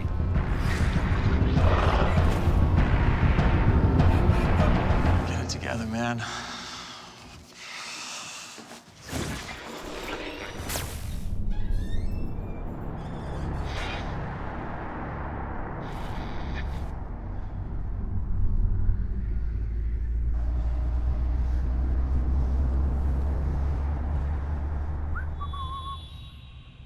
That's when I heard the whistling. The air, it just suddenly changed. Who's there? It became static filled, like something was in there with me. I felt like something was watching me, watching my every move. At this point, I had become a believer that something was in there that I couldn't see. RW being under a lot of stress is opening him up to a lot of factors, and those factors are supernatural. The disturbances seem to be coming from behind the curtain. Okay, pal. You asked for it.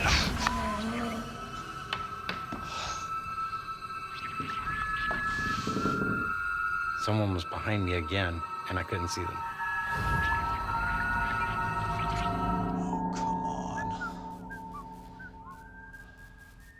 RW.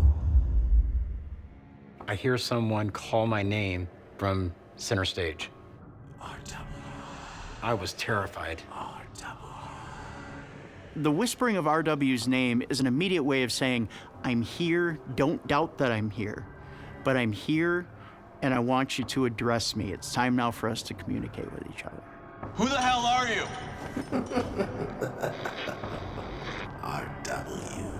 RW tries to be brave. If you're messing with me, I've had enough.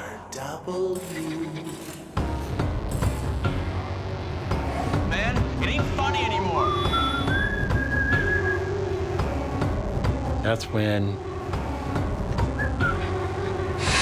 it hit the fan.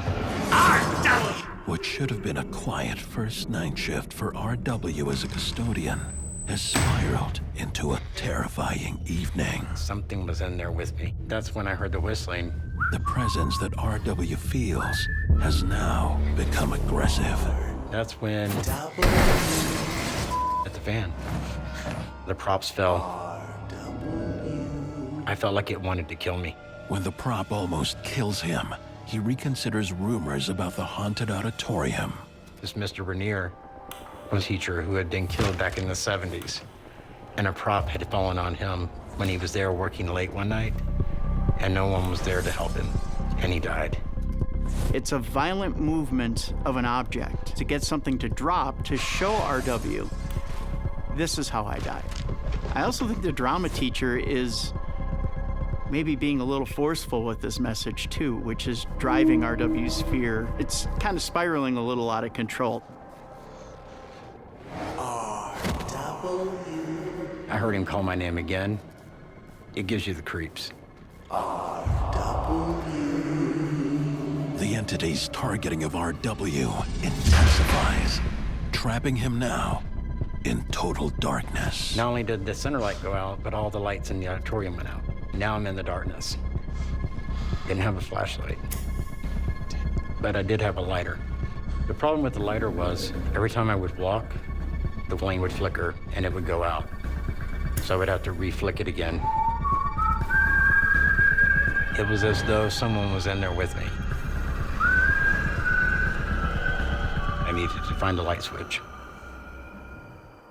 Just as RW reaches for the light, suddenly, the center stage light appears on. And that's when I see someone standing in the direct beam of that light on center stage. I was scared. Now I've got someone I can see. I saw him standing there on the stage. In my mind, I think he was still being a drama teacher, still doing his job, trying to teach you. Don't hurt me. I could feel every sense in my body, every nerve ending.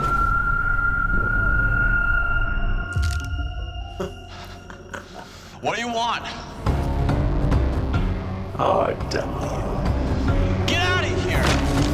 Leave me alone!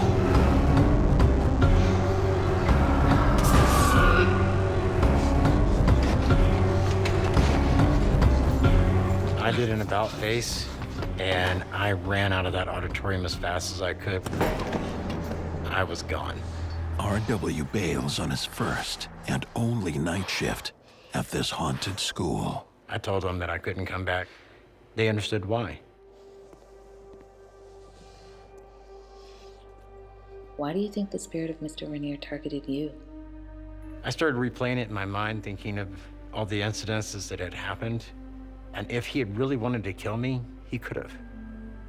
I think he was more or less trying to show me how he died and the fear that he felt being trapped there an entire night with no help.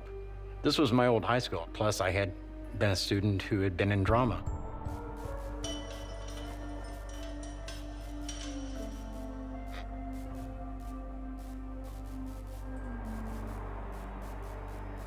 And what happened to your skepticism? After that, I became a believer. And I believe in the paranormal. There is something out there that we can't explain.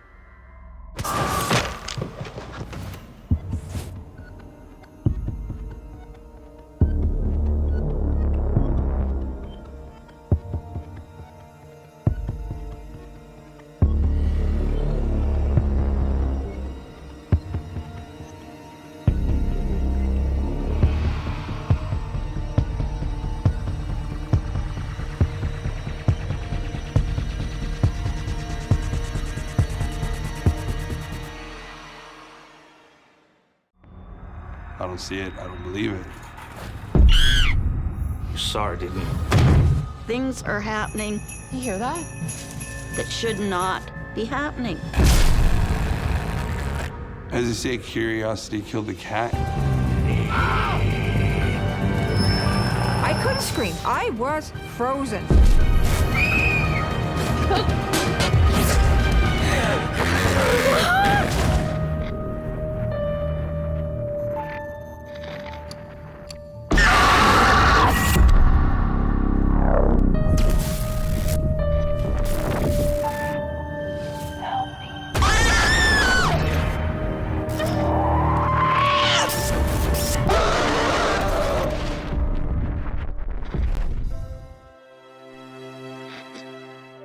What you're about to watch is based on true events. Some details have been altered to protect confidentiality. My name is Nina, and I work the night shift.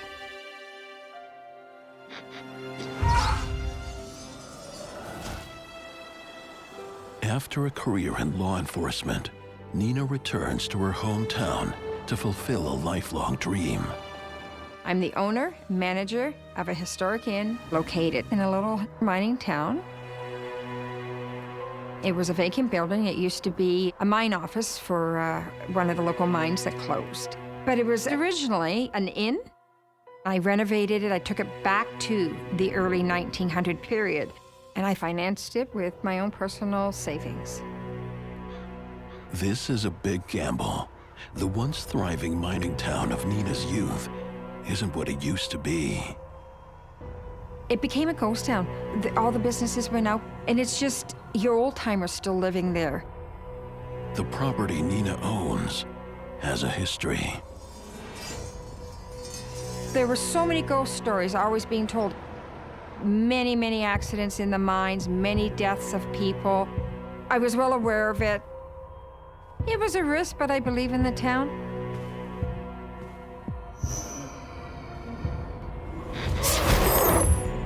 Too busy with hotel preparations, Nina and her right-hand woman have no time for the rumors. Put that one up there, Chief. My name is Trina, and I work the night shift. Trina has been a very close friend of mine for years, and when I decided to go into this business venture, I asked Trina to come work with me. With Trina's help, Nina is ready to open just in time for the holidays. The first thing I experienced at the inn was around Christmas time when we were decorating. So we put up this beautiful Christmas tree, and the Christmas tree had these bells on them. You hear that? Yeah. And out of nowhere, oh my gosh, the bells started ringing. I looked at Nina, and Nina looked at me, and I thought, this shouldn't be happening. I looked around. There was no source of air conditioning, no source of heat coming up. Nobody came in the front door, but the bells would just ring. And I found it really strange, perplexing.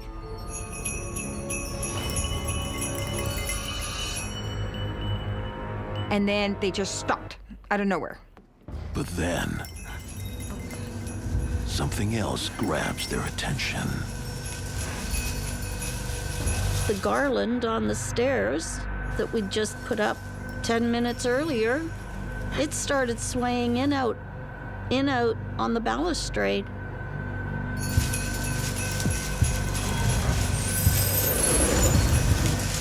It scared me because it's like, okay, what's going on here? But I have no clue because there was no justification.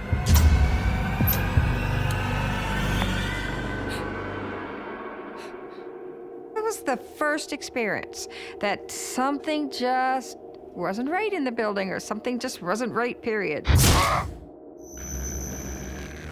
With every passing night, nowhere in the hotel is safe from the strange behaviors.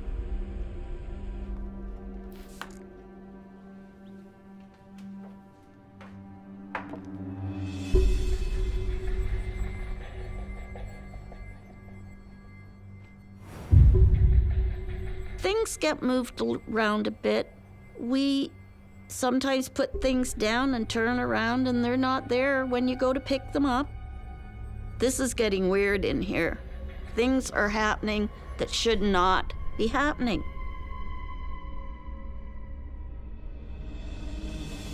When you work a night shift, you are much more likely to experience a haunting because it's late and you're tired and you are revisiting the same location every night. Nina can't shake the feeling that something is tracking her every move. You always felt like you're being watched, as if there's a presence there, but you can't see anything. But you are being watched all the time in that building, and it would almost raise the hairs up on your back. And you don't know what's there, you don't know what's around, but there is definitely something. Later that night, now alone, it gets more bizarre.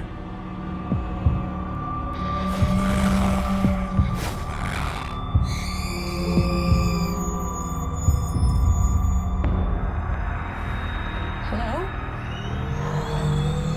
On occasion, I would hear high-pitched rills throughout the building.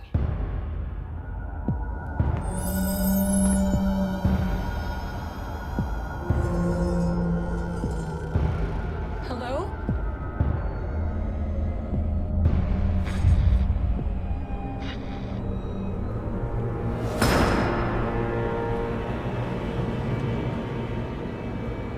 Doors slamming, as if someone is walking around in the building. But at this time of night, everybody's out like a light.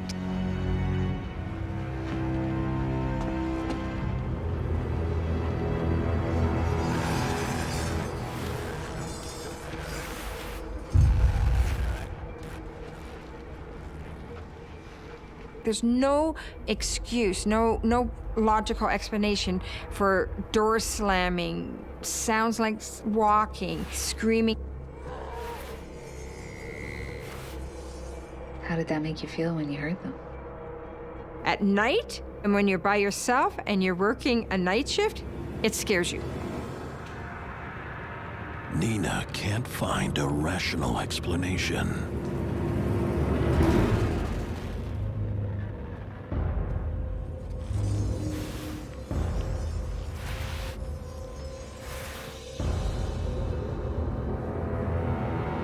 All the activity that's happening definitely signifies that this is a haunted location. The next night brings a snowstorm and more. It was a cold winter night, and the snow was coming in hard. The roads are closed, forcing Nina and Trina to stay the night. Weren't you scared? We were uneasy. It's something I can handle, because nothing was harmful. Scary, but nothing has ever been harmful. Hi, Nina.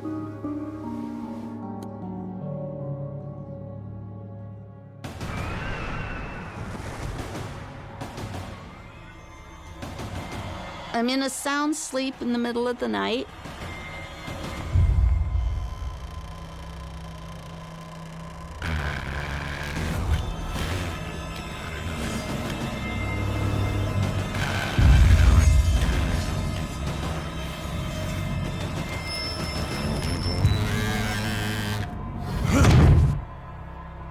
All of a sudden, I'm wakened by A sharp jolt. It wasn't just a tap, it was a jolt. Nina, wake up. Wake up. Nina, wake up! A string of frightening episodes puts hotel manager Nina and her assistant Trina on edge. And now, an entity only Trina sees visits them at night. Nina, wake up! I was sound asleep. Nina, wake up! Wake up! Nina awakes, but the presence is gone. There was something, it banged the bed. There was someone in here. I didn't see it, I didn't hear it. And I said, it just banged the bottom of the bed and scared the living life out of me. Something's in the room, but nothing's in your room. So how do you explain that? Trina, did you leave the door open? Of course I didn't. The more you think about it, the more anxious you get. And the more you have to calm yourself down about it. It frightened me. Let's get out of here, come on.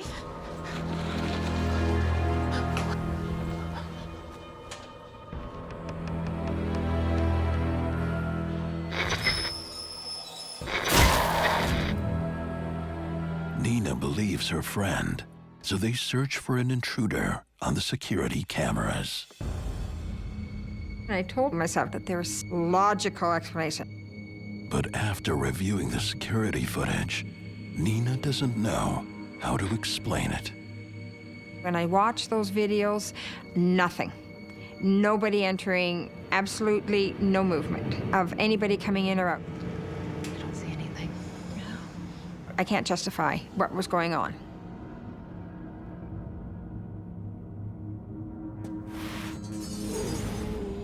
Poltergeist hauntings are usually the type of hauntings that escalate in steps. You know, everything started off very small, bells jingling, objects moving, and then eventually the bed was shoved in the room. Poltergeist activity, it can potentially be dangerous. I did not think anything would escalate. I just thought they were just subtle little things that I can blow off. But then my guests started complaining that there's odd things going on. Couple more cancellations, Trine. This isn't looking good. And it's like, what are we going to do? I just don't know what to do. Before anything can be done, it gets stranger. I was going to take a snooze in the manager's room. But then out of the corner of my eye, something moved. And immediately you turn.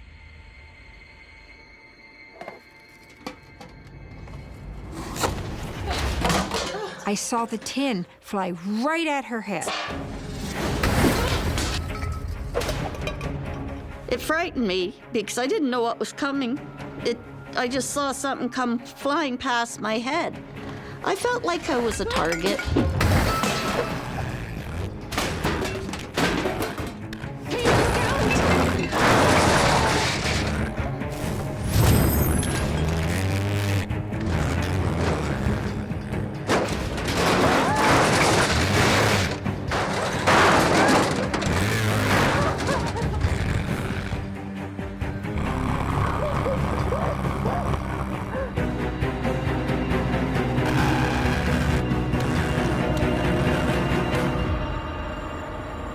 Something did this to her and directed it right at her head.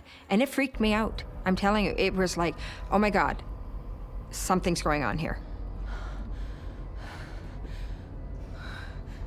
What do you do about it? Nothing. There's nothing I can do about it.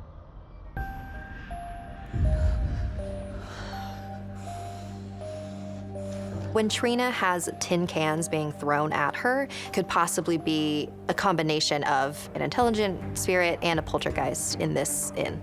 Trina's haunting the other night, and now this attack is too much. Oh my God, I gotta get out of this building. It made me quite anxious. I had to go. She reluctantly leaves, and now Nina is left alone to manage the inn. I just want to close the door, get out, you know, because it's just too much. But I put out so much money, like my entire life savings. And you know, it wasn't just my life savings. You know, my staff depended on me for employment. If I close, I'm gonna lose big time. Nina has no choice but to retire for the night. I had just finished closing up the inn for the night, and I was tired. I went upstairs, time to go to bed, and I went into a good sleep.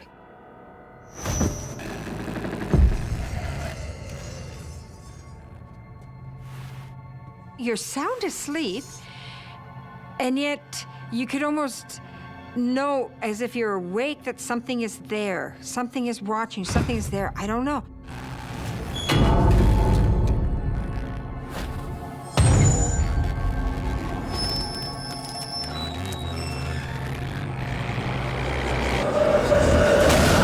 I remember laying on my back, and I woke up, and right at the end of my bed, something is standing there. Nina is holding down the inn after an onslaught of strange disturbances sends Trina home. I gotta get out of this building. Nina's jolted awake in the middle of the night. It was a man. I would definitely say he was dressed like a miner. Did you try to scream? I couldn't scream. Absolutely not. I was frozen. It felt like it was for minutes and minutes and minutes. It could have been seconds, but it just felt so long.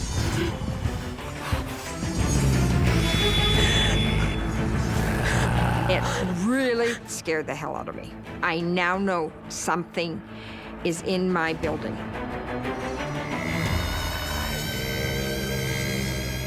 This is serious. This is real. This is not my imagination anymore.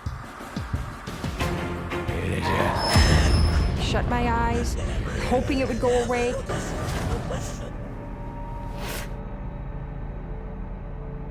And when I opened it, it was gone. And that was the ultimate experience for me. This scared me.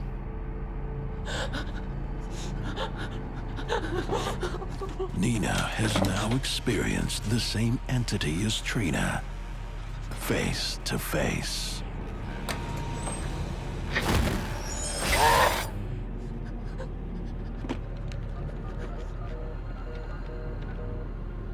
I get a phone call from Nina. She is very agitated.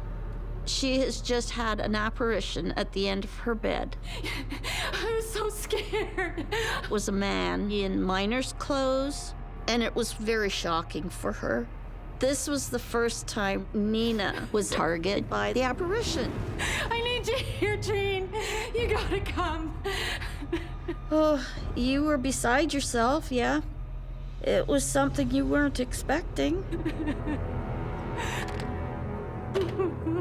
All of the activity that happened in this inn seems to have sort of reached a climax when Nina physically saw a man in the room. The spirit of a miner is there in the inn with them. When you're experiencing a haunting and you are terrified, it only amplifies everything. It appears that one miner who lost his life on the job is fixated on Nina's inn. A residual haunting is usually when a spirit is sort of just replaying itself on a loop because it's imprinted its memory into the location. After the big experience with that apparition at the end of my bed, I really didn't know what to do. I was lost. I was scared. It's like, oh my God. Now it's reality. It's true. I can't slough it off. I can't make excuses, justify anything that was going on. And it's like, oh my God, what am I going to do? The worst thing I want out there is guests thinking that not only do we have potentially a spirit or ghost in the building, stay away. That's the worst negative I want. I want people to come to our place. I don't want them scared off. If you thought your inn was haunted, why not just quit?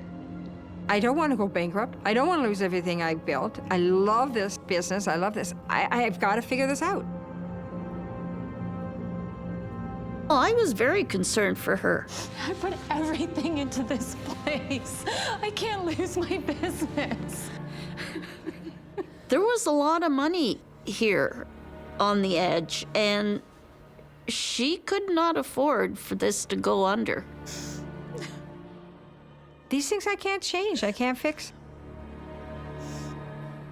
Have to figure out how to run the business with the spirit. I just turned the negative into a positive, and that was to start advertising as a ghostly inn. It's a mining town. It's like a Swiss cheese, basically, underground. All the tunnels were connected. We used to always tell each other stories that this ghost or that ghost or this robber or whatever used to, float through the tunnels. Probably goes through all those mine tunnels underneath, but he really centered on my building. They won't give in to their fear anymore. Being close friends and confidants, she always gave me the encouragement that I needed.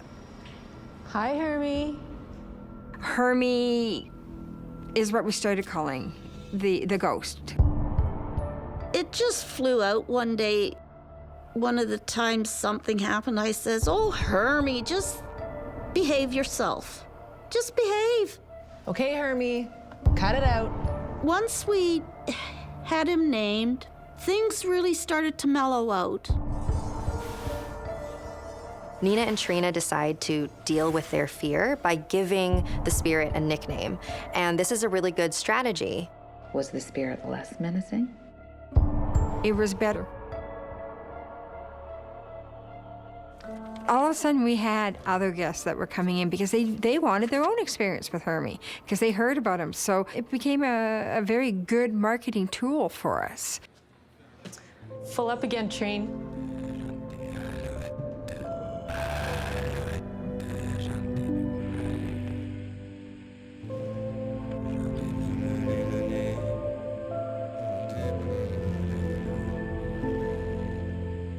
I asked the new owner if she has heard of or experienced any strange situations, and she said she hasn't experienced anything. So I think maybe when I left, Hermie left.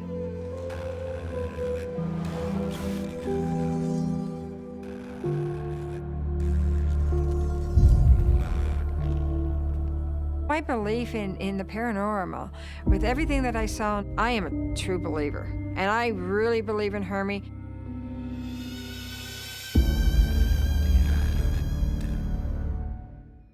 My name is Hector, and I work the night shift.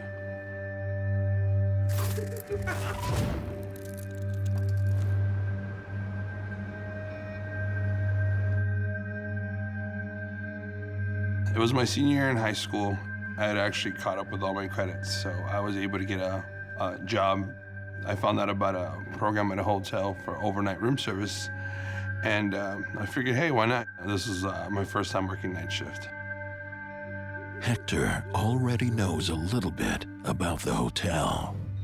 This hotel I went to work at had a history. I would hear stories about it being haunted. It's very famous. But that doesn't faze him. You could say I'm an unbeliever. I don't see it, I don't believe it. That's about to change for the 18-year-old.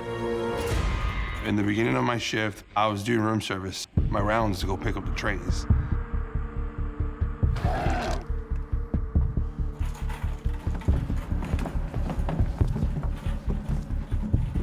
The maintenance guys kept going on about it, what they experienced.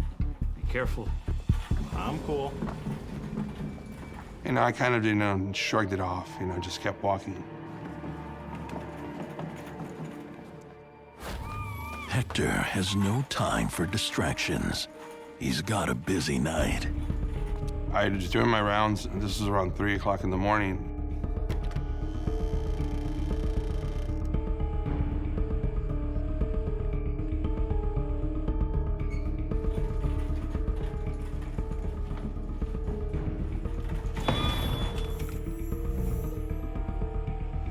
get a little eerie sense. A sense like somebody was behind me. Didn't see nothing. But then, Hector sees something or someone. There shouldn't be a little girl out in 3 o'clock in the morning. So as I ended up running down the hallway, and I looked down the hallways, didn't see her. Security, do you see a little girl walking around on the 2nd floor? They're like, no, we just see you. How do you explain this happened? I was freaked out.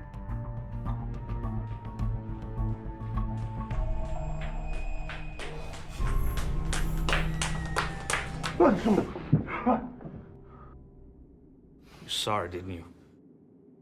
The maintenance man, he got a hold of me and he was like, hey, he goes, you saw her, right? Follow me.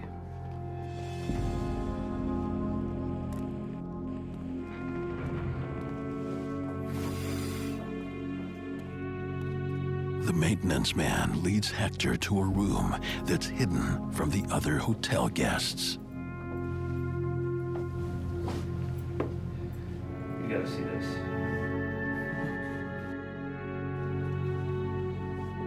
I looked in there.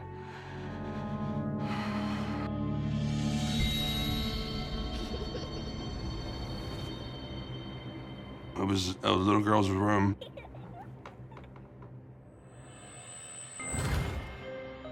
Dolls from the top to the bottom. That is one of the biggest things that scare me.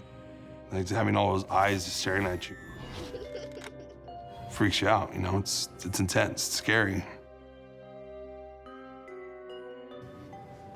That's when he told me, he's like, the little girl that you saw didn't run down the hallway. She went into the wall, into her room.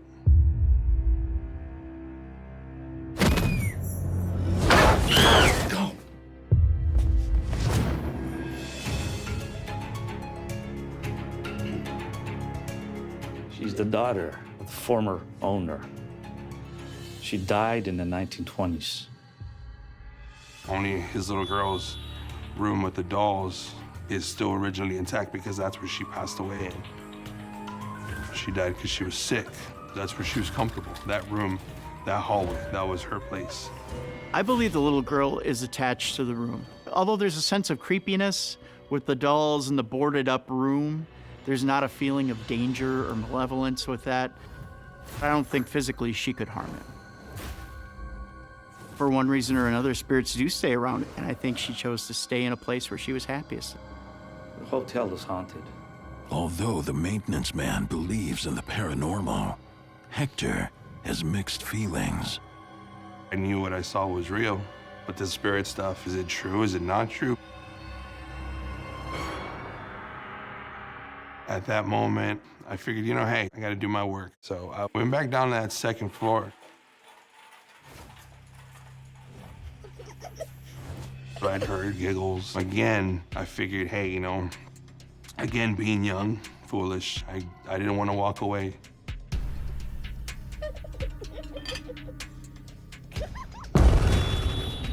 Oh, I was a little girl from that room.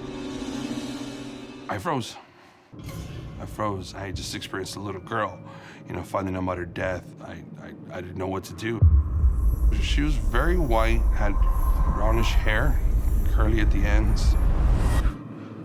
And she had like this 20s and 30s kind of dress. As soon as I saw her, she moved. I kind of felt like she was calling me, like she wanted me to follow her. But Hector doesn't follow. I took a different route. Instead of going down that hallway, I decided to go to the 3rd floor.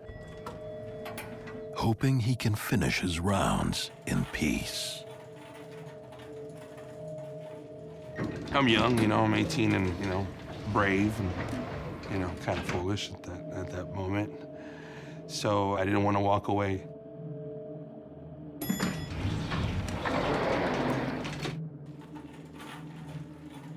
The 3rd floor, it was quiet. Although he tries to put on a brave face, Hector's on edge. You get that creepy sense of feeling where you got the chills. At that moment, I hear a ding.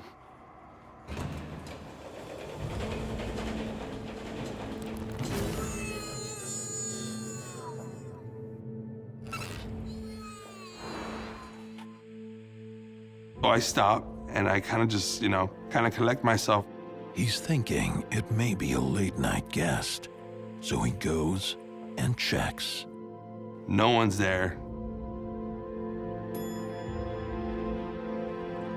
Again, I hear a ding. But I'm hoping that a guest will come out. No guest comes out. I knew I was alone. I got chills and that feeling that tingles all over my body.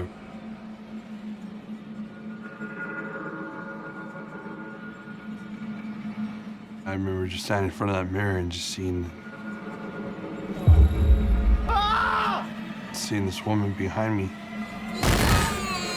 Well, this is terrifying. Teenage Hector is a skeptic when he starts his shift, until he sees the spirit of a dead girl. But it gets worse. A different entity manifests. God, I'm just sorry.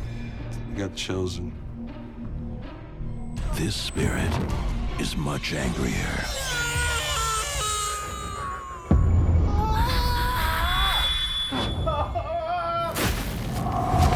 Suddenly, she disappears. Maybe it was just, my mind was just playing tricks on me. I can't believe it's actually, happening to me. Being a non-believer, it was, is it really real? Is this really happening? I don't want to see it, I don't want to believe it, I kind of put it away. Turning a blind eye isn't working. You get that creepy feeling where I feel like something's watching me. And then she's behind me. I never look behind me, I never look. She will not be ignored.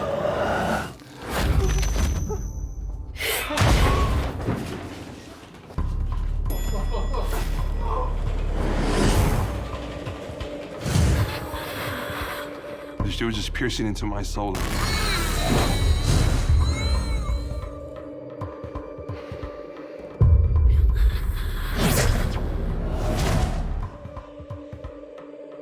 You look like you're scared now. Yeah. It happened when I was 18 years old. I'm sorry. It's upsetting. It's just something that I can't deal with, but I do it.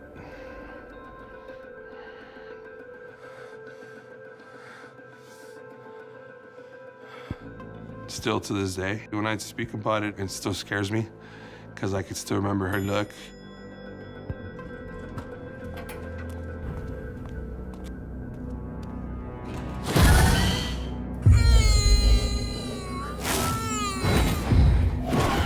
Did it feel like she wanted to hurt you? Yes. That night, Hector manages to escape, physically unscathed.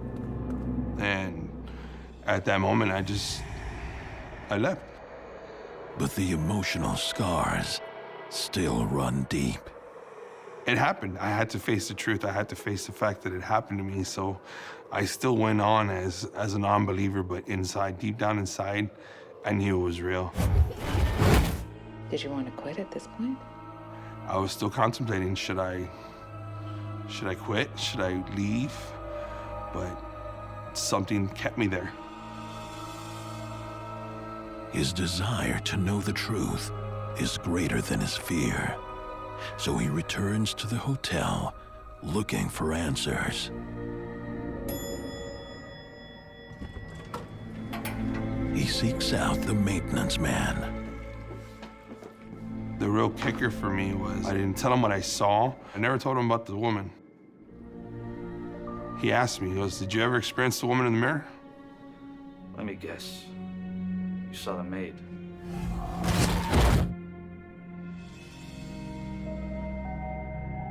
I'm sorry.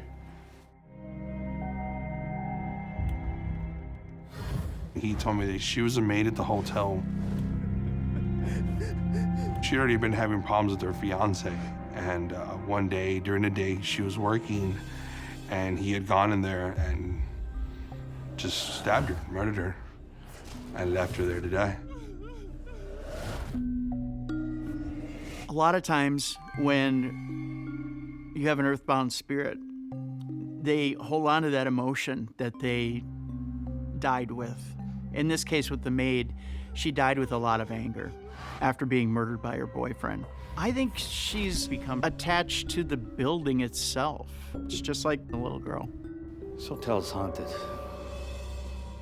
She's not the only one of them. It's very common for malevolent spirits to be attached either to the earth itself or to a building. Hector isn't interested in any more otherworldly encounters. It took me a while to finally say, you know what, I don't want to see it. As they say, curiosity killed the cat. He's not risking his life tonight. He goes to get his things to leave.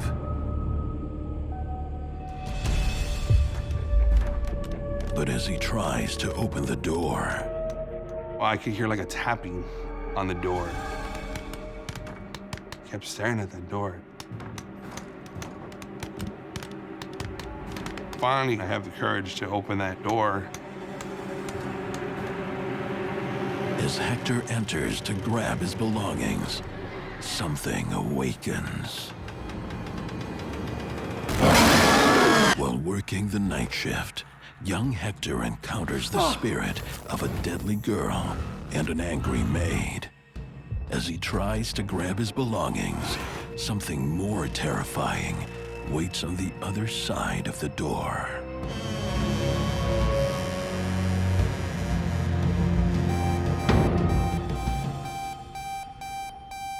I kept hearing like a loud,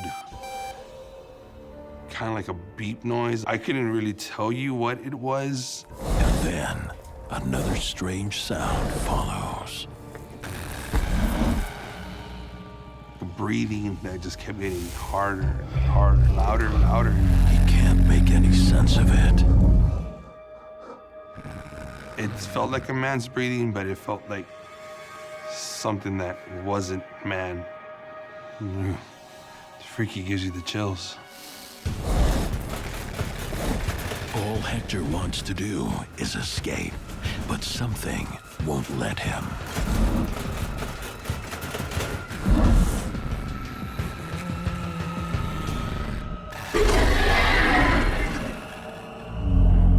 As I turn around, that's when I encounter I call him the Shadow Man. It was the shape of a human, but it wasn't misty. It wasn't like, smoky. It was just like I'm looking at a shadow. I didn't know what to do. At that moment, it's just like everything started recurring in my head again. A little girl, finding out about her death, feeling that terror with that woman, and now experiencing this. It's like, this is it. It felt like an ending to me. What was it? I don't know. Something that I knew that was standing right in front of me and wanted to cause harm. Next thing I know, I just remember when you're asleep and you feel like you're falling and you jolt and then you wake up. That's the feeling that I felt as I'm looking at the Shadow Man.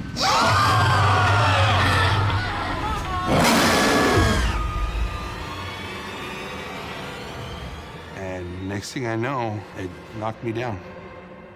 I fell on my back and, I was out.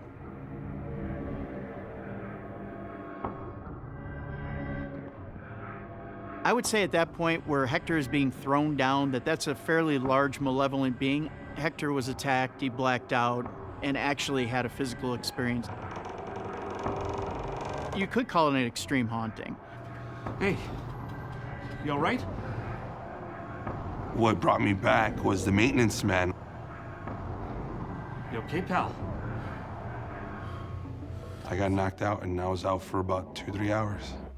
What happened, I have no idea. To me, it felt like I just fell down about a minute. What did you see? Was the shadow man still there? I don't know where it went, if it went behind me, where it was at. I just... Hey. Hector ends his hotel stay. I didn't talk to nobody, I just left. I never looked back. And till this day, I still have never gone back. I think I went through a whole entire level of like different spirit types. How many people can say they have actually experienced these things? I think in this case that spirits are attached to the location. And the spirits don't want Hector to leave. I don't blame Hector for a moment for being absolutely terrified. Are you a believer now? How do you explain to somebody? How do you tell somebody that you know your friends, your family, they're gonna look at you like you're crazy? It was always better just to lock it away and wait for the right time for it to come out.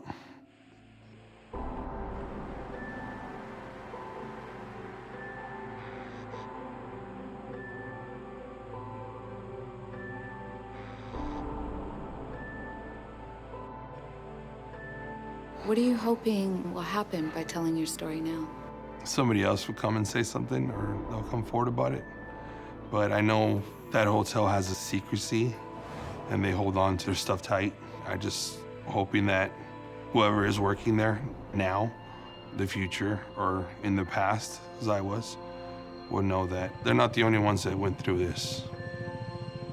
They're not alone.